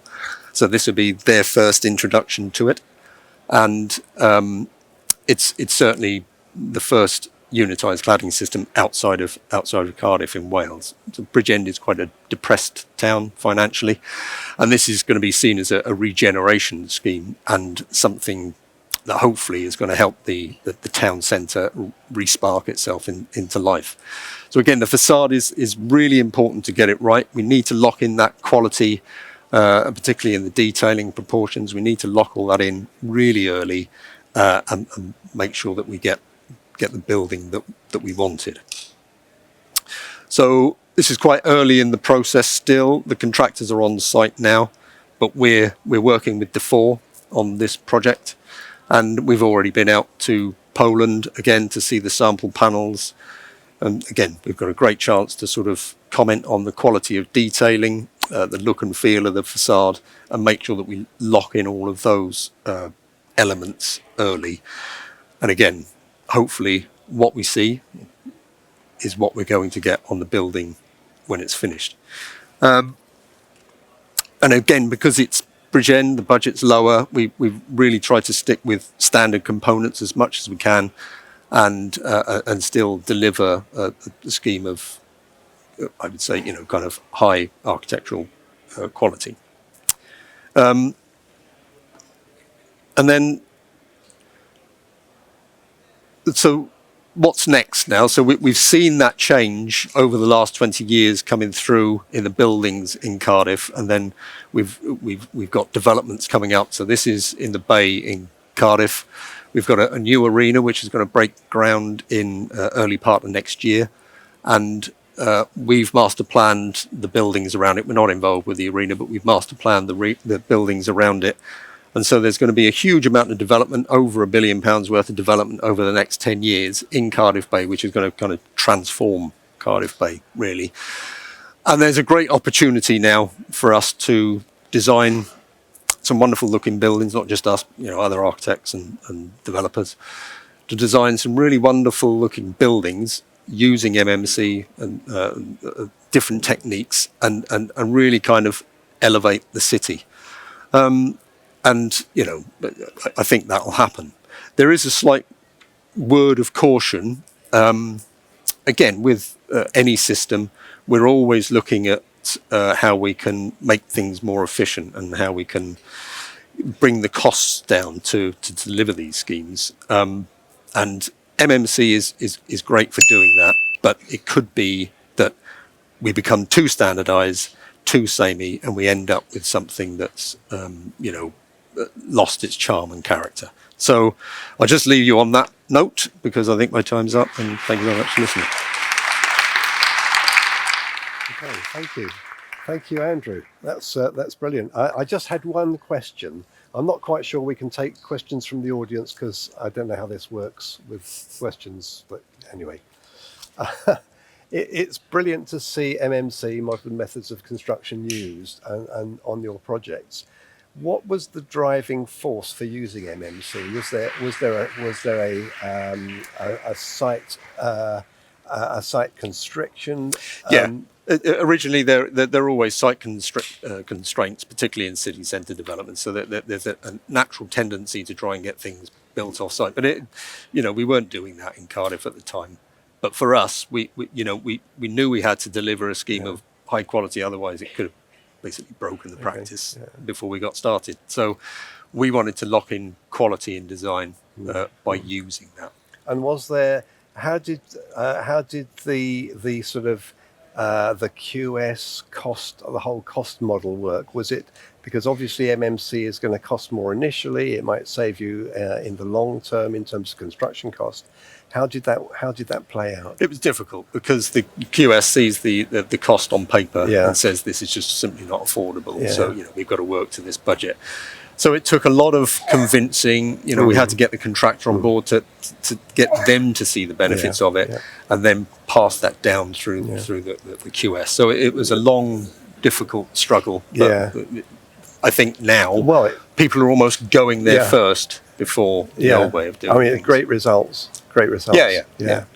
Wonderful. Okay. Well, please thank Andrew for his excellent talk. And thank you very much, Andrew. Okay, thank you very much. Later. And stick around for the photos. Yeah, do I go to that? Yeah, that's wonderful. Okay, well, thank you, Andrew. So next we have a talk from two speakers.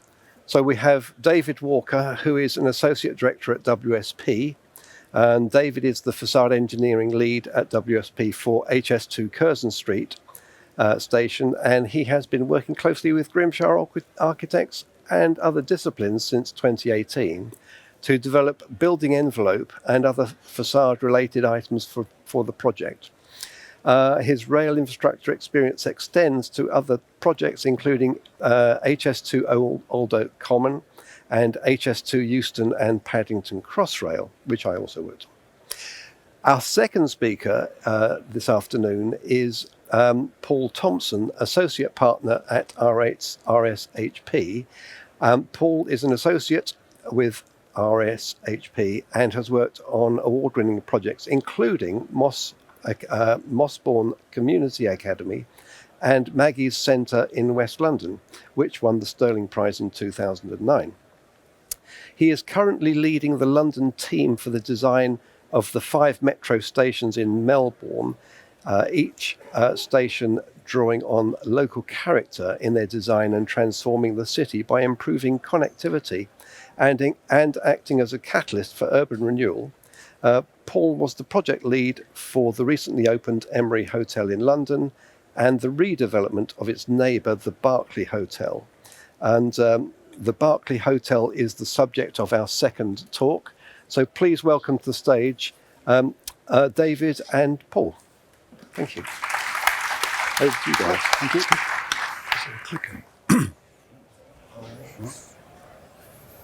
Okay, I'll use that. Can everyone hear me? Is that yes? Is that a yes? It's a yes. Hello. Hello. Yes, I'm Paul Thompson, Associate Partner at RSHP. 21 years in the going. So actually, this project started for us in 2004. This site did. Then I was working on it. It was under Richard Rogers Partnership, which then became Rogers Sturck Harbour Partners, which became RSHP. So these are the two of them there. The Berkeley on the far side is a stone, and the Emery nearer to you, the opposite Hyde Park. As I say, it opened in August this year, so it's been a long journey. The hotels are part of the Mayborn Group, which has the London hotels, the Claridge's, Connaught, the Berkeley, and now the Emery. This is the existing Berkeley Hotel. As you see, it's situated opposite Hyde Park. Hyde Park corner Knightsbridge is its environ. It was originally built and occupied in 1972, sort of with a sort of pseudo old look to it. It was relocated the Berkeley from Piccadilly, which is in Berkeley Street, 1972. You can see on the far side over there, there's a sort of a 6-bay brown building, which doesn't look like it really would house a hotel. It was actually built at the same time as the rest of it in brick. Those, it's the only rooms that face the park with the existing Berkeley. And the 2 adjacent residential buildings next to it were bought in 2006. A little bit on the site constraints. There's a busy 4-lane underpass, generates an awful lot of noise. There's a 4-story basement, which 6 meters away from the Piccadilly lines. The trains create a lot of vibration, which transfer through the existing structure, particularly at night time. There's a shared kitchen, which is shown in red there, through the basement with the Berkeley, which remained fully operational throughout the 20 years, which is quite something. This second one then indicates partly about the ownership and opportunities. The red line actually delineates the site that's owned by Mayborn and the site that's owned by Grosvenor, although Mayborn actually operate both of the hotel sites. So I guess the opportunities are that it's north facing over the park, unencumbered views, no solar load because it's north facing. And with the purchase of the residential buildings, which are the 2 to the left-hand side, created an opportunity to complete the block and a courtyard space. There we go, that's better. So this diagram here is indicating the adaptations and reuse reuse and new build. So everything in blue is either an adaptation, an addition, or new build. So you've got the sort of 3 pavilions on the top there. You've got the original, the first thing we did, which is the Berkeley Hotel entrance. There's courtyards. There were complete reworking of the M&E. There's a whole new face to the Berkeley Hotel and chopping off the 2 bays. And then there's the entirety of the new hotel. We also, with David, did the ballroom and additional rooms and new ballroom entrances. So this is the proposal that comes out of that, I guess, out of that set of constraints. The primary thing was to pull the column structure inboard, which you can sort of see on the far diagram there, tucking them inside, which means it pulls it away from the Mayborn, inside the Mayborn ownership, and away from the trains, the shared basements, the kitchens.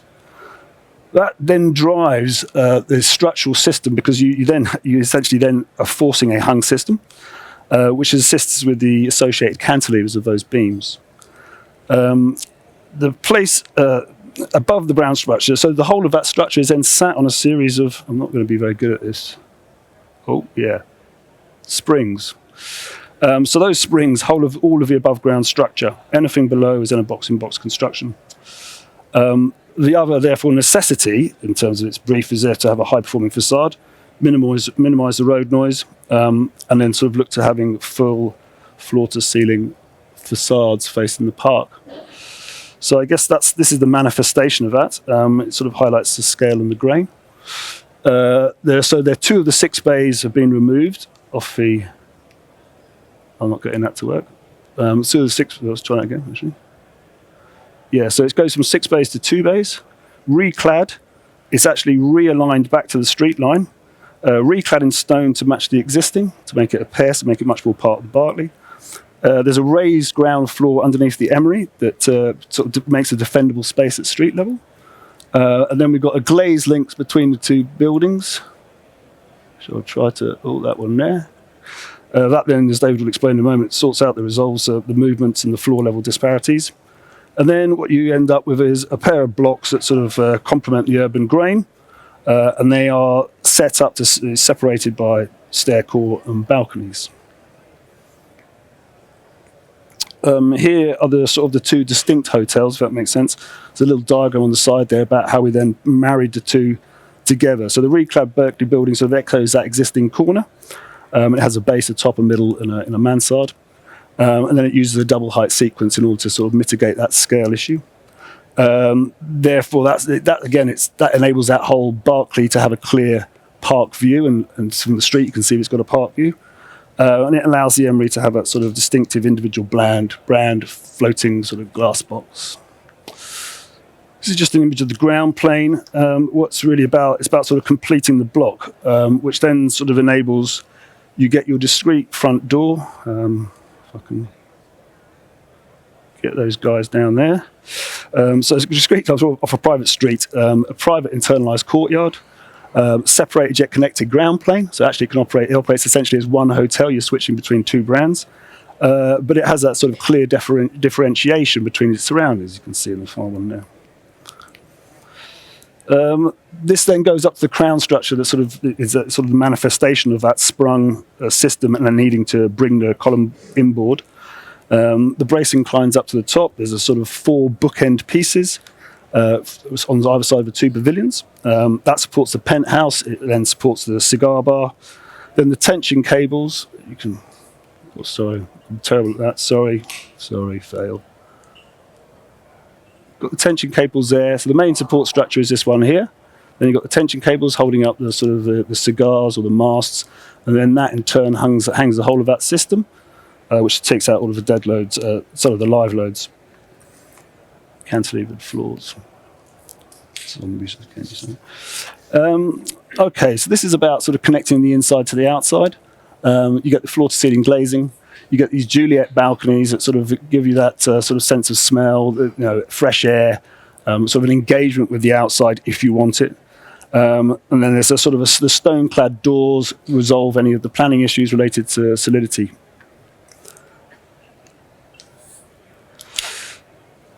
That then manifests with the hanging system. The hanging system is a bespoke 1.2 meters stainless steel turnbuckle and rod system.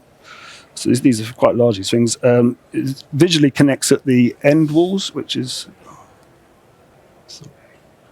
So they're actually connecting through those places there.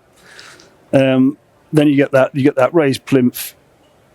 Light goes down into the basements, and the elevated ground plane gives you that sort of the clear diagram from the crown all the way down to the base, and then a re-entrant. And that re-entrant then manifests itself with these beams, which are overclad. So it's sort of a jacket that resolves cold bridging, and it has a sort of a commonality with the entrance to Berkeley. It has a sort of similar type of thing. It limits and protects the intumescent.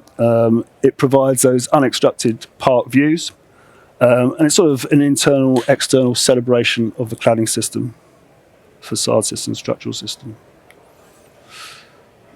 Last of the 2 pieces, there's an elemental staircase. It's in the signature pink. It's sort of a nod to Richard Rogers and the practice of sort of love of colour. It's the one piece of proper colour. It has a projected landing. It utilises a rod system.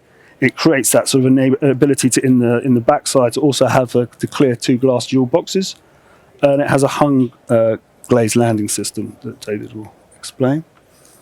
And then the last piece of the puzzle is, having sort of created this other hotel in this other block, there's a slight issue of 4 meters to 7 meters separation.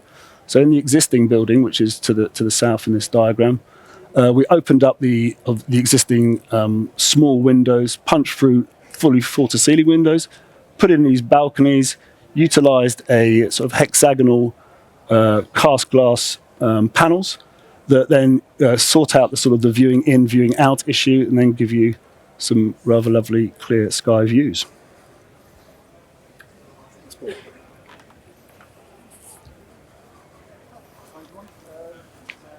Introduce, I am David Walker, work for WSP as facade engineer, and this is a project I've been involved in since 2016 all the way up to the end of last year. So I'm just going to quickly run through some of the more technical details, how we achieved some of those. So just a bit of a recap, starting off with the existing building, going through to the 27 scheme, which before we were involved, and eventually through to the 2016 scheme, which is the point that we came on board. And then the final architectural render of what was to be achieved, and I think we've pretty well done that. And again, recycling some of the architect's very good information from earlier on. This is the massing of the existing building against the massing of the final scheme. And just a quick run through some of the floor plans. Basement level, you can see the below ground swimming pool at the very north. Ground floor layouts, typical floor, and the roof where you can see that exposed structure and hanging system for the Emery building. And this is just a summary showing all the different wall types. There's quite a lot going on, quite a complex building, this one. Right, starting off with the crown, we'll start from the top and work our way down, as it is a hung structure. These are some of the very early on architectural sketches provided by RSHP, worked up into this very elegant primary structure. I'll sort of skip through this a bit quickly. We've kind of covered this. These are the hangers at each floor.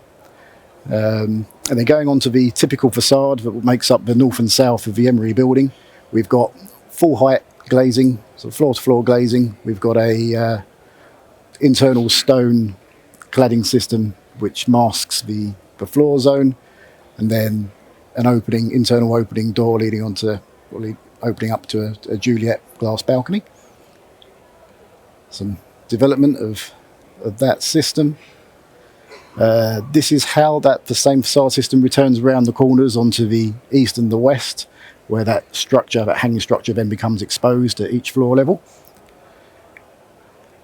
The cores at the centres of the east and west, and finally the render of what we were hoping to achieve. Now, starting on with that system, we started off with a closed cavity facade for the main glazing, and then this incorporated some pop and slide doors at the central core balconies, and then we had internally operated hinge doors purely to allow access into that cavity for cleaning.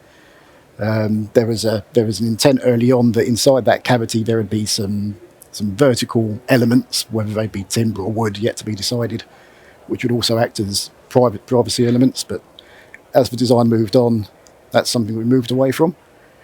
This is sort of coming towards midway through our involvement in the design development of this system. You can see it's moved on to a bit more of an elegant system. We've profiled these bespoke mullions. We've kind of created this CCF system, which then turns into a insulated stone-clad door leading to the Juliet balcony. But one of the requests that came in from the client at this stage was that we also consider a single skin system as an alternative to the CCF, which is what we have done here. So you can see on the left the CCF has gone, and now we've moved the DGU out to the outside. Now this led on to some problems. Obviously you can see that our thermal line is not taking the most ideal path. It gave us some challenges to work with. And similarly for acoustics, the acoustic flanking through there would be a challenge to resolve. And being the most difficult of the two options is, of course, the one the client decided they wanted to go with. And then moving on now to the design of the fabrication details, which were produced by Bysteel. Bysteel are the contractor who provided both the steel primary structure for the building and also the facade, which was decided was a very good idea considering how much interaction there was between facade and structure. It made sense to use someone who could do both. You can see that we've had to fill that profile with insulation. We've also added in some aerogel insulation into this new cavity on the outside just to achieve both the thermal requirements and acoustics. And then you'll see this last section here that, in brown. This is actually a timber lining. Now, it doesn't make a lot of sense looking at this one drawing as to why we've got a timber lining there. But if I give you a little bit of a explanation as to what the client was like on this building, the client that owns these hotels, obviously they're aiming towards a very niche client, a customer for these hotels. He very much knows what he wants, and what he wants he gets more than any other project I've ever worked on. But what the client wants was also liable to change quite regularly at any point through the design or even construction phase. So although we started off with a desire for a timber internally lined system, which started off as simply a timber veneer, that then evolved to a solid timber cladding, which provided a big benefit for the acoustic performance. You'll see from the next few slides where we see the visual mock-up. After the point of the visual mock-up, the client then decided, change of mind, don't want to see the timber, we want a metal finish on the interior. But at that point, we were so far down the road on this design that it was very difficult to change it. And in fact, that timber gave us the acoustic performance we needed. So it ended up staying as a very expensive but functional hidden part of that system. And then this is a typical detail through the structural penetrations, these big hangers that take the McAloy tension systems. And this is something that took an awful lot of our focus in getting the detailing of this right. There had to be the sequence of installation had to be very carefully considered. So we keep the openings on the facade as small as possible. The waterproofing and sealing of that, and then also the thermal insulation to deal with the very obvious thermal bridge, and finally the fire protection. So this lines through with the slab level, which is where our cavity barrier sits, but then this interrupts the cavity barrier, so our cavity barrier then turns into this sort of this fireboard system, which comes from the underside and wraps up the sides. And just a couple of shots here of the visual mock-up, which was produced by Biosteel in their factory in Portugal. So you can see the details we're focusing on here are very intricate. A lot of interface between structure and facade, obviously those structural elements being very important visual aspect. So you can see all the timber lining to the interior, which never actually became visible, but is there. And some final photos just to show that I think we have pretty well achieved that original design intent. Moving on to the ground floor. So this is where we have the primary structural beams that pick up off the interior columns, pass through the facade, and then are held up by those McAloy tension systems. Now they pass directly through a glass facade, full height glass. That glazing is only top and bottom supported, so it's just a one-way span, so it's a very heavy glass system. And some drawings here of that showing how critical a structural system it is, yet at the same time it is very much part of the facade. And a section here just showing early ideas of how that jacket would wrap around that system, give it the thermal protection. And this is some of our development of that. Sketch on the left, I think we ended up with a type of fiberglass-ish system. I can't remember the exact product that was used. It's meant to be something quite unique.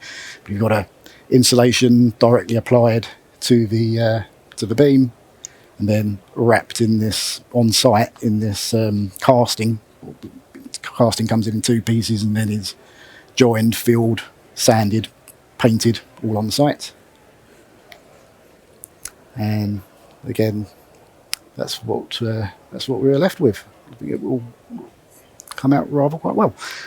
The fire stair, again, this is the only area which has that bright paint job, synonymous with any RSHP project. We've got the glazing, fully glazed, three sides. Then up to the very top, we've got a glass roof and extended height on the top level. Bearing in mind this is only ever a fire escape. It's one of the nicest fire escapes I've ever seen. I don't normally get this level of detail. Yeah, this is some of the architectural development that led up to the design.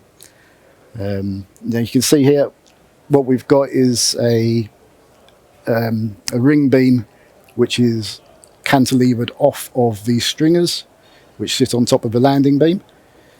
That picks up the glazing top and bottom for the front panel and also for the side panels. The front panel along the vertical edges is then structurally bonded back to the two side pieces of glass for returns.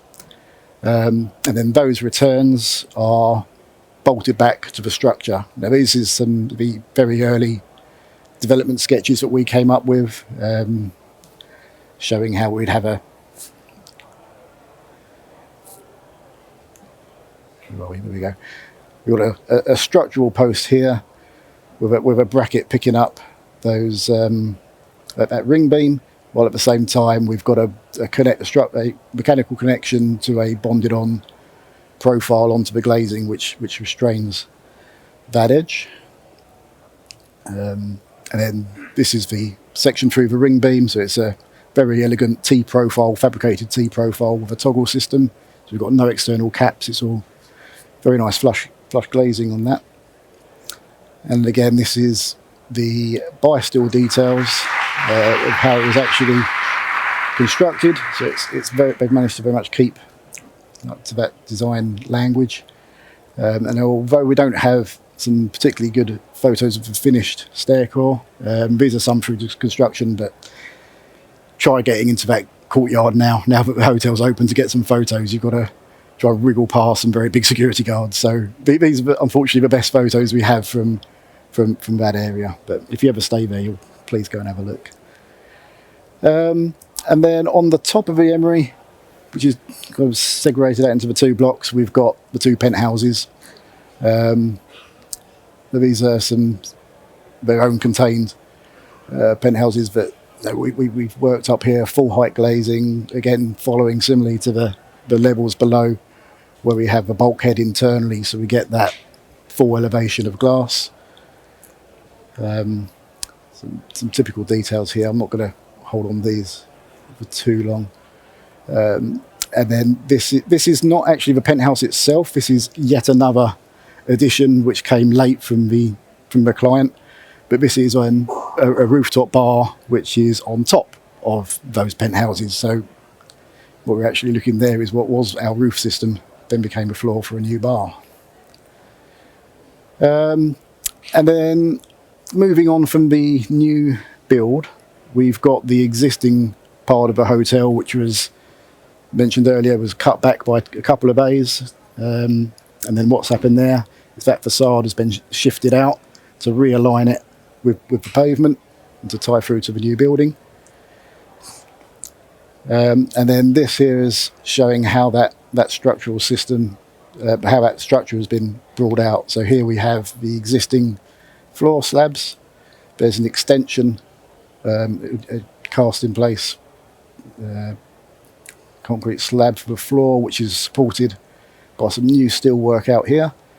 And then our facade system is supported by a second edge beam. So we've got this double edge beam system, which allows the internal floors to be supported separately to the facade, which obviously then comes down to ground, which is subject to all the vibrations and noise from the Jubilee line. And again, just finishing off the existing before we started, the architectural render of what we were wanting to achieve and what we've ended up with. I think it actually looks very nice. And I think this is our final piece. This is the link bridge between those two buildings. So you've got the new Emery building to the left, the existing hotel, which has had the facade brought out to the right. Between those two, we've got a glass element with a bridge through at each level, each corridor. This is what we're looking to do. You can see that the floor of those link bridges is very slender. That ended up being, I think, a 20mm solid steel plate with glass-to-glass joints. It's very, very elegant. The big issue we had here is that you've got two separate, distinct buildings, both very different constructions. The existing is obviously a very solid building, doesn't suffer much movement. The new Emery build is a steel hung structure, a lot more movement involved. So between the two, they can move back and forth with quite a lot of movement. So to take out that movement, what we've done is we've put the glazing as a cantilevering system, which is hung on a post that can rotate, and then that matches up into a channel system on the new build, which again can freely rotate, and the glazing can slide in and out, and it accommodates that whole range of movement. And although it's you have to get quite up close to really see it, it is a very nice sort of separator between those two buildings. Thank you.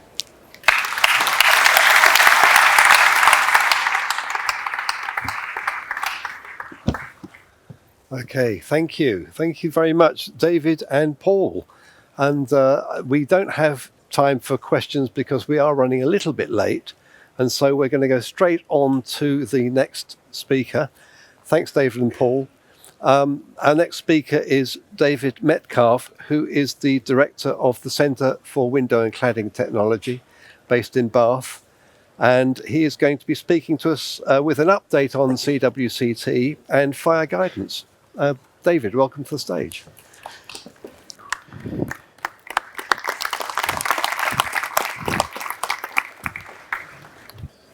Yes, yay, good. Right, that's a strong start, excellent. Okay, I don't have lots of pretty projects to talk about and show you, so instead I'm going to give a short update on some CWCT activities that hopefully you will still find interesting. And I'm going to talk about three things. I'm going to talk about responsibilities, I'm going to talk about sustainability, and I'm going to talk about fire. There we go. And I'm going to start with the Grenfell Tower Phase 2 report that was published recently, as we heard about this morning. I'm not going to talk about this in detail. I'm not going to talk about the recommendations, other than to say, no, everybody needs to read it. It makes for uncomfortable reading. Everybody should read it and should reflect on what is said. From a CWCT perspective, the report highlights the efforts that we made to try and raise awareness, and it refers to the body of guidance that we have published. But the reason for starting with this is, not to talk about that, but it's to use it as a reminder, really, that we all have a responsibility to learn and to be aware of available guidance, to share important information, and above all, be competent. And in relation to a lot of those things, obviously CWCT have a key role to play. And therefore, we need you all to be aware of the work that we do. And we can only do so much. So you also have a responsibility to make sure that important information is shared within your organisations. Don't keep important stuff to yourself. We all know people who do that. Please don't be one of those people. Now, everybody needs to know what is available, but be the CWCT champion within your organisation and make sure information is shared. So, nice and easy to do. Go to our website, sign up.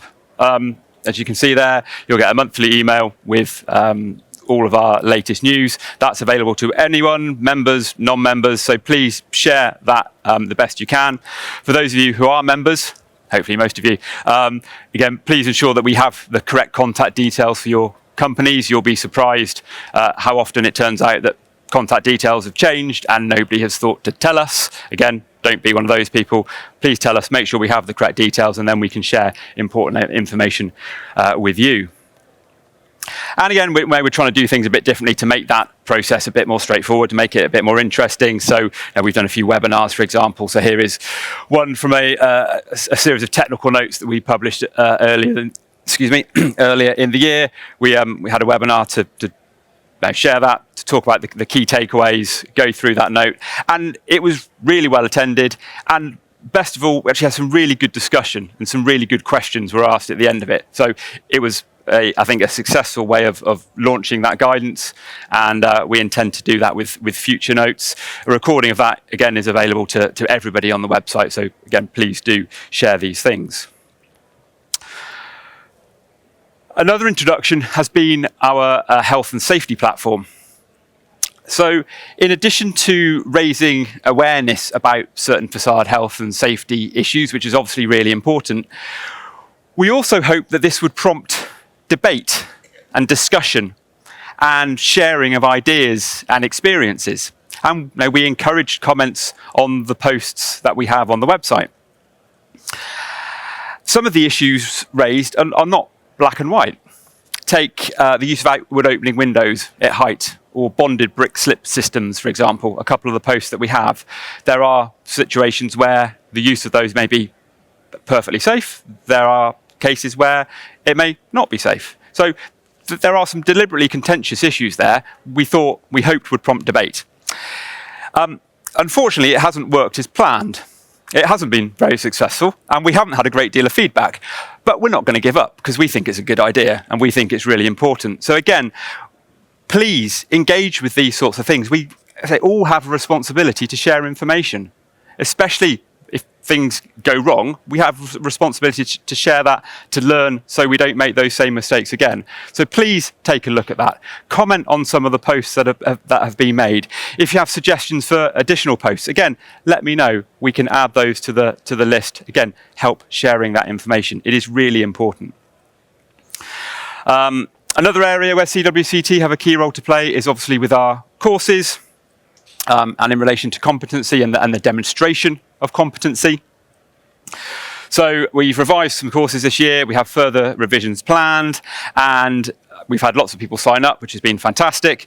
And for the first time this year, we've also introduced an element of assessment, which has to be successfully completed following each course in order for delegates to receive a CPD certificate. So you actually have to demonstrate that you've learnt something.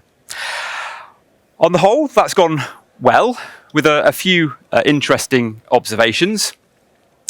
Firstly, not everybody who signed up for the courses actually took the assessment, which potentially shows that people still aren't taking the idea of CPD entirely seriously. And secondly, not everybody passed the assessment. And I have mixed feelings about that. On the one hand, it's actually probably quite good, because it actually demonstrates that the assessment has some value. On the other hand, all of the answers to the assessment were contained within the courses. So if people took it seriously, there's kind of no excuse for people getting it wrong and not successfully passing. So again, potentially demonstrating we're still not taking CPD seriously, and clearly we need to do that. But overall, I think it's been a successful introduction. We plan to keep developing this for further courses. So again, we would value feedback, and feedback on additional courses that you would like us to make available as well. If any thoughts, please do let me know. I'm now going to move on and talk about the great work we are doing in relation to sustainability. And we've heard a lot about sustainability already today.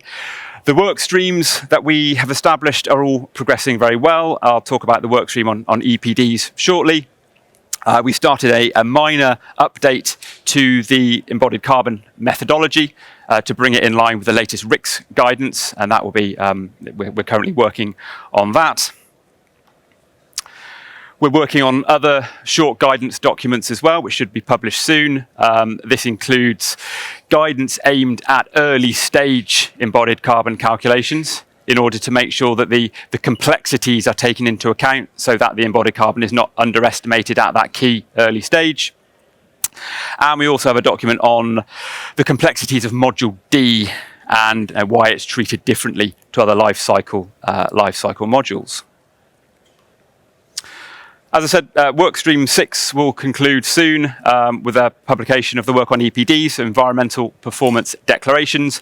And I think this is a really important document. EPDs appear straightforward, but as with many things in sustainability, they're not. There is a lot to it, and this guidance actually builds on earlier guidance that we published a few years ago. So EPDs provide vital data for embodied carbon calculations, and therefore it's important that you understand how those results have been obtained. You understand the assumptions, you understand what they cover, you understand the limitations. I'm not going to go through that slide in any detail. That provides a brief overview of the document. And as I said, the idea of all this is it sounds straightforward, and you kind of look at it initially and you think, well, it should be straightforward, but the more you look at it, the more complex it becomes. And I think the work stream have done a fantastic job in trying to explain a lot of that complexity, and we look forward to publishing that guidance very soon. And this is unlikely to be the last bit of guidance in this area. The workstream have obviously really enjoyed this process, and they've helpfully identified a few more areas that they would like to investigate. So if I can persuade them to keep going, then we will be producing some more in this area as well. Now, a few words on embodied carbon calculations.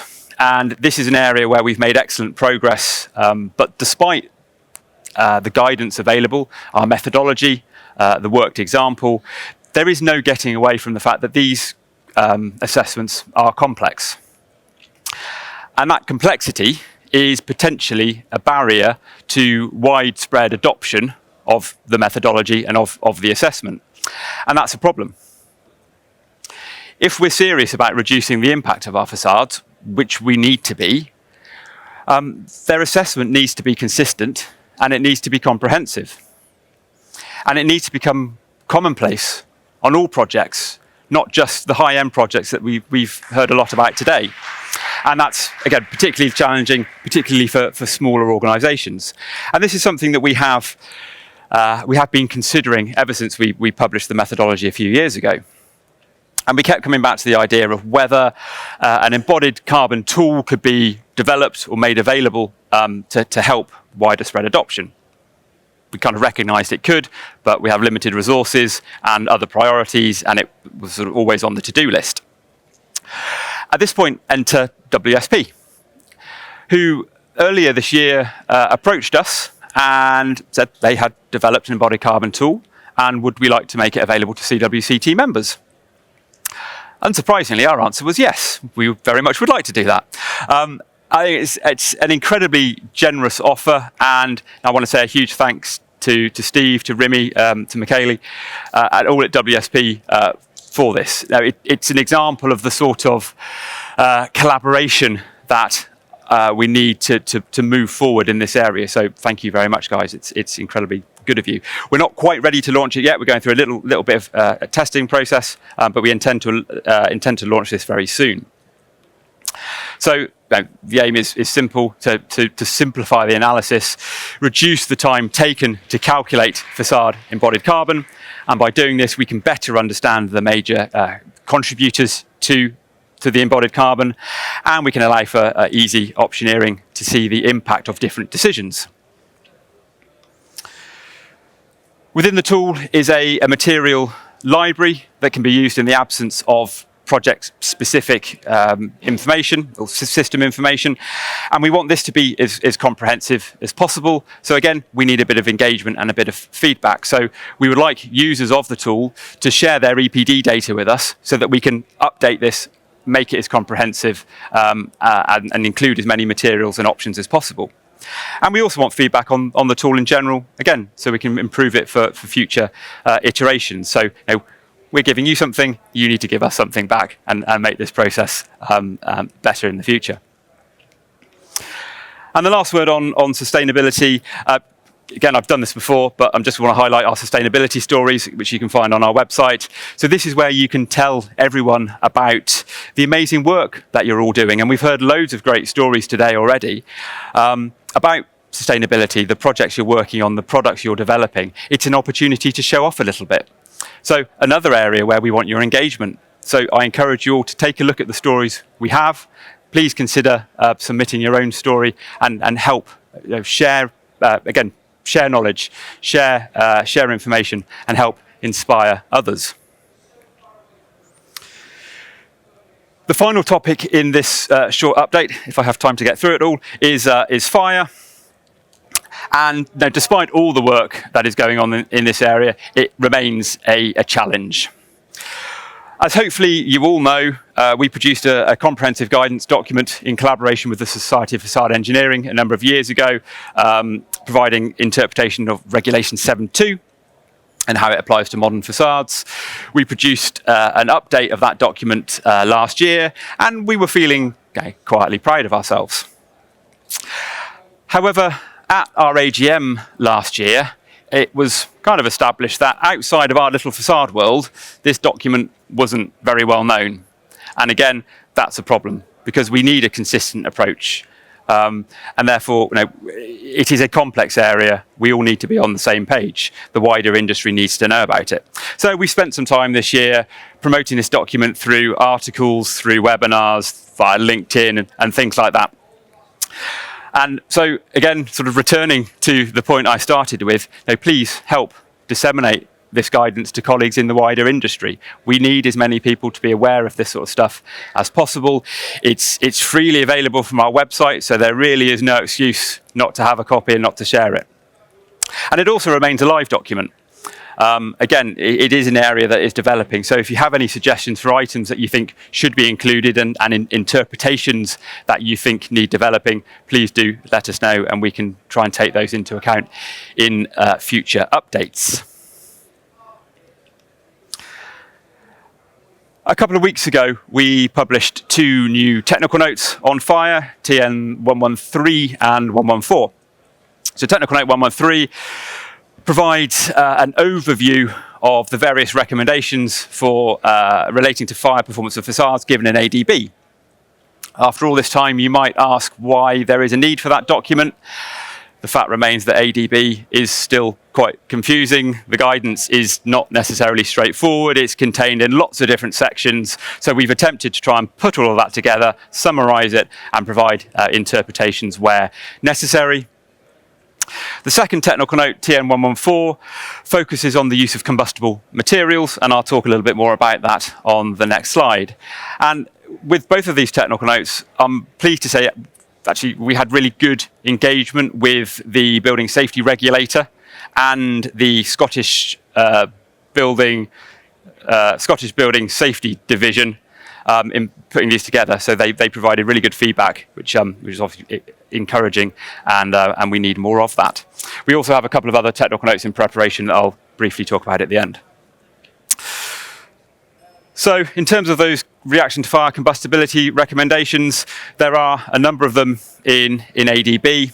And then, of course, we have the legal requirements of Regulation 7.2.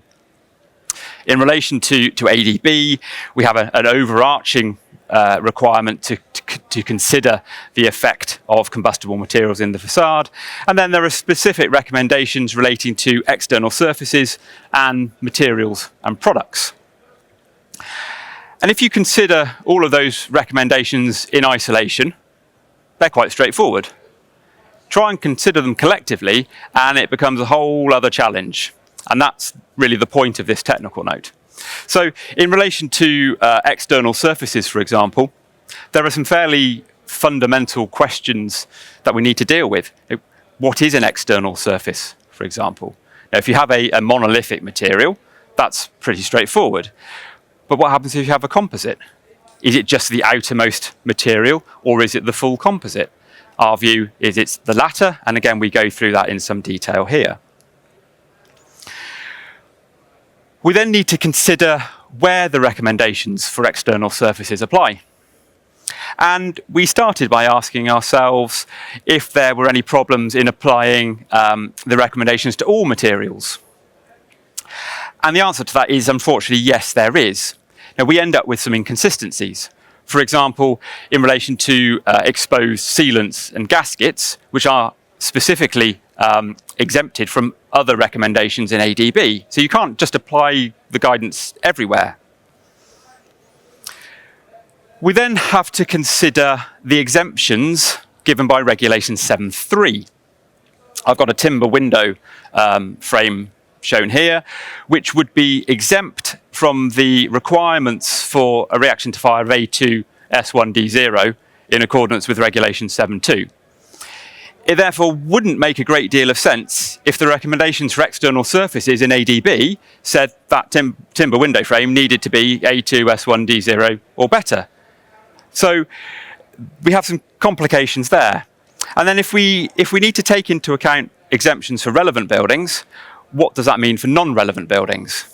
And if we're not careful, we end up with some really quite illogical conclusions. you'll be pleased to know I'm not going to go into any more detail because it is really complicated, and I can see I'm losing you already. But no, please do read the technical note. Ultimately, we propose a pragmatic, what we think is a pragmatic and logical interpretation to all of this. I'm running out of time as usual. We've also included some hopefully fairly easy to follow flowcharts for different types of buildings, so you can see what all the requirements and what all the recommendations are. We also have specific flowcharts for Scotland, as the requirements are very different to England, Wales and Northern Ireland, albeit the end result is often similar. So hopefully these charts will provide a really useful reference. Other technical notes we're working on in relation to built-up walls, so we'll be covering things like cavity barrier provisions, testing, cold smoke spread, things like that, and curtain walling with a specific focus on fire-stopping requirements that I've discussed previously. And just before I run out of time, I just want to really, a final quick heads up on some work we're just starting.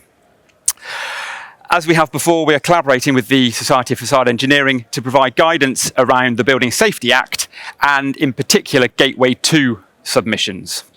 And in order to do this, we're going to need your help on feedback on Gateway 2 submissions.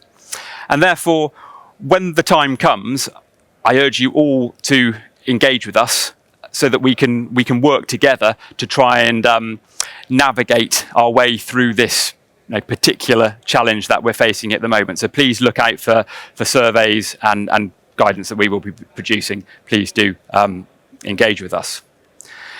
And I can see Pat getting ready to kick me off. So that's it for this short summary. I hope you found that interesting. As I said a number of times, please do engage with us. It's so important. Provide feedback, share information. Thank you very much. Thank you, David. Well done. So thank you very much, David. That was an excellent run through of what the CWCT is doing. And if you're here today and your company is not a member of CWCT, please look at that very carefully. And there are great benefits, and CWCT doing a great job. So our next speaker is Eric Clays. And Eric is standing next to me. Yeah. And you are going to be speaking on the hybrid steel curtain walls, mastering the demands and complexity of today's facades.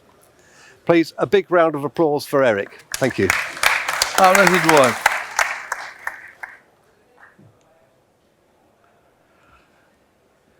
Good afternoon.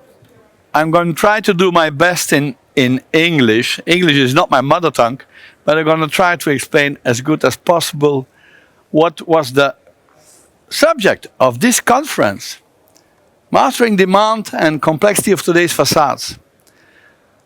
I'm going to speak about some topics, and as well from the perspective of the facade contractor, as from the perspective of the architects, and of the perspective of an investor, a developer. For a very simple reason. They all tried to make some money. That's what it's about. So there are two things here in this subject. People don't know me. I'm from background. I'm a civil engineer. I'm an economist, an MBA. I'm 40 years in business. I've had a period I was out because I had enough of it. But apparently facades is a disease. And once you're in it, it's difficult to get out. And I had the occasion in my career of being involved 400, 500 projects in more than 40 countries. Why I'm saying you this? The technical aspect is one thing, but I'm an economist. I'm going to speak here about money. That's what it's about. For this here, money. Hybrid. Hybrid is a technology nobody knows. In the entire market, you have two families. You have the stick systems and the unitized. And we came to a conclusion after 30 years in business in 2005 that there is a problem on the market. Facade contractors, they go faster bankrupt than they can start. Not only in UK, all over the world. And that's a problem. And there are reasons for that. And one of the reasons for that is that it is linked to the technology they use. That's hybrid. We developed this, and is the only product you can, on the market, you can install foolproof from inside and glaze from inside, and it is not unitized. And I'm going to explain you why unitized we think we have our doubts about. Steel is crucial. And I will come to that to steel, because here one of the demands is circularity and sustainability. All what we do is patented all over the world. Our steel department is a joint venture between two companies, Montanstahl.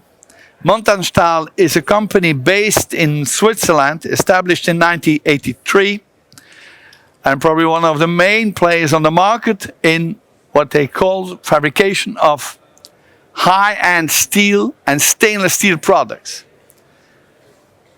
It's a company like a rock, I would say.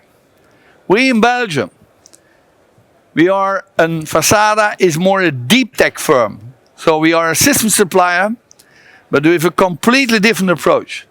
The only thing we do is thinking. Thinking in a very holistic way. It's important, because a technical problem does not exist.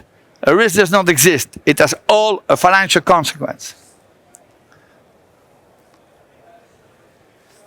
This was the title of the conference. So I said to myself, let's take 12 topics. Topics interesting for as well a facade contractor, as for an architect, as for an investor. Circularity, fire resistance in UK. Quite a topic, I think. Market needs, okay. When I do a presentation, I'm very clear. Let's hear the main thing. Here, this. At the end of the day, it's all about money. In all the projects I was involved, they discussed about details. Now it's about money. And you know what the main thing is? It's very strange. Engineers, most of the engineers, they have a problem. They solve very simple things in a very complex way. What should be our goal? An engineer should solve very complex things in a very simple way. It's exactly the opposite. And you know what? When you solve something simple, it's almost always the best solution. And secondly, it's almost always the most economic. That's why we say innovation is nice, but I think it's a buzzword. We believe in innovation, but we believe much more in disruption. We have to do it completely different. The whole sector has been sleeping 50 years in a bed, and they all sell the same stuff. What do we do? This you know, and this you know. Oh, I go back. A stick system, you know, it has some advantages. I look as well technically as financially, and there you have unitized, the Holy Grail. It's wrong. It has some positive points for sure, but it has a lot of negative points as well. Here, scaffoldings, mast climbers, skilled workers, time, that's all negative. But in a unitized system, and you use here all over the market, you have huge material costs, astronomical transport costs. Transport, I know companies working here in UK, 10% of their turnover is spent to transport. That's lost money, added value, zero. A very long pre-finance. If you would like to do unitized systems, you need your pockets full of money. You have the whole pre-finance process. High storage cost. Very long production, I come back to this. And technically, we cut at this. This is a solution. You install from inside. You glass from inside. No, nothing. Claddings, all from inside. We only go to inside to have a beer, not to work. And the advantage of this is huge. No membranes, no silicons. That's gone. Why steel? 10 times less carbon emission. I'm an aluminium guy. We started this year in steel. We have no choice because it's asked by the legislation. Steel is, per definition, green. People think steel welding. The whole technology is developed without 1 millimeter of welding. We don't weld. We have nothing against welding. The problem is it's very difficult to find people who can weld, skilled workers. No issue of circularity. I hear about circularity. I come back to this. The best circularity is no circularity. We don't work. We don't live in a throwaway society. Buildings you don't throw away. You can do buildings for many, many years. Competitive, and I'm going to tell you here at last, even fire-resistant facades. We can bring them on the market, competitive and unbeatable. Unbeatable against unitized. Carbon footprint. Everybody speaks here about sustainability. I see it everywhere. You have two things about carbon. Embodied. Embodied. 20%. Nobody speaks about this. 80. It's nice to hear all these things in green products. Sorry, it's a discussion in the margin. Not to say nonsense. It's nonsense. I see here in Andreas lots of buildings. Green certificate. Energy monsters. Glazed buildings. Not okay. A good design and a good use of the proper products. First you have to do this. Within steel. By the way, our steel facade is lighter than an aluminium one. We can do 10 times less. But the first thing you need to do in your design and the way you do it is reducing your energy demand. I was in one meeting this morning and somebody spoke about. I can't remember. And secondly, what the rest, the balance. This you make on a renewable way. That's the way, that's the right approach. All the rest is, sorry, I call that blah blah. Drastic reduction. Unitized systems, when you compare, the carbon emission is 10 times more than a hybrid solution. Can you imagine? Not unimportant, social sustainability. Lots of products we work with are much too complex. And it's a huge issue, not only here, but in all countries, to find people who can work with. And so we had to develop something from the perspective, who is going to install this? I've seen here details. When you look in catalogs of modern cotton, you need to have to go 50 years to university to understand them. Nonsense. Circularity. Stop circularity. When you have a facade, you have two things in a facade. A grid and infill elements. When you have a proper grid, it can easily go for 50 years. Easily. For stainless steel, even more. The problem is the glass. And the glass, there is an evolution in technology, and we are working on very unique products. There is an evolution, and we see lifetime of glass, maybe 15 years, not more. For sure not considering the ESG regulations. You have to take out the glass after, when you have a building for 3 cycles, you have to take out the glass. I didn't say it. Structure glazing, forget it. You have to take off the entire facade, cost a fortune.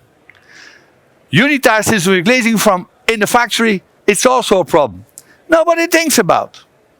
I'm an investor myself. I don't do this.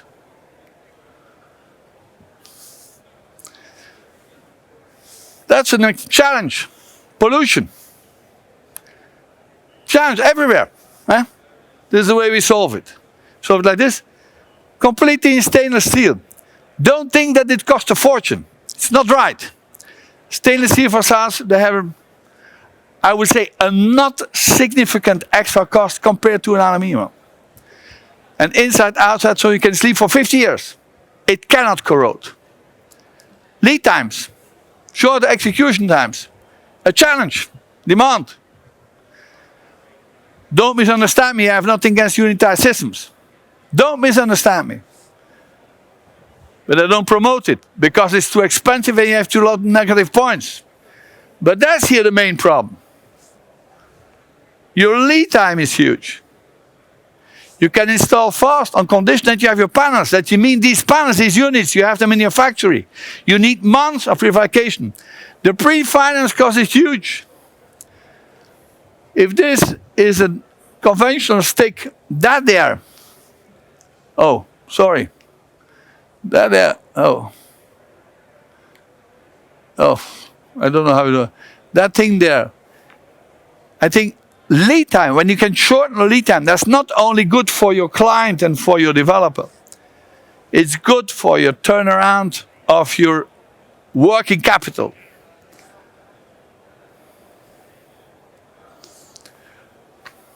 Inside. Of course the people stand inside. You go outside only to have a drink. And what is the main thing?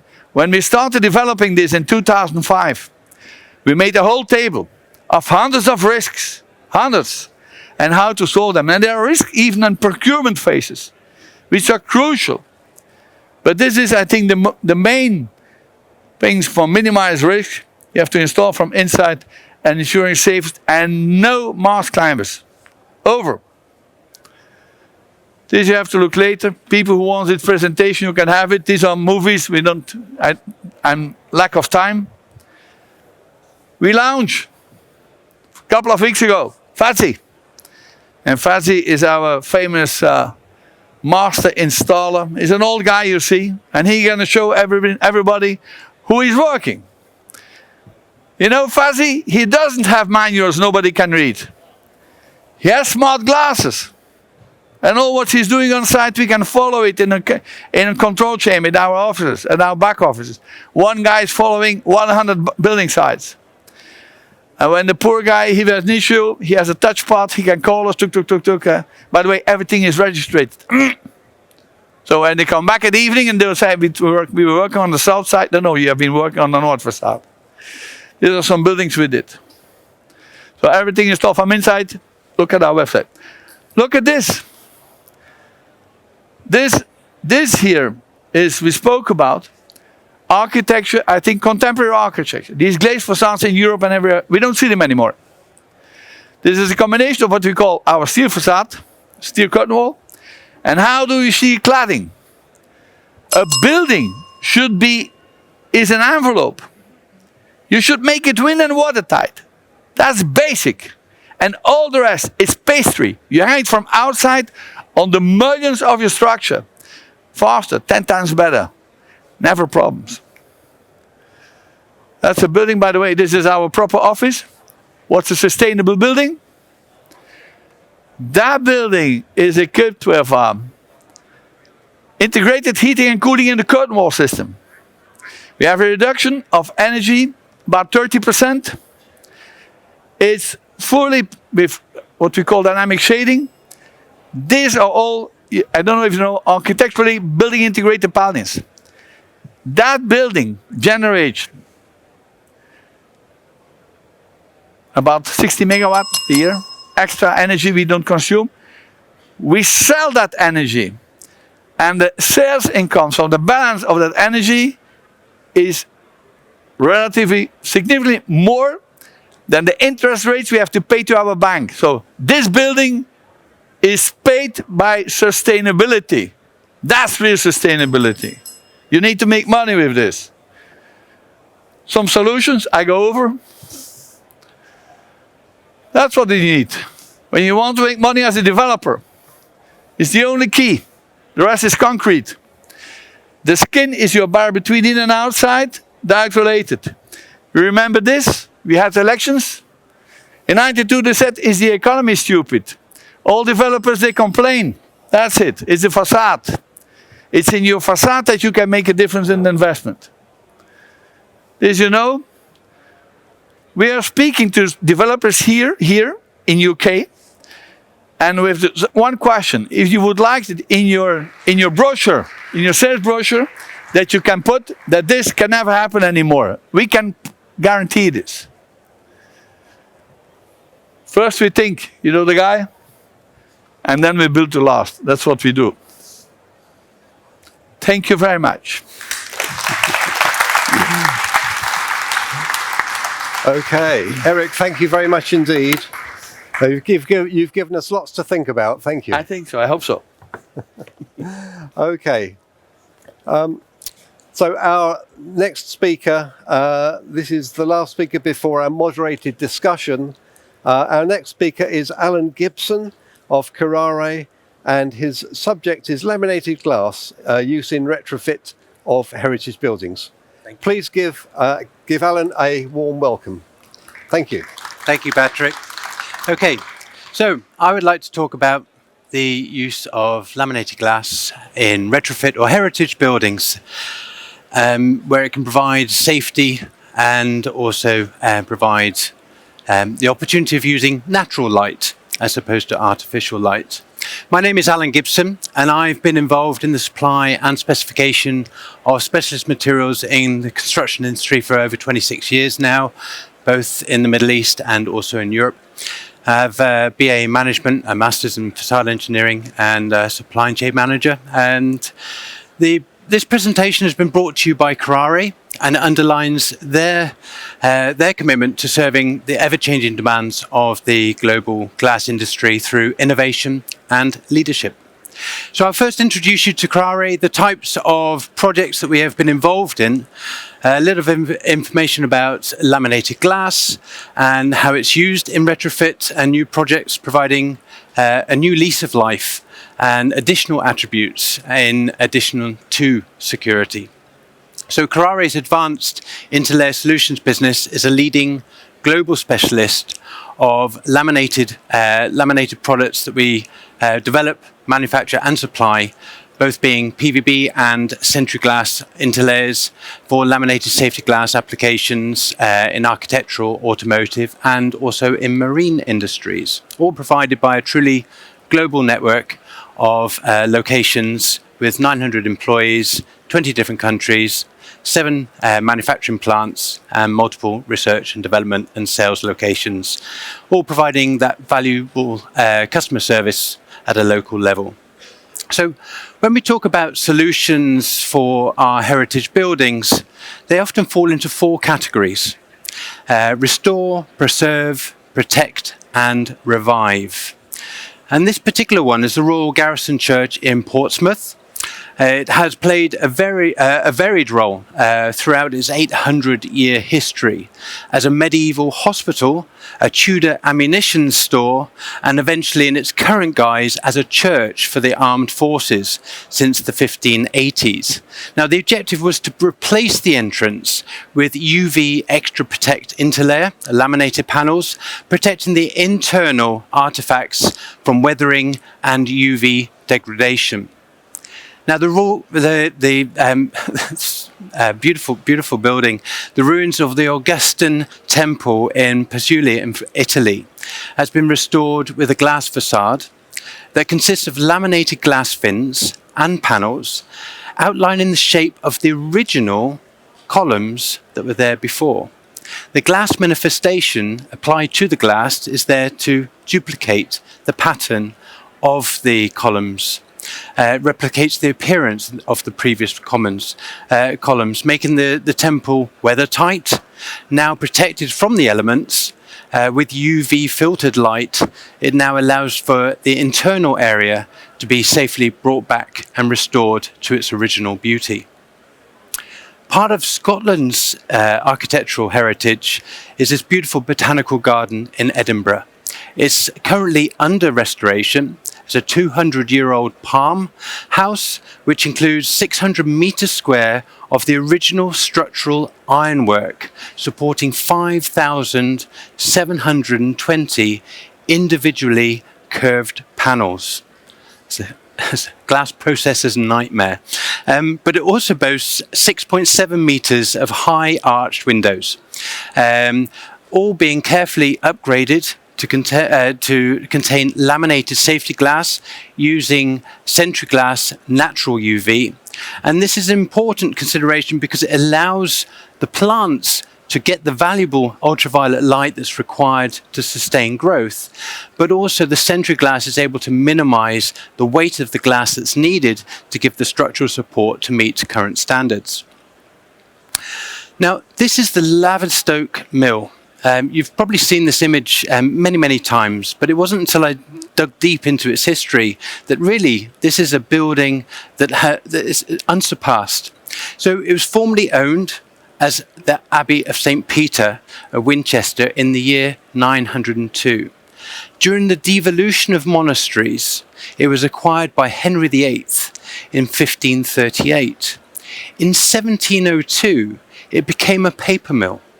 It was the exclusive supplier of all the banknote paper for England. And then later it became, in 1860, the sole supplier for the bank paper for the Indian rupee. In 1880, it produced the world's first paper postal order. So this is a building of mass significance. And then later, in 2010, it was acquired by the Bombay Spirits Sapphire Spirits Company. And this shows the potential of glass as an extension, as a structure that can completely transform a historic building, and the potential of the glass as an extension to accommodate two greenhouses that recycle the waste heat coming from the distillation process, helping to provide a botanical experience to the visitors, able to experience all the various ingredients that go to flavour the Bombay Sapphire Gin. So how is this being achieved using laminated safety glass, and what attributes does it offer? Well, you can see that with these illustrations, the most common breakage patterns of annealed glass, when large shards of glass are broken and can cause major injuries post-breakage. The commonly used tempered glass, which can withstand greater loads and force before breakage does occur, but then the smaller particulate could actually fall from height as clumps and still cause fatalities. And laminated glass, so when the glass, or if the glass should break, all those fragments of glass are bonded to the interlayer and they're less risk of fatality or injury.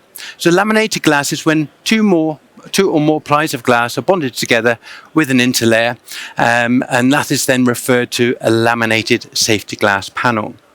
Now, this is all possible with a multiplicity of specialist interlayers manufactured by our division of Advanced Interlayer Solutions. It provides solutions in security, solar control, and of course, for those bright-eyed people, in the last column you have the recycled comment with the low carbon range, the new R3, with the lowest LCAs and EPDs documented with the environmental product declarations. So how do we control ultraviolet light from penetrating our heritage buildings? Here you can see the naturally occurring ultraviolet light, which is divided into three common parts: UVA, UVB, and UVC. But only the UVA and the UVB actually get through the ozone layer to the Earth's surface, and many organisms and terrestrial and aquatic life require UV light in varying degrees. So without going too heavily into the spectrum, the effects that are most important to everyday life fall within that UVA and UVB spectrum.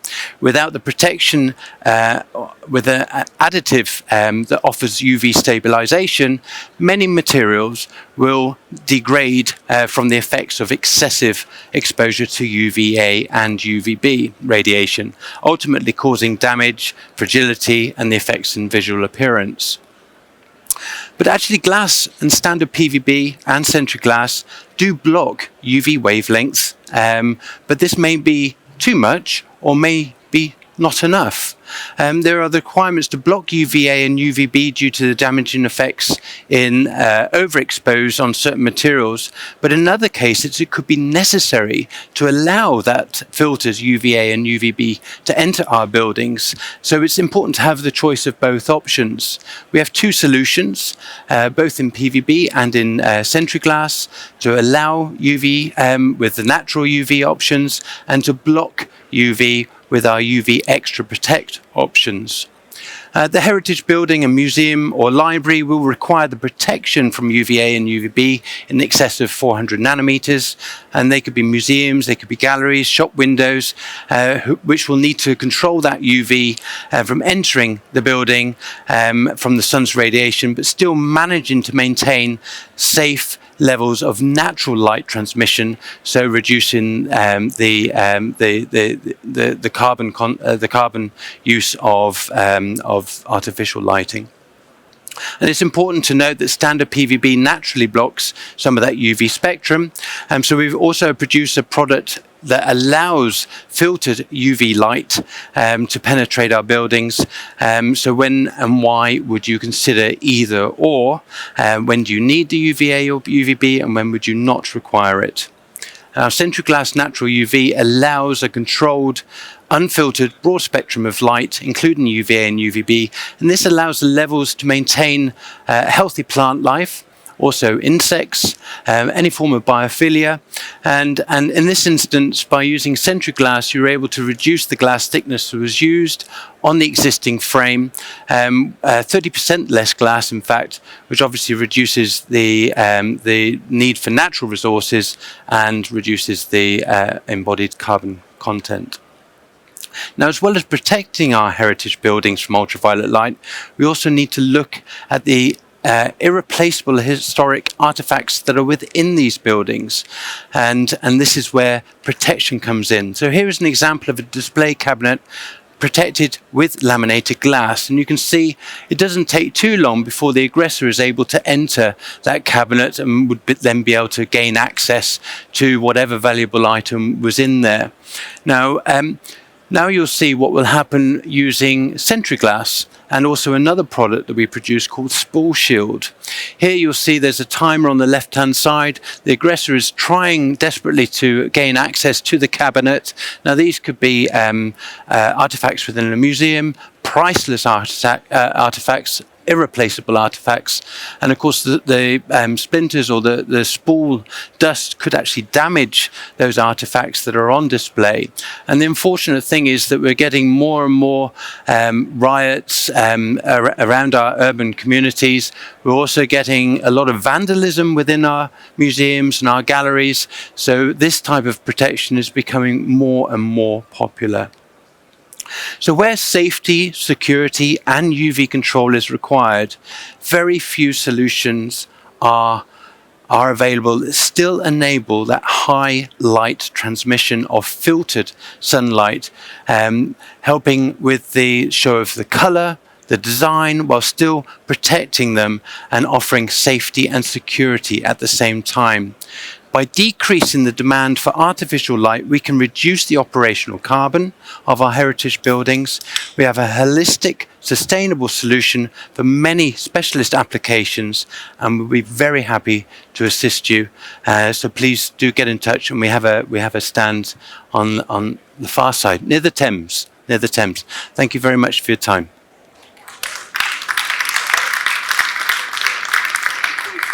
More than on time. You finished early. Gave you a bit some time back. Look at that. We got some time back. Punctuality. Thanks, wonderful. Sorry. So, Patrick. Right. Okay. Thanks. So thank you, Alan. A very interesting presentation, and I didn't realise that there was so much in the whole UV light area that they could help us with. Thank you. So lastly, this afternoon, then we have a moderated discussion. And somebody is going to bring some chairs onto the stage, I think. Yes, here we go. And while they're doing that, I will introduce our four panelists and our moderator. So our moderator is Ingo Braun, who is a design principal with NBBJ. And we have four panelists who are coming up onto the stage now. Our four panelists are Andrea Peruzzi, Senior Associate with NBBJ, Christopher Kennard, Senior Responsible Owner for the Life and Mind building, Harshad Chitole, Associate at Rambol. Harshad is here somewhere, I hope. He's getting his headphones fitted. And lastly, Neville Grunwald, who is a Director of Facades and Roofs at Waits. So welcome onto the stage. Please give a big round of applause for our panel. And I'll hand over to Ingo for the moderation. Right, brilliant. So firstly, thank you for inviting us today to talk about the Life and Mind building in Oxford, which really is a once-in-a-lifetime project for many of us, and probably an opportunity for all of us. Considering it's going to accommodate research which is impacting the whole tree of life, really, from the early origins of life to plants, animals, all the way up to the brain of that kind of creature which isn't filling this room very well right now, us humans. So everything organic really will be impacted by this building. To talk about this, I'm really happy the brains up here are Chris, a professor of neurology at the University of Oxford, who has been for the last 6-7 years the senior responsible owner of the project, representing really the users and the university. Andrea Peruzzi, who is the lead designer of the project from us NBBJ Architects, and Harshad, the associate facade engineer from Rambo, and last but not least, Neville from Waits Construction, who had to pull this off over the last 2-3 years. There's a much bigger team involved, obviously, and needs to be. Maybe, again, last but not least, also Staticus, Lovold and Darko. I think some of them are here today, probably outside, like most. And before I hand over to Chris, I just want to give a sense of scale of this project. As I said, it's in Oxford. It's just on the edge of the historic centre with all its colleges, and to the right of it, Oxford University Parks, which are listed and very special. If I zoom in, you can sort of see the sheer scale of the project. It's the biggest capital project investment by the university to date, ever. And more interestingly, Chris will talk about this, 2 years before the conception, nobody had planned this building. Nobody had the money in place. And you can see the site, the scale was occupied by the Timbergen building, which really was hogging this site, blocking it. And you can see the scale compared to the quadrangles, which are in themselves very large in Oxford. And the science buildings up in the science area. So this is like 3 buildings in one. And with that, I hand over to Chris, who is going to really mention how this came to be and what the goals were we were really trying to achieve, apart from this amazing opportunity of the Tree of Life. Great. Thanks very much, Ingo. Well, just a little bit of history. So the building that was on that site was the Timbergen building, which had been opened in 1970. Splendid white building, which by 50 years on was looking pretty grey, as you can see, but was still very functional. And then in 2017, acutely, literally overnight, the building was closed because of asbestos, and everybody was told to take their laptops and get out. It housed 2 departments, the Department of Experimental Psychology and Zoology, and was about 23.6 thousand square meters GIA. And it was really, as Ingo says, the biggest building that the university had, and it was had 700 or plus staff and PhD students, and over 1,000 undergraduate students were taught there. So once the building was emptied, obviously the asbestos had to be removed. Then the university had to make the decision whether to refurbish or knock the building down and start again. And the reasons that they decided to do the latter was, first of all, the floor-to-floor heights were pretty poor for a modern science building. And the way that the building was constructed, the 2 departments had pretty much been in 2 separate wings and hadn't really interacted. And of course, science now is all about interdisciplinary, and it wasn't happening. And they had this step design, which was pretty inefficient.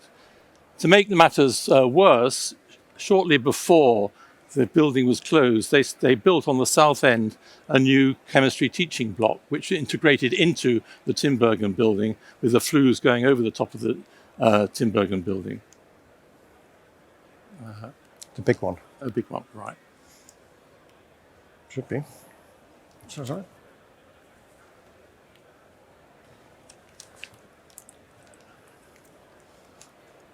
Let's do the old way.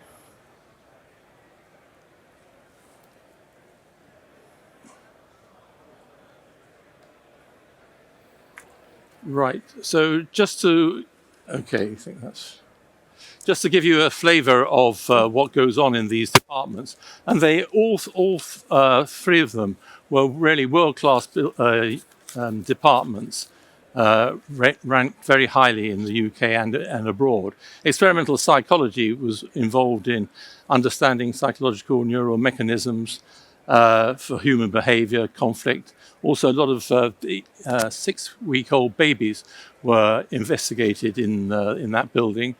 In biology, plant sciences were very interested in how plants respond to stress and the impact of climate change, how you grow rice and things like that. So there was a need for hot houses, glass houses. Zoology was very much involved in understanding how organisms function, from the very molecular all the way up to major full size and different time frequencies. And for example, one of the things that they have is been involved in biomimicry. How can you use the information from flights of birds to use in drone technology? So what were the main visions for this new building?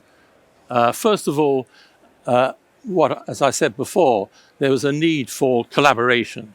We didn't want people to be in separate sections.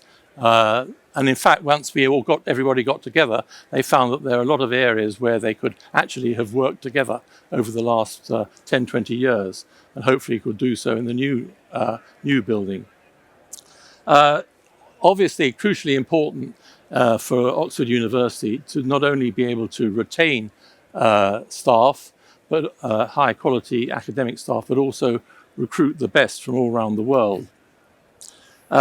Also, from the point of view of the undergraduate students and the postgraduate students, we wanted to be able to provide an enhanced education, much better facilities, both teaching labs and lecture theatres. And as I said before, we wanted to be flexible and adaptable, because science will change. The science that is done in that building over the lifetime of the building will change radically. So the building needs to be very flexible. And obviously sustainability is very important.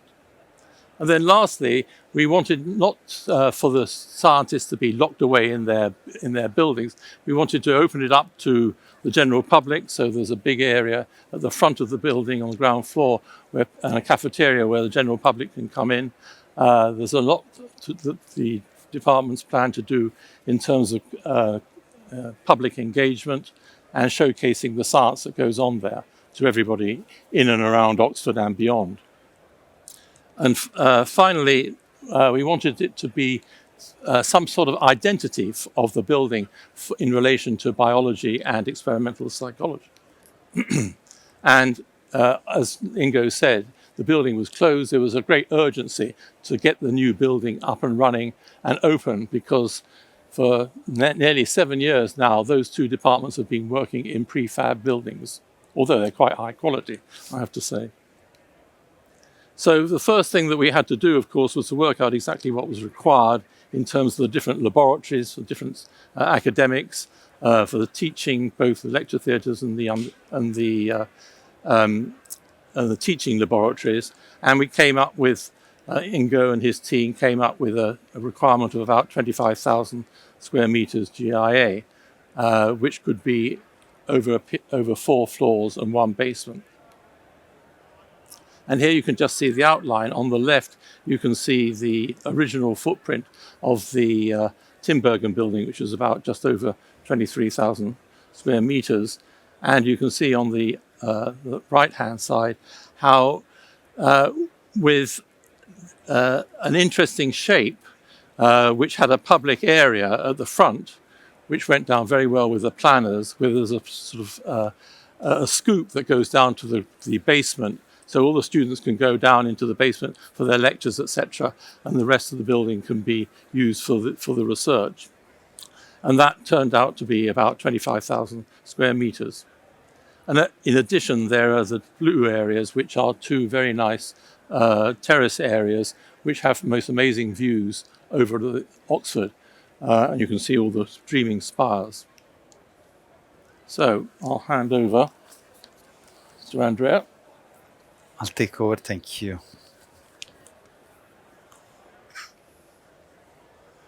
Okay, so rather than trying to explain the complexity of this 25,000 square meter building, I would like to focus on 3 specific items that driven the design, particularly of the facade. And these are the context, the content, what is actually done into the building, and the materiality. Now, context-wise, Ingo and Chris already gave you a bit of a picture where we are. This is an aerial view of the Tinbergen, now demolished building, which is at the very edge of the science area, and in close proximity to this green belt that surrounds the city of Oxford. And this diagram shows pretty much the opportunities and the constraints of the site. Constraints very much given by the public roads at the east and at the north of the site, and as well as some buildings, as Chris explained, that were actually connected, physically connected with Tinbergen. And the big opportunity here was to resolve the arrival space, which was really very tight in Tinbergen. And the other great opportunity is to make the most of this position, this panoramic position towards the green areas and towards the city center of Oxford. So much so that when we started modeling this building, we realized that above a certain height, you will have a very panoramic view towards the unique roofscape of the city of Oxford.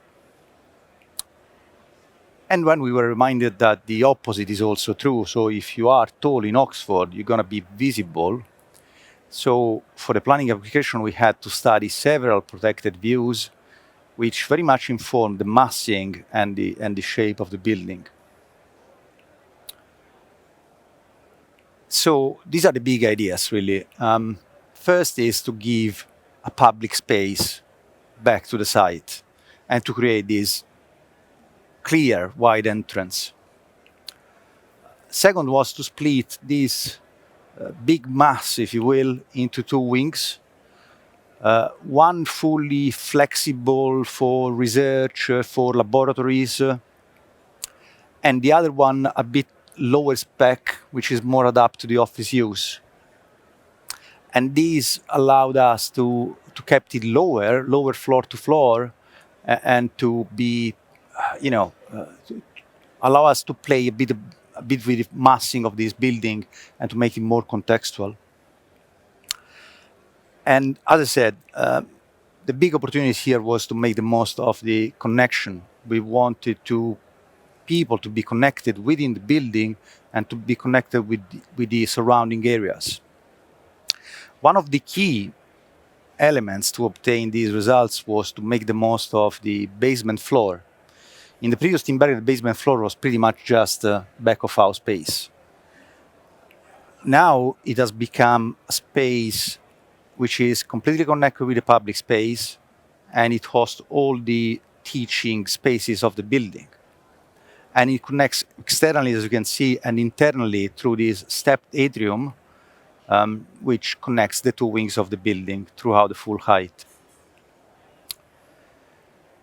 So this is sort of the arrival experience, and in a way, the building opens up and draws you in and make visible all the activity that is done within. And the atrium, as I was saying, is organized with these stepped bridges, which allow space for collaboration, and it's entirely connected with the lower ground where the teaching spaces are. And it culminates at the top, at the south end, with this roof terrace with the panoramic view towards the city of Oxford.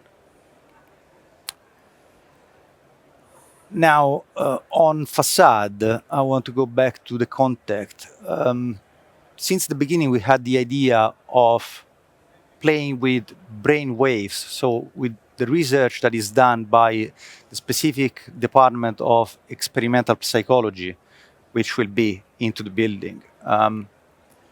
So they were really engaged with this idea, and they wanted to be part of the design, really. So this is Sage, which back then was a PhD student in experimental psychology, and she's having her brain activity scanned while she's looking at the images of the new building. So these are 2 seconds, I believe, of her brain activity and the translation of it. A specific wave, which is called the alpha wave, which apparently is connected with creativity, was selected. And we model it to shape these vertical elements of the facade. And we gave it to the facade subcontractor, and they made a CNC mold, and then eventually it was cast into the concrete. So this is what makes that subtle articulation, subtle vertical articulation on the flexible building on the background of this image. For the other wing, for the office building, for the office block, we used another wave, in a way simpler, which represent the circadian path. So it's the daylight really, and it affects all all life really. So in a way, it represents again the content of the building, and we use it to shape these shading elements that are providing shading up the glass, and you can see the winter sort of path when you are approaching the building along the facade towards north, and the summer path when you go in the other way around towards south. So this is what animates a bit of the facade, and this is the final result with this bit of play with the shadows, if you will. Now, on materiality, very briefly, we selected this light tone concrete and GRC element, which very much reference to the light tone natural stone that is used in most of the historical building in Oxford. And we pair it with a metal elements, in this case, in this image, the spandrel of the unitized system, which are made of brass. Now, brass is a copper alloy made with zinc. It is very durable. It requires very low maintenance, and it's 100% fully recycled post-consumer. And it's sort of a living material, if you will, because it gets its own patina when it's exposed to weather. So now we're quite happy to see how the initial gold color is turning into a lighter brown that will become a darker brown later on. And we believe this gives the building in its own character and its own identity. And on this, I shall leave it to Arshad to say how this translated into the ideas into reality. Yeah. We as a facade consultants, we were actually in a very privileged positions to be involved in this project since the beginning, since conception till construction. So yeah, there were some interesting stories about it. I think just to recap some of the things that, okay, yeah, there are architecture-wise, there are like 2 different character of facades. One is office building, for example. It's a bit more like a floating structure on a glass space. The lab space is a little bit more grounded, a bit more solid, has like really 2 distinct architectural characteristics to it. So also structural characteristics as well, because the lab block is a concrete frame, office block is a steel frame, so both of them came with 2 different challenges. And earlier design stages, during the conception stages, we have done lots of optioneering. We explored precast concrete, we explored ultra high performance concrete, we explored site built construction with GRC cladding, we explored stick curtain walling with GRC cladding, we explored unitized curtain walling with GRC cladding. We did that in collaboration with the rest of the design team. And we came up with some sort of a matrix that just to have a bit like informed decision making in terms of not one system was selected based on only one singular element, or for example, not only on structure, not only on thermals, not only on carbon, not only on costs. So it was kind of a combination of all of these things. That also included like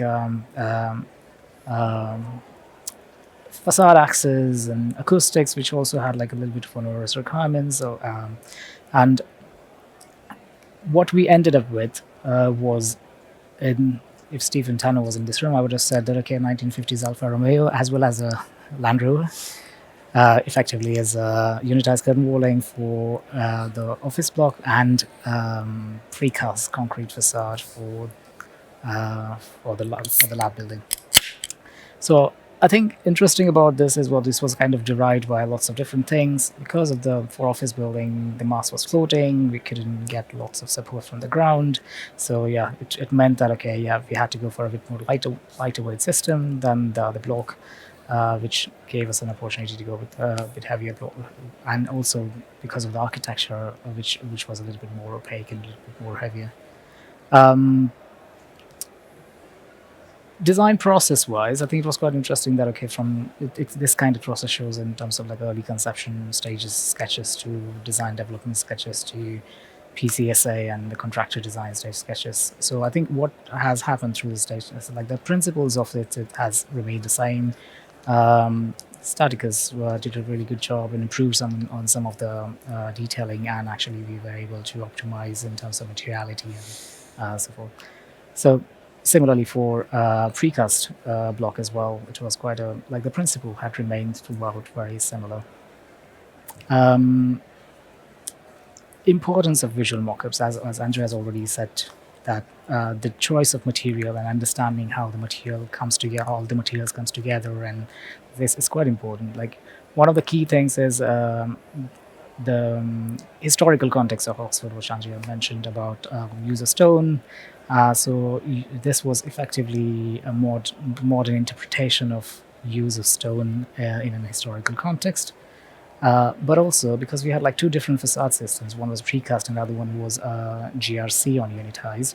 So there was an exercise which was done to understand, because the finishes were supposed to be the same. So we wanted to actually get the closest finish possible in both the systems. So there was a lot of sampling done, and the materials were selected based on that.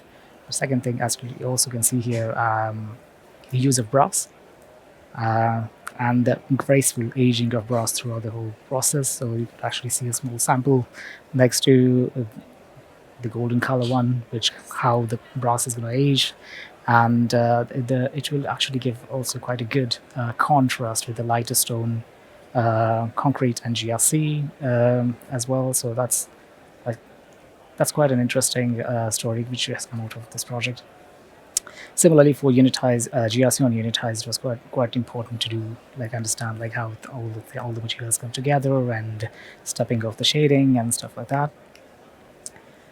One of the quite challenging things on the project was the project was designed as a passive house principle project. So that's what it meant that, okay, anyone who isn't aware of how the passive house energy modeling works, it's a bit different challenge that you have to do lots and lots of thermal bridging checks. So I think from beginning to end, we probably would have done like around 150 odd interface thermal bridging calculations for these ones to input into the energy modeling to get it to the passive house principle building. So despite of all the different interfacing challenges which we have come across on this project, I think you're happy to report that actually the architectural aesthetics has been maintained and no unnecessary stuff sticking out of the facade as we resulted. Yep. I think on that note, I'll pass on to some construction challenges. Thank you. So we quickly had to grasp the idea of the project and what it was all about in terms of its visual appearance, its performance, and the fact that it was not just another building. This is a civic building and it has to have presence. As you can see, as we've sort of gone through the massing drawings, we sort of walked through this by Andrea and Ingo early on, trying to explain what we were doing, why we were doing it, how we could do it quickly and easily. Because as Chris alluded to, time was not our friend. We've got to get this building up and back operational as quickly as possible, whilst not interfering with the chemistry teaching laboratory. So there were a few challenges there. From our perspective, the best way to do that was to engage with the subcontractors as early as physically possible. So we went through a mini PCSA, mini competition with the subcontractors, and then chose two to go into PCSA with us, one being Lavelde on the precast concrete and one being Staticus on the unitized curtain walling. Now, that concentration early on allowed us to take the time to understand the detailing that Ingo and Andrea brought to us, and develop the detail to such a degree that and the repetition of the building that had already been considered, that we could get something that was a little special and get that brainwave into the concrete. Because the first time somebody said that to me, I thought, this sounds insane. But when you look at it, it makes the difference between a precast concrete building and this precast concrete building. And we really had to concentrate on the quality, things like the size of the granularity in the concrete, any grout loss, that sort of thing, made all the difference on these panels, where you could have probably hidden more easily if it's just a flat panel. So we had to concentrate on the details really heavily. Now, what you can see here is the sort of shape and size of the panels as they're going in. Effectively, we had built a precast unitized curtain wall or a screen. The idea was that we could get as much quality into the design and into the manufacture as was physically possible off-site. The last thing we wanted to do was flood the whole site with thousands and thousands of bodies that were falling over each other and not getting the quality right. Because this building, it's only got one shot at being right. And here we can see the other part of the building where we've moved from precast concrete to GRC. These were the fins that described the circadian rhythm that Andrea was alluding to. Manufacturing these was quite challenging, but we had a really good partner in Daco who could understand and develop this with us and Staticus, and with a lot of help from Rambol.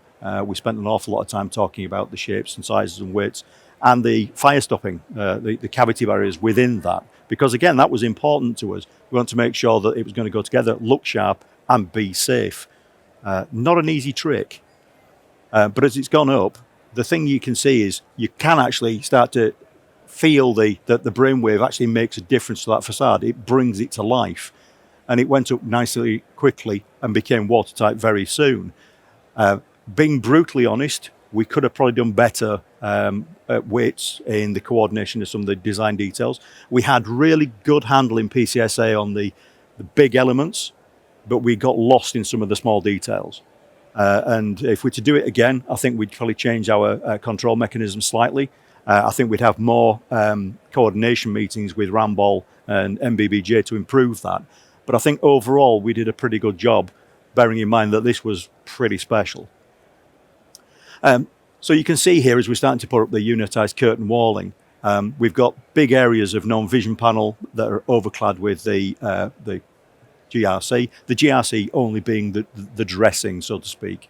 And early on, it is quite startling to see that brass. However, as has been alluded to as well, as that's settling down, it's giving you that feeling of quality. It's a bit like a Savile Row suit. It's got that sort of level of civic presence that aluminium panels never would. And as you can see now, it's settling in quite nicely. Funnily enough, there are details on the precast concrete element of this building that are actually brass inlays as well. So that just gives you a little bit of a hint in the precast concrete to what the rest of the building should look like. It sort of knits it in nicely. The idea here being that we've got the detailing to such a degree, as you can see the brass there on the precast concrete, we've got the detailing to such a level that this is not a normal building. But trying to get through how do you fit that? You know, what kind of riv nuts do you need? Are we going to have problems? Because we did have some issues with that. We put the riv nuts in. They got out of sequence with the acid wash on the to clean the concrete down, and the riv nuts started to discolour. So we had to have a look at that and work out how we dealt with little issues like that. But overall, when we look at the building now, I think it's been worth the pain, because we all have angst going through every live project. As you can see there, we've also got similar to the precast concrete circadian rhythm on the office block. We've repeated that detail with a brass fin here to sort of, again, replicate it. The idea is that we've got, the best way to describe it is we've got sister buildings with different complexities, different components, but the same DNA. And that's what we were looking for. Thank you. Brilliant. Maybe go back to, so we just keep that picture on the wall. Oh, they don't allow us. So we managed in half an hour, but not in the 20 minutes we wanted to have a bit of a discussion. But I just, if we have the time, ask a couple of questions, having just seen this. And I'll ask them in one go, Chris, so you can answer maybe the first one, and then everyone else some thoughts on the second one. You know, having seen the goals you had at the start of the project and it now being nearly finished, it would be interesting to hear from you what sort of the impression is from the departments, from the users, and you know, what the future holds for this building, what you're thinking right now. Now it's nearly taking shape. And then maybe just for the other three, you know, we've built the Alfa Romeo 50s and a new Land Rover. Was that a good decision in hindsight? Is it best of all, or is it the worst of all? Let me know what you think. But Chris? Well, I mean, it's 6 months for PC, but a lot of the research groups who are going to be in the building have been looking around it and have all been incredibly impressed with it and are really looking forward. I mean, clearly they've been out in the cold, so to speak, for the last 7 years, so anything would be. But I think they really do feel this is a suitable, you know, the best possible building for them to go into. And I think they're very keen to use it to collaborate with each other and to integrate rather than sort of be separated out between two different departments. So I think at the moment, and I'm sure it'll continue when they finally get in, it's all very positive. Yeah, Alfa Romeo versus Land Rover. I think it's a right choice, because that's like just building upon previous talks we have heard about unitized versus precast. I think every building has a different architectural context, structural context, and we have to analyze all those things to make a holistic decision to if what's the best system and what's the best system suited for that particular project. Even if this is one project that it's massive and with different characteristics, so we had to basically, I think, come up with like a bit more holistic answer to it, and I think it's the right one. Yeah. Any thoughts on this, Andrea? I say on that. I think it was the right choice for the constraints of the site and of the building itself to keep the weight down on the office block that allow us to, you know, cantilever it and do some different feature that we haven't explained in full here. But I do second what Neville was saying, that sometimes you get unitized system and you make it to work for the 90% of the facade, and then you realize that 5% is the one that makes the difference, particularly when the building is so finely shaped and you have to put a lot of effort for that. So when it comes to two different systems, you have to put twice the effort on that, inevitably. Absolutely. And from my perspective, I think the detail and the design was so well resolved in the end that it sits gently in the surroundings. And that's a credit to the whole design team. Right. Thank you. Okay. Well, thank you. Well, thank you, team up here, and please stay. Well, first of all, let's have a round of applause. Thank you. A fantastic project. Thank you so much for explaining that to us and for going into it in detail. If our other speakers, I can see David on the front here, would like to come up. If there are any of our other speakers in the room, could you come up here, because we're going to do a photograph. For the rest of us, you are released to a break now, which I think there's teas and coffees being served outside. So please enjoy those before the final session. So thank you for your attention, and we'll see you again. Good afternoon, everyone. Welcome to track C. You should be on blue. If you're not on blue, you're not going to hear me. You'll hear someone else, and that's not as good. So we've had a few changes this afternoon. So our first speaker has changed. If you've looked at the menu on the outside, you will see we've got Dziuk Penford Baker from Haptics Architects coming to talk to us about sustainability processes to be embedded in facades. And we'll start shortly. I see a few people coming in still and sitting down. So welcome to track C. And our track today is mostly about sustainability and circularity of facades, which I think is a very exciting topic that we should really cover more of generally. Hi there, everyone. Great. Hopefully everyone can see that on the screen okay and can hear me. It's a real pleasure to be invited here today to give a little bit of an insight into the way that we work at Haptic Architects. So we are a London, Oslo and Bilbao based architectural practice, working across all of Europe, lots of projects mainly in London, but also working internationally. So everything from large-scale master plan strategic visioning through to retrofit and new builds. This is, in fact, the new government headquarters in Oslo city centre, which is on site at the moment, which is so far a 10-year-long project, through to what is dubbed the Fjordarium, which is a brand new aquarium on the waterfront in Oslo, and down to the smaller scale infill sites that we find here in London. So this is a series of 5 new homes over in Chelsea. But today's talk, I really wanted to focus on the impacts and the drive and acceleration we need around sustainability and where we can actually impact that from an architectural perspective. And so recent legislation means that operational targets for energy within our grid within the UK by 2030, we need to be hitting a net zero target. But just something that I like to do, might be a little bit sad, but there's some great websites out there where you can live track energy use within the country. So as you can see here, we have just under, about 5 years to reach that target of 2030, but we've still got about 27.5% of fossil fuels and non-renewables within our system.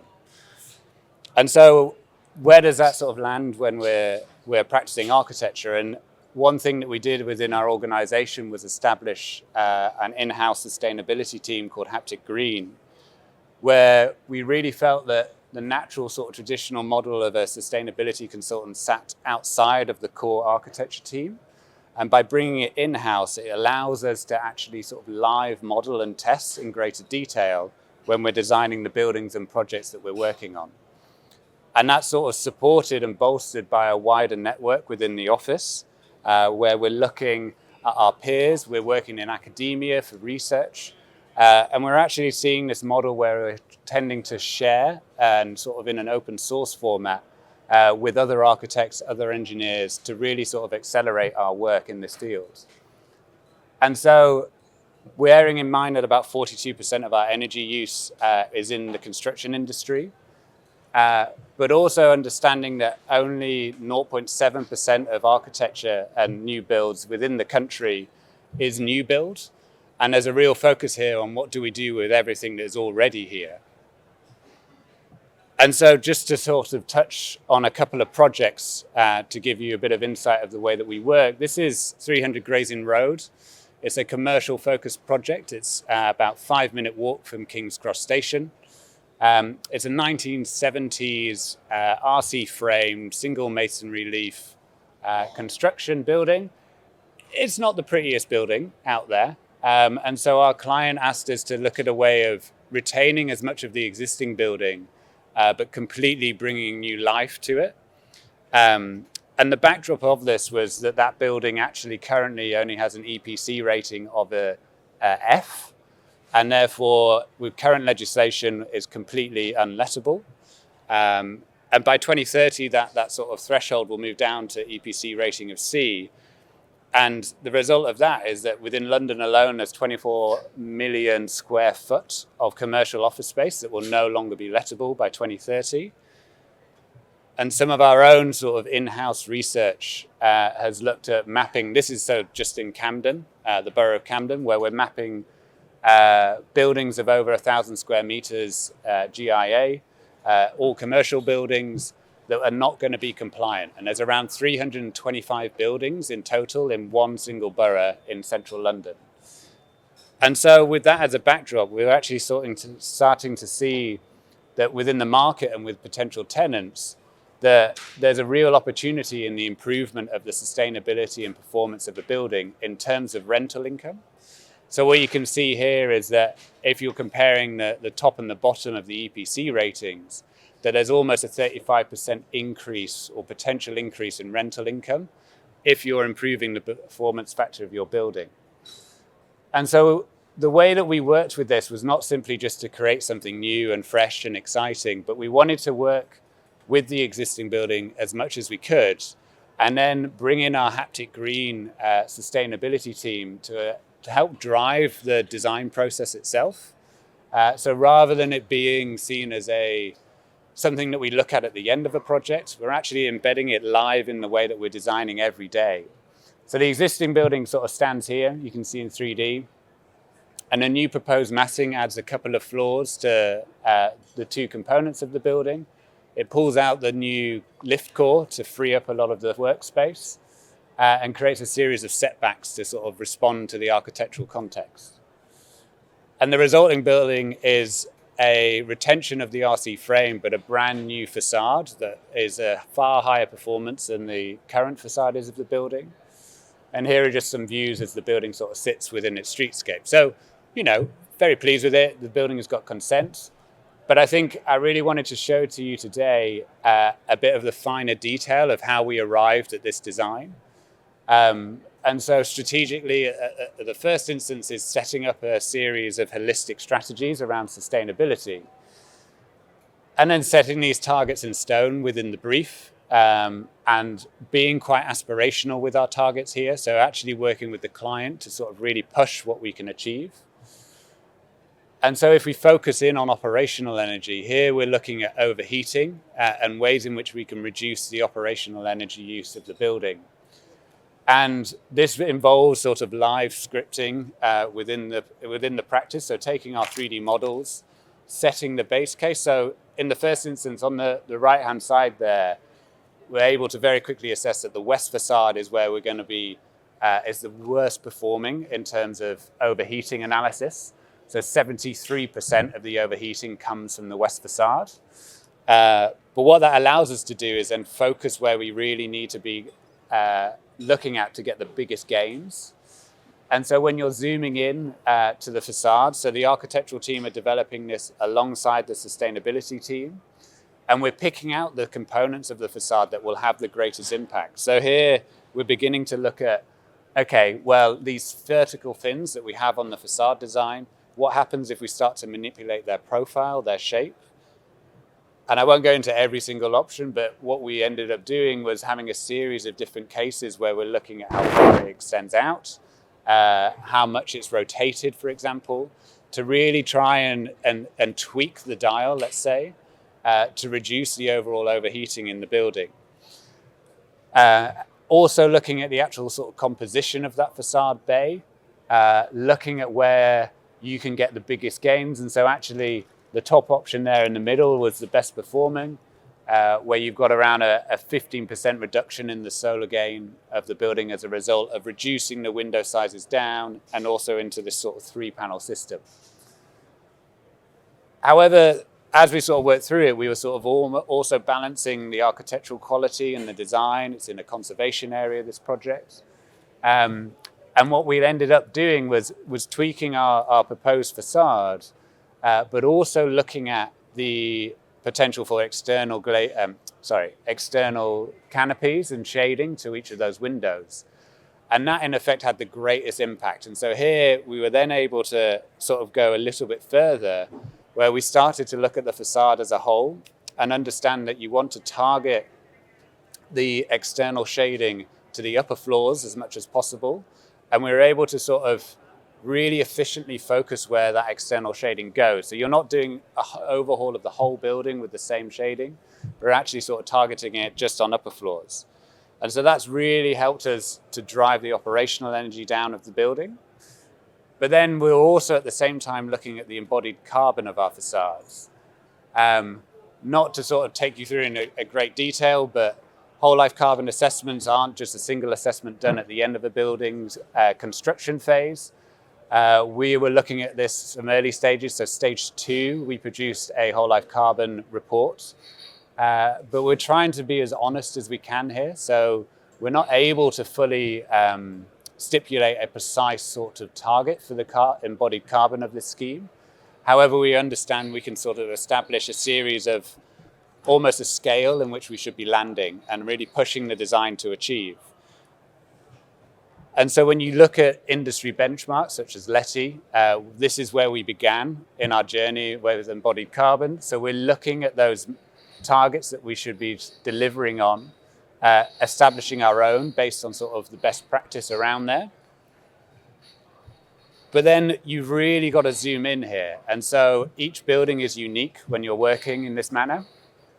And for example, on here, what this is really trying to show is that the embodied carbon of the building isn't evenly split based on a square meter rate.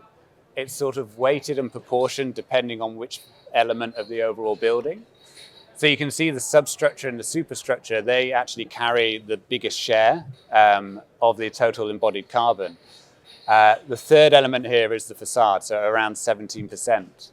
And so for us at the early stages, we wanted to zoom in and focus on these aspects. So step 1, the structure, we managed to retain about 88% of this building. So there's a big win there. For the new on-fill extension, working with Elliott Wood engineers, we explored a range of different embodied carbon for the opportunities for the extension, sort of landing on the option of a hybrid steel and CLT structure. But then really knowing that the facade was where we really needed to look in. And so what we did here was, oh, sorry, I've gone on one. Just before I go onto that page, we weren't going to be able to do a whole life carbon assessment for the whole building. We're at stage 2. We haven't drawn it to that level of detail yet. But through sort of a quick assessment of our Revit file, we could break down the amount of typical bays in this building and actually see that type 1A and 1B, which are very similar in nature, they were the sort of biggest share of the building's facade. And so when you break one of those bays down, we were able to do quite a quick assessment of the embodied carbon within this facade. So this is using OneClick's tool in order to do this assessment, where we're really scrutinizing the EPDs of all of these components. We're able to sort of come out with a figure at this stage of what the embodied carbon would be.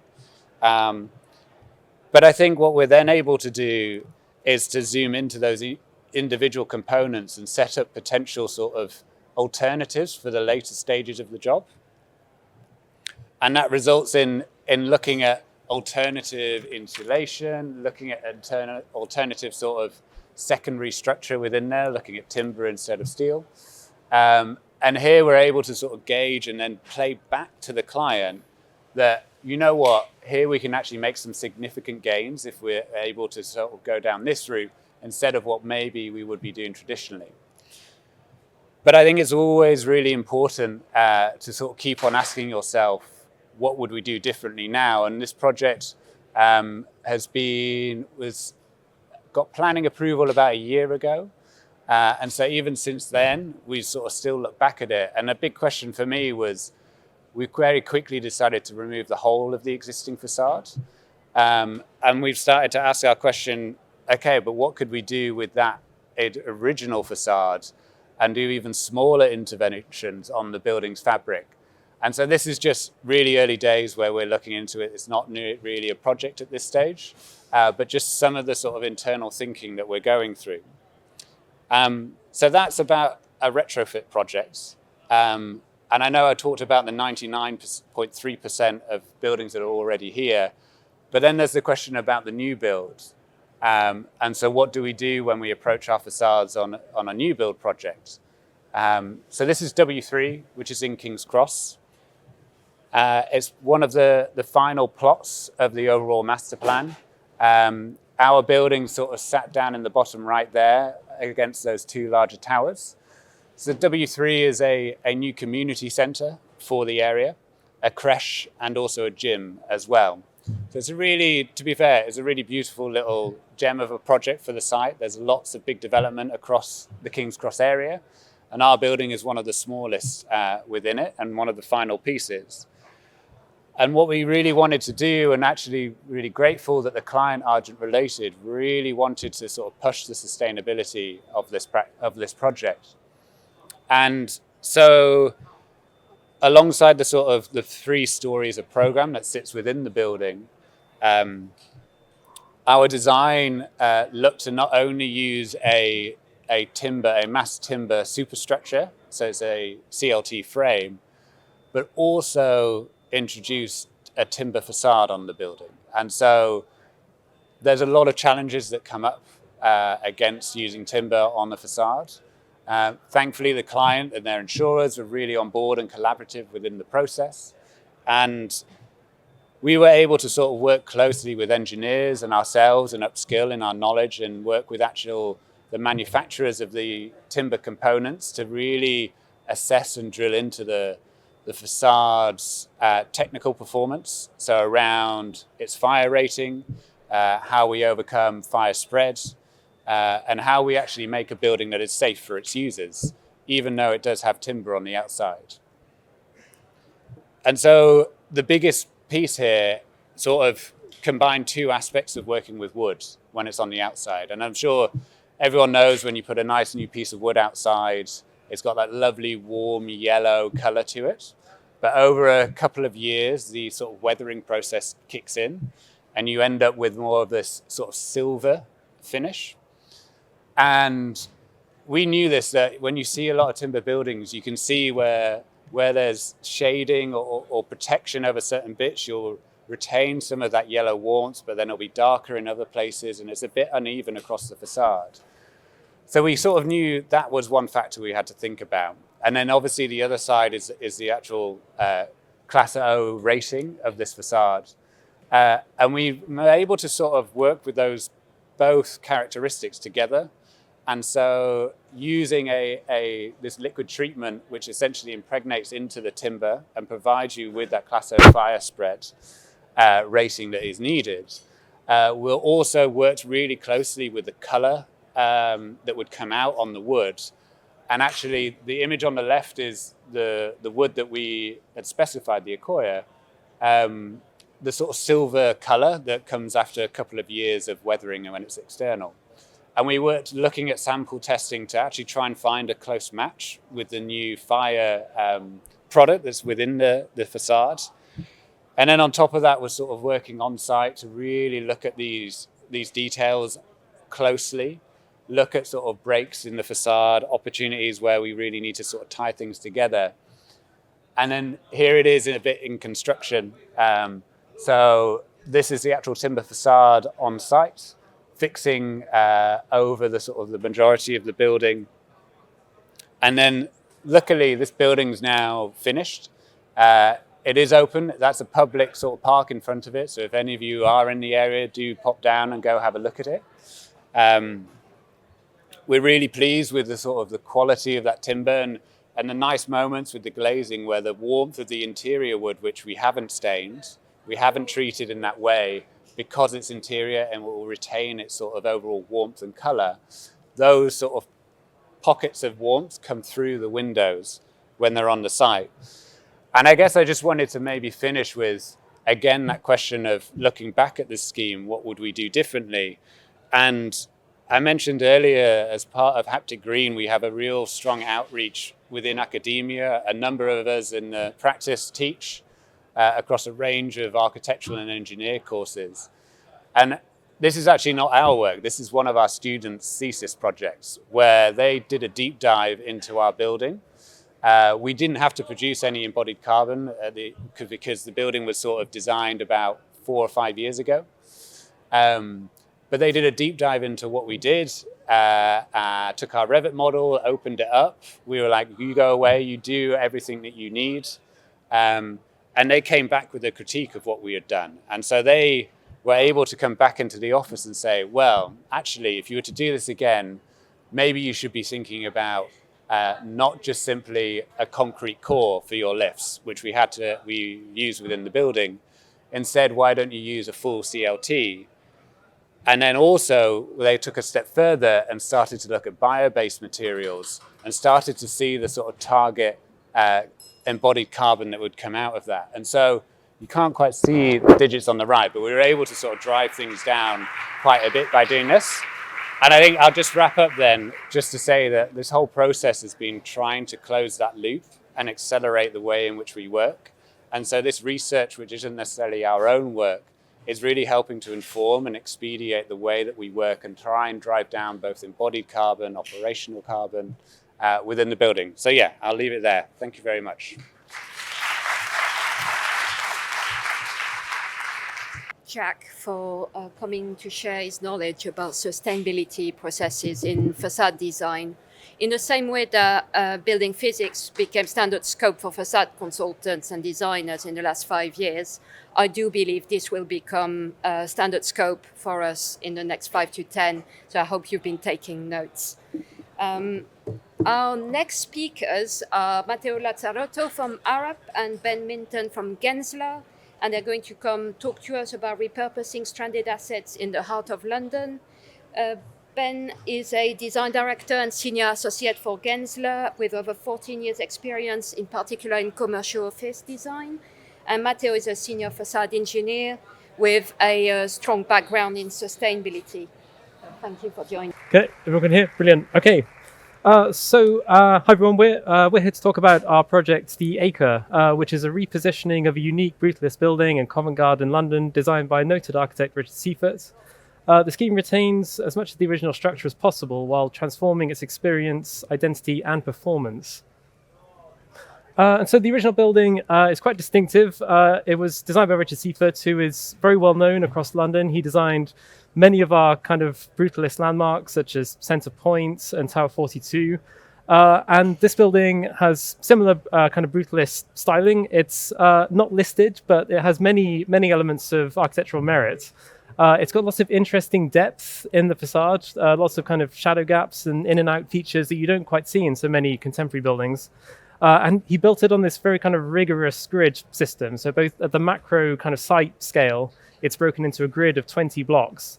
And then even at the facade scale, the kind of the smaller micro scale, the grid system reads as the kind of each of the bays that are made up of these precast units. And it's in a very interesting context in Covent Garden, which is, of course, one of London's most diverse, most rich and interesting neighbourhoods. The Royal Opera House is just next door, Covent Garden Market. So there's a lot of people, culture, events, all these things that we want to kind of plug into with the new proposal. And unfortunately, the existing building was never quite able to plug into that context, just because it was originally designed for a financial institution. So it had a lot of solidity in the facade and lots of ways that it didn't engage with the public realm. So, for example, around the base, there was a moat that ran around a good portion of the building. Lots of parts of the facade were solid in nature. There were railings, there were level changes. It was really designed to turn its back, essentially, on the public realm and turn it into a very kind of defensive fortress. And the clients actually had planning permission for a full redevelopment of the site. There was a planning permission in place. If they'd chosen to, they could have demolished everything and started completely from scratch with a new build scheme. But we reconvened a new team in 2019 and looked at everything from scratch and realized that there's huge cost benefits and also sustainability benefits to retaining as much of the building as we can and trying to put the minimum possible intervention to create the maximum transformation. So that was our aim through the rest of the course of the development. So the way we did that was we took the grid system that we'd inherited from the original architect of these 20 blocks, and we very selectively demolished some of those to make way for some small intervention pieces. So we put a new block into the Endel Street elevation, another one into the Longacre elevation. We removed the very kind of low-rise corner block and replaced that with a completely new corner module. We added some stories to one of the blocks on Arn Street to the rear of the building, and we added a lid to an originally external atrium space, turning that into an internal space. And you can see from the two images at the bottom just how even though those interventions are fairly small in scope, they completely transform the external kind of reading of the building. This view is taken from the main approach from Covent Garden Station as you're approaching the building. And all those interventions into the grid were all aimed at creating much more connected, more contiguous floor plates. The original building had a lot of pinch points and missing blocks in the grid that made deeper floor space a little bit harder to attain for tenants. So to make it much more relevant for modern tenants who require much deeper floor spaces, we made these much larger connected floor plates. And of course, we saved a lot of embodied carbon by retaining 70% of the original building structure. So we put ourselves in a very good position with regard to embodied carbon. We then needed to work really closely with our colleagues at Arup to make sure that the operational carbon was minimized to the maximum extent that we could as well. So the building services were optimized, and also the envelope of the building was very much optimized to minimize solar gain, which myself and my colleague Matteo will talk through in some more detail. The building also lent itself very well to maximizing outdoor space for the building occupants, because each one of those 20 modules was all extruded to a different level. There were all these roof surfaces all over the building, which were unused in the original building, but we were able to adapt all of them into these outdoor spaces, giving a terrace space to every office floor plate in the building. So giving all the office tenants access to fresh air, biodiversity, giving that kind of wider sense of wellness to the building occupants. And another big aim of the project was to transform the ground plane. So obviously, as I mentioned before, it was very cut off from the surrounding public realm, very solid. So we wanted to make sure that we took advantage of the fact that the building sits on a city block, so it has frontage on all 4 surrounding streets. We wanted to make sure that we programmed all of those streets. So we have our main office entrance on Longacre. We have a second, also equally large retail entrance on Endel Street. We had a secondary office entrance on Arn Street, and the cycle store and the loading is done from the Shelton Street entrance. And all of those are connected together through this new public space in the middle of the building. We also programmed as much of it as we could with retail. So there's retail units that are accessible both from the streets, but also from the internal spaces of the new internal project spaces we're creating. And the new space in the center, the space we created by adding that lid to the internal atrium, we gave that the name The Heart. And it's a multifunctional space that it's A, the office entrance, B, it's a public space that allows connectivity between Longacre and Endel Street, and also access to some of the retail units. And thirdly, it can also support town halls and outdoor functions. So it's elements like these bleacher seating elements that we introduced allow for seating during those events.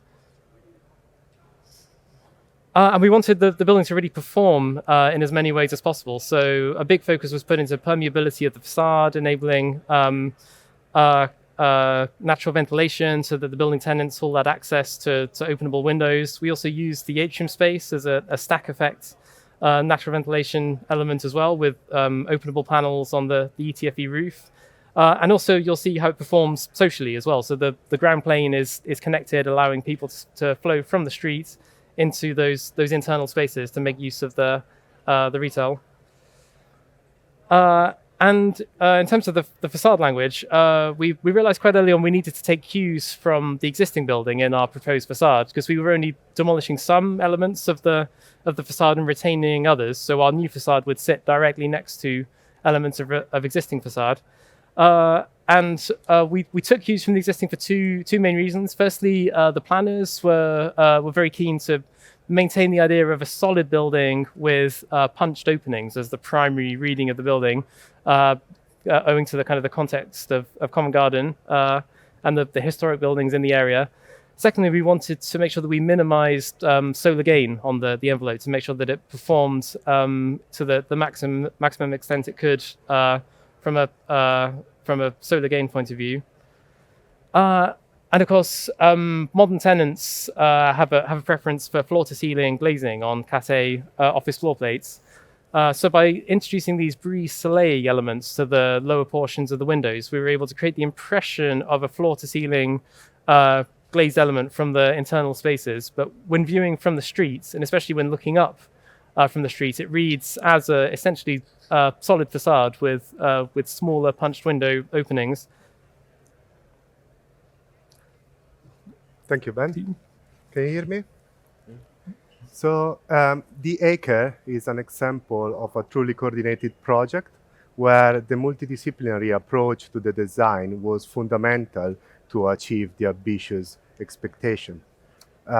We work closely with Gensler, with Core 5, with Platform and Northwood, but also with many other Arup disciplines, Arup Structure, MEP, Sustainability, Fire, and many others. Ben took us through the history of this place and the design characteristic of the new development, but how did we get there? What was the journey? Surely, demolish and rebuild would have been an easier option.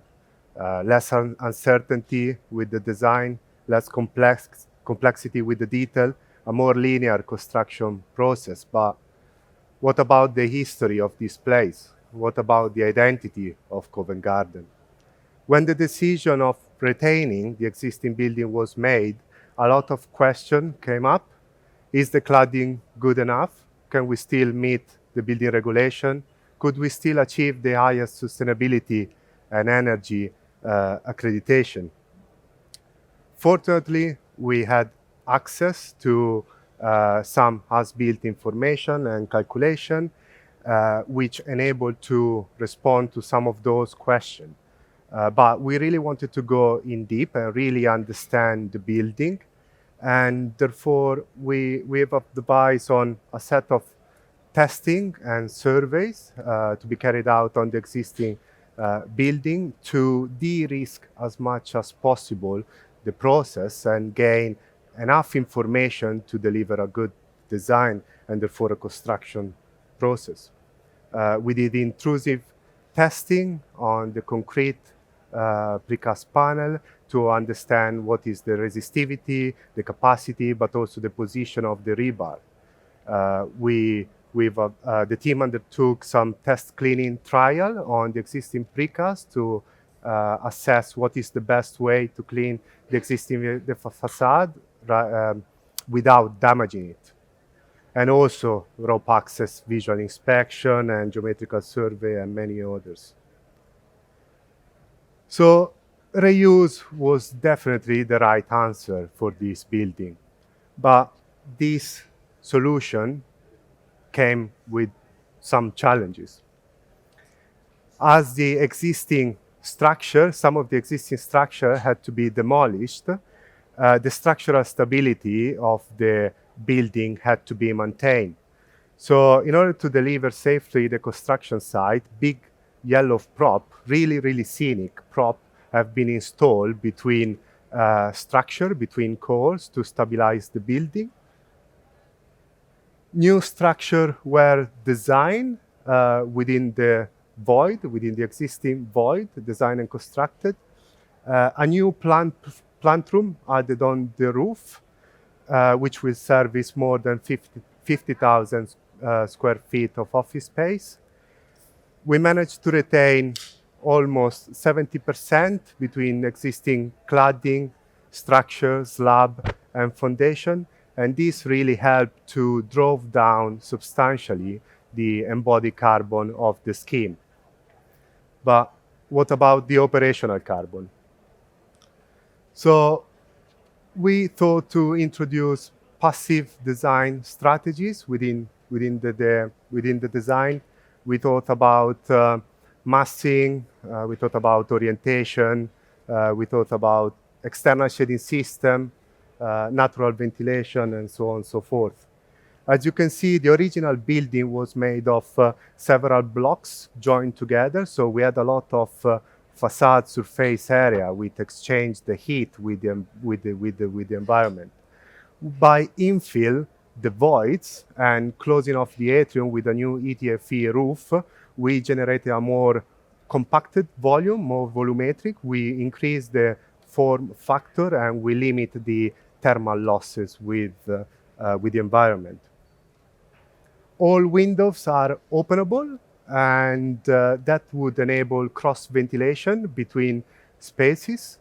All the windows are equipped with a wireless sensor that sends a signal to a control panel to highlight if a window has been left open, and really will give the users of this building the capacity to open the window and get a fresh air as they wish. Of course, we had to enhance the existing cladding system. We changed the original central pivot window with a new thermally broken tilt and turn. We enhanced the glazing system with solar control coating. The existing insulation was removed and a new non-combustible insulation is added at the back of the precast within an internal lining wall. Solar performance is another aspect, very important and critical to achieve the energy and sustainability target. And therefore, we've developed an Arup Solar model.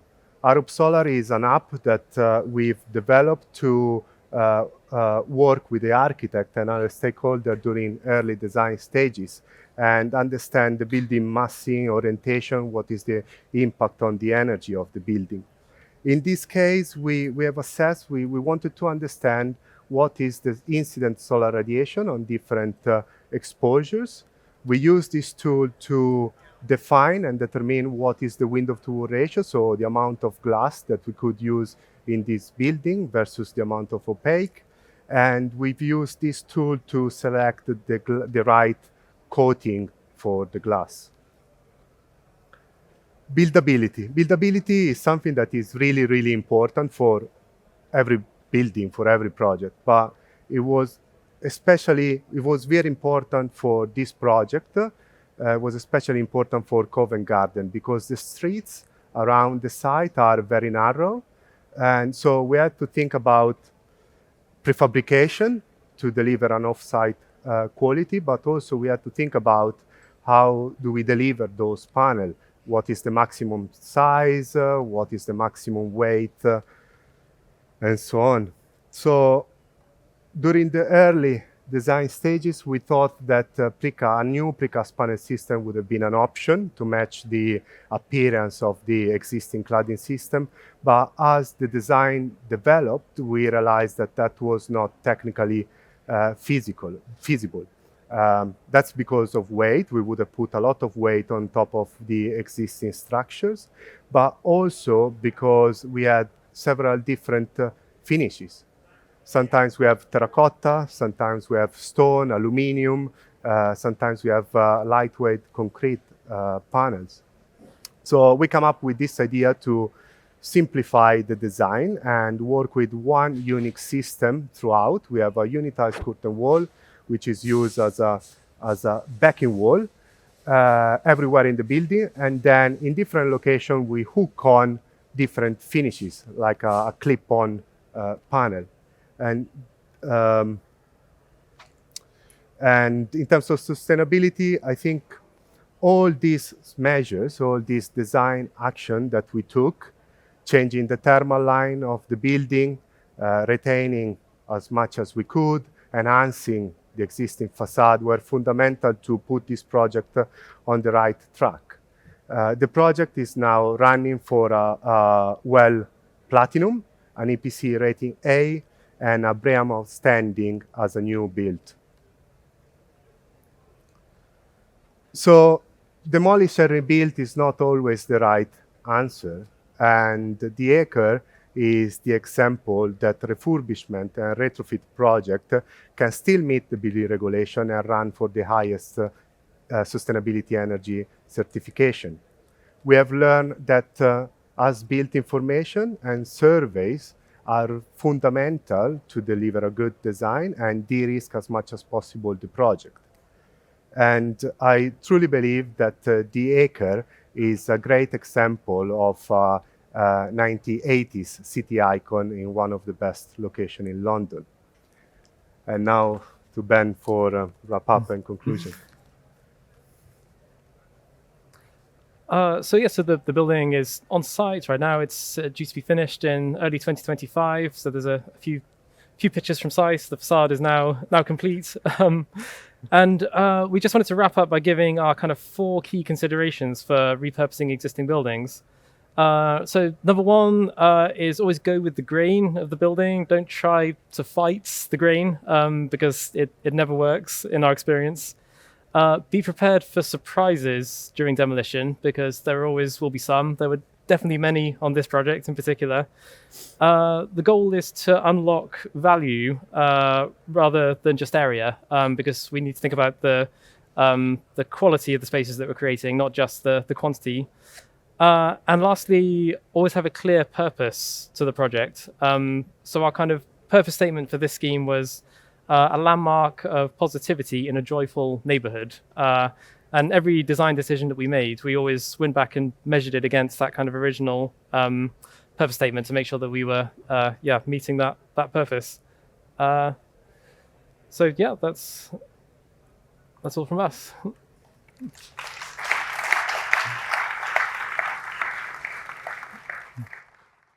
To Ben and Matteo for this presentation.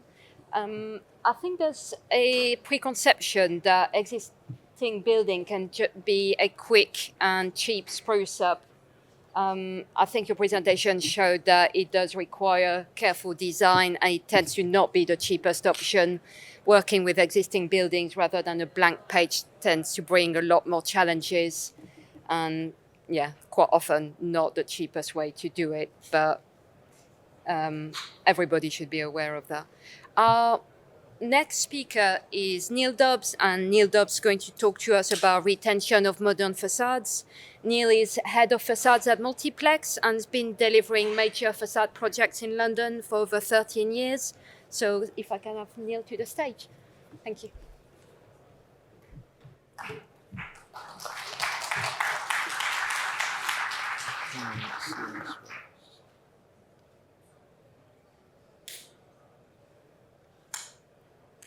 Okay, that all looks to be working. So, good afternoon, everybody.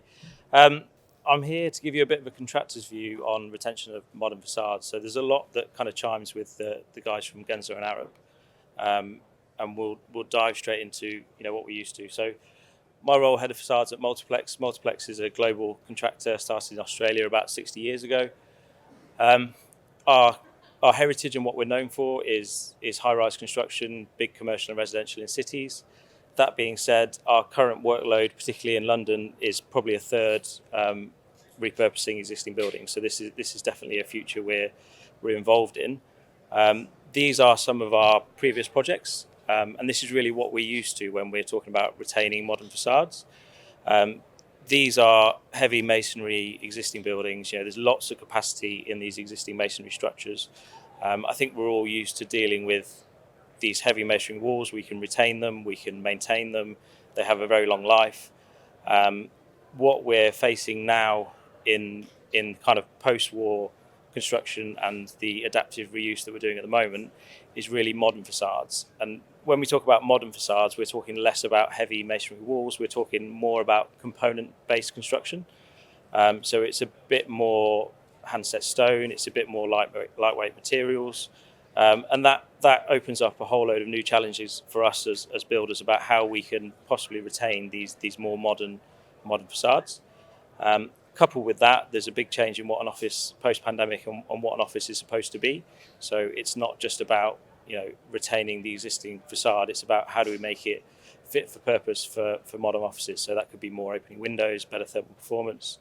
And when we start a project, bear with me on this, right? So when we start a project, this is a brief. So this is typically what we see from clients, and essentially summarised says, we want full design life, we want to retain the facade, we don't want to take it apart. We've got a load of surveys that you can't rely on as a contractor, and give us a full warranty on this existing facade. So that's, that's our starting point. That's our question. Our challenge was, how do we interact with our clients, and how do we start to pick this apart? And we've developed this approach, which we think is simple. It's tried to be simple. What we're looking at here is different types of facades and different performances of facades, and the yellow boxes are effectively where we think the current briefs that we get, there's potential gaps in either engineering or responsibilities, and our role really is to plug these gaps. So how do we bring more people onto the team to make sure that we plug all these holes and we give the client what they want? And when we break this down into what we're actually talking about, it's really kind of four main questions. The first one is about the structural principles of the facade. So is it sound? What are the materials used? What are the movement accommodation that's in there? Does that change when we put another 5 or 6 stories on top of the building? How do we work through that? We then look at durability, which is really how long will the stuff that's there last? What's left in its service life? What do we need to do to bring it up to the service life expectations of the client? And then probably the third question is one that is a bit simpler for us to answer, is how does the facade perform in its new service? So we're talking about thermal performance, fire performance, air tightness, and this is all stuff that we can calculate, and we can put some engineering behind, and we can say this, we can be comfortable in that space. And the last question is who is responsible, which is kind of the $1 million question that we're always asked at the start of a job. So what we do is we then break that down into different types of facades. So we look at existing masonry facade, or we look at existing windows, and we start to break down the components that build up that system, and we start to really understand what are they made of, what are the gaps in the service life, what can we do to what interventions can we make to bring them back up to a usable service life for our clients. In a nutshell, that's what we're trying to do when we look at retaining modern buildings. So what I'd like to do is just take you through a few live case studies. So these are projects that we're currently working on, and talk you through kind of how we've applied these principles onto the various projects. So the first is a project on Grosvenor Square, which is the old American Embassy. This is an interesting project. This is a 1960s prefabricated facade, so it's a very modern building for its time. The brief here was to retain as much as possible of the existing precast and handset stone facade, plus also add another story on top, and provide a full warranty for that full system. Right, easy, right? So when we look at that building, and the image on the left here is probably really interesting, because you can see the amount of construction work that went into this development. So the bit we're retaining is kind of the four floors above level 2. Everything else was demolished and is new, with a great big new basement. The facade was load bearing onto level 2 and back into the core. So there was a lot going on with the way this facade could be retained and how it was going to move during demolition. The image is what we had from the demolition contractor. So a huge amount of piling. What you could see is a lot of strapping of that stone. So there was obviously a lot of movement in the stone, a lot of concern for how that goes together. So our job is how do we approach this, and how do we give the client what they want without saying, you need to take this all apart and start again. Existing information is always interesting. Typically we have enough as-built records to understand the system. It's rare that we have, as-built records that cover the whole building, but we have enough to really understand what the system is about. What we also find, so the image on the top right there, as you start to take these buildings apart and you start to understand the guys that built them at the time. So this is a spandrel stone that should have some fixings in it, but the masons at the time kind of figured out that it wedges quite nicely in between the column stones, and why bother putting a fixing in there, because it feels a bit secure. They were right, it was there for 60 years. Is it right for us as a builder refurbishing this building to leave it? So we've got to start answering these questions and start putting it back together. How do we do that? So we start to plug some of these questions that we're asking about, is it structurally sound? How durable is it? And the first thing to do is really to understand it. So start to take things apart and do some detailed surveys of what is there, what are the fixings, what are the materials. Really get a picture of what it should be, and then come up with a solution for how do we reset the facade, and how do we refix what's there without taking it apart. The image in the middle is something I asked our project manager to do to kind of explain what it was that we did. So an oversimplified version. What we ended up doing here is pinning the stone from the back, and also installing the kind of dog cramp fixings that were missing at the top of the stone. The reason we took this approach is one, to avoid any visible fixings through the inside, but also if you think back to the image of the demolition that was going on, this facade was stood there for some time whilst we were digging basements and rebuilding cores and coming back out the ground. So we actually had quite a big opportunity in time to access this from cradles, from the facade retention system, and repin and reset all this stone before the floor slabs came up. So very minimal impact to the construction process, minimal impact to the client, yet allows us to secure that stone and give the client a warranty for the building going forward. So that's what we did. The stone was all repinned. There was a new structure that went in. Again, it's a load-bearing precast facade onto level 2. So the new structure had new perimeter steel, which had a new support connection to restrain that facade. So we dealt with the existing Portland stone. The next question was the metal features, and the client was very, very keen to retain as much of the original metal. So you can see there's a feature at the coping across the top, and there's these anodized aluminium mullions that kind of hit and miss at the windows. A big part of the building was, can we reuse those? The answer is yes, of course we can, but we need to think about how do we do it. So we have to understand what are the condition of them. It's anodized aluminium, so it was in quite good condition.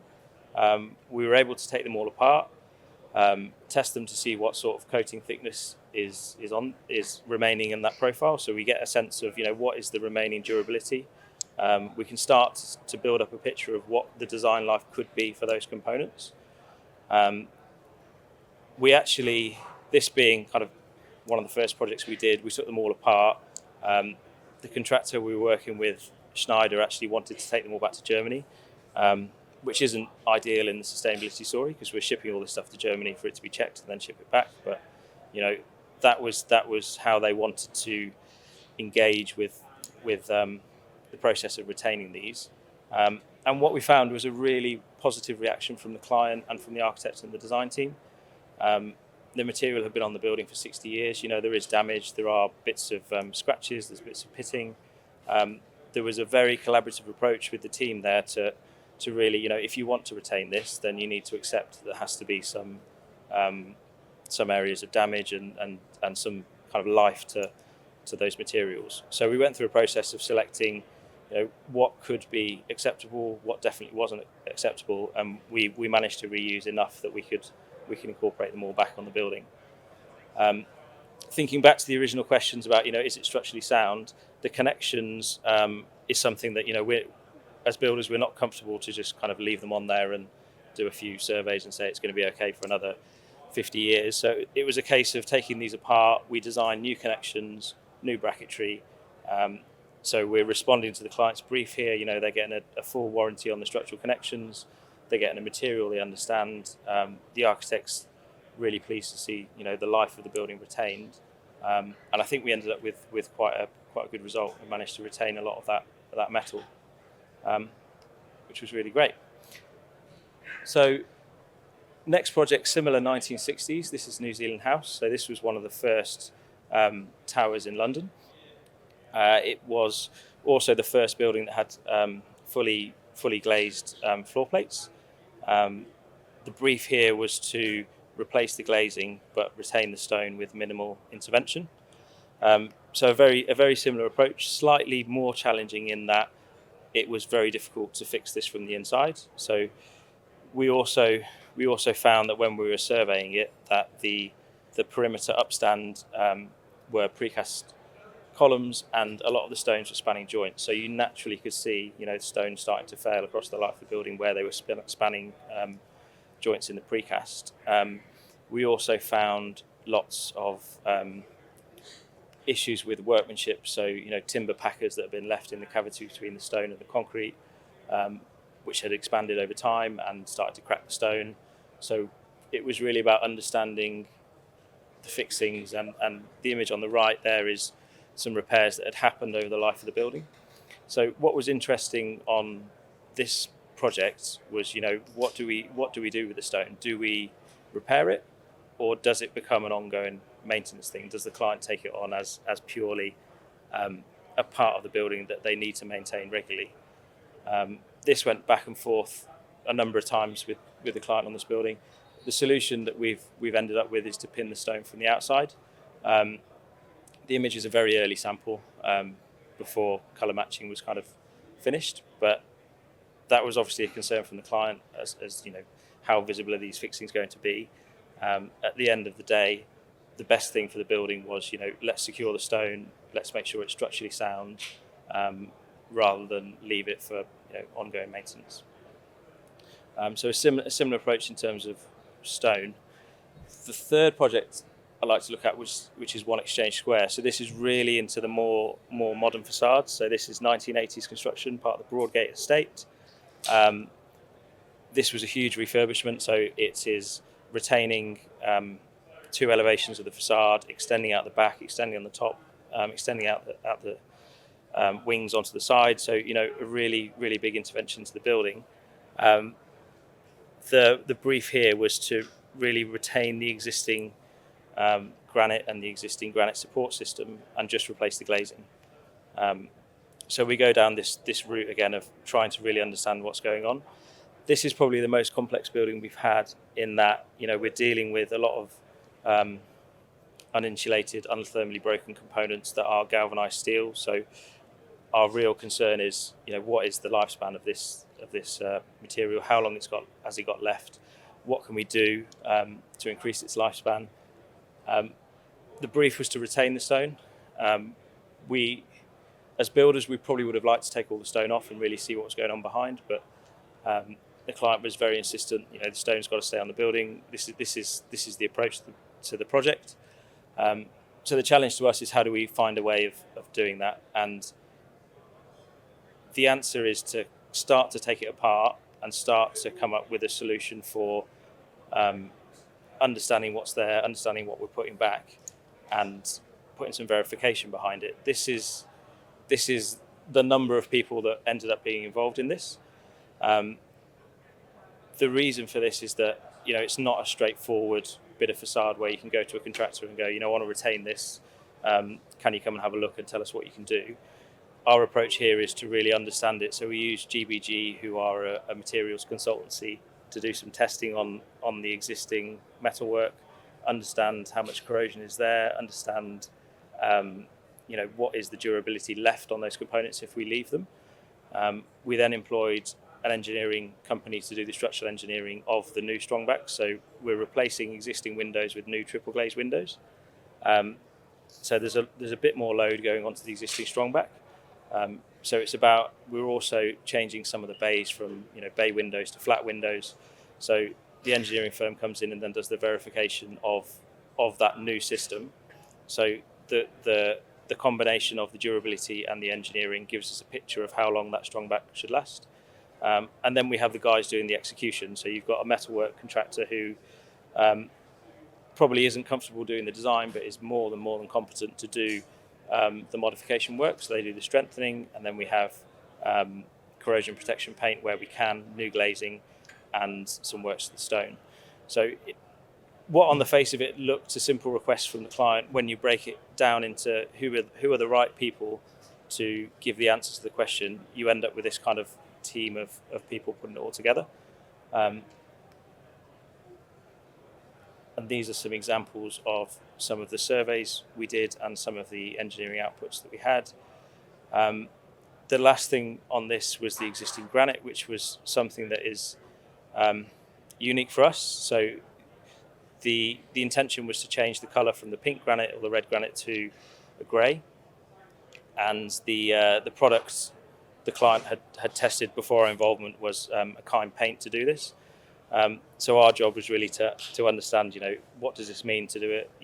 To apply the paint, we have to shot blast the stone. Again, thinking, the client wants to do this on site, so we have to do this on site, so we have to find a way of doing this on site. That process inevitably starts to highlight some of the weaknesses in the stone, which is why you see some damages. So you kind of start to build up this picture of a simple request of we want to change the colour of the granite to actually what does that mean?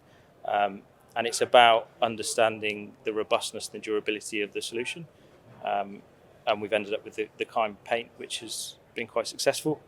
And this is an image of the strongback after it's had its new corrosion protection installed, and it's ready to go for another 30 plus years. So a lot of information there, but really kind of the summary for us is when we're looking at these retention of modern buildings, it's about understanding what the brief is. And most of our focus is in these two areas. What is the structural performance and what is the durability of the existing facade, and what can we do to kind of verify that or bring it up to the requirements. And that is me. Thank you very much. Great.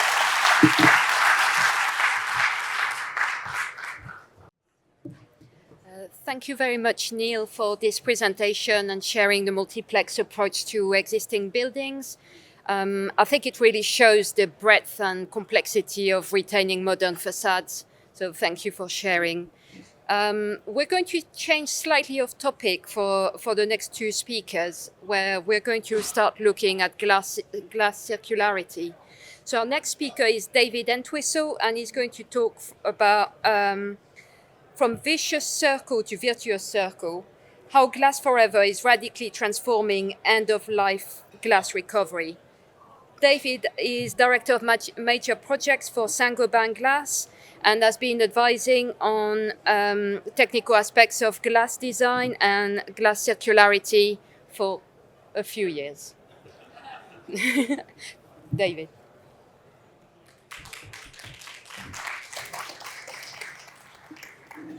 This is a first for me. It's a very surreal experience to have all the headphones on. It feels like I'm in another world, really, but there you go.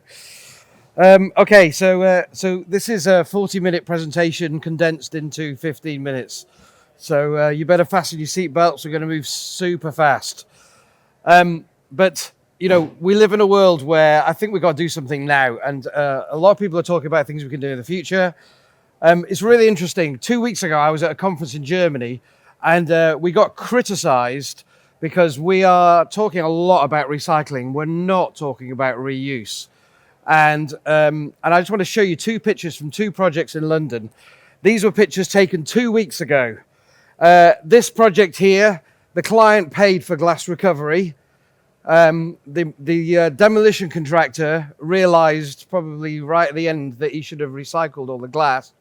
And this is what we found when we got to site. A crappy load of glass, dirty floor, gypsum all over the place. And this is the real world that we operate in. This is another project in London where the client, again, had paid the demolition contractor to recover the glass, recycle, not reuse. And this is when we went to visit site, there was a floor and a half left. Okay, and what were we told? Oh, the glass was contaminated, we couldn't use it, was the excuse they were given. And the point I made 2 weeks ago was, we're so far away from reuse, we've got to make recycling stick first. And they were like, well, you're not doing enough about recycling. I'm like, come on, give me a break. So I'm going to give you a lightning tour through glass recovery because it's working. You saw projects that Neil showed you. New Zealand House, One Exchange Square. They're all projects where we have recovered a lot of glass. And I don't mean a little bit, I mean a lot. 30 live projects right now in London where we're recovering commercial glass. Loads more in the pipeline. Right, we've got to go super fast through this. So we know where the carbon is in glass manufacture. It's partly in the raw material, and it's partly in the fuel that we use to make the glass. Two-thirds mix. So there's where our carbon is. And obviously, if we use cullet, which is broken glass, waste glass, it gives you an immediate hit, okay, in terms of carbon saving. It gives you a hit today, not a hit tomorrow, gives you an immediate carbon benefit. As a business, all the glass manufacturers, they're looking at alternative fuel sources, the decarbonisation of the grid, decarbonisation of raw materials, and, carbon capture. But again, some of those things are a bit closer today than they were, but a lot of them are a long way away. We also have this thing that people don't talk about enough, is the fact we're running out of raw materials. So again, if your strategy is carbon capture, you're still going to be digging a lot of stuff out the ground that we just can't keep doing. So this is such an important part of our strategy that gets ignored by a lot of people. So that's why colour is the silver bullet, because it gives you the carbon hit and it gives you the raw material avoidance of digging stuff out the ground. And if you look at these sites where they're digging sand out the ground for concrete and everything else, it is an ecological disaster in a lot of places. Anyway, let's not get started on that because I'm running out of time. So obviously we know where the colour is, and we're not talking about internal waste because that's just the stuff that happens when we make glass. So at the float plant, we have internal waste. That does not get counted in our recycled content rate, so you know it, okay? We sell glass to people who chop it up, make double glazed units, and since 2001, we have been buying back the pre-consumer glass. It would have gone into the waste stream, so people do consider it as waste, even though it's never had a life. So pre-consumer is something we've been buying back since 2001. Post-consumer, actually, since 2019, we've been super successful on domestic glass, getting it back. And I'm not here to talk about domestic glass. I'm here to talk about commercial. But domestic has actually led the way, though nobody knows about it. Obviously, we keep telling people, and I had an interesting question yesterday. They said, how do you know glass is infinitely recyclable? Because you're not old enough. And I was like, well, I look old, don't I? So, but not quite infinitely old, But in theory, you can keep recycling. It doesn't degrade. You can keep doing it. But the problem we have is that we have a culture in lots of areas where lots of materials are treated as waste. And again, that's why the concept of reuse is a little bit far away at the moment. I'm not saying it's not a good idea. And so if you start to map out what happens to end-of-life glass, I did a survey for a master's degree I did, and we did 57 interviews with big clients in London and everybody else. We said, what happens to your waste glass? Most people said, we don't know. But if this is where most of it goes. And then if you're really good, you might segregate it on site. But what some of the clients don't know is even the stuff that gets segregated sometimes gets chucked back in here. And then if you're really lucky, you might end up in containers, glass bottles. And if you're even gold standard, it might get back to glass wool, and virtually nothing gets back to building glass. And if you give your waste glass to a waste management company, they might use words like remelt. They might give you all sorts of nice phrases. The fact is, it doesn't get back. Doesn't matter what they tell you, they cannot justify what they're actually doing to it. So this is what happens if you're lucky. It becomes another product. Most of the time, it ends up somewhere. So we're talking about closed loop recycling. What's interesting is people always say, well, how much waste glass is there per year? So the Deloitte in 2016 came up with this figure. A year and a half ago, British Glass said, no, it's this figure. So we don't actually know. I think if there's anybody who wants to do a PhD study, this is a fabulous study to find out how much waste glass is there really. But the fact is, it's a big number. Whether you agree with that figure or that figure, it's a big number. But when you look at, well, some of the glass manufacturers are honest about how much end-of-life glass they've got in their product. Not many.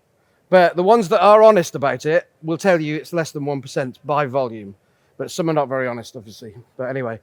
So why does nothing get back? So from a glass manufacturer's point of view, we have 4 reasons why we don't like glass.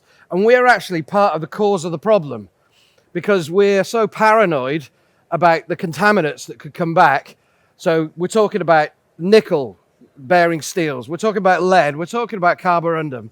All those products, bits of gypsum, all those products either damage the glass we make or damage the furnace we make the glass in. So as a business, we've pushed end-of-life glass away because we're paranoid about the damage that it could do. A new glass furnace, you're looking at 35 to 40 million pounds for a new furnace.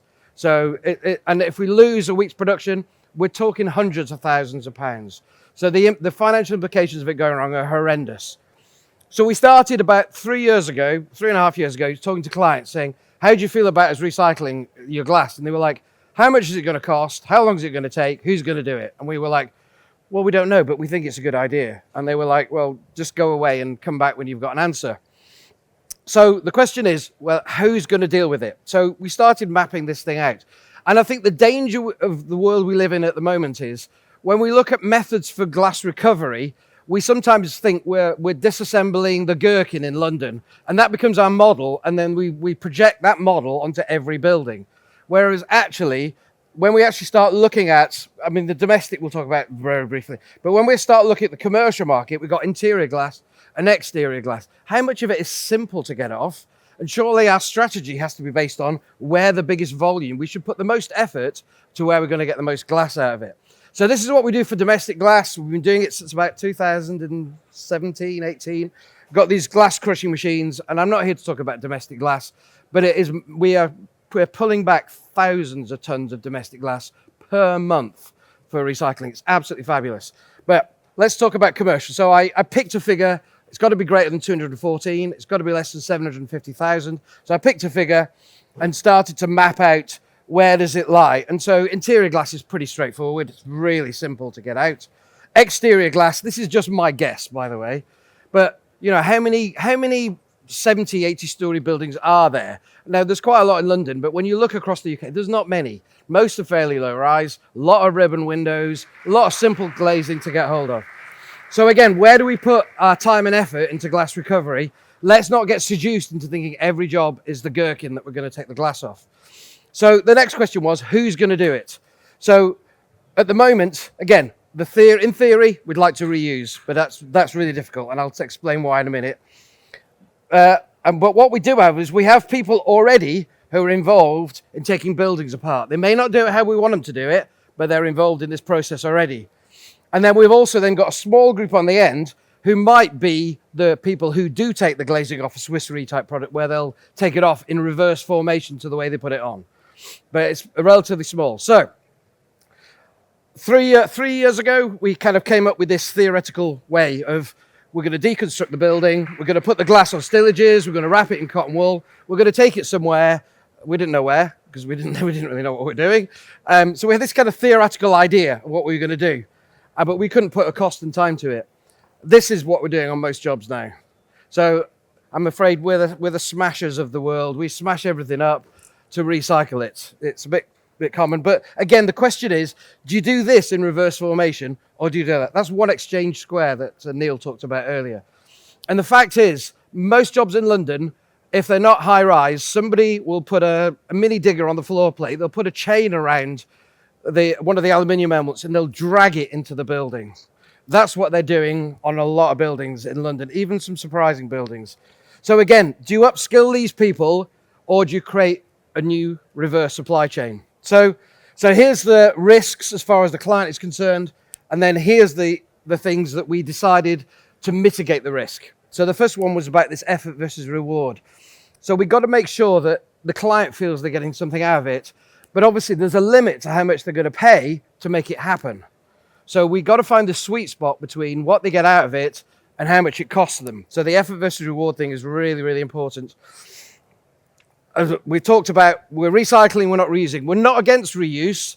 It is a whole different route because you've got a whole different reverse supply chain that does not really exist. I know there's a company in the Netherlands that do very small quantities of domestic glazing, but it's not commercially available. Simplicity is really important. So as far as we can, we work with the deconstruction companies on site. They break it, they bag it, we pick it up, we pay them for it, we provide the transport. And this is what's working massively in London right now. And the other thing is scalability. No point of somebody says, I've got 10 tons of glass. We go, oh my goodness, we're filled up for 6 months. We're talking about a problem that we're measuring in hundreds of thousands of tons per annum of glass waste. So whatever we do, we've got to be able to scale it up and make it effective. We can't hit blockages. So for us, part of our blockage was our screening to avoid contamination. We had to upscale that. So that was a £5 million investment for high volume scaling of it all. We recover glass in all sorts of ways. We'd rather not do this, because it is horribly messy. The risk is high. The actual what we get out of it is quite low. What we'd most like to do is that, but we'll do anything in between. And these are all pictures from live projects. So these are not just pictures I found off the internet. These are real projects that we're working on. Interior glass is fascinating because as soon as somebody is going to vacate a building, usually they've got to strip it back to the bare, you know, as part of handing the building over. So the interior glass gets chucked super early, but it's so easy to recycle. And that's why we got to get in early. And then what we've been doing is we've been working with, this is Getjar, Erith, KPH, that's John F. Hunt on One Exchange. This is 1 Victoria Street with Keltbray. Salter Demolition, we did Waterhouse Square. Morris Row, we're doing Minerva House, and others. And so with all these demolition contractors, I don't want to say the word upskilling because it sounds like they don't have any skill, but we're training them, equipping them to smash the building up a bit more carefully, okay? Honestly, that's what we're doing. So we came up with this idea, simple tables. They literally knock a table together. So this was from a big bank in Canary Wharf that sounds like a city, but maybe I can't mention the name, I don't know. But this is a big job in Canary Wharf, and they were breaking it, putting it in bins, taking it downstairs, and it was getting chucked. This method was just as quick as what they were doing before, and it basically funnel in the table, the glass goes into a bag, cover the bag so people don't put their half-eaten McDonald's and Coke can in there, and then we send a flatbed lorry and pick up 26 bags, which is about 18 tons of glass. This is One Exchange Square. All they had to do was clean the floor because of contamination, and they can break the glass in. And there's a whole story around how we segregated it because we've got green, body tinted, then glass with a film on it. Let's keep going. How do we manage the process? Well, what we do is we do a report. So we go to site super early as possible, because we will miss glass if we don't get in early. So we go to site. This is our full-time project manager in London. We issue a report, so we look at everything that's there. We give suggestions of what you're going to do with it, transport options. So we then go by glass types. You can see different options of how to recover the glass. Then we give them, sorry, this has got something missing off it. This one is 137 tons. So again, the client has now got a document that says you have 137 tons of potential reuse glass on your building. Let's get it back. Let's actually do something with it. Armed with the information. Got lots of case studies because we're doing this all over London right now and you don't even know it. This is 1 Victoria Street in London, and this is what we issue. When the glass gets back to us, we weigh it, and then we talk about how much is remelted. Anything that we couldn't remelt, we declare, and then you got your carbon saving and your CO2. I'm nearly finished. These are the live projects we have in London. Obviously, the names are slightly hidden, but those are 30 projects there, and they're either finished or live. So, for example, New Zealand House is somewhere along here. I can't even see it. This is 1 Victoria Street. That's going to go even higher because we haven't even started the external glass. So it's all happening. And then finally, low carbon glass, because I'm being hovered, I can tell. So lots of people got low carbon glass on the market now. And we're offering it to clients as an incentive to give us their old glass back. We're saying you can have low carbon glass. We'll give you a really special deal if you give us your old glass back. So we've got this product called RA. I haven't got time to talk about it, but we've got loads of EPDs. We can give you all the figures comparing different unit types with different coatings. And this is interesting. This is my final slide, okay? These are the comparison of 2 EPDs from 2 different glass manufacturers. Well, you can tell which one of them is. This is a verified EPD from another glass manufacturer. And that what they're saying is, we don't have any data, but what we've guessed, we think is higher than what is the actual figure. And that's a verified EPD. So how the hell are people meant to compare like for like in this marketplace when we got this kind of stuff going on? I mean, I find it hard to believe, to be quite honest with you. Anyway, this is my final slide. So this is the River Thames. This is glass on a barge, sailing off into the sunset. Another successful project for glass recovery. Clients in London are loving this, and it's very exciting. Thank you very much. Thank you very much, David. David's been talking to us quite a lot about the fact they need early involvement to be able to rescue the glass, in particular internal glass, before it gets chucked in a skip. So it'd be interesting to know how design consultants like myself and most people in this room fit into that pattern and how we can help with this recycling process. And talking to David in the past, silicon bonded glazing is a big issue in recycling. So I'm particularly looking forward to this presentation. Next speaker is Valérie Hayet from Dow. And Valérie is going to talk to us about circular bonded glazing facades. And she's a principal scientist and advises on technical matters for Dow. So Valérie, thank you. Thank you for the introduction, and thank you for joining this presentation. I will walk you through a little bit the life cycle of a silicone that can be used in a facade with a specific focus on the end of life, so what happens really at that stage. And for that we'll use case study Citibank, a tower I can mention. So let us start with a little bit how the silicones or materials can contribute to a more circular facade. The first one is the operational carbon. That's a well-known contribution that silicones can be used to achieve a very energy efficient building skin. The second one is really to contribute to a good indoor air quality with a green chemistry, with low VOC, respecting all the requirements in terms of REACH compliance. And of course, there is everything related to a sustainable building material. So I will show you how we try to reach that point and how we can contribute to more material efficiency, lowering both together the embodied carbon. So I will talk a little bit about reduced material use and also how we can contribute to reusing materials. So first of all, silicone. Silicone is not the material you would spontaneously cite as being sustainable. It is known that its production process is rather energy intensive. And on the top right of the screen, you see this circular diagram that represents the embodied carbon for a silicone sealant. And the majority of the embodied carbon is really generated during the first step of its production process, the silicone metal creation. And Dow, being backward integrated, has access to that step, the most important one. And we have started already many years back to decarbonate that step. We are also actively decarbonizing the intermediate steps and, of course, the finishing sides. And this allows us today to offer silicones which have a much lower embodied carbon compared to the values that are available, publicly available as industry materials. So we are not there yet, but we are strongly committed to continue to reduce our emissions for the production of our silicone sealants by 2% annually. This is done really in a very transparent way, following the PS 2060. We are being audited. And in the meantime, we have a process in place, a program, to compensate for the remaining emissions of the materials that you have used in the facade for structural glazing, for insulating glass, or for weatherproofing sealants. So for a specific facade, we can really calculate, depending on the application and the volume you've used, how much the emissions were, and we can compensate for that with our own program. So we have a first project here in the UK that recently achieved this carbon neutrality certification for its facade. Now, energy efficiency, just a little reminder, because I realize that people start to forget a little bit about the uniqueness of a silicone chemistry, which is its excellent durability.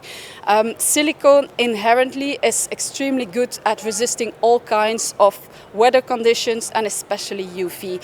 And we have really proven durability of 50 years in different applications, ranging from weatherproofing, where using our silicones you will reach a very airtight, watertight building envelope, to enabling energy-saving IG units, double, triple IG units.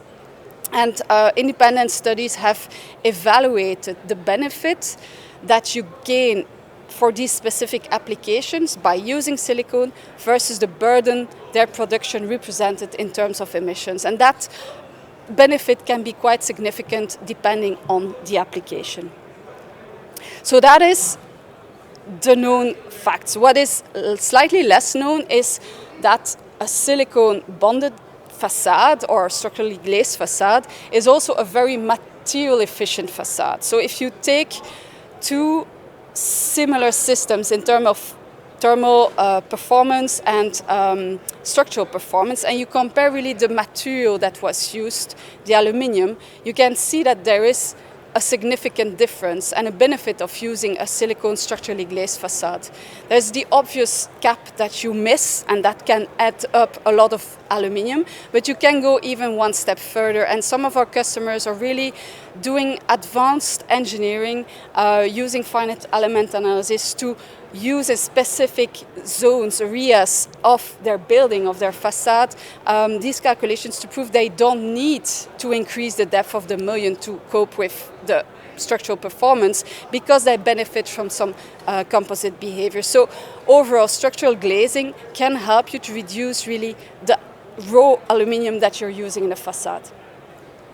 But we can also contribute to reusing material. And I will talk later in the next slides specifically on structural glazing, but we also have other silicones which try to help you to reuse the glass before it's being smashed by David's team. So we recently completed, and Enrico, who's in the room, can tell you everything about it, a very nice project in Switzerland, trying to save that red spandrel glass. But that red spandrel glass you see on the right of the screen was not compliant with impact resistance. And so what they came up with was to cover it at the back with a self-leveling silicone coating, put in some metal mesh so that it would be possible to hang it in the new facade and give it also with the required impact resistance. Now, if we have such a proven, energy efficient, durable facade systems, why am I getting questions challenging about its use? Because at the end of life, people tell me, customers tell me, you will not be able to disassemble. You have 50 years durability of that adhesion. So we are facing questions like, we are not convinced that structurally glazed facades can be disassembled, and we believe that a mechanical captive facade is much easier or quicker to disassemble. We also believe contamination, once you have potentially disassembled, can you reuse these elements for new bonding? And then what do you do with the silicone at end of life? Everyone knows it's not recyclable. So what I want to do now is to show you the opposite is true. And I will do that using the Citibank Tower. So you know where it is, here in London. It was built in 1999 by Scheldebouw, and it's currently being refurbished by a design by Wilkinson Eyre, and again with Scheldebouw as a partner. So that's quite a nice thing, of course. We have access to all the required information in terms of the original design, the materials that were used. It was a unitized, four-sided structurally glazed facade with on the transoms captive elements for design, and we were using one of our key materials, Dalsil 993 structural glazing sealants. And the purpose of the refurbishment of these three zones in the facade, these 9 floors, was to try to reuse and to use it as a case study to understand if we can reuse elements in a commercial building like that. So let us address the first question. Can we disassemble? Well, once we started to bond with structural silicones, we had to face breakage of glass. And so we've started right from the start of structural glazing to repair. And these years of experience in replacement of broken windows, we can use today. It's a matter of scaling up the methodology. There's quite a difference between one unit from time to time and a full facade that needs to be done in a very efficient, lean way. Also, what we want to do in this exercise is to understand what needs to change in future facade designs to improve debondability, disassembling at end of life. So what can we learn? So today we are using very conventional tools because we want to reassure you it's absolutely fine to debond at end of life. We are using cutter, oscillating electric cutter, but also different types of blades. And also a little bit more exotic, on the right you have a heated blade. It's a tool that is used to make new grooves in tires. It cuts through rubber tires like in butter, but also in silicone it's quite efficient. So here you see the unitized panels that were removed from Citibank, shipped back to the Netherlands. We'll not talk about the embodied carbon of that step. Remember, this is really a case study. We want to understand feasibility. So they were installed horizontally on these tables, which also influences the whole way you will debond, obviously, because you're going to compress EPDM gaskets and the joints, make it more difficult to reach it. And so here we start doing some exercises with the, let me try to put in up. Okay, that was what we were fearing. Videos don't seem to work, so trust me, an oscillating electric cutter cuts quite easily through the joints. It's a process that is being used widely, but it can result in this type of finishes. So with this power, with the difficulty to access the joint, you can have a surface that is uneven. In the middle, you can see that we even have a silicone that is really having some flanges, and that is an issue because, as we will see later on, we want to glue again on this silicone. So we need a very nice surface. And you see as well that the oscillating cutter has generated lots of debris, small things you don't want on the silicone when you bond again. But it's an efficient cutting method, and we know as well that a surface that has been cut like this will also be useful for bonding again on it. Okay, so this one works. So this one is the other tool, so it's a heated blade. It's cutting through the silicone more or less at 200 degrees C. So remember, this is not optimized for this type of application. The blade design we had in the lab is a U-shape or a V-shape, so made for making these grooves. Here it's a slightly different blade, but it's really interesting to see how easy it is to cut with a lot of precision. So no damage to the aluminium, no scratches, no damage to the glass, and that's really important if we want to reuse it. The only issue we see here together with Scheldebouw is that potentially on a larger scale there might need to be an improvement to the speed and to the heat to make sure that we can do large dimensions. So the resulting joint is a very neat surface. We have no debris. We pass in one time with that U-shaped blade. We don't need to cut once at the glass, once at the metal. So it's an interesting application. Let me try again. No, okay, doesn't work. And so if we look overall at the systems, bear with us, we are still in the learning phase. We are a few years behind David, who has already his strategy quite well in place. We are really looking at all the case studies we can encounter and how these different joints we had. In the past, we had L-shaped joints. We don't see that much anymore, but once we get that back, we need to adapt the way we cut. We try to really understand what the pain points are. For example, glass corners. It's never an issue if your glass is already broken to take it off, but if you try to take a full glass out of a bonded element, the corners will be a bit more difficult. What we see also is the influence of the thickness of the joint. If you have a tiny 6 mm joint of silicone and you need to cut through it, it's much more difficult, and it will also be more problematic to reuse that silicone in the next step to bond it on it. On the left, just for an illustration, a picture that was shared by Lisa from EOC, where she's trying actually to dismantle a captive system with screws. And we always say screw, unscrew, easy and quick, but we tend to forget that sometimes to have good air infiltration, low infiltration, we will put some silicone on top of it, and that will need to be removed as well. EPDM, we saw in the dismantling of the Citibank and of other projects, when they are compressed under the weight of the glass horizontally, and they have also hardened a little bit, they get really tough to access and to cut. So we can today, with conventional tools, rather easily cut through. It's not taking much more time than a screwed system where you need to remove the silicone. But what's next? What's next is we can rebond, and normally we do that quite quickly. We cut, we come with a new unit, we bond. We know that this generates a very good adhesion, because what happens is that when you cut in the silicone, you're reactivating terminations of are polymers. And those polymers are able to react again with the fresh silicone.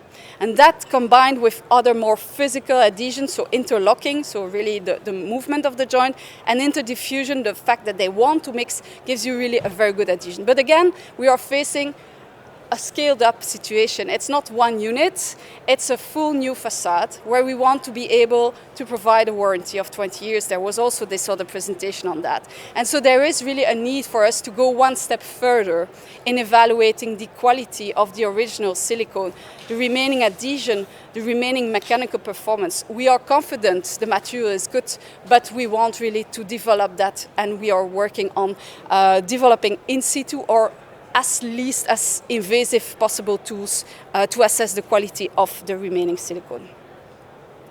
So work in progress, and if we are in a situation where we don't want to reuse the silicone for a new bonding, what do you do with the silicone?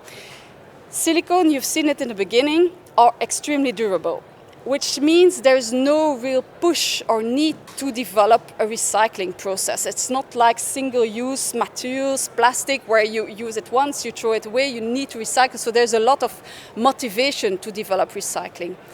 We also know that when we use our silicones, we assemble it in new products. They're also very durable. But yet, it was also cited by David, silicone, it's a critical raw material. It's really a resource we need to preserve. And if you remember the beginning of the presentation, if we can skip that silicone metal production, the first step, we will also, by re-injecting recycled silicone in our production process, decrease much more the carbon footprint of our material. So it's all benefit to look at recycling. And that's something that we actually do internally, like David. Since 2005, we recycle our polysiloxane-rich byproducts in our production process, but we are taking it one step further. We are really looking at reusing the post-industrial silicone waste from our customers to re-inject. And the challenge is the same. How can we avoid contamination? We don't want to get a PU, a PS, together with our silicone and to re-inject it in our recycling process. We need really to be sure of what we are converting back to maximize the value of it. So I hope that this presentation reassures you. Silicone structurally glazed has a lot of benefits.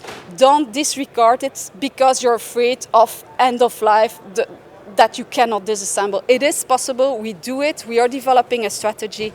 And I would like to conclude this presentation with this nice overview from Scheldebouw that really summarizes the whole project they are doing around Citibank Tower, trying really to reuse the materials as they are, upgrade them, but use them because these are the materials we have for the future. Thank you for your attention.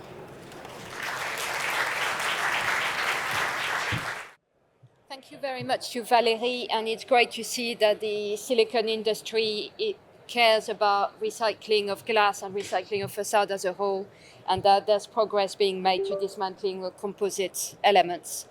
Thank you for everyone that's still here in track C. We've got our last presentation for the session, and this is a panel discussion led by Thomas Henriksen. Thomas is director of Henriksen Studio, which works mostly with highly sustainable and complex office and kind of commercial projects in the UK and Europe. So if I can have Thomas to introduce his panel, that'd be great.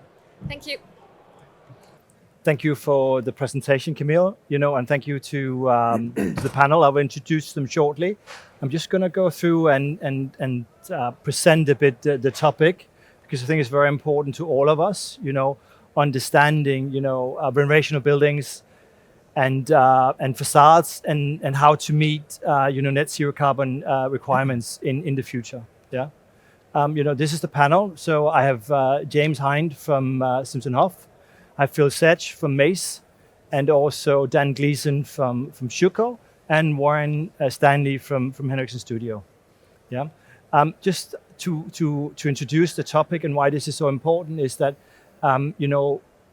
we have a lot of buildings that we need to renovate in the future, to meet the net zero emission targets by 2050. And just to put some numbers into them, you know, and I'm sure you've seen this before, if we're going to meet some of these targets, we need to refurbish a building in the UK per 1.5 minutes. And we're not doing that at the moment. So there's a long way. That's why this conversation is so important. And also, if we are going to meet the embodied carbon targets, we really need to think about how we refurbish buildings and how we reuse and recycle materials. Yeah. So you can see it's about, you know, you need to do 500,000 homes annually by 2025, which is next year, and, you know, 1 million per year by 2030, you know. And I think this, if you also just look at, you know, the commercial buildings, is very similar. You know, so there's a lot of work that needs to be done, and we also need to come up with method to how to address this, and this is what we're going to talk about today. So before I go in and I start, you know, you see the panels, you know. So my first question to you guys, why it is so important to renovate existing buildings to meet the net zero goals, Phil? That's a good question, Thomas, and I think it's quite clear for me. We can't keep using raw material all the time in sourcing new facades on our projects. We should be looking at renovating and reuse, but renovating in this particular subject. And I think as well that gives other targets where we're all looking at embodied carbon, looking at operational carbon, but we could also be looking at A5, you know, reduction in operational waste carbon that doesn't get spoken about a lot.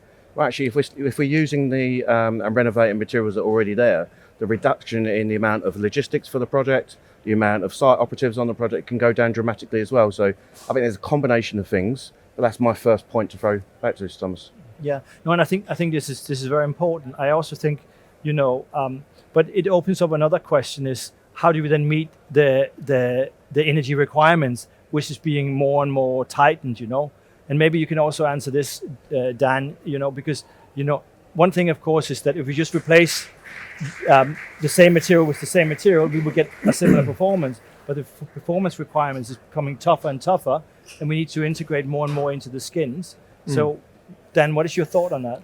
Yeah, well, I think there's a broad topic in terms of the materials used, and I think, you know, just the importance of renovation. You mentioned about the rate a little bit there of renovation. You know, the rate of renovation is nowhere near where it needs to be. It's, you know, it's way behind. You know, across Europe, it needs to double to try and actually get to the 2030 targets. But in the UK, you're talking about it tripling or even quadrupling to actually get where we want to be. So, you know, driving down energy is one thing, but we need to actually say we're going to do this, and it's got to be increased. And of course, that's got to be paid for. You know, and it's a really kind of broad. So this is a conversation about facades, you know, and my question to you, Warren, you know, what role is the facade going to play in this, you know, because we see this a lot. You work a lot with Passive House. We see the impact of the facade on the overall performance of the building. Yeah, absolutely. So for Passive House specifically, there's two key components to performing as a Passive House building. The first being the envelope, and the second being the mechanical systems that go into that building. Without the facade performing as it should be performing and to its optimum, the mechanical systems can't perform as they should be as well. So what you're relying on is that the facade has its thermal performance criteria being met, the windows are performing well, that there's minimal thermal bridges, and specifically air tightness. Without these criteria, the building cannot perform to its optimal capacity and achieve Passive House or benefits in these situations. And I think this is then a conversation, you know, and about, you know, how do we find the right materials for the retrofit. And also when we open up, and this is what we see a lot, is that there's always surprises. And this is why, like, a refurbishment or a retrofit is much more stringent than just a new build, where we can organize and streamline everything. And it also have quite a, big impact on the supply chain. And this is what I'm seeing. And I think we're going to come to this in some of the other questions. So, and this is maybe for all of you, you know, so like, how can we retrofit existing facades to meet first the 2030 goals, but then later the 2050 goal, which is completely net zero, both in embodied carbon, but also in operation. Maybe I'll start with you, Phil, just your thought process, both, maybe if we start with the embodied carbon, and then try to maybe talk about the operational carbon afterwards. Yeah, thanks, Thomas. I think there's been some good presentations earlier, actually, with Ben and Matteo, and actually on Neil's one as well, using decision matrices to understand what do we change and what is the benefits of the project. We could easily change a product to make it increase in its performance by putting triple glazing in, but actually it might save on the operational energy, but it might increase the embodied carbon so much. So like Neil said, that decision matrix is really important. Yeah. But I've seen on specific projects that we've been involved in, some simple changes can really increase the performance of the facade. So changing glass that's been in there for 20 years has probably got a U value at the time it went in at 2, and now putting in a high performance double glaze unit of 1 or slightly less really increases the performance of that window again. But then maybe putting some thermal enhancement inside of around the glass rebate system to increase the performance levels. There's Schüco and other system providers have really been working hard to provide that extra service of now what do we do if we do retrofit. So I think changing the beads, changing the gasket, thermally enhancing the window, new double glaze unit, but also that decision matrix to look at what operational energy you save as well. So in terms of embodied carbon, Dan, you know, and how to, because this is one of the big conversations. You know, we all know the big sinners is aluminium. We're not using as much concrete in facades. We're using some, but then of course then it's the glass and it's the insulation. In terms of the aluminium and that kind of journey that you guys are on, you know, how does that fit into trying to meet these targets? Yeah, it's a good point, and it's something that the industry's kind of adopted over the past few years. Certainly, we've adopted it now with our kind of carbon control product, but there's lots of other systems companies doing the same. Some further along that journey than others. As you rightly say, when you pull any kind of metal ore out of the ground, it's quite energy intensive. And what we're looking at doing now, and we're investing heavily really, is how do we get those low carbon materials? Where does that come from? So, you know, we've got 3 different grades. We've got a primary aluminium, a low carbon aluminium, which is using industrial scrap, and then what we've called an ultra low carbon, where it's got a high post-consumer scrap over 75%. But of course, others are even taking that further now, which is great, and it's the direction of travel the industry needs to go in. So, yeah, it's something that we're all driving towards, I would say, Thomas. And then also, I saw David before from Saint-Gobain talking about, you know, reusing and really reusing, you know. And we were at Glass Tech earlier in like I think 2 weeks ago. There's a pledge from the glass industry that they're going to start trying to reduce down to 75%. And I want to, and this is the embodied carbon, you know, how are you looking at, for example, like David before, at reusing? And I think, you know, with the supply chain you have, and also, you know, what can be reused comfortably, you know, where are your thought process with that at the moment? Well, I suppose you could see, you know, there's a project example completed recently by Structura, which is called the Parcels Building. I think it's a really good example. You know, they retained 2 of the facades, but then they stripped back the building to its primary structure. The floor plate was extended 200 millimeters. It was a full wrap of stick curtain wall then. And within there, some complex connections at the spandrel zones were getting very busy with fire stopping, stone being tied back, the curtain wall being tied back in all these areas. But the building itself was excellent. They retained, I think, 93.5% of the structure, but 97% of the materials that were taken off were recycled. You know, this is the type of building that we need to see more of, and we don't see enough of. And the reason why I wanted to mention it really is because within that project, it became a little bit bespoke, and there were some unique solutions specific to that job. And I think, you know, I was talking to James before we started, whenever you do refurbishment projects, it throws up things you might not expect, and it makes it bespoke. So projects like that, we need more of them. And it was successful because of the early collaboration between, you know, the client, the main contractor, the facade contractor, facade consultant, very early on.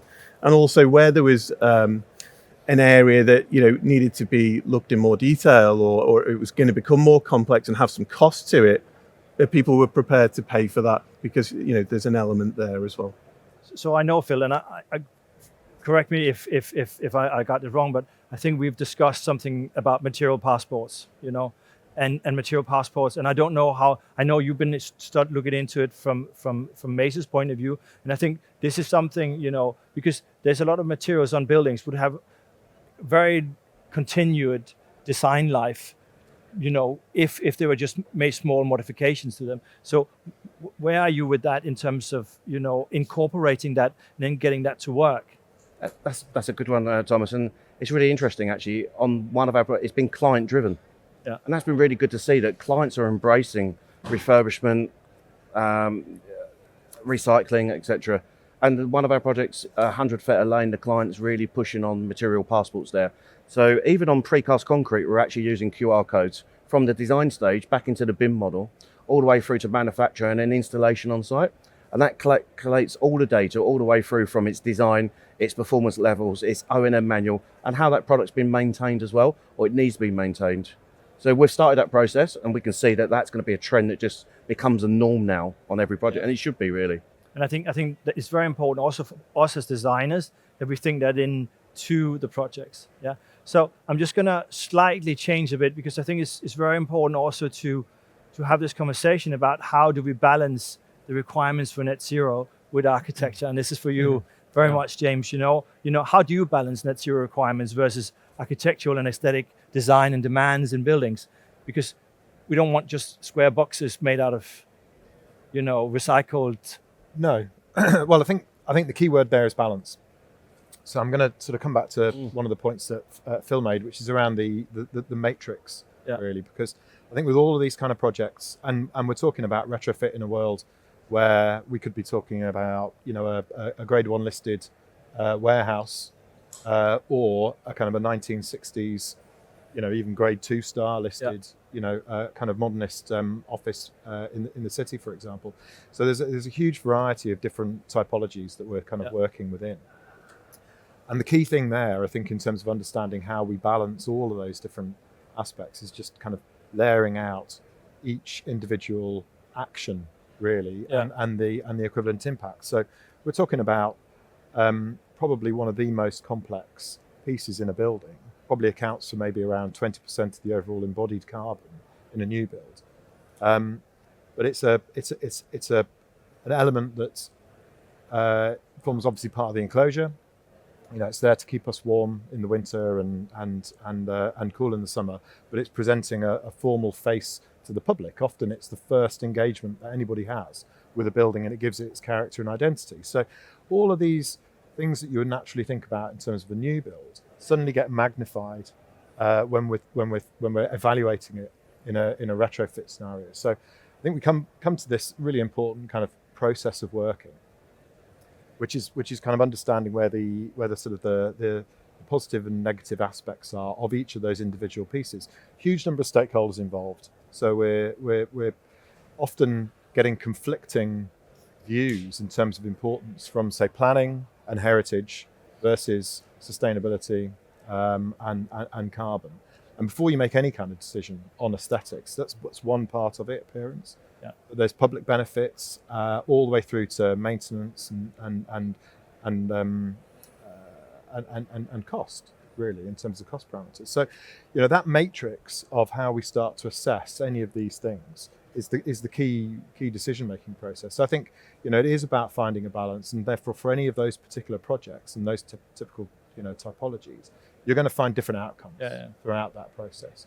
And it's not until you really kind of get under the skin, no pun intended, but until you get behind the skin of any of that you start to understand where the key pressure points of any particular project are, and you weigh that in the balance. I mean, you end up having to consider everything from, say, a do-nothing approach, which might be valid for certain situations, all the way through to maybe a full strip of the facade, and then there's everything in between, which might include kind of light touch refurbishment of elements, say replacing the glazing, or all the way through to replacing elements of the building, or even the full facade replacement. So I think, come back to the question, I think it's probably around,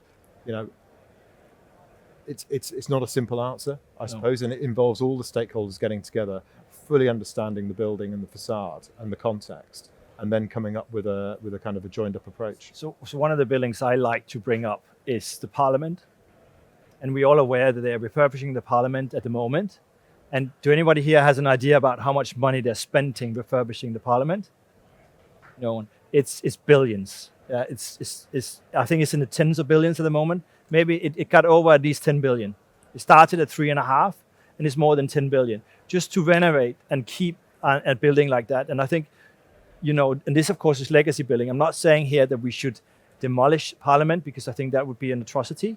But it definitely have an impact. And can we actually upgrade the buildings? And I think I'm going back to you, maybe Phil, because I know you're involved in some of these projects as well. Because is there a limit? Because if we are going to go to net zero means zero embodied carbon change and zero operational carbon when we operate the buildings. And is that at all possible with some of the old building stocks we have? I think it's going to be a challenge, but it's the unknown, isn't it? If we go back 10, 15 years, we probably don't even know what we put on the building. So we go back there now, we might say it's a Schüco system and we can go back and get the product manual. We might know it's precast concrete, but how was it fixed, et cetera, et cetera. So there's many unknowns. And as Neil was saying, when he did his explorations on New Zealand House and other projects, it's when you start to unravel those unknowns. And it's really good to see that Neil's sharing that data and sharing that information. We'll all become aware of it a lot more, and we'll know the efficiency we can bring back in the refurbishment style. But we've done projects where we had to take off the stone of the building and try and reuse as much as possible. Our first survey estimated around 66%, and we actually reused 95% of the material. So I think there's a challenge there, and there's that challenge you just said, how do we do it? I think the industry always innovates. We naturally innovate as teams. As I think Steve and Tanno and a few others said earlier, we're engineers, and that's the sort of thing that people do. We look and we try and better ourselves each time. I think that challenge is out in the market. We've got to get to net zero carbon, and I think these sort of, all of us will strive to get there, and we will get there. I think just to sort of come in, I think at the heart of that question is the tension between, can we meet net zero embodied carbon and operational carbon? Because even in the new build situation, there are tensions between how you actually balance those two anyway. They're not completely mutually compatible, but you tend to find a best fit path that works.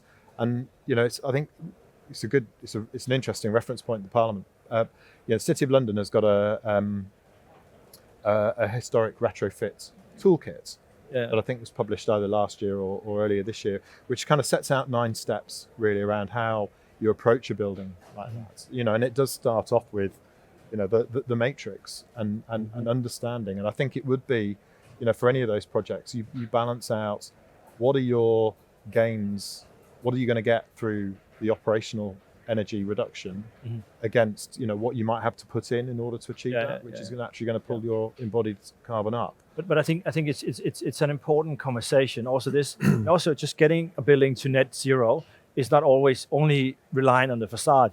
It's a key and this is what you said before, Warren. That we need to look inside the building. We look at the mechanics. And to be honest, if we need to get to net zero, we need to make all buildings full electric. And what does that mean? If we need to do that, we need to use heat pumps, at least at the moment, which means that we need to lower the heat loss, which is go back to the skin again, better air tightness and all these things. I'm just going to go to the next question, and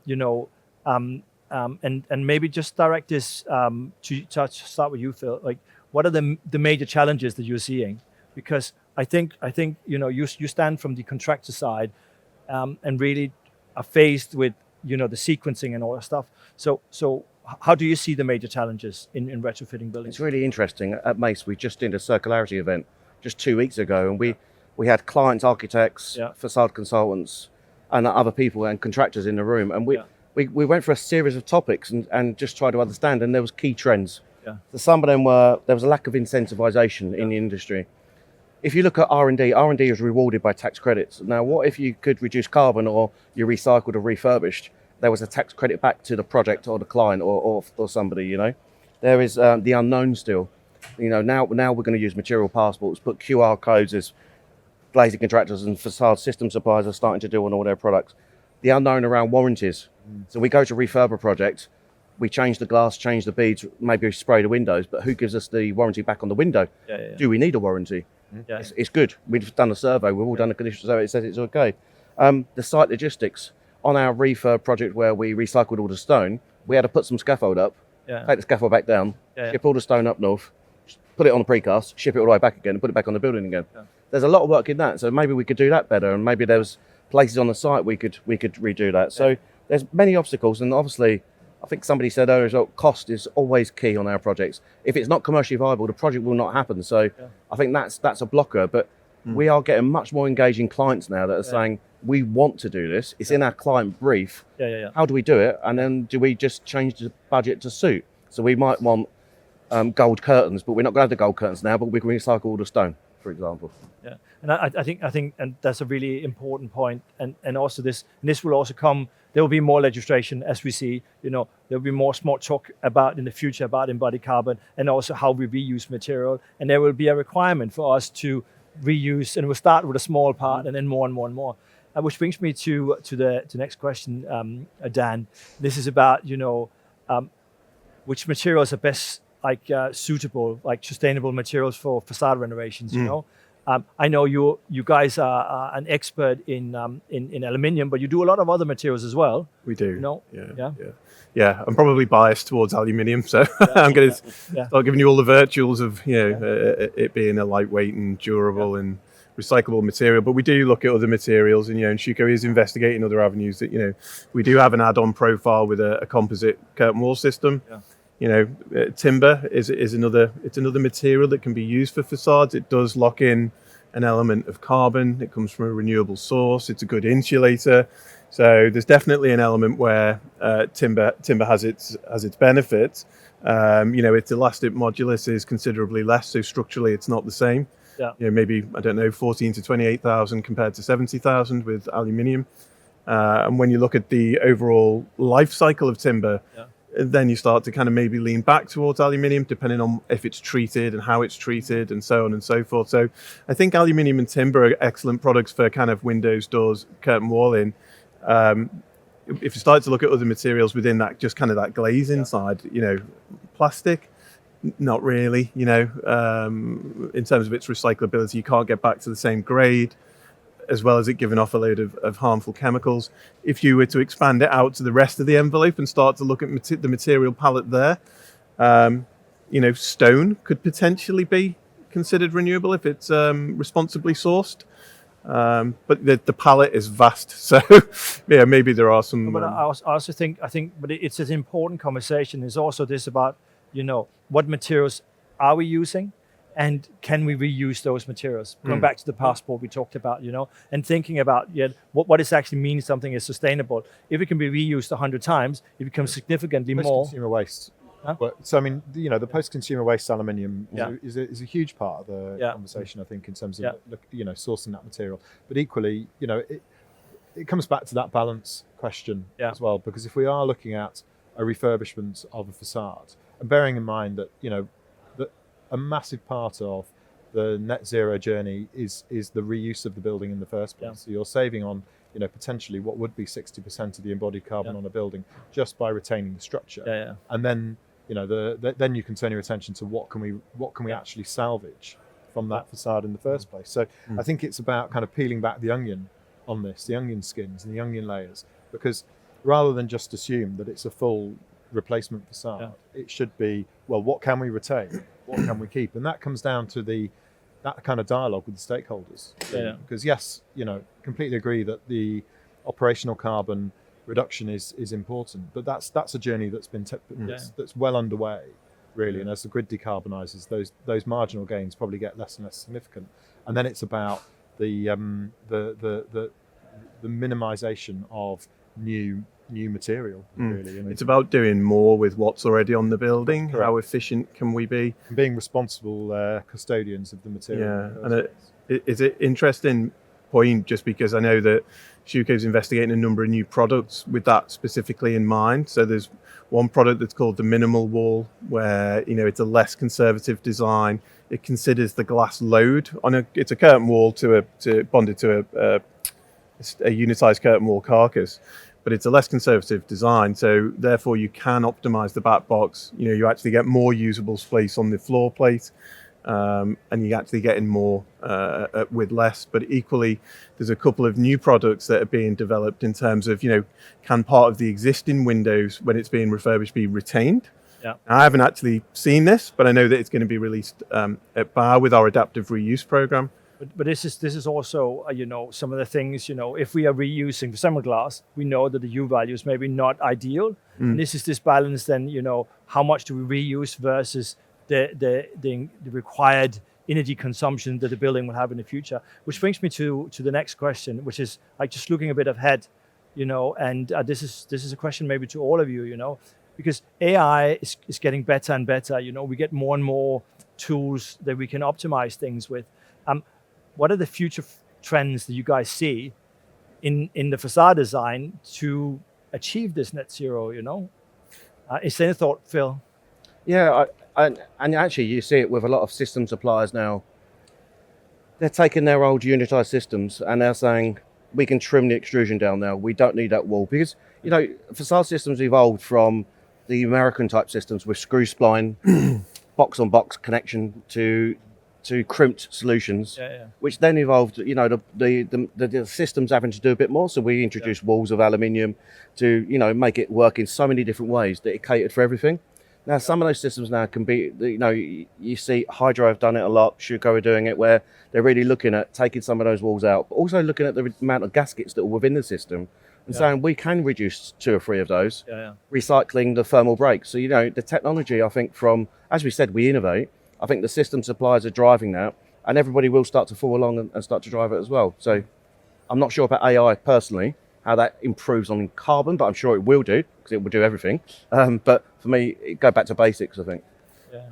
I think, and what I'd like to see really will be the next step on, in facade design, and for adaptive facades to become a bit more common in the UK with automated facades, and that this could be linked to artificial intelligence in order to connect to the sensors of when things are open, when things are closed, how much CO2 in terms of the indoor air quality. Can we also integrate things like phase change materials to get more massing on the buildings at night to reduce cooling, heating loads? That's where I could see it really becoming something new. And another technology, CCF, there's a CCF Mark II coming out soon, and that's looking at how much it does a lot with operational energy. It's going to reduce its own embodied carbon as well. And passive house, we've worked together on a passive house scheme. Operationally, what a fantastic dream with yourself. That was brilliant. I can see a trend of that a lot more. I don't necessarily think getting down to less than 1 on an air leakage rate is good for a main contractor. I looked like my picture before we started that project, and now look at me now. So I think we all went down that path. We all lost a bit of it. One thing that was just interesting, just with Phil raising the topic of kind of closed cavity facades, is that there is other options to that as well. And closed cavity facades are very expensive, as is double skin facades. We do have a facade just within the Schüco range called the very maintenance heavy as well. Exactly that. So there's a facade there called the active facade. It creates a cavity, it allows some heat recovery. You don't need as many materials. You have a larger usable floor plate. So there's other ways of kind of looking at things. It might not be as complex as the CCF or double skin facade, but maybe we should consider it still.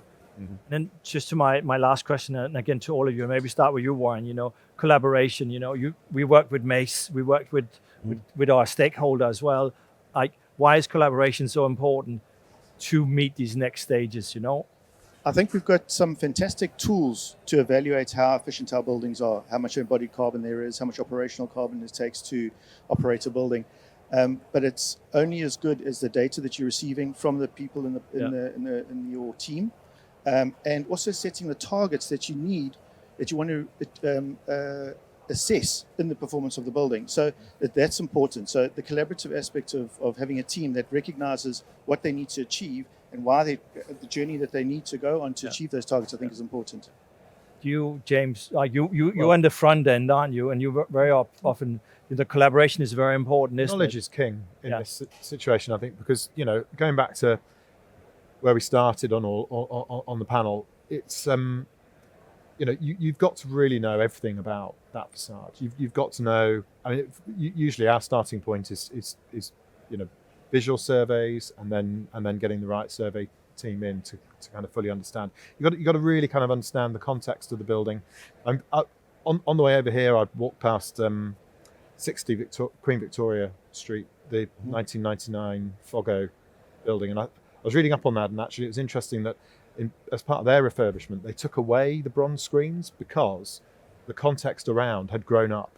And therefore they didn't need as much solar shading, so they could open up some of the windows as part of the facade. So it's really good. So you've got to understand, I think, so much more about the existing building, why it was designed in the first place to the way it was and the standards that it was, and really kind of understand, what is it you can do, so that you can never have enough knowledge. And again, that comes back to the toolkit that the City of London has prepared, which is the first kind of step on that journey to really understand as much as you can about the building. And so we are almost running out of time, but first of all, I want to say thank you, and then to all of you guys. And this is a journey we're all on, and I think we do need to work together as a team, all of us, when we are on the projects, and then really share information. And only when we work together, we'll be able to achieve these things. And as you say, it's learning, it's finding the right way, and there will be some issues, and they won't be easily to solve. Well, thank you guys for joining the panel, and I hope it was useful for all of you guys. Thank you. Thank you. Thank you.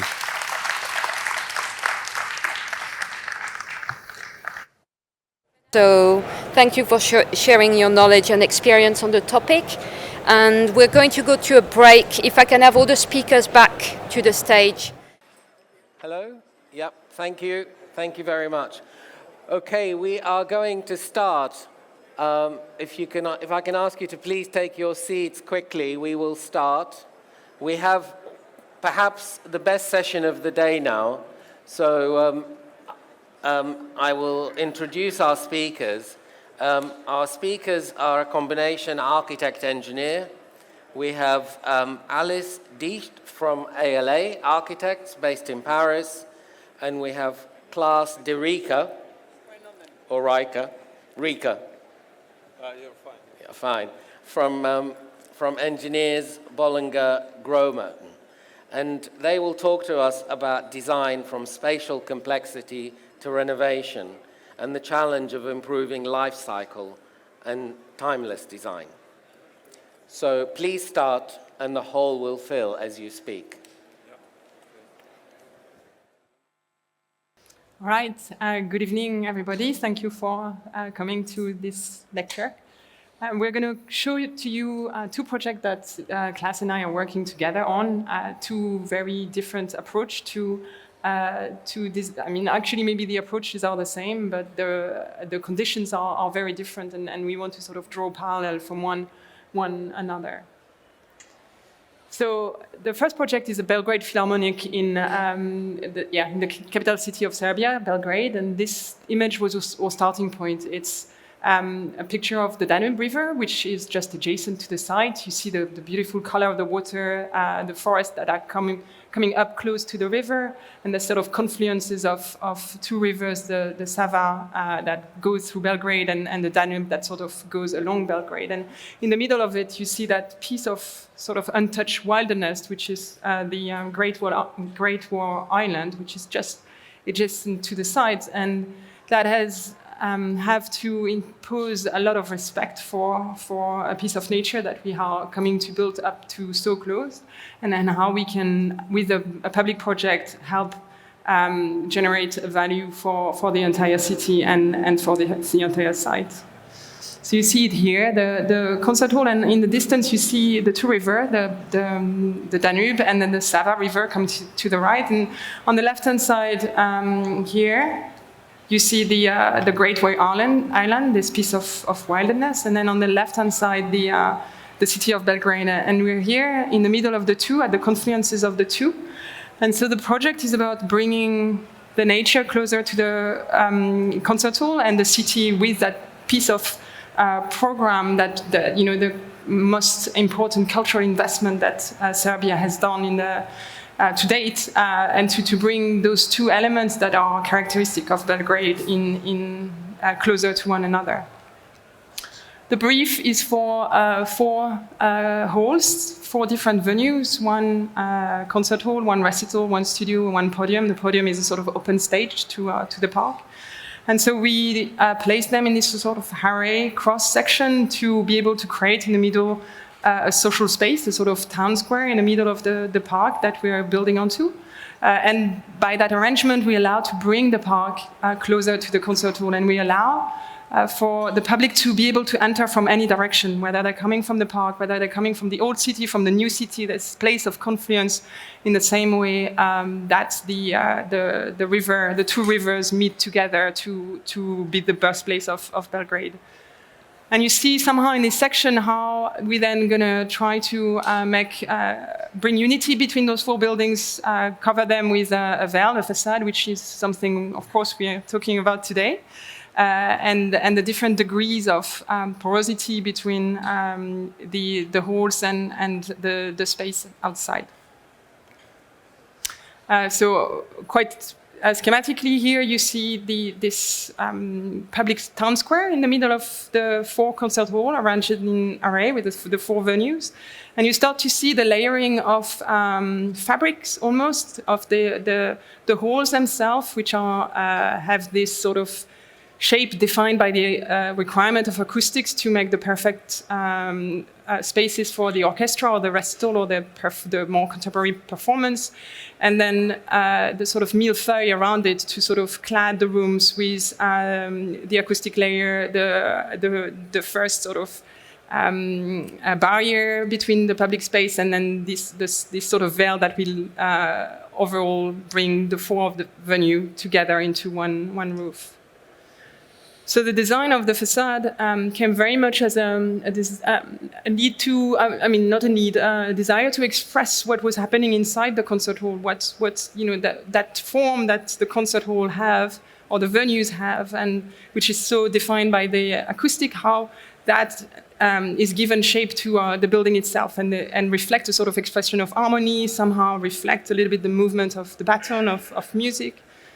And then the last driver was very much about how do we capture the pretty magical light you have in Belgrade at twilight when the sun sets and you have the river sort of reflecting back, shining back the tone of the sun into the building.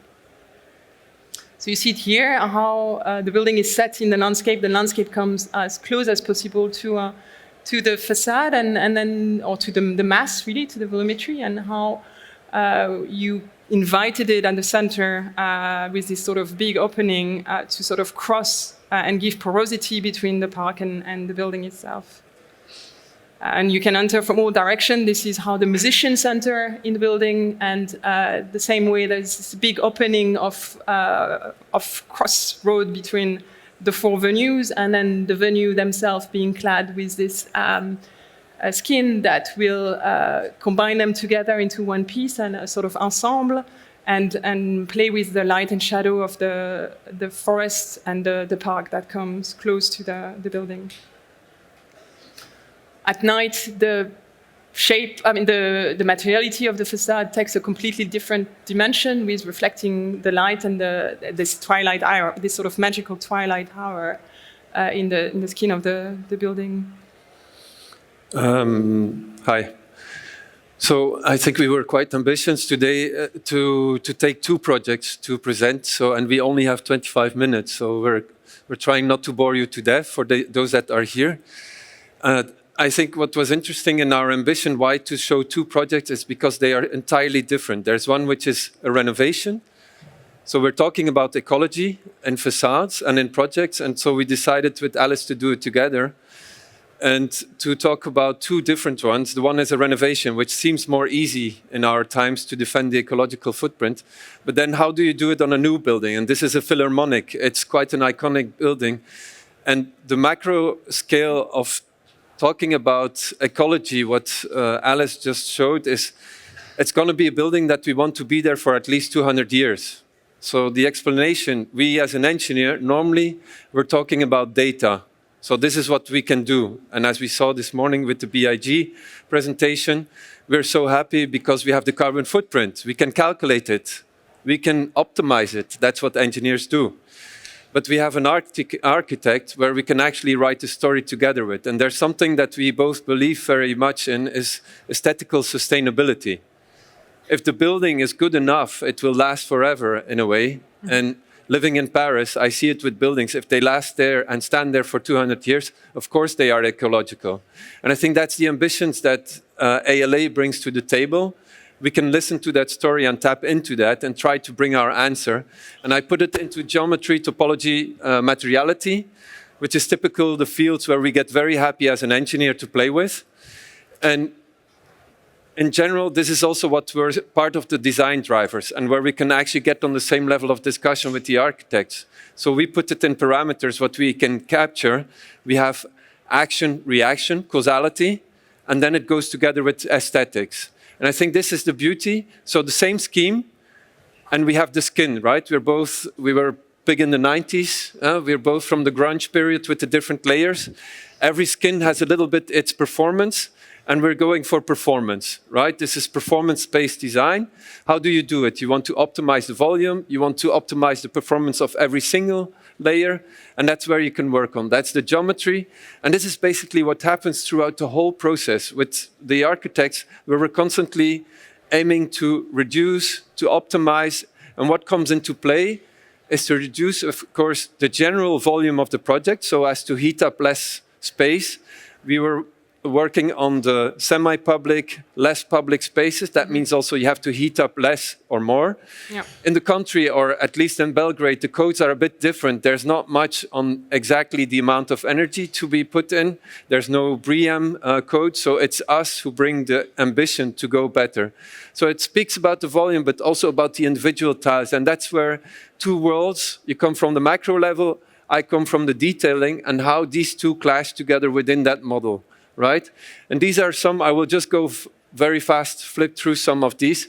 These are the studies for the families that we need for the facade to optimize the geometry, the global geometry, but also to make sure that the aesthetical image be there and that it becomes an industrial product. Mm-hmm. We also chose first to have crushed glass as a reduction in material carbon footprint. Then in the end, we went for ceramics, also for aesthetical, but also again for ecological reasons. But how do you do that? And you bring it together in one single language, which is geometry, topology, that you put on the facade. As in clothing, again, you see, I often take clothing as a reference, but you have the knitting, like the seams, that you have to be careful, and they have an influence. The detail has an influence on the total design. So this is the image, and it looks pretty much the same as in the beginning, but it changed totally over time.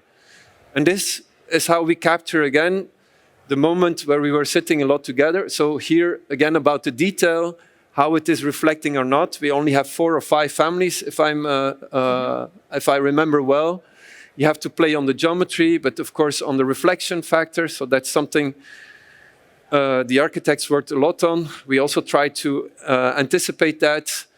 And in the end, even the detail here for the edges, yeah. Then the families, how they are put onto the facade. And of course here the edges, as I said, so it's a stitching pattern. And they are all part of the story, right? And all of a sudden what is very complex in that process, and that's also why we chose to do this together, we need to be able to play on the micro scale to get back to the macro scale. Like from this single detail and problem, we need to be sure that we get the story for the longevity over 200 or 300 years again. And I think that's quite an interesting challenge to become ecological. That's why architects and engineering, how do we work really together? Mm-hmm. Because as engineers, we build architecture. We don't build engineering. We build architecture, I think. That's a personal conviction. And that's where we needed to come back to. So to make the cut from this one now, it's quite a complex project. We can take another hour to talk about it, but we chose not to because I think the other one goes maybe a little bit more in the nitty-gritty of just a regular, and it's not regular, but just a renovation project.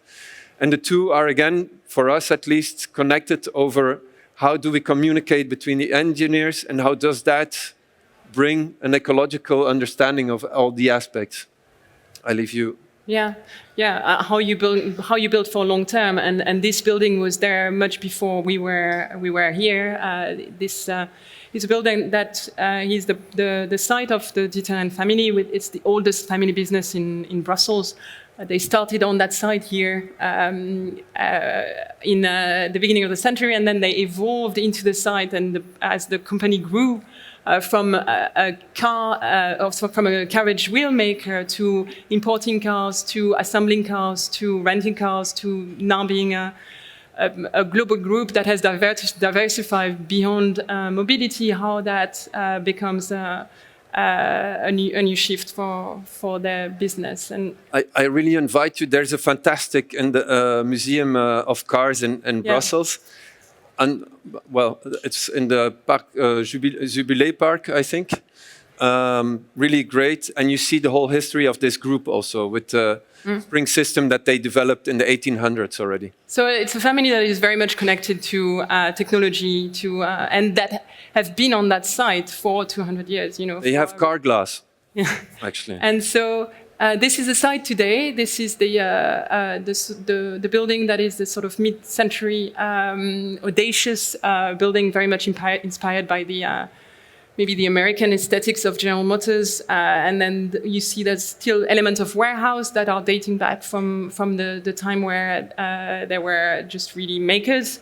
And then a lot of cars. And what we're doing there is removing the cars, talking about the shift in the business and transforming the site into a sort of piece of city, because the neighborhood has completely changed. This used to be the Cité de l'Automobile, how they call it, and now it's a lively neighborhood with restaurants and shops, and how we reprogram the site together with Dieterlen so that they can continue to operate from that site as a business, as a headquarter, but they can also contribute to the life of the neighborhood. Maybe there, if I can, it's about of the city, yeah? It's in the city center of Brussels, really, and it's a factory. So it's also, again, about the ecology of the future. It's not only about segregating people, but it's a very nice area if you're looking for good restaurants, but also the factory will stay on site in the middle of the city. And I think that's also something that you worked a long time on the program with the the atelier, so I'm one of the atelier.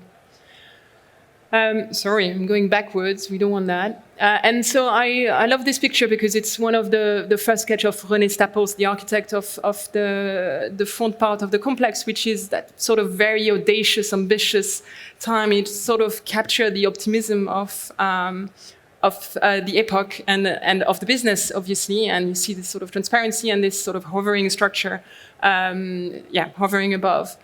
And René Stapels went in great detail in designing his building with trying to, the way I can explain it is trying to bring new element, new innovation, new technology to everything he designed. The structure of the building is this sort of modular structure, all prefabricated. There's some of the first example of precast beams in the plinths, and then everything is based on that modular grid. Which is quite a strange thing to do for a building that has a lot of car park. So it's kind of a very generous, spacious car park, which is lovely to reinterpret now today. And all the way down to the model of the facade, we keep to that those proportions that are derived from the modular of Le Corbusier. You see here, in particular, the innovation on the facade, because you're all facade geeks. The facade is suspended from the top. The mullions are sort of spanning all the way from the top to bottom. And then within the glass itself, there's two types, which are extremely innovative as well, had really good U value for the time. The gold glass is, of course, reflecting the solar ray out, and then the opaque panel where had a sort of cork interlayer to try to improve the U values as well. But today, so that's what we have today, a building that is, has gone over time. It's been there for a long time, but somehow has lost a little bit of its glory, or it's not as much loved in the neighborhoods as it is. And our job is to bring it back to that sort of moment of excitement that it had when it was built. You sort of see how the cars have sort of occupied the places, and today this is one of the existing photographs of something really quite tired and yeah. So the first thing we do, of course, is look at carbon, embodied carbon in the project, and we take every step of the way to not build. So that's probably the biggest jump we do in not embodying carbon is by building less. I think everyone knows that. But then as we move on, we will be looking, or we are looking at what we reuse, what we dismantle, how we can reinterpret things, how we can recycle, how we can reduce with every little element the embedded carbon. And that ends up being this sort of diagram, which is weirdly the wrong proportion, but so as a project, we end up retaining 60% of the fabric, and then you sort of see how we go to the nitty-gritty of what we can recycle, what we can reuse, what we can reuse on site.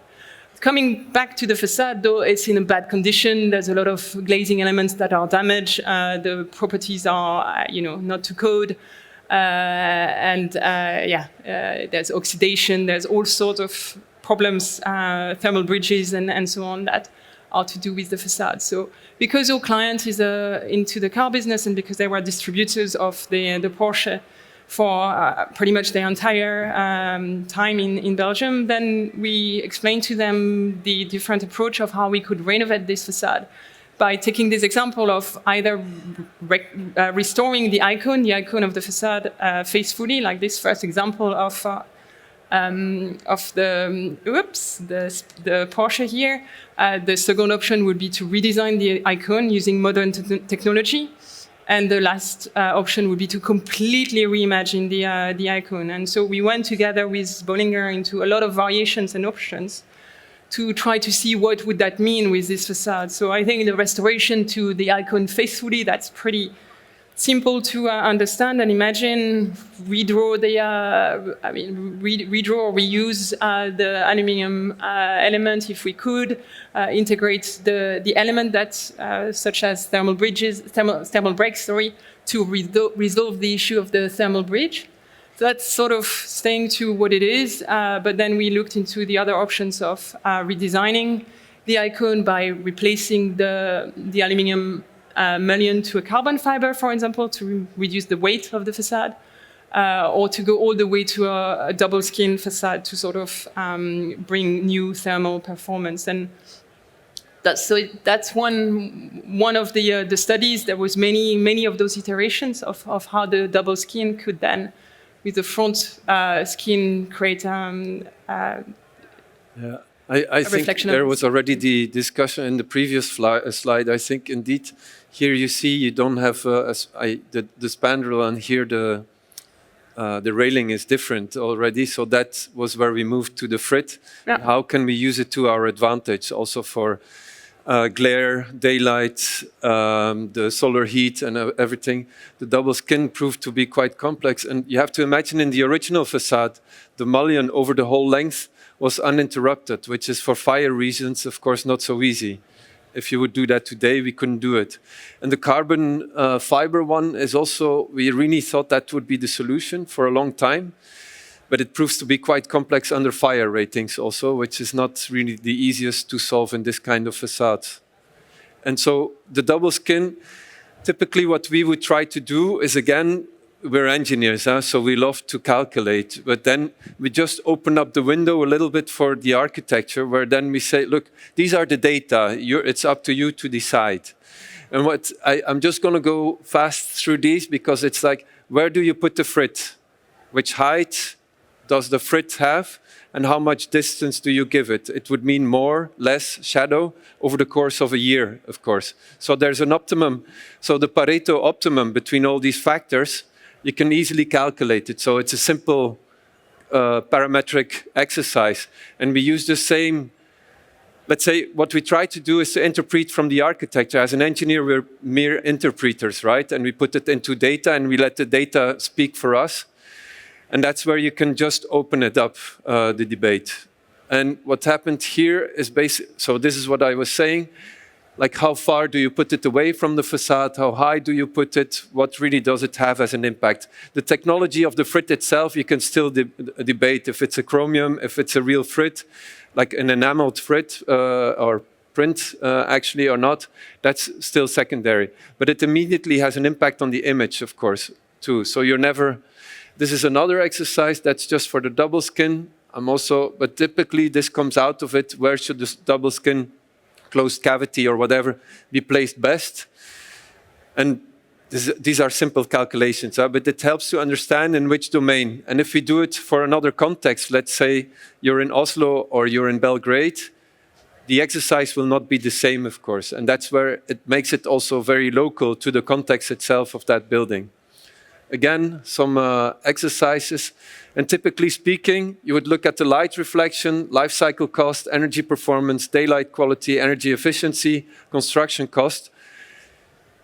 All these are only relative. And I really, I have to say, the speak of this morning with BIG was quite in that direction, I believe. You still have to think, yes, it's true. Maybe there's per square meter a little bit more carbon footprint, but I just checked the other day, a piece of red meat of beef has a much higher carbon footprint than a cubic meter of concrete. So maybe we should just all eat less meat than talk about these too much. Because actually, if this meat, the beef, is not going to last for 200 years. We replace it quite often. I love my red meat. I live in Paris, so I have the red meat, I admit. So I reduce carbon footprint on a building first, so that I can eat meat. But okay, that's...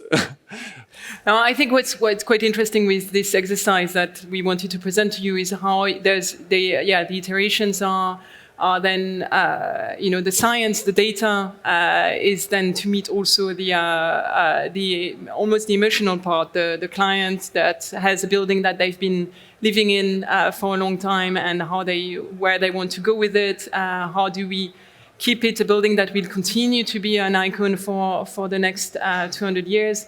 And how this sort of value of heritage has a sort of way in that balance as well to become a sort of timeless, to stay a timeless icon. And ideally, again, I think we wanted to be a bit thought-provoking in the sense that we can make the data, we can let it speak for us, we can do optimizations, we have certain tools, and I think we should work on it to spread the knowledge about these things. We didn't want this to become a pure technical speech. I think there's certain aspects where you see that the discussion. And I think for us, this was important. Like, where do we aim for? We aim for this product. I think we all have our ways how to get there. And there's many, but we also need to understand what are the real parameters. There's an aesthetical sustainability, and we have many ways to get there, I think. Thank you. I will not go too much because I see time is running out. We had technical stuff, so that's what I wanted to show. But then I think we're just not going to show it. You can look at it. It's nice. No, so it's a bit of the technical stuff which we had to solve, and it's quite complex. I will not, again, you can see the images. You all do this anyway as an exercise. It's a complex one, I tell you. So I would like to go in another speech maybe through these images.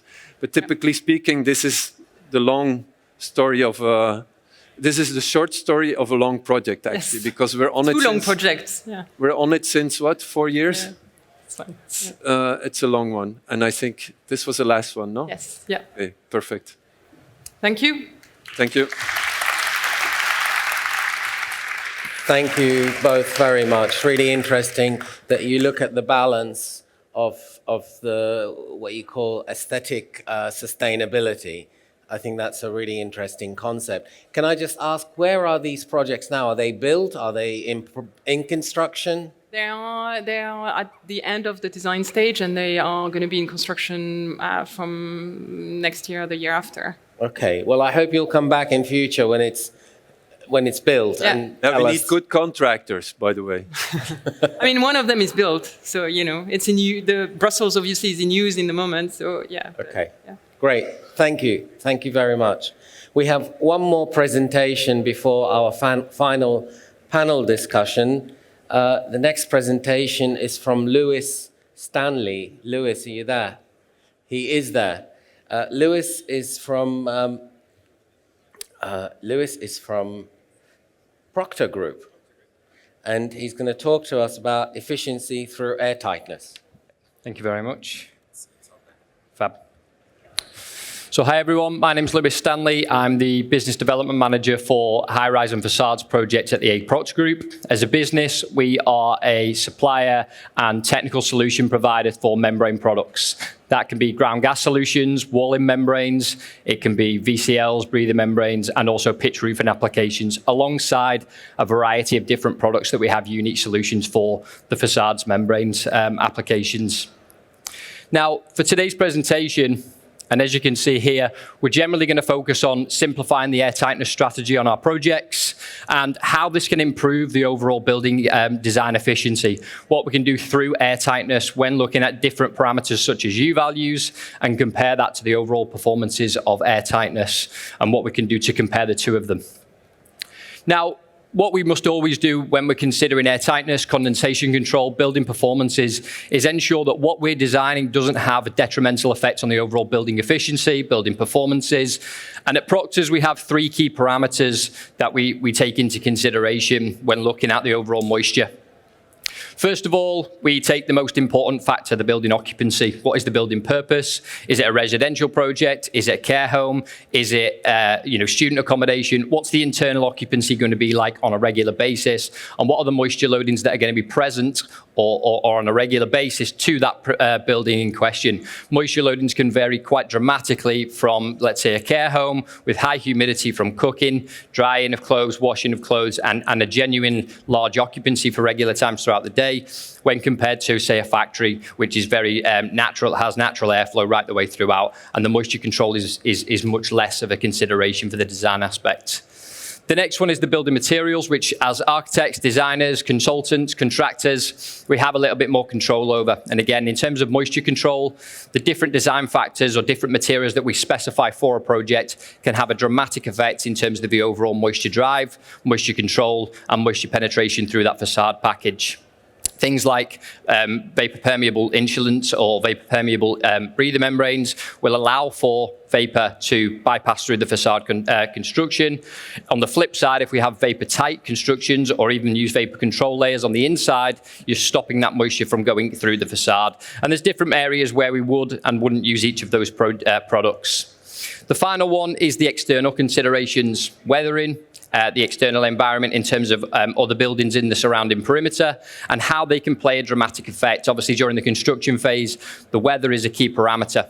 We really need to understand that buildings are being left exposed for 6 to 12, even longer months through that construction phase nowadays. And it's really important that the products that we specify are suitable to take those loadings, the moisture loadings and the wetting of the external facade. But also after that, when you've got high wind loads, high wind-driven rain, is the building material that we're specifying suitable for those surrounding or the weather factors on that project in question? And what we take from that is the heat, air and moisture movement, or what we call the HAM principles at Proctors. And we know that when we look at these 3 factors, we have to take them holistically.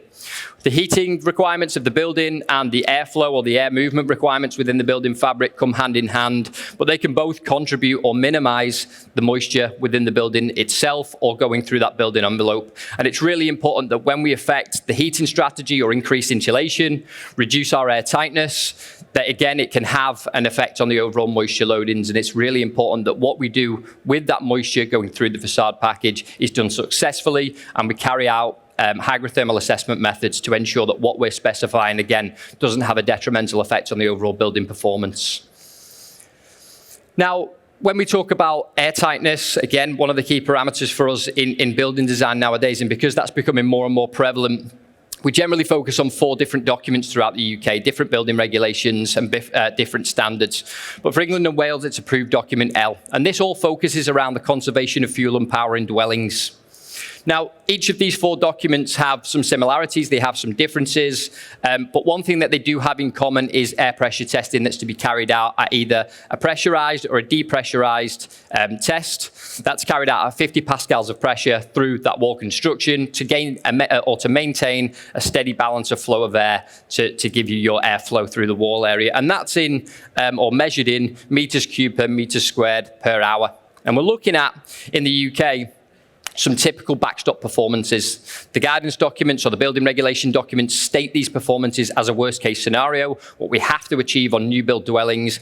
But obviously in the market nowadays, we're trying to reduce our energy consumption. We're trying to improve the overall energy efficiency and building design. So we want to go much beyond these to actually improve the overall energy efficiency of the building.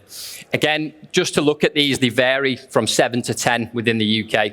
7 for Scotland and also Northern Ireland. They're trying to move towards more passive house design principles, even though this is still a far while off it. They're a little bit more stringent than England, Wales and the Republic of Ireland. England and Wales is at 8 and the Republic of Ireland is up at 10. So it does vary quite dramatically. But again, we specify these as very much worst case. We want to go above and beyond, and we want to ensure that what we're specifying in terms of airtightness performances are improving the overall dwelling efficiency.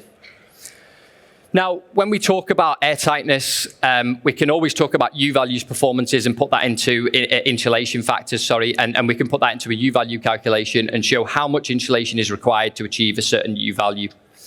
Now, when it comes to airtightness, it can be extremely difficult to actually put it into context as to what we have to do to achieve a certain target, but also when we achieve that target, what it can actually do for the overall building efficiency.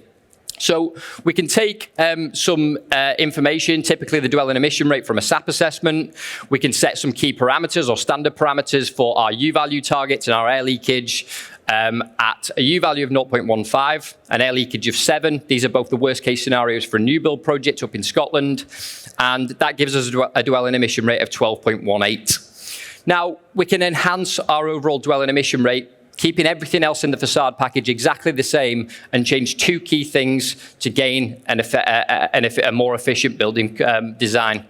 The first one is to change our air leakage. We keep our U-value at 0.15. We change our air leakage from 7 down to 0.5, which again, you will see as quite onerous, quite difficult to achieve. We have worked on a huge range of passive house and non-passive house projects where a 0.5 air leakage target has been achieved quite simply with a little bit of robust detailing and application of the correct products. And with that change from 7 to 0.5 in terms of our air leakage target, we can achieve or gain an increase of 6.9% to our overall dwelling emission rate. To do it via the means of insulation performances through the means of U-values, and we stick our air leakage target back to 7, our U-value would have to change from 0.15 to 0.05. And again, you would probably think it's quite difficult to achieve that. But when we actually put that into a typical facade build-up on, say, an SFS frame, it becomes much more important as to how we can actually achieve it or if it is achievable at all. So here we look at that U-value change, bringing our U-value down to 0.05. What that means for the facade package is we have a pretty typical 100 mil SFS with mineral fibre insulation between the stud-work. But the cladding insulation or the rain screen insulation externally would be 570 mil of fibrous insulation. And when we think about that in terms of is it achievable, probably not. You're taking up a hell of a lot of floor space. You're taking a hell of a lot of cost for the project. Insulation fixings, bracketry for the external cladding or brickwork, all adds up the cost here. And generally, if we're talking about 570 mil of insulation, it's probably going to be coming in 3 layers, which is undesirable for a large number of projects. To revert back to the air leakage improvement, the air leakage change, we can change our through-wall construction from, again, 570 mil on the outside, and that can be reduced by 420 mil down to a standard 150 mil fibre on the rain screen cladding zone. By utilising a robust air tightness strategy, and this can be in a number of different positions in the facade package, we can change our air leakage down to that 0.5 and reduce our insulation thickness dramatically. We gain space for our floor space internally, we reduce down the overall project costs, but we actually get a slightly better increase in terms of our overall dwelling emission rate. And again, it can be quite difficult to see what we're doing with air leakage and why we would want to enhance it further and further. And this just puts it into a little bit of context in terms of what can be achieved. And through the means of a membrane that is going to be less than 1 millimetre thick, a really robust air tightness strategy can be achieved. Now, when we talk about air tightness, it can be located in a number of different situations or locations within that facade package. Typically, through the use of a vapor control layer, such as our Project A2 vapor control layer, it would be placed on the warm side of the insulation.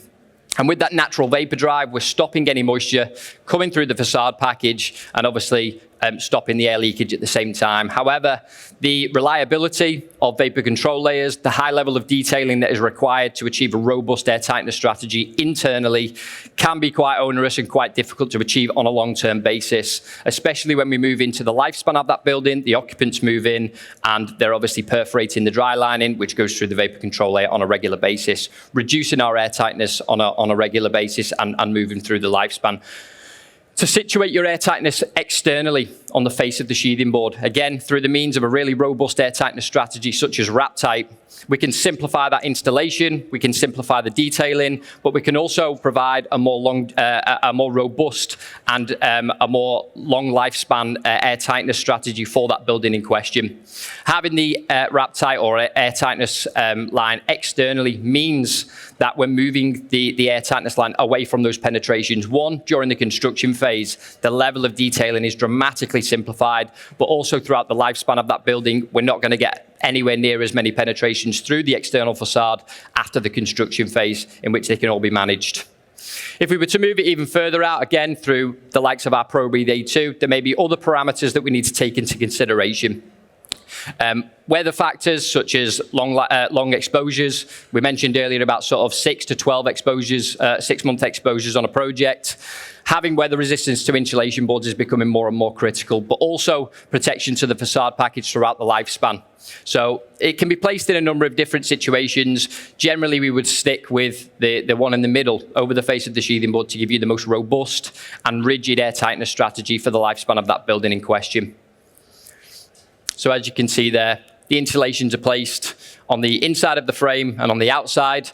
Your vapor permeable membranes can be situated in a number of different locations. They are moisture vapor permeable, meaning that they don't have to be placed in a specific location because they will allow for moisture vapor to bypass through them. You're not trapping moisture within the facade package.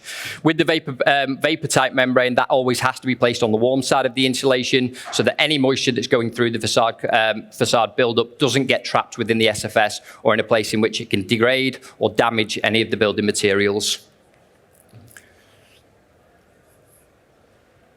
So again, just to revert back, whatever we do and whatever we specify as a business, we always understand that it's really critical to ensure that the placement of a membrane, the product type, the permeability, the air tightness strategy has all been taken holistically. What we do as a business is run hygrothermal assessment calculations, whether it be the Glaser method or the dynamic numerical simulation calculations through WUFI analysis, to ensure, again, as I say, that the membranes that we specify, whether it be a breather membrane or a vapor tight membrane, is correctly specified and doesn't have any detrimental effects to the overall construction. Now, as a business, and we've got a couple of photos here of a number of projects, and particularly wrap tight in particular, a large scale of projects that we have worked on. And what we do as a business is we want to bridge that performance gap. We're a technical solution provider, and we also provide a high amount or a large number of technical services to back up the performances of these products. So again, as I mentioned, we will run U-value calculations, condensation risk analysis, the WUFI analysis calculations. Alongside critical detailing, we will come to site and work with the installing contractors. We will carry out toolbox talks with the installing contractors to ensure that what they're specifying, they're actually getting the most out of these products. And we will visit site on a regular basis to ensure, again, that what they start with at the start of the project phase or the start of the construction phase isn't just happening for the first 2 months. It's happening right the way throughout that construction phase, and we're getting a consistent air tightness strategy and condensation control, weatherproofing to the external facade. Just some more photos of our wrap tight membrane. As you can see, it's a relatively simplified installation on an external facade.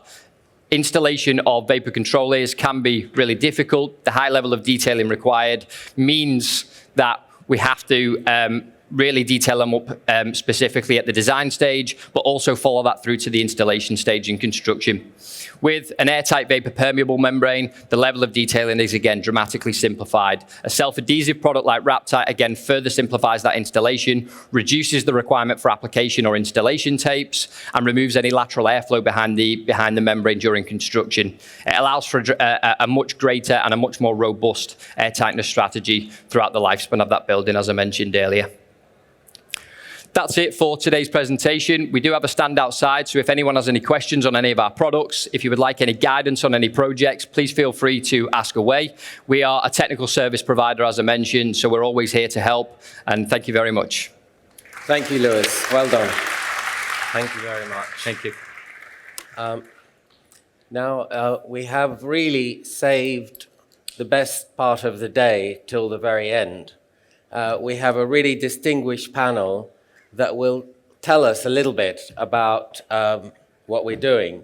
I always find it interesting. Someone at Zak dreams up these fancy titles for each event that we have, mastering the demands and complexity of today's facades. And our panel tonight will tell us if we are achieving that. So I will invite first Saverio Passetto, who is head of facade engineering at Skanska Construction, and I will let him introduce the panel as they come up. When I was talking to Ahmed about what should we do for the last panel discussion, they gave me some time to think about. And I thought, mastering the demands and complexity of today's facades. Just think about it, mastering the demands and complexity of today's facades. Are we really doing that as an industry? You have seen brilliant presentations today, some more challenging than others. Someone had the courage to put an Alfa GT on the same slide of a Range Rover. No, you don't do that. Pineapple on pizza? You don't do that. Stephen. We heard about culture. Culture was a really good one, wasn't it? That was a really interesting concept. Do we need to change our culture? So I thought, why don't we turn the topic on its head? Why don't we ask ourselves, are we really doing that? Are we really mastering the demands of today's facade and its complexity? And I think there are three key things that we should be looking at when we do that. First of all, what are these challenges? What are we talking about? What are the challenges of today's facades? The second one for me to understand would be, are these demands going to increase or are they going to decrease in our facades of tomorrow? Is complexity going to decrease? Perhaps we would like it to decrease, but maybe we require it to increase to facilitate certain demands.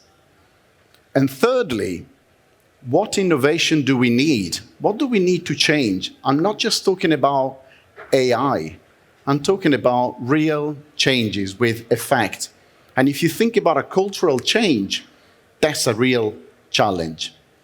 So the next step was then to form a nice panel, a nice set of panelists. And tonight's panelists are very diverse. You will see in their experience that they share decades of experience. So please do welcome them on stage.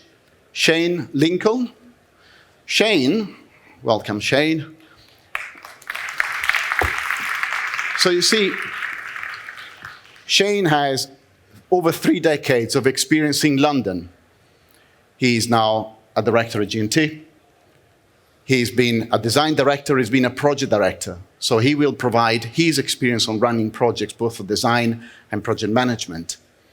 The second panelist is Matt. Matt, do you want to join us on stage? See, thank you for that.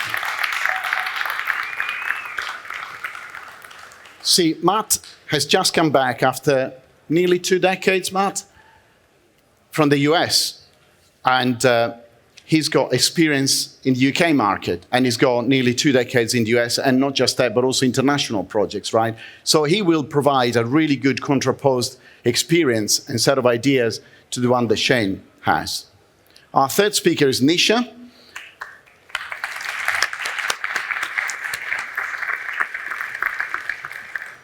Nisha's gone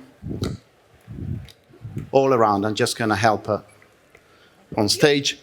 You see, Nisha is a chartered project manager. She's a chartered architect, right? You worked as a facade consultant. You worked as a main contractor. And now you're going full circuit back to an architectural practice as a facade specialist at Foster & Partners, where she's a partner. Take a seat. And last but not least, we have the president of the Building Alliance Golf Society on stage tonight, Billy Field. Come on. Billy has a hobby, apparently, right? Also, he's a director at Dane. You don't need help on stage, Billy. You're good, right? Yep. So, Billy is a director at Dane, and he's got an honest and direct approach and decades of experience, not just in the building industry, but some 25 experience in facade and glazing industry, right? And I want to start with you, Billy. So you spoke to some of your colleagues.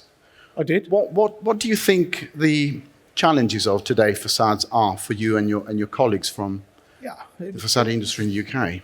I thought I can't sit here and it's just Billy Field's opinion. So I went to 4 other peer competitors, put the questions across, and I got the responses back.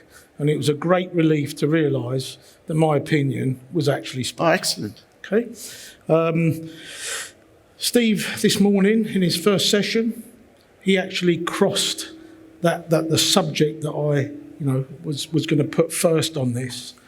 And we're finding, with the volume of information we receive, the time we have to do it, really the highly educated of this industry, after the Grenfell situation, PI and everything else, we've got a situation that responsibility is rolling down the supply chain.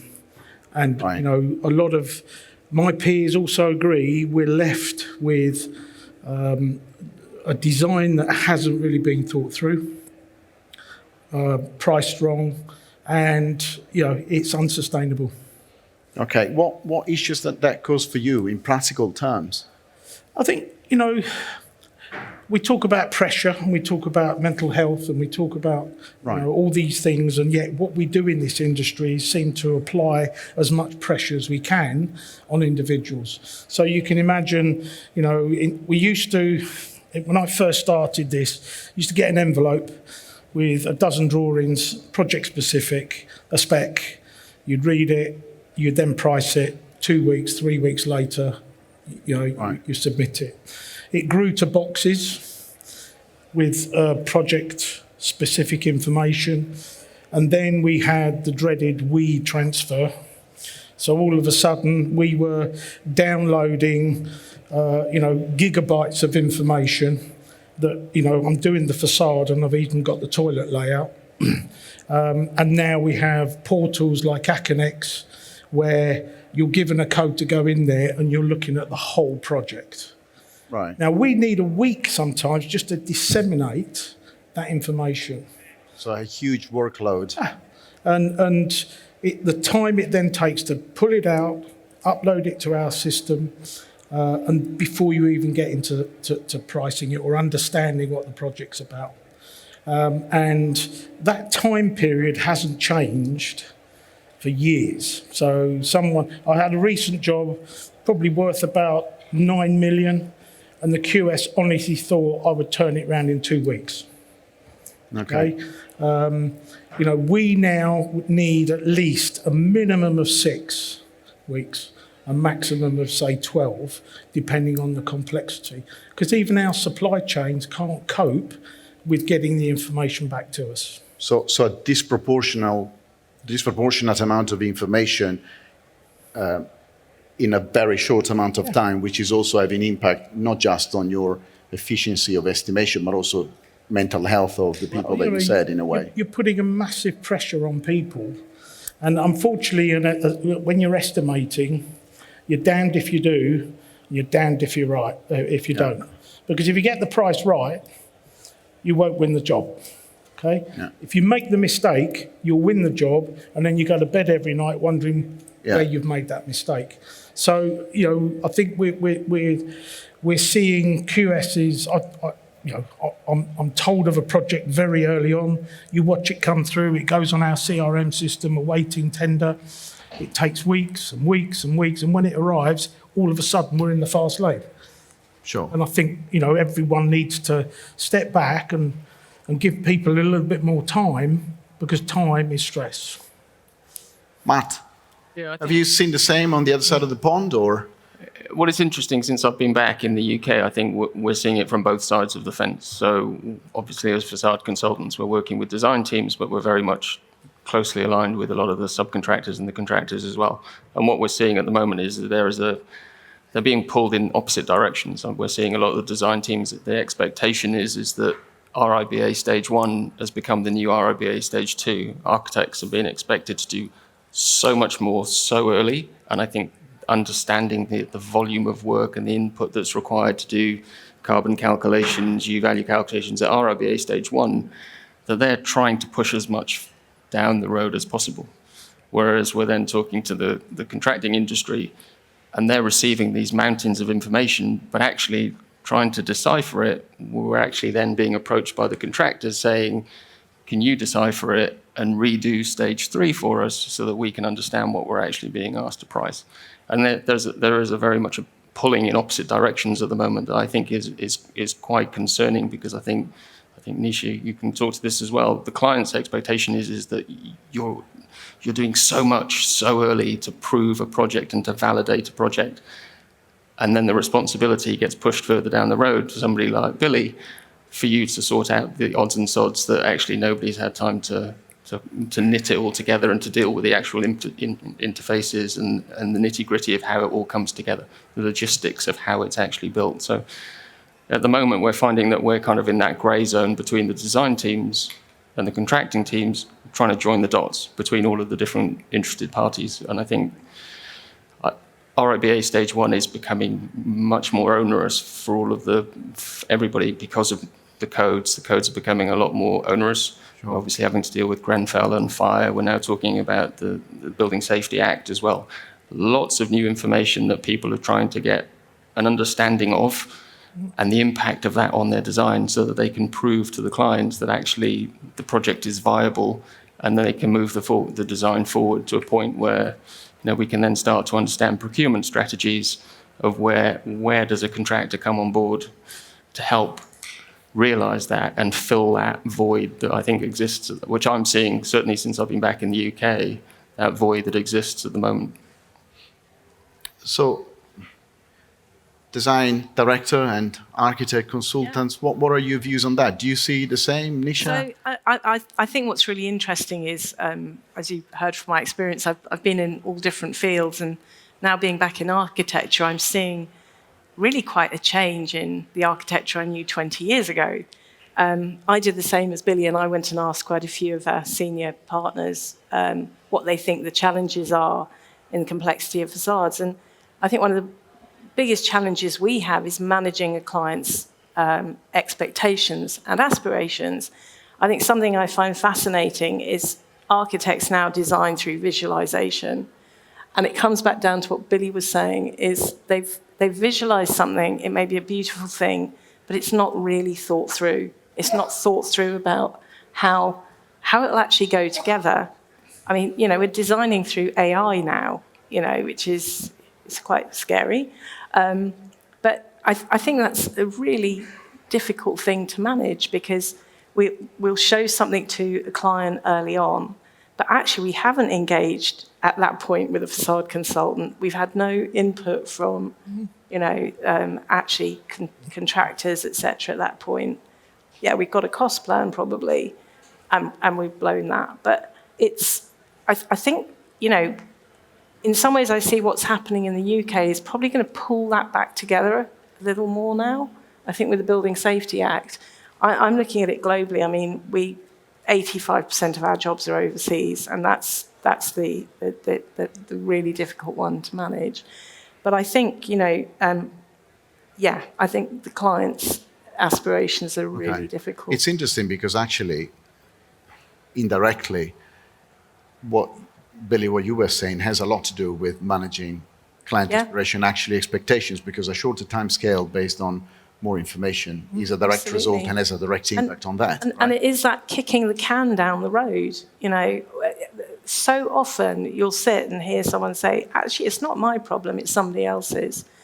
And actually, we need to stop doing that and take responsibility for what we're doing, and actually make the information clear and concise, so it's easier for Billy to deal with, etc., and easier to price. And Shane, do you have this visibility? Is it consistent with what you see and clients' demands? It is. It works in an odd way in that you formalize the design, you present it, you get the general agreement of the client that it's in the right direction. You work it through stages 1, 2, and perhaps even 3 to get it to planning. And then you wait a year to 18 months to get planning, where nothing is done. So the scheme, the folk behind it, have all moved on to other projects. So there's no continuity. And then once the planning permission, certainly in London anyway, is received, the client his expectations for delivery rise exponentially. So suddenly, from having a long period where very little is done, you're actually compressing the key design period unnecessarily in many ways into a very short period where you're trying to perhaps run in parallel discussions with Billy, discussions with building control, all of the other things at the same time as actually developing the design. So it does get compressed, but yet the time actually over the length of the project is in fact there. But it's the nature of the legislation here.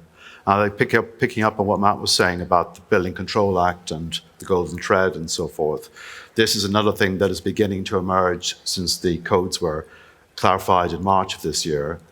We, all of us in this room, will have a responsibility to comply with the codes, and that'll have to be demonstrated and effectively assured to both the client and to the at each stage of the project, so that compliance with all of the building regulations, not just simply Part M, needs to be shown through, and that's it's a good impact of Grenfell, but it's something that we're all working through.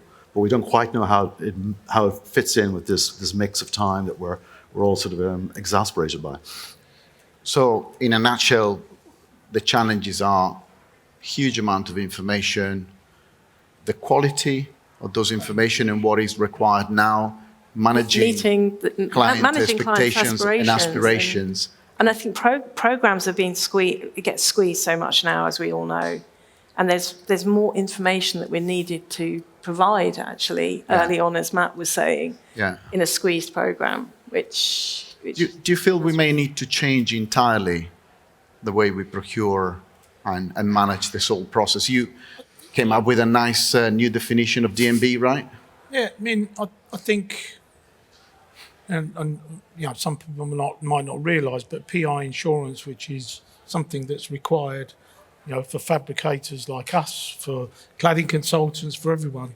But you know, before Grenfell, we were paying £24,500 for 10 million, you know, of an aggregate. After Grenfell, and we're a few years down the road, we're still paying 300,000 for that same level of cover. And so that's happened to the cladding consultants, and everyone is saying, I can't afford to go there because I am not allowed under my PI rules to, let's say, do a finalised design, or with us, we can't design fire. Right? So, but has the industry sat back and thought, well, we need to manage this?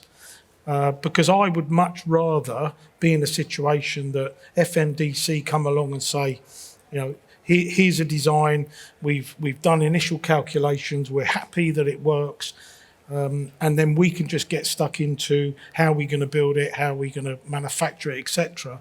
But, you know, what we're finding is it comes to us, the materiality. You know, no one's been out to find, you know, has it got the right fire tests? Can it be installed at the sizes that the architect has put on? So we're going through this finite process, which is slowing us down. The amount of times I'm ringing up saying, I need an extension. I need an extension. I know, I pick up those calls. I'm the one who keeps ringing you. But, you know, so I think it would be really great if all parts of the industry either got together, you know, and we had a conference where we talked this through, but something has to change, because I think the way we're heading at the moment is either going to end up with a number of, well, we've lost a number of facade companies already. The risk that involved, we just got to be, you know, sit back and procure in a different way. I think that's a very good point, actually, the stability of the supply chain and the impact that this is affecting, how this is affecting that stability. Nisha, I'd like to ask you something, actually. It sounds like a lot has to do with the initial design, because then it cascades down to perhaps the support that you need from the other facade consultants outside, as well as the cost consultants, and then eventually it comes to billing and to me, and then we build it, right?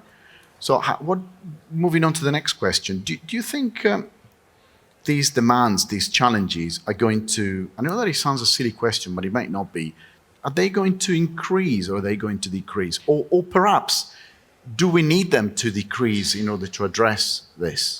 I think things need to become simpler from a design point of view.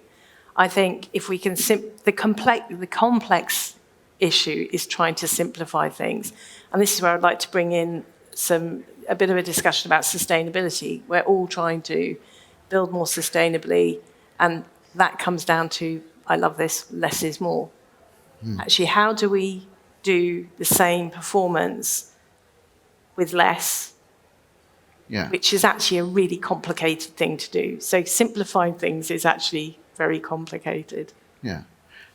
I think the how is the key there. Shane, what do you think? How are we going to be doing that? I think picking up one point that Billy said, which on some of my previous projects we did do, is we used to give security in terms of the supply chain, is we've actually engaged before the main contract directly with facade contractors on Shard. Skeldebauer were brought on early, deliberately, because we needed the right skills to do the project, and Mace eventually got their contract to complete the tower. But that model also on the Shard ran to buying steel early, buying other various things. We had a good client, there were deep pockets admittedly, so it doesn't necessarily transfer to lots of other projects. But the principle of trying to break down the contract proposition into a series of smaller contracts, perhaps, bringing on the facade contractor or stonemasons or brick factors or whatever, may well be the right way to do this, because it gives security. It also allows their engagement with the design, the stage 4 design, which is the working drawing side of design, which then flows quite sweetly into Gateway 2 and all the BSA requirements. So I think we're having to look at this quite carefully, both in G&T and elsewhere, to try and unpick the way the chain works, because it isn't working for all the reasons that Nisa and Billy have said, but also there's other precedents that we have to address. It goes back 6 years, and now we're actually having to face up to it. And would that translate into a simplification of the system or a complication of it? There's inevitable complexities because there's a series of different contracts. Right. But in terms of the outcome, I think it's a simpler outcome, because you've got certainty, there's less, potentially anyway, there's more control of the project in terms of its final outcome. It is breaking down what we've been doing for 20 years with design and build and working with the main contractor, novating the design team across to them. It's a system that really is beginning to unravel in front of us. So it sounds like it's going to get worse before it gets better? I think it's going to be a tough few years, yeah. Well, Mark, what do you think?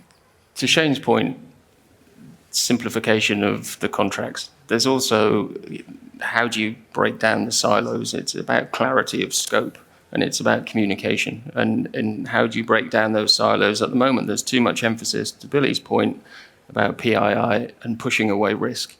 People will be, that's not my problem, and I don't want to go near that, and that's not in my scope. And there isn't that clarity, and who's joining all of those scope items together to make sure that we get that simplification, because without that communication and that buy-in from everybody in the team, everybody's just going to protect themselves. And I think that's one of the things that we as an industry need to get better at. We need to be able to actually communicate much better and actually understand that getting in a big room and everybody being together and actually going, fire engineer, he didn't respond to my email. Well, he's sat over there, go and get him, come and have a conversation with us and understand what is it that we need to do to actually unlock a particular problem. Getting the supply chain into the room helps, because it helps with logistics, it helps understand the program, unlocking the program. So that a lot of it just comes down to breaking down the clarity of who should be doing what and how we actually deliver on that program line that you were talking about. You know, there are lots of faults in the US, particularly today. I won't go into politics, but one thing that they do very well is there's one source of, there is one point of contact, there is one project leader, it happens to be the architect, and everything flows down through them. Yeah, it is a bit of a different model. Yeah, and that's a very different here. Yeah. You can actually be appointed under different roles through the architect, whether that be, and I think that's something that we need to understand, how we can be better knitted together as a project team and understanding who's taking the responsibility for which aspect. And then that probably flows through into the supply chain and into the contracting. Good I think the responsibility, I saw Billy's body language going. Yeah, because that's a great example. You know, we'll get a cladding consultant, 560-page spec, right? And 20 pages is really all project specific. The rest of it is tolerances. But then you get an architectural spec. So I sit there and wonder, why hasn't the cladding consultant taken the architectural spec and incorporated it into one spec, a performance spec? Because you then go to the main contractor, so I've got two specs here, which one takes precedent? You've got to cover both. Right? Yeah. So, that's one area where going forward, we should receive one spec and it covers both the architectural aspects and the materiality and, the performance of that facade. But this is what we find. A lot of the information becomes in that's ambiguous. The facade consultant saying one thing, there's information on drawings that saying other things. And I think if we can pull those two elements together and at least work on one element, it would make a massive difference. I agree. I think that's something that we certainly need to work on better. I think a lot of it comes down a little bit to Nisha's point as well, that we are designing a little bit in renderland sometimes and understanding what are the finishes, what are the build-ups, understanding that, and that timeline doesn't necessarily suit the program and the procurement strategy. But I do agree that that definitely needs to be more aligned. I mean, listening to this really, all the comments from everyone, it all comes back down to what we should all be doing, which is a fully coordinated design.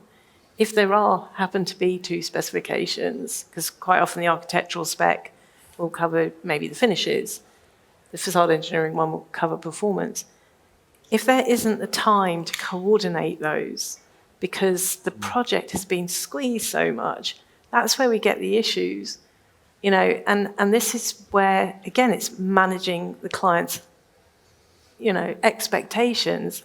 Clients will say, no, I want that done in 4 weeks. And we've all got to be big enough to say, sorry, client, if you expect us to do it in that time, it's not going to be a coordinated design.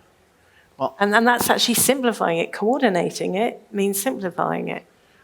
Correct. And that's actually at the core of the question. That's why I was challenging whether complexity and demands will increase or decrease. Because all I heard from you really at the end of the day, it boils down to a desperate need for simplification. Simplification also in terms of responsibility. It is as simple as that. You need to own your design and be responsible for it. And then a lot will come out of it. Managing a different program and having those difficult conversations is a simplification, because if you do not, you just make yourself you just make your life more complex, right? So in a way, we have kind of created an industry, we've made our own bed really more complex than perhaps what it needs to be. So how are we going to change it? What kind of innovation do we need to bring in? Interestingly, you said about artificial intelligence, and I specifically said this is not just about artificial intelligence, but do you want to tell us more about it? You said, you're scared by it. I've never used it, to be fair. I know even my colleagues at work sometimes use it to write an email, which I think is extraordinary. But is there a chance there? Is there an opportunity to use it to simplify things, to address this complexity? I'm sure there is, but I think it's... I suppose for me, the innovation comes from... It's a little bit like, you were saying, we need to actually just pull back a little bit. Yes. And we've got to actually understand what are we trying to innovate? Are we trying to innovate a new way to procure? Is that one of the innovations we're looking at?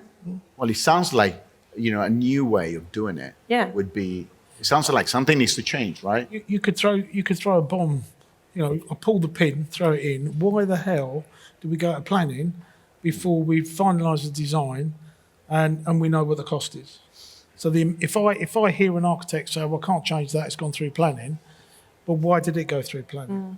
So maybe we need to be looking at bringing a team together before you go to planning, so you know that it's buildable, you've got a rough idea where the cost is, because I'm sure there's hundreds of clients that sit down and open a tender and all you hear is how much.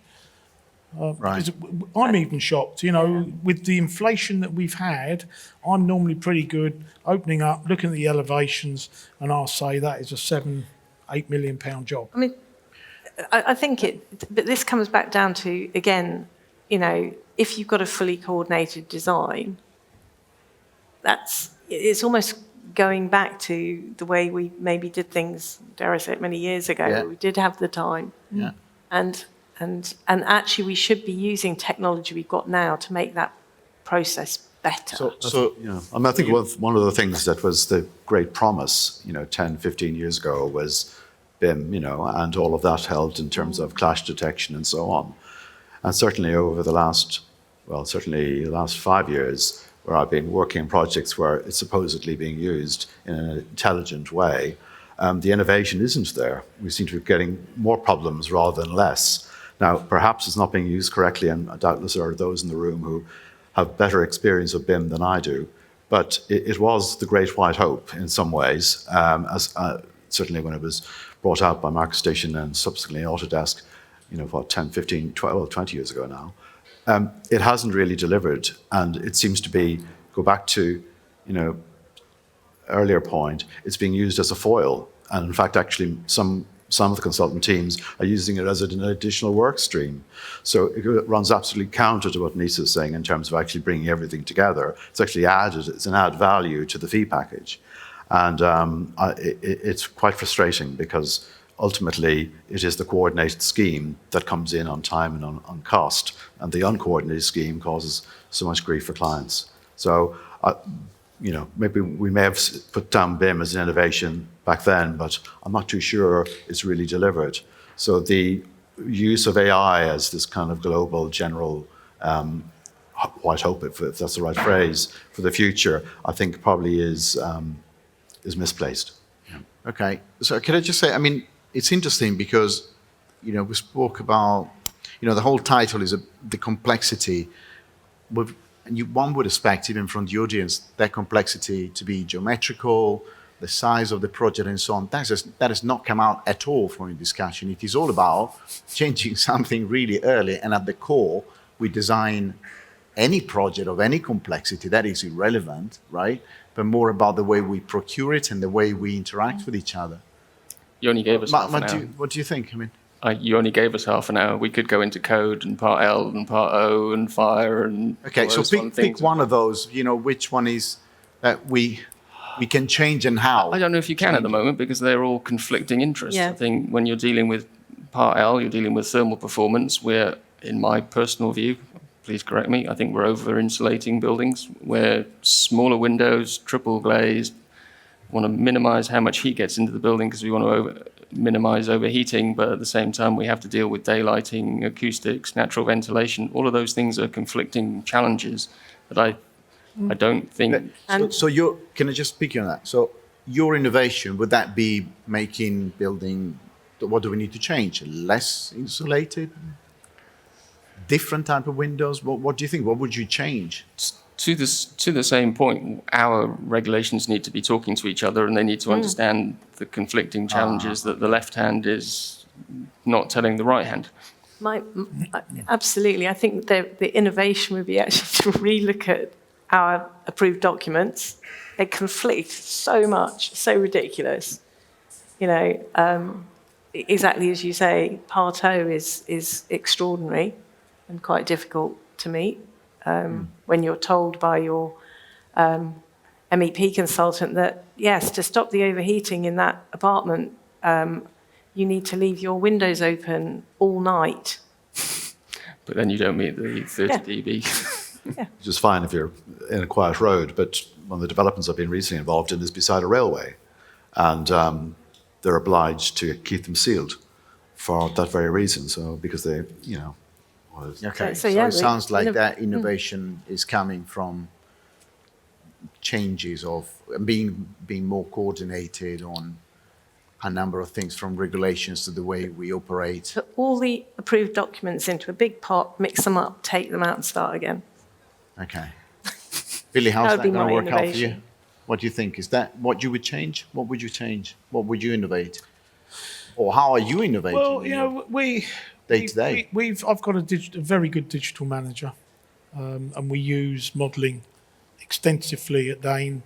We feed all the factory with step files, suppliers, etc. And he keeps coming to me and saying, "Why can't we put a tender in a model?"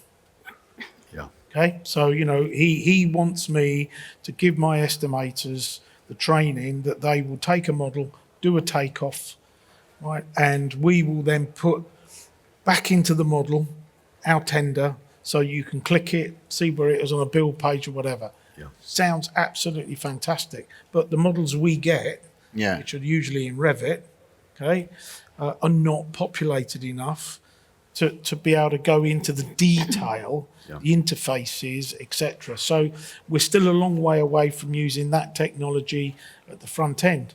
We're using it a lot now in terms of tracking materials, where they are in the factory, on the road, whatever. So, you know, what we need is just more clarity at the front end of what we're actually trying to build. Okay, the detailing of it. You know, they always say that. Yeah, I think the issue often that comes out though is intellectual, provenance of property. So the IP, the ownership of the model, and who actually owns it. Yeah. And that's still something that's under debate on virtually every project I'm involved in. Ideally, the client owns it, but they rarely have the skill sets to even open the software, let alone to use it. Exactly. So it's something that we rely very much on the architects to lead. But it can offer you that, Billy, but unfortunately the way it's configured, it rarely does. Okay, so clarity, program, impact on people as well that we need to consider. That seems to agree with you. We have 25 seconds, 10 seconds from you, and 10 seconds from you, Nisha. Matt, go first. My big wish would be, how can we make better use of the retrofit work that we're doing at the moment? You know, is there a way that we can have a catalogue of facades that we're taking off buildings that are only 15 years old and reusing them somewhere else? That's my big wish. Nisha, last word. I'd say just simplify our codes and regulations, make them back to back, stop the conflicts. Excellent. Well, I would like to thank you all, and many thanks to the audience. I hope you enjoyed it. I hope you've got some good takeaways. And I believe Ahmed is now free to open the bar that he said he would not do until this panel is finished. So enjoy the rest of your evenings, and nice to see you all. Thank you. Thank you.